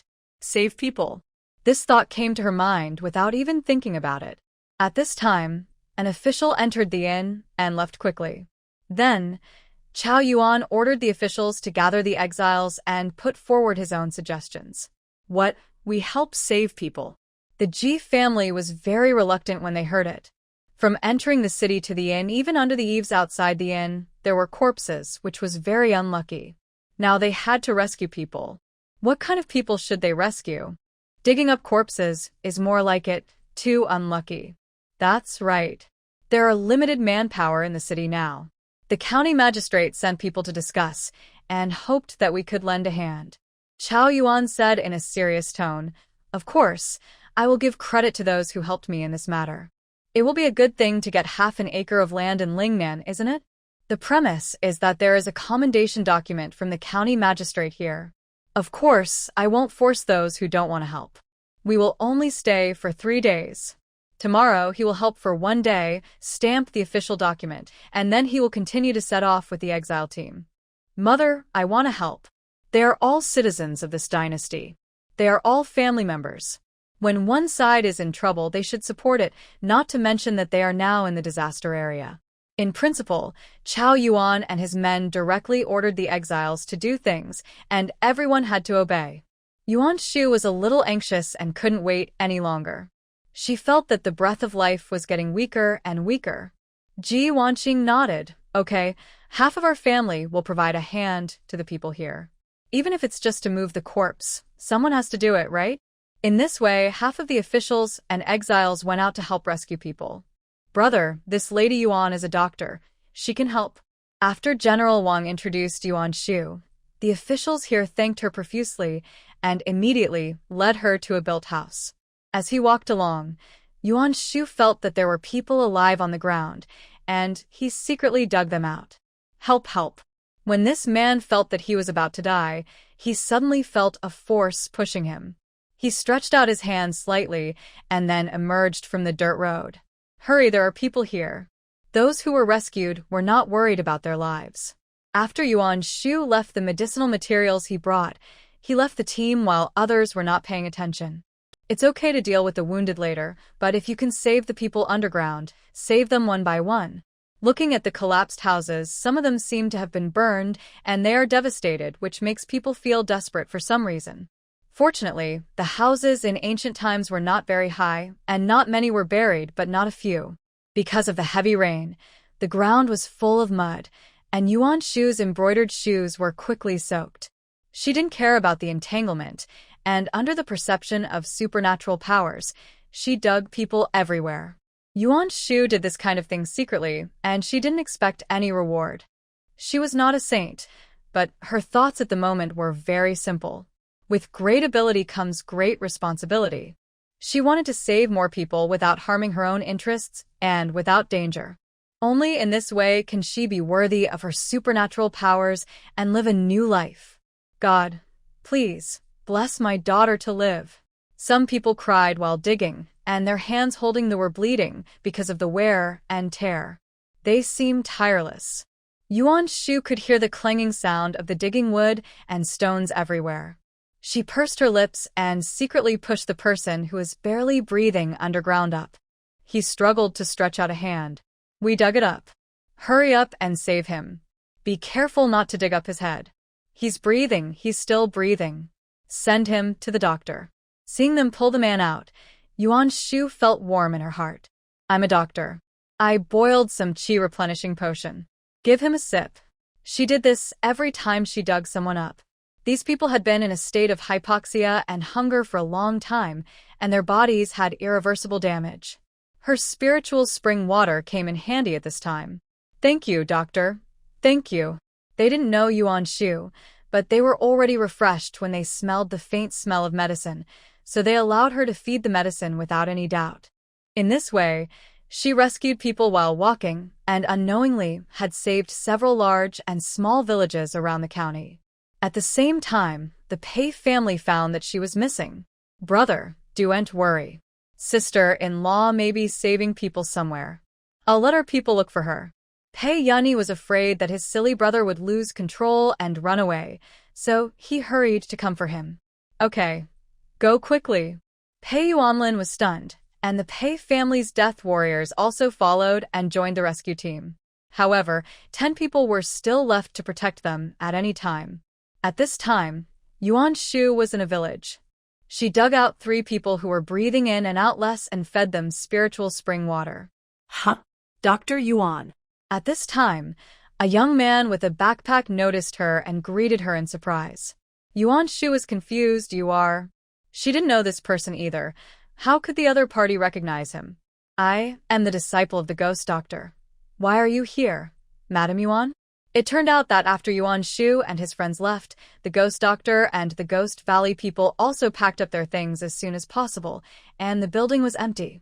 They took a shortcut and walked to the front of the Exiled team first. They arrived here 2 days ago and have been helping to save people. As for the medicinal materials, they can only look for them in the nearby mountains. So that's how it is. The ghost doctor is really a kind-hearted doctor. I admire him. This is how people in the martial arts world are. Many of them have clear grudges and like to fight for justice when they see injustice. As Yuan Shu was talking, the ghost doctor appeared and shouted from a distance, I asked you to pick herbs, but you didn't come back for so long. Huh? Knowing that Yuan Shu and his friends had also arrived here and helped to save people, the ghost doctor's eyes were full of admiration, and he was even more glad that he did not hurt such a pure and kind person. Sir Ghost Doctor, since you are here, I will go back first. Goodbye. The ghost doctor thought that other people were nearby, and Yuan Shu left, and she did not stop him. Be careful on the road. The ground is slippery, walk slowly. Those who are seriously injured will be sent to the county for treatment in a while. After all, they don't have many doctors, and running around is really too distracting.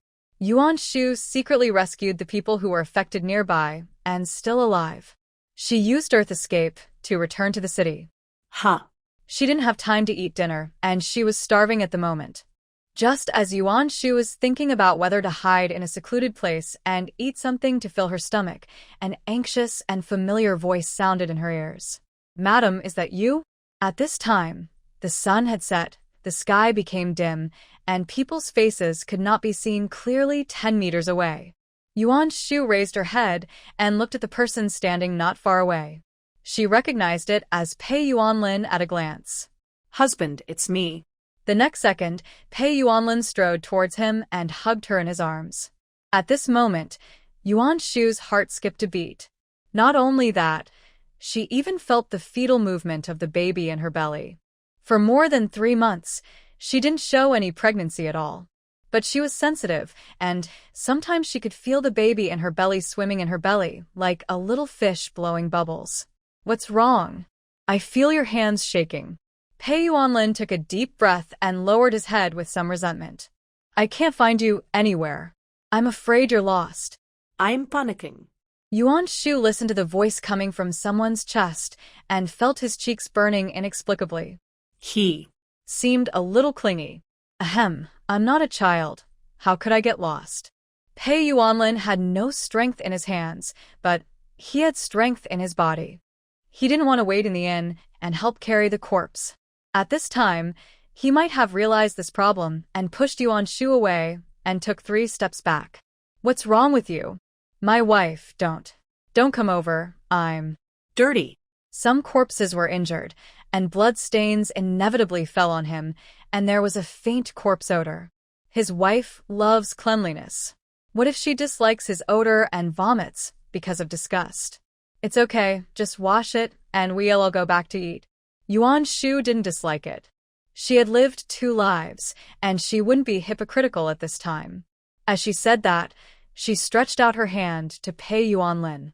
After seeing the two of them, the officials escorting them also breathed a sigh of relief. Tell the brothers to stop looking. Madame Yuan is not lost. When they couldn't find Yuan Shu, they thought that the bad guys were attracted by her beauty, so they helped her while distracting themselves from looking for her. I'm sorry to have worried you all. I helped treat the wounded along the way, and I walked away unknowingly. There are so many bad people in the world, and some are even rotten. But there are still some people who mend things and heal each other's hearts. We have heard about Madame Yuan's generosity. We admire you. Yuan Shu fed medicine to those who were dug out, and their spirits were relatively better. The news soon spread. Everyone guessed that she might have used ginseng powder and mixed it with water to save people. The medicinal materials must have been dug by her hard work, but now she saves people without asking for anything in return. With the exaggeration of Wang Da and others, she has been respected by everyone. Your Excellency is polite. I am just doing my best. I have limited things, and I can only help here, Yuan Shu said calmly. She revealed that she had very few medicinal herbs left. She understood the difference between gratitude and resentment, so she would only help in limited amounts. Madame Yuan, you have worked hard. Go back and have a rest. After returning home, the shop owner learned about Yuan Shu's act of saving lives and specially slaughtered a chicken and gave it to her. It is said that one of the people she saved was a distant cousin of her wife, who was only breathing his last breath when he was dug out, but she was able to survive with the help of her medicine. Everyone, I'll go boil some hot water and bring it to you later. After saying this politely, the shop owner put down a pot of stewed chicken and left quickly. The Pei family looked at Yuan Shu with admiration. Sister-in-law, you are the god in my heart. Her sister-in-law is obviously a kind-hearted doctor, but she doesn't want to bother with the Ji family because they are so annoying. Although she looks fierce, she is actually very soft-hearted. Don't praise me. Let's eat. Ji Wanqing had kneaded the dough and was going to make pancakes and a bowl of fried bacon to go with the rice, but she didn't expect the store owner to be so generous and even slaughter a chicken for her.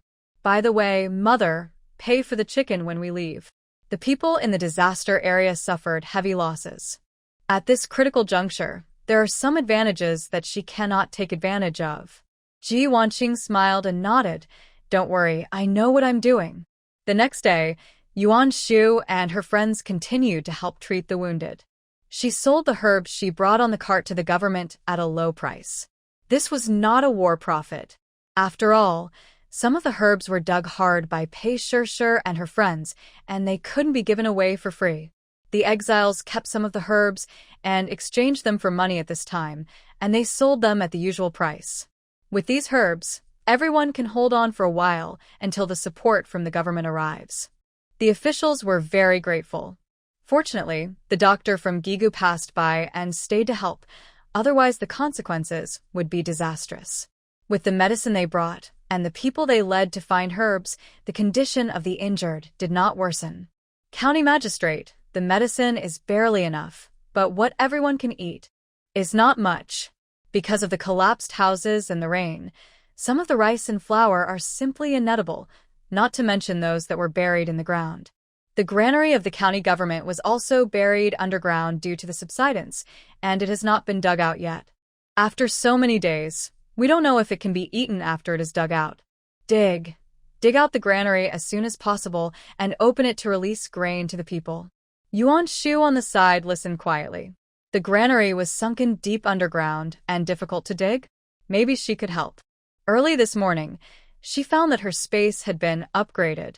The medical equipment inside can be used, and the medicine field space has increased by 1 hour every day. She can upgrade the space by saving people and planting medicinal materials. Will there be a backlash for killing people?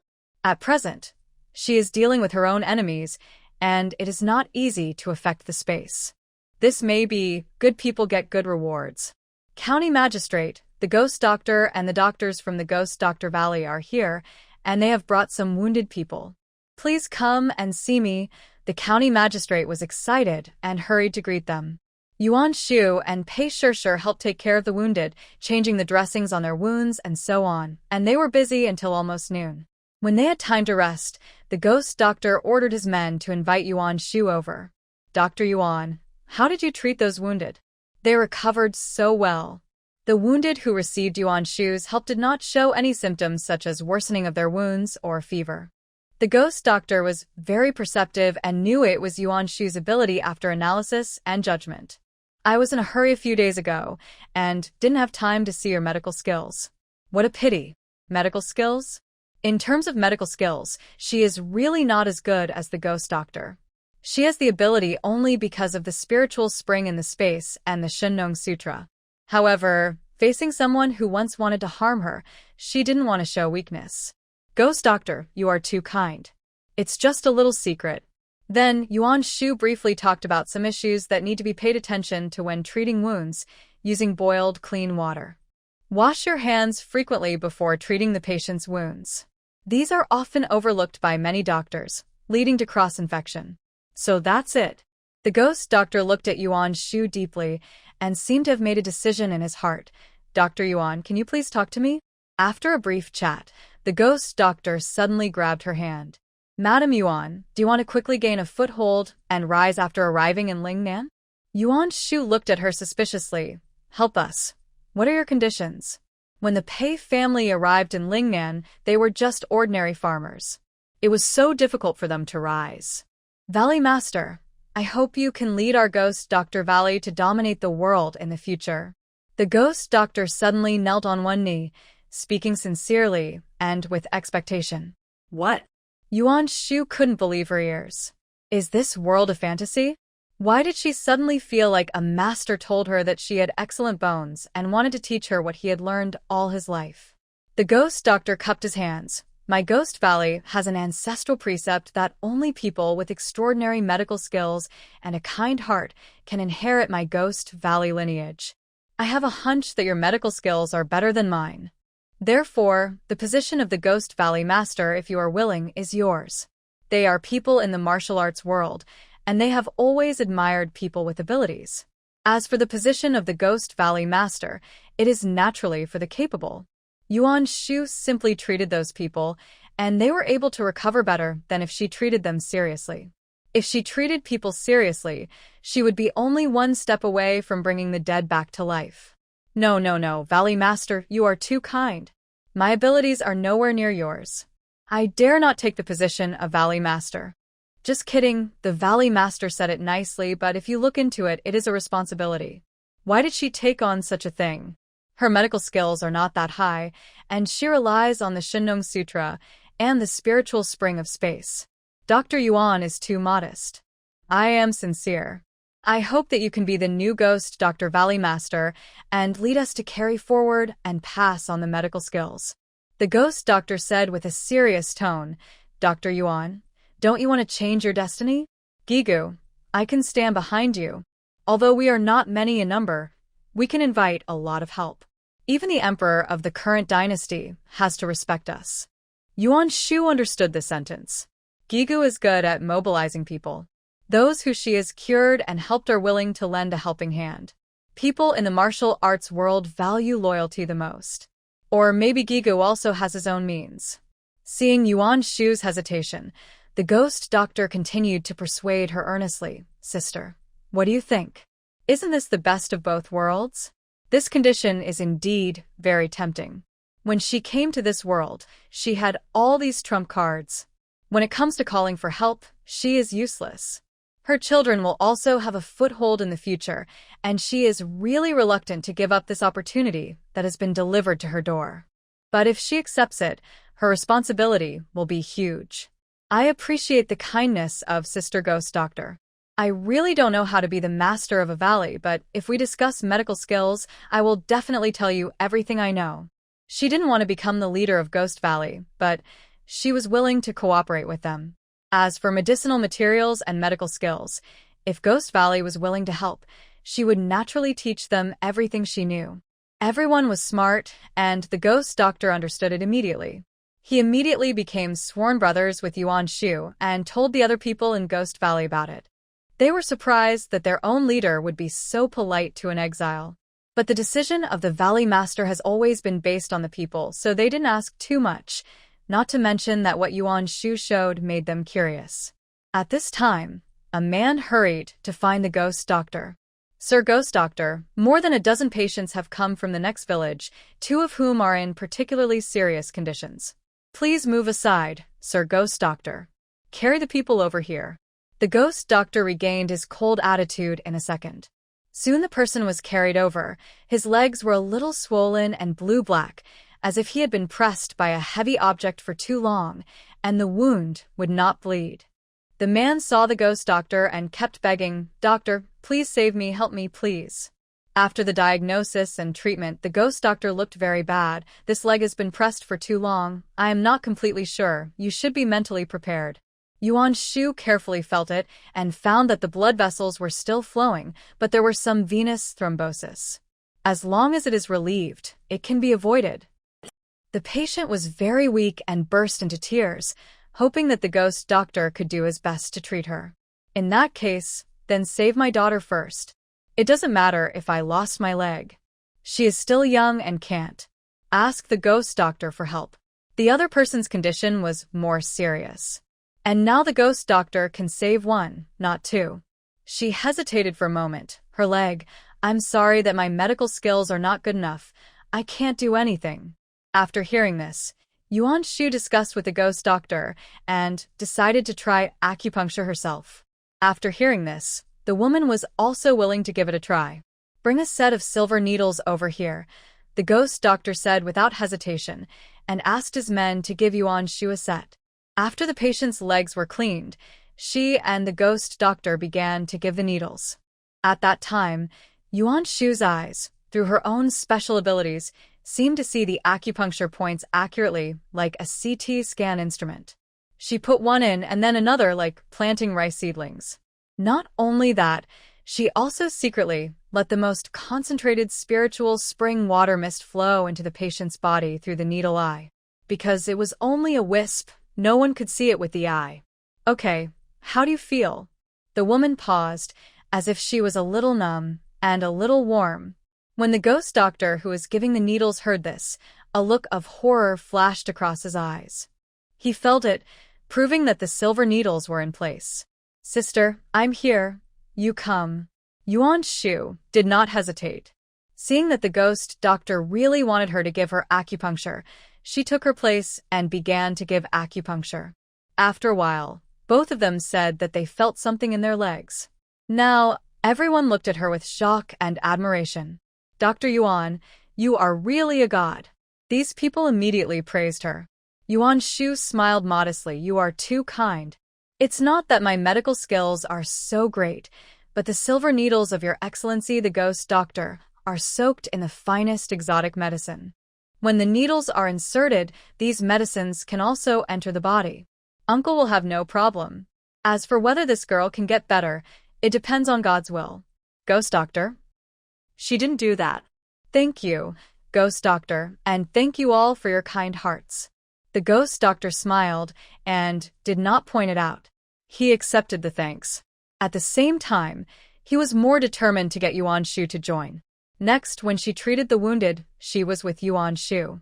The days passed, and the exile team planned to set out the next afternoon and help in the morning.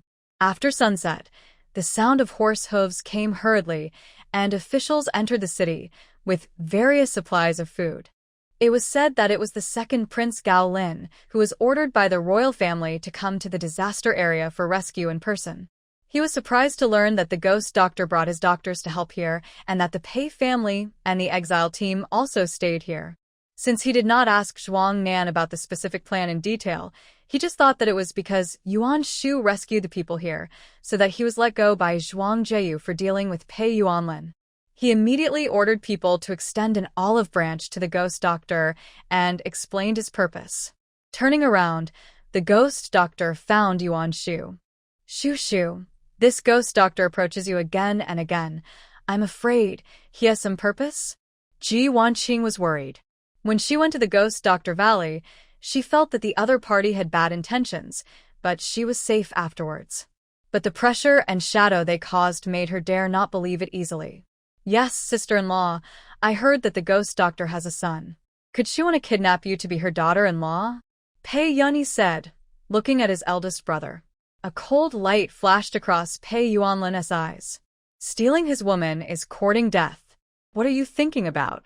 The ghost doctor is a very skilled doctor. He heard that I know a little about medicine and saw that I really want to save people. Adhering to the idea of a doctor's benevolence and promoting medical skills, I gave me some pointers. I have no other selfish motives. There is definitely selfishness, but she won't tell the Pei family.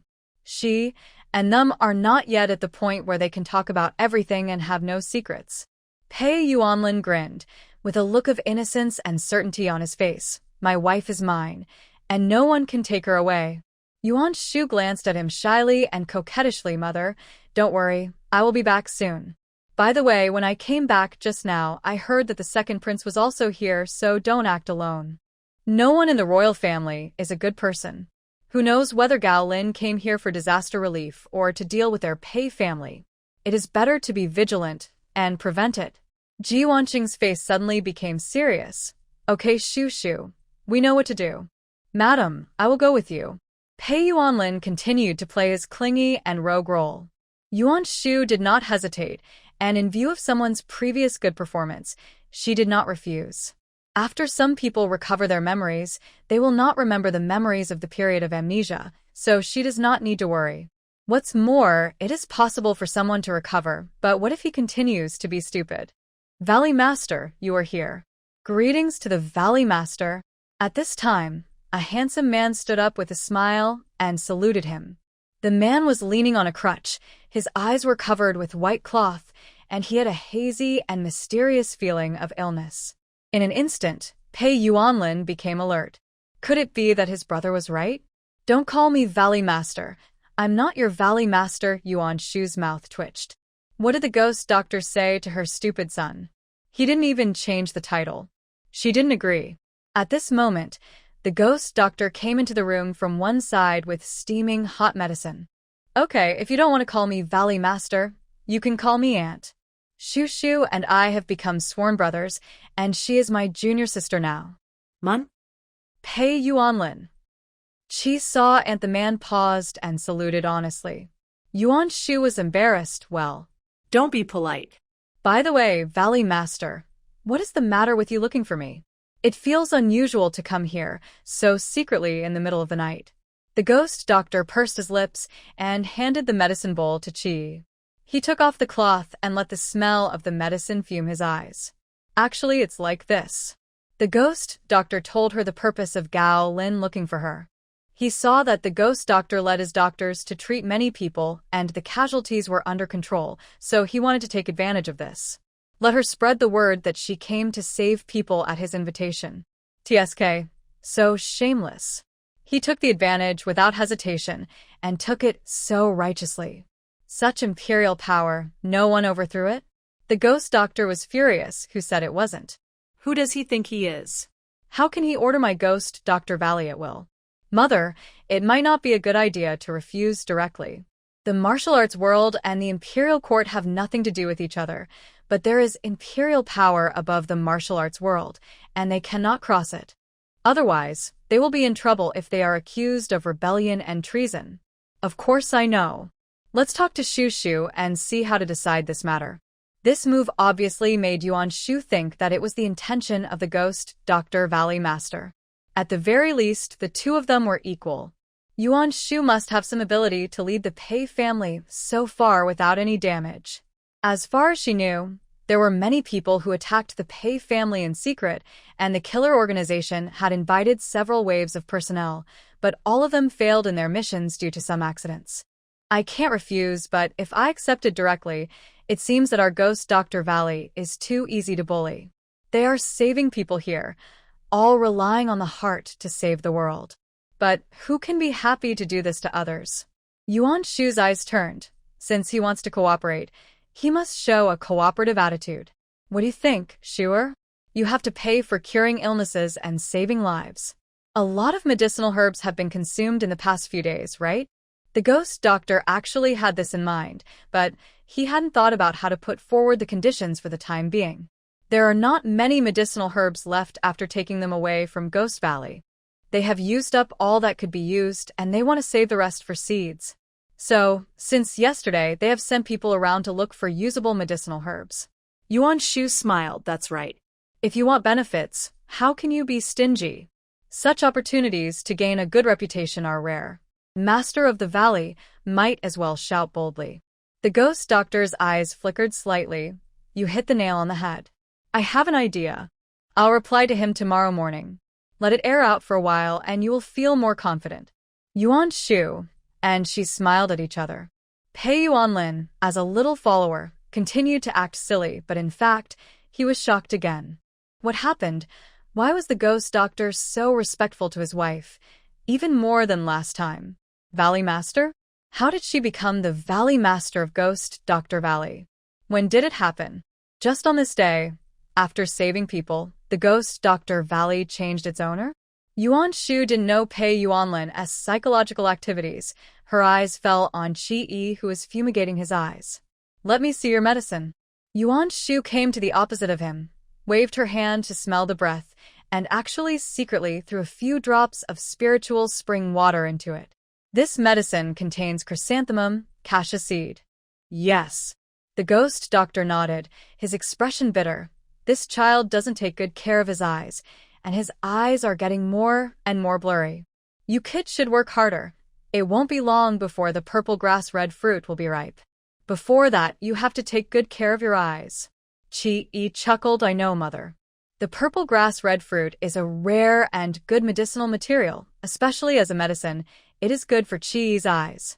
Before that, with these 2 drops of spiritual spring water for warming, the deterioration of the disease will be controlled.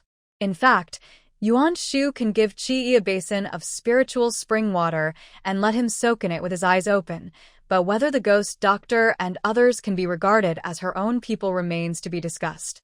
Her good things cannot be given away easily, and they are not worth anything for free. I have a prescription here. Maybe you can try it. Yuan Shu opened her mouth, and the ghost doctor immediately asked her to write it down. The prescription was similar to the one she had formulated before, but there was another rare medicinal material. Although it is not as hard to find as the purple grass red fruit, it is not common either. I know this thing, and I have also looked for it in the world, but unfortunately, I have never seen it, so I plan to use another medicinal material instead. Yuan Shu smiled. If the purple grass red fruit can be found, maybe this thing can also be found. I will also pay attention to it on the way to Lingnan this time. The ghost doctor immediately showed gratitude. Thank you, junior sister Shuer. People who don't understand medicinal herbs will treat them as weeds even if they see them. Therefore, some medicinal herbs are hard to find and precious. Don't be polite, Valley Master. I just said it, and it didn't help. Ask the Valley Master to be more formal. From now on, you can just call me senior sister. Of course, if you feel it's inappropriate, you can call me in private. People in the martial arts world don't care about so many red tape. Knowing that Yuan Shu didn't want to be high profile now, the ghost doctor didn't publicize what they decided. Okay, it's getting late, senior sister. My husband and I will go back first. Pei Yuanlin smiled silly. She called her husband. So happy. Okay, when we have time later, let's study this kid carefully and let him recover as soon as possible. Pei Yuanlin. Study? This is treating him as a medicine man. After all, you are in your prime years and his face is still good. If you can't, wouldn't it be a waste? Yuan Shu's expression suddenly became very awkward. Actually, he's fine. They are all experienced people, so she understood what he meant. The ghost doctor just said it casually, but she didn't expect Yuan Shu to answer. She immediately covered her mouth and laughed. That's good. Qi silently pretended to be invisible. He was not married yet, and his mother didn't avoid him when talking to him. It was really embarrassing. The mother and son watched them leave. Qi suddenly felt that Pei Yuanlin's back was familiar, as if he had seen him somewhere. Hey, mother, what are you doing? Qi, who didn't blink, was suddenly grabbed by the ear, and he immediately exclaimed. The ghost doctor frowned. Don't look at it, Your uncle is handsome, but he is not someone you can aspire to be. The seniority is not suitable. You don't look as good as her husband. Mom, I was picked up by you, right? Before his eyes had problems, he also looked in the mirror. His face was not stunningly beautiful, but it was handsome and unrestrained.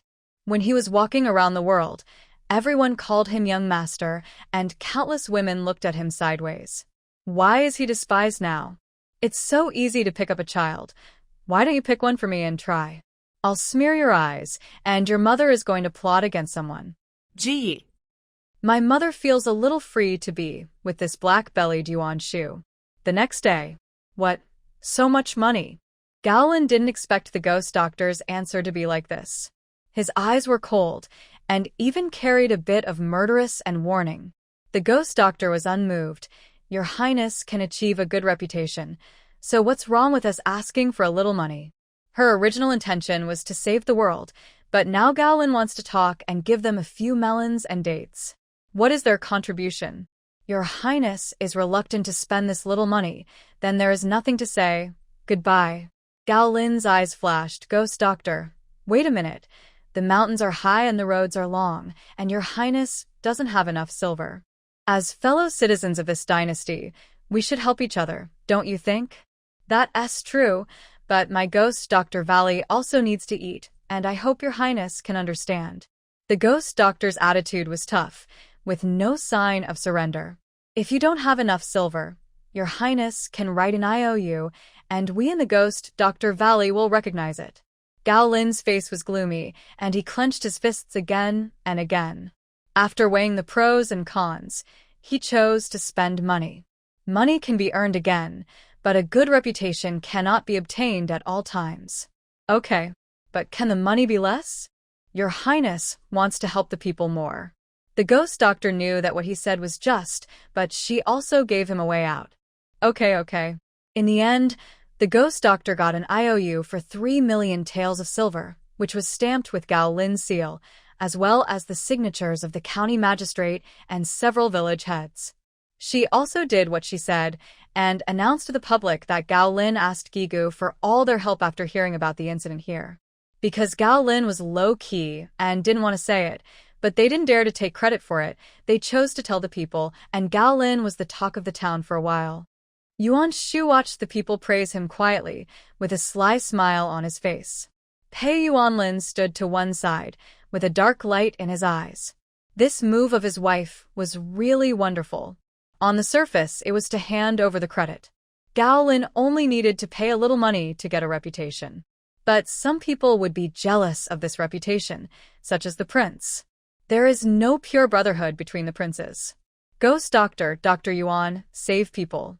At this time, a man came running in hurriedly. His forehead was covered with sweat. The ghost doctor walked out of the house with a calm face. Don't be anxious. Talk slowly. The man wiped the sweat off his face fiercely and knelt down suddenly. Please, ghost doctor, save our village head and the village head's wife. It turned out that the village head's family was also suppressed underneath, but because there were many people near their home, someone pulled them out first. Then, out of gratitude and his duty as a village head, he has been running up and down these days, busy saving people. The remaining food in the house was also taken out to save everyone, and he was exhausted from a nosebleed.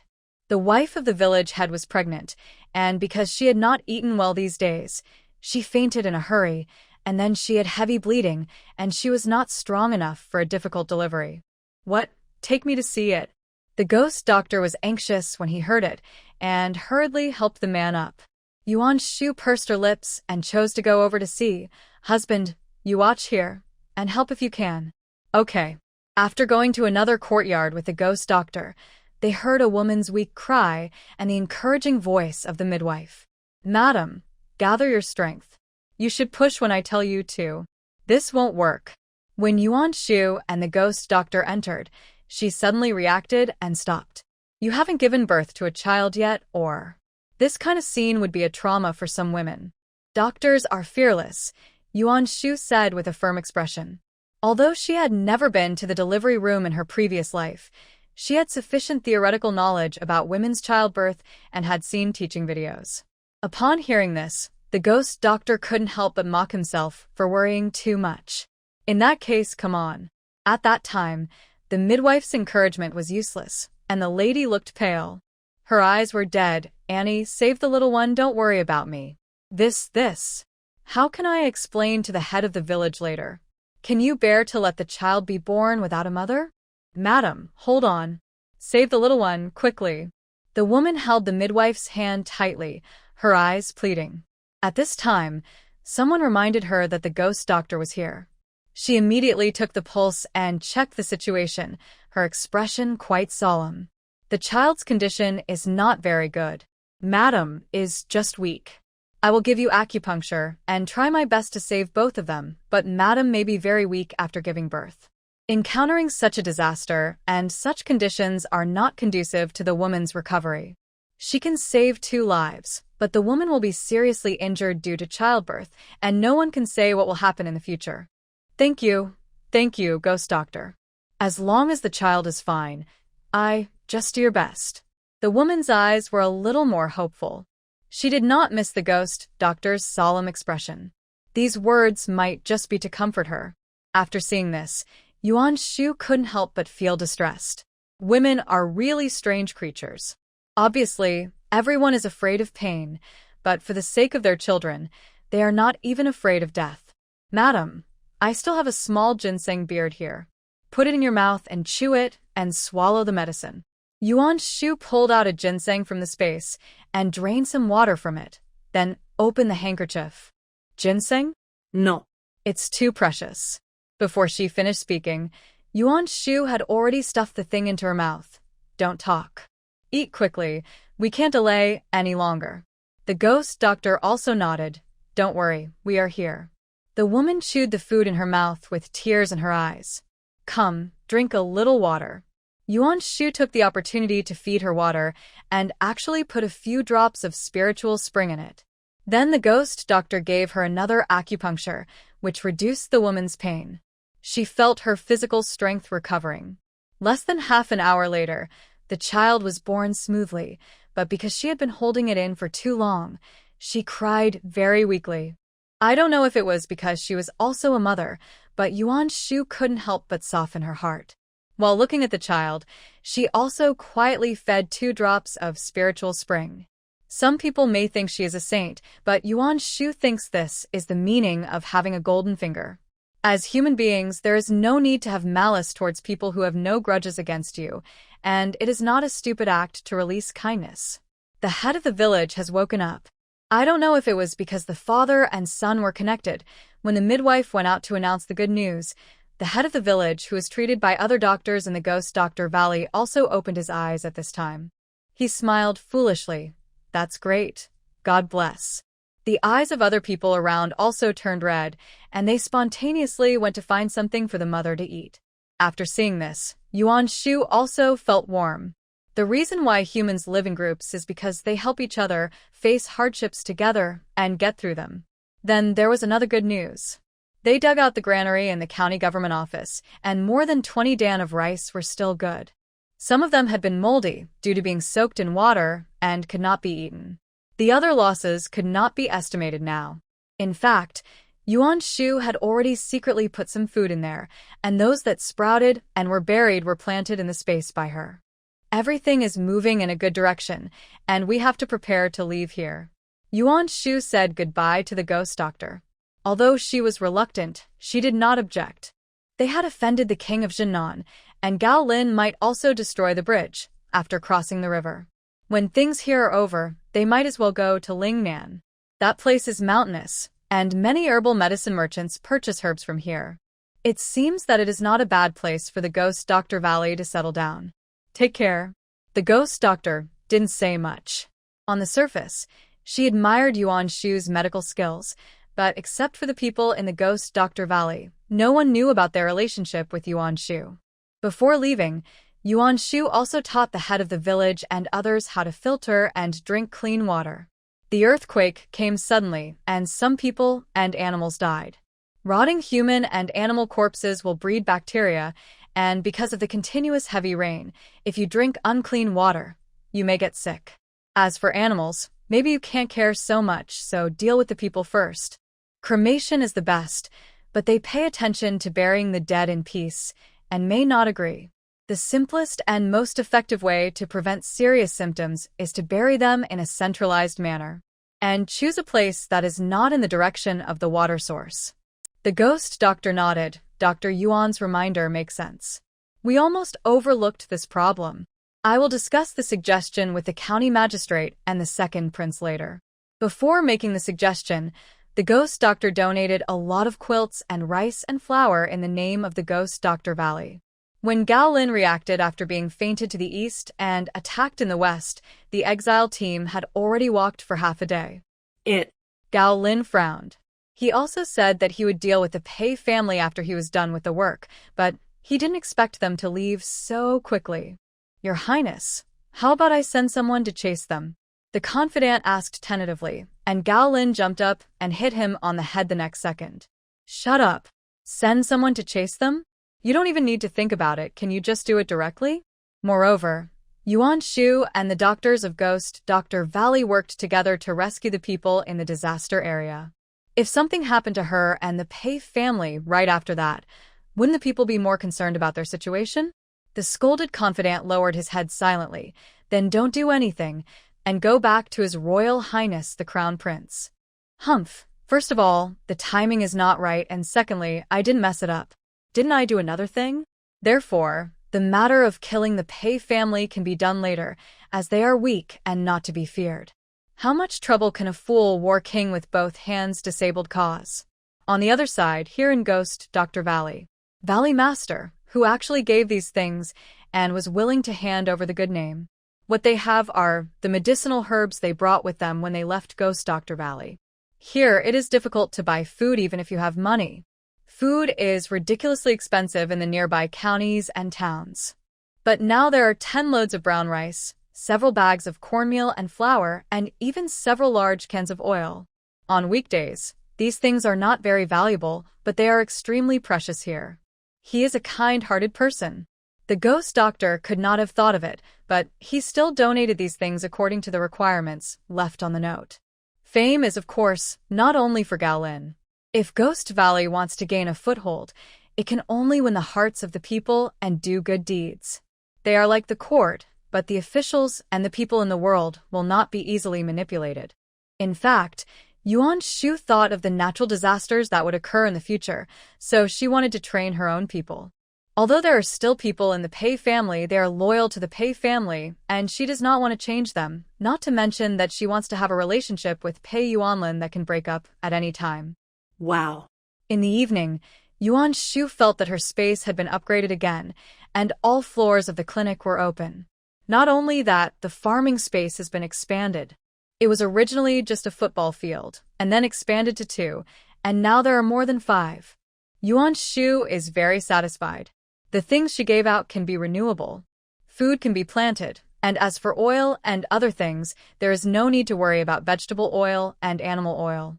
The number of small animals in her farm is increasing. We're here. Let's rest for a night and take a boat south tomorrow morning. The earthquake occurred, houses collapsed and the road collapsed, but the boats anchored in the lake were not seriously damaged. After everyone stopped, they began to prepare food. Sister-in-law, put it down and let me do it. You are so tired of saving people, so rest for a while. Pei Shishir took Pei Yani to get busy. The brother and sister grew a little taller and became more mature and sensible. In the exile team, many people participated in the rescue, except for the Ji family, Enko, and Afong. When we came, it seemed that some people stuffed bacon into our bags. Let's have bacon rice tonight. Of course, this was just Yuan Shu's nonsense. The people in the disaster area didn't have much food at home. They were grateful to her, but couldn't give her anything. However, the Pei family didn't doubt her words. The official was also generous for once. He took out a piece of bacon, chopped it up and made broth, and gave a bowl of it to some exiles who behaved well. Smelling the aroma of meat in the air, the Ji family gnawed on the cakes that only tasted of salt, feeling quite resentful. On the other side, Su Runruin and the others had already entered the fiefdom of King Janan and were getting closer and closer to Yuan Shu and the others. However, they were not having a smooth journey.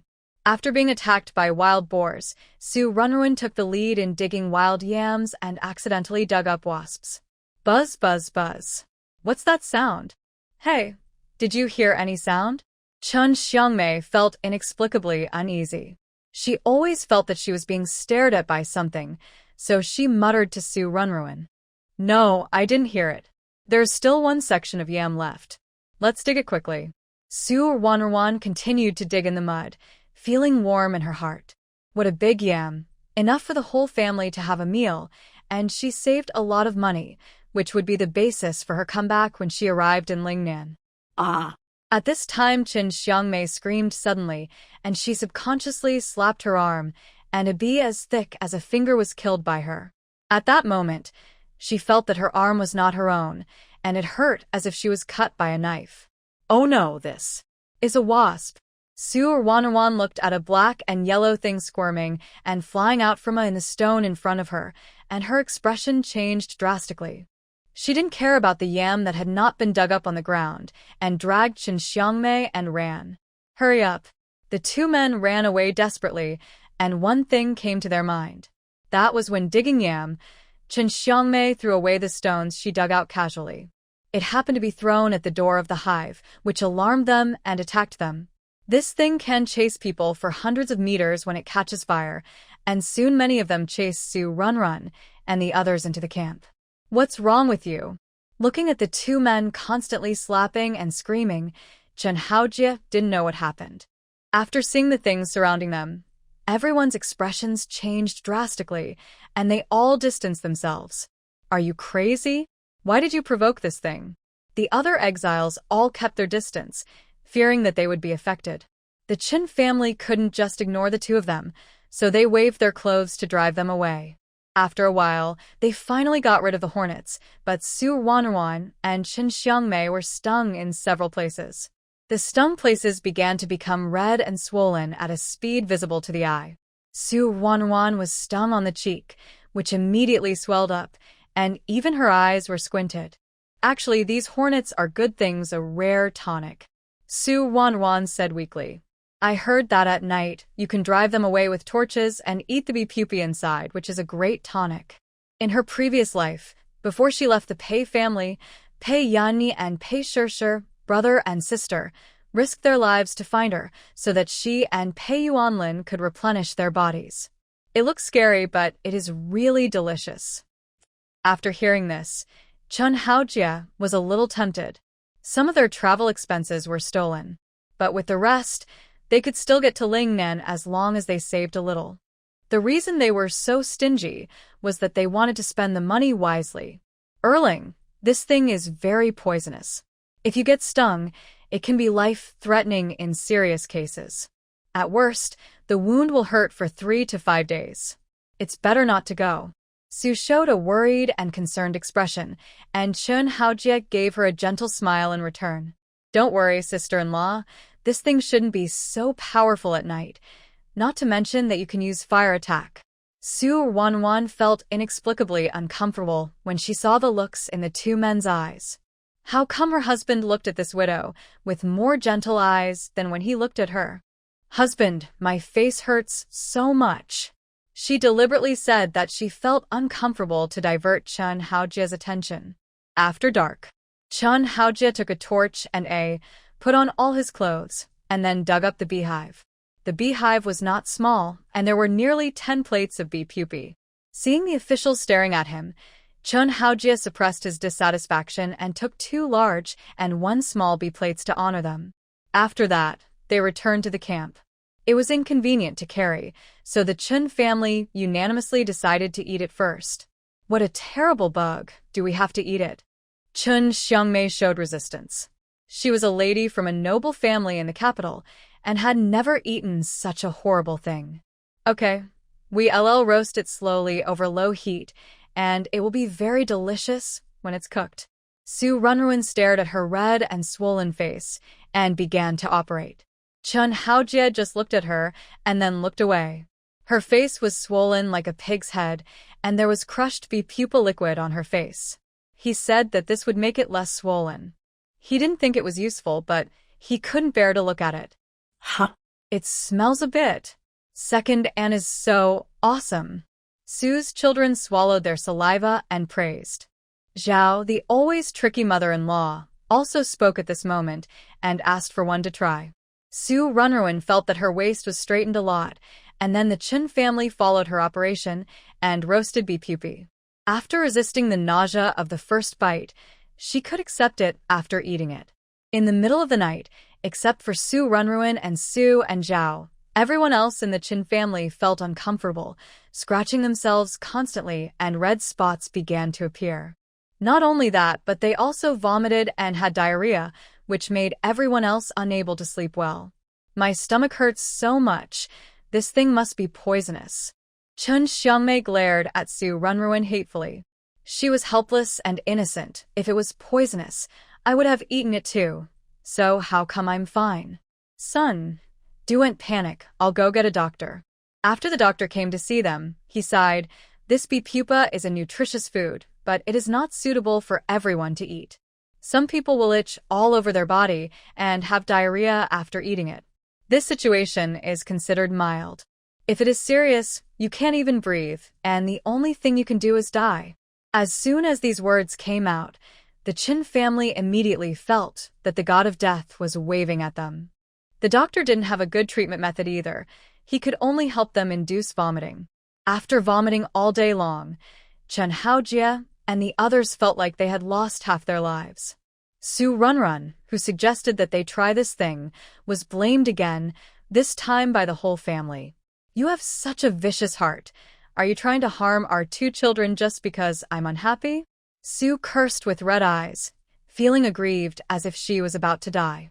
Su Runrun had no way to defend herself and could only explain over and over again that she didn't know it would be like this.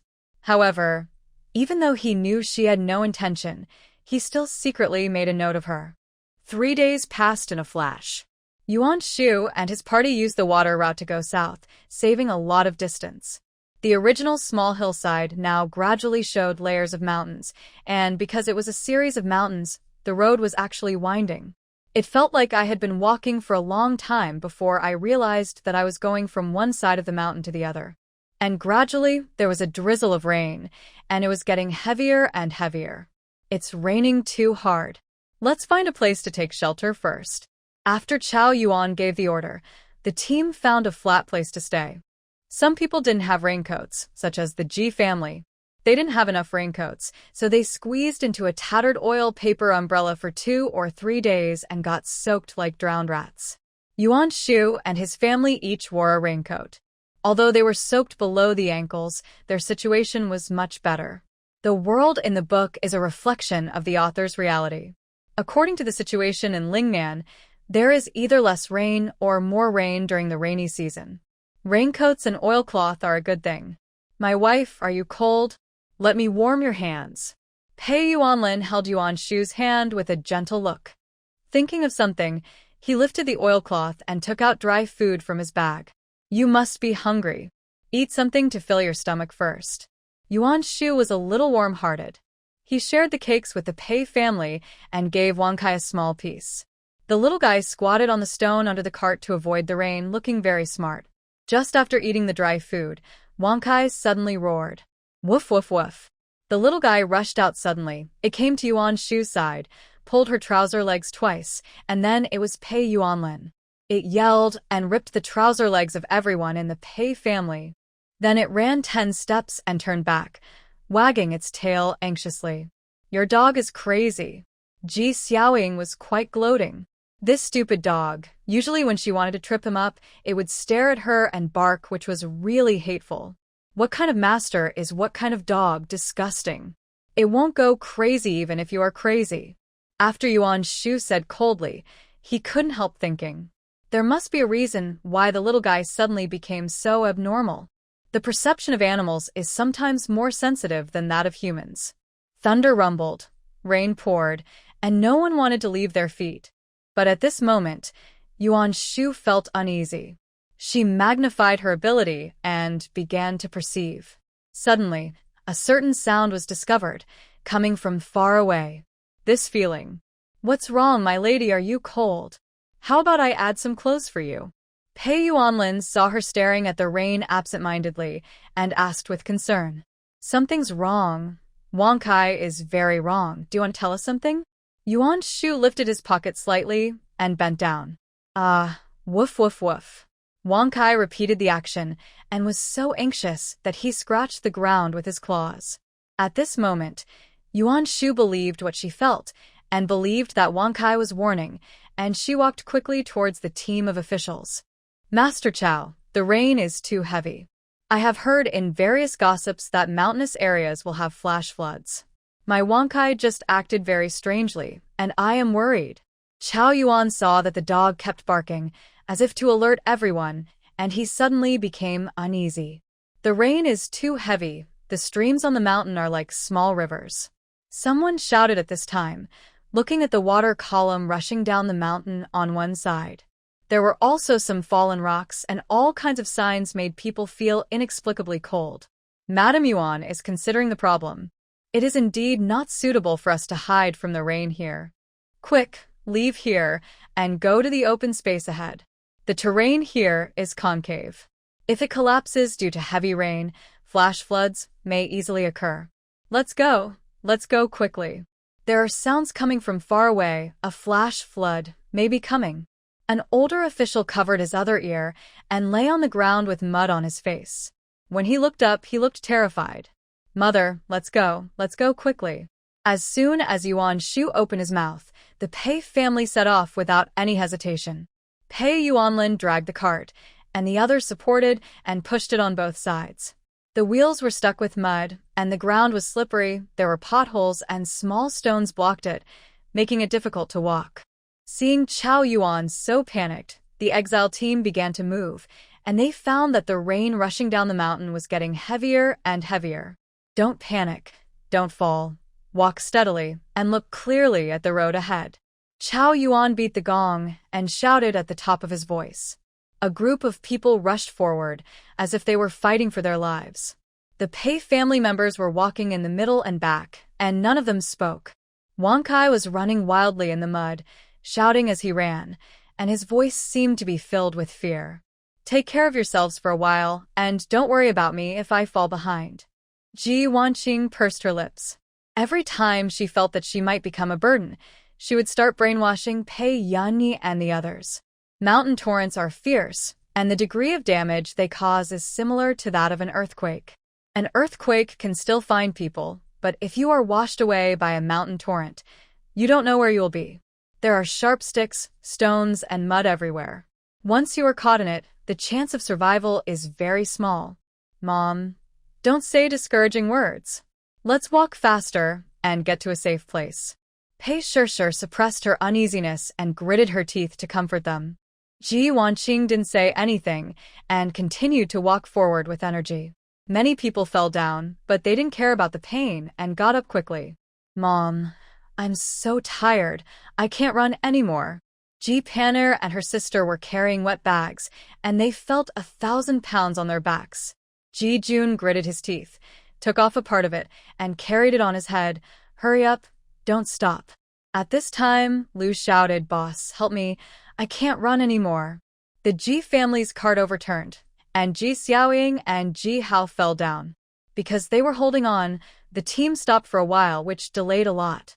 After everyone rushed for a quarter of an hour, they found that the rain not only did not decrease, but it became heavier, accompanied by strong winds. Some trees on the road were broken by the wind, blocking the road, and some exiles were almost hit. Move away. Everyone move away together. Wang De raised his axe and chopped down the trees, trying to clear the way for everyone. Hurry, let's go to the front, that open and protruding position, which is relatively safe. Chow Yuan vaguely saw a place through his sight and was overjoyed. Yuan Shu's expression was solemn. The flash flood was coming. At this moment, she looked at the position 1,000 meters ahead, secretly using her supernatural power to promote the growth of many plants, trying to prevent landslides and flash floods as much as possible. Moreover, at this moment, she suddenly thought of a wonderful way. Escape from the shell and escape to death. You guys go faster, the flash flood is coming. The water in the ravine was very large and turbid, and there were stones rolling down. Chao Yuan yelled at the top of his voice. The exiles hurried on their way, pulling the rope and struggling to pass through the ravine. The small ravine was like a waterfall at this moment, and the impact of the water was very strong. My bag. The things in the hands of an exile were washed away, and he wanted to grab them in a hurry. His companion grabbed his arm. You don't want to die. Go over quickly. There are people behind. Seeing that they were moving too slowly with their luggage, and the water was becoming more and more muddy, Chao Yuan gritted his teeth and yelled, "If you can't carry something, just put it on the side of the road first, and come here first. Hurry up." The Ji family members in the back were also cursing, but at the same time, they endured the pain and placed their things next to the road. After a long time, they arrived at the Pei family. At this time, the water flow in the ditch became stronger, from 2 meters to nearly 5 meters. The water could no longer be called water, and 1/3 of it was mud. "Mom, you go first.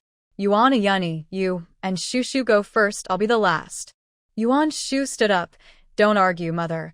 You and Shushu go first hand in hand. Yunny, you hold your eldest brother, I'll be the last." Time was running out, and there was no time for them to argue. When they were about to reach the shore, the plants that Yuan Shu had promoted could no longer control the speed of the mountain torrent rushing down. Chao Yuan was anxious and shouted to the exiles who had not yet arrived, "Back off, you back off a little further." It may not be safe to just force through at this time, so without hesitation, these people simply dropped everything and ran the way they came. The water in the ravine surged, and there was mud, making it difficult to move. Chao Yuan and others were pulling the rope over there, and the others had already retreated far away. "Madam Yuan, hurry up." No, she didn't plan to go ashore. Run with the ball, starting now. Secretly hiding in her clothes and covering her stomach with a pot, Yuan Shu pretended that she didn't hold Pei Yuanlin's hand firmly. Pei Yuanlin, who was ready to go ashore, turned his head suddenly. "Madam." He was wide-eyed, and after pushing Pei Yunyi ashore, he rushed over and grabbed Yuan Shu's hand. At this time, due to inertia, the rope almost pulled Chao Yuan and others on the shore down. "Brother." Sister-in-law. Shu. The mother and her 2 children on the shore couldn't help but scream, running around in a panic. They chose to cross the river and left the extra luggage on the roadside. They had planned to wait for the flash flood to pass, and then go back to get it. Or they simply gave up. "Boss, this." Wangda pulled the rope back, and the other end was empty. Chao Yuan had a sad expression, and without saying a word, he grabbed Ji Wanqing and the other's arms. "The flash flood is coming, retreat quickly." No, I. Ji Wanqing calmed down as soon as she said this, and immediately went to grab Pei Shushu and her brother, who were still struggling. "Let's go." They had just run away, and in less than 10 breaths, the original place was filled with mud, water, and rocks. It seemed as if the whole mountain was about to collapse, and the area was getting wider and wider. "Keep going forward, don't stop. Watch out for the rocks," Chao Yuan shouted at the exiles in front. At this time, Yuan Shu, who was flowing down the water, wanted to flash into the space, but was stunned by Pei Yuanlin's operation. This guy is not only stupid, but also very stupid. "My wife, I will protect you." Half of the rope was broken by Pei Yuanlin's internal force, and some of it was pulled down. After he finished speaking, he leaned back slightly, threw the rope out, and quickly wrapped it around a tree on one side, using the force to hold Yuan Shu and rush out of the mud and water. But at this time, the tree was also loosened by the mountain torrent coming down from above. Fortunately, it was no longer restricted by the water flow. Pei Yuanlin tapped his feet lightly, and with another force, the 2 landed steadily on a covered with weeds. Hiss. After falling her, Yuan Shu subconsciously covered her stomach to feel if there was any unusual pain. Suddenly there was a shadow in front of her, and then Pei Yuanlin, who was covered in mud, hugged her in his arms. "My wife, you scared me to death." Pei Yuanlin's voice was full of relief. If you listen carefully, you can still hear his trembling and uneasy tone. Yuan Shu froze in place, not knowing what to think for a moment. She and Pei Yuanlin were in love, but they had always been planning to break up unilaterally and leave at any time. She even considered losing herself. The Pei family would be very sad, but they can cheer up now. The only thing they didn't expect was that Pei Yuanlin would take such a desperate risk. Fortunately you are okay. At this moment, Pei Yuanlin didn't care about pretending to be a fool and said words of relief. Yuan Shu felt warm in her heart and stretched out her hands to hug his waist. Although he was a little silly, the emotional value he provided was really in place, and there was no feeling of depression from getting along with a fool. How about not running away for the time being? "Well, we're fine," Yuan Shu replied gently. Hearing her voice, Pei Yuanlin, whose hands were still shaking, seemed to calm down a lot. At this time, Yuan Shu lowered her eyes and saw Pei Yuanlin covered in mud, with blood stains on his back. The clothes were cut in several places. "You re-hurt." In fact, she was also a little injured, but because she deliberately used her supernatural powers to cover it, it was just a scratch with red marks. "Minor injury, don't worry." Pei Yuanlin smiled. At this moment, they were both mud men. Their faces were washed by rain and could still be seen, but they were still very embarrassed. Yuan Shu frowned. "Idiot. Just tell me if it hurts, I won't laugh at you. Be good, let's find a place to treat your injuries, and then go find Mother and the others." "Okay." Pei Yuanlin nodded and let Yuan Shu hold his hand and leave. At this time, the rain stopped, but it was still very slippery. Fortunately, the geology of the place where they landed was not bad, and the grass and trees firmly grasped the ground, so they could continue to move up. "By the way, your hand." Pei Yuanlin looked at his palm. "Well, I have a little strength. Not just a little, but completely recovered. The medicines that Yuan Shu gave him at the beginning must be the best." "That's good." After the voice fell, Yuan Shu felt her waist tighten, and Pei Yuanlin hugged her. "Don't be afraid, my lady. I'll take you to jump up." "Jump? What does Qinggong mean?" "Wait, it's so easy to go back. What if there are some spies in the exile team? Wouldn't it expose the fact that Pei Yuanlin has recovered?" "Wait." Yuan Shu held his with a serious tone. Pei Yuanlin, who was about to exert force, blinked in confusion. What's wrong? Isn't she afraid of climbing walls and afraid that he will throw her down? The rain has stopped. I'll take care of your injuries first. I have medicine. Yuan Shu held a small gourd bottle. This thing has excellent waterproof ability. There is no rush to reunite, and the mud covering the wound is what she should worry about most. Pei Yuanlin paused but did not object. According to his understanding of his mother and younger brothers and sisters, they are sad, but they will not do stupid things. For the time being, let them be sad for a while. The two walked to another ravine, where there was no mud, and the water was slightly cleaner. "Rinse it first, I'll show you the wound." Pei Yuanlin did not object, took off his shirt, stood to the side of the water, and rinsed it in just a few moments. The water splashed everywhere, and the handsome man with a great figure stood shirtless by the water. Yuan Shu looked a little straight.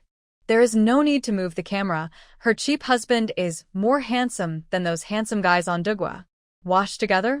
Pei Yuanlin looked at Yuan Shu, who was standing on the side, and stretched out his hand to her. Oh. Yuan Shu stretched out his hand for some reason, and the two of them crawled out of the mud, almost like mud men. "I'll help you." After Pei Yuanlin pulled her to his side, he used his arm to shield her eyes from the water.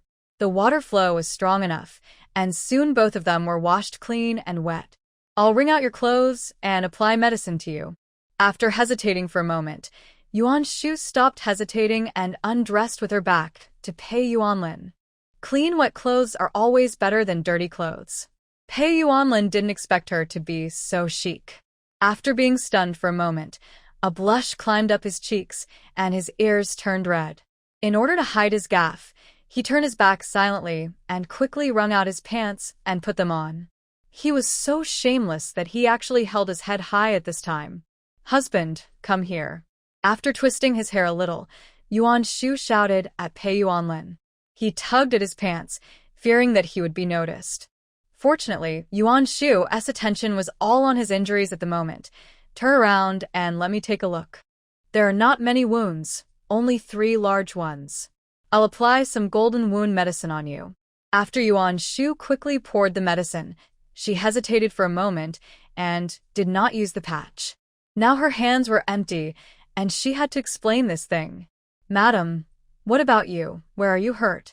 Pei Yuanlin was not wearing a shirt, and there were actually wounds on his legs, but it was not a big problem. "I think I have a little injury on my back. Can you apply some for me?" Yuan Shu turned around and revealed one shoulder.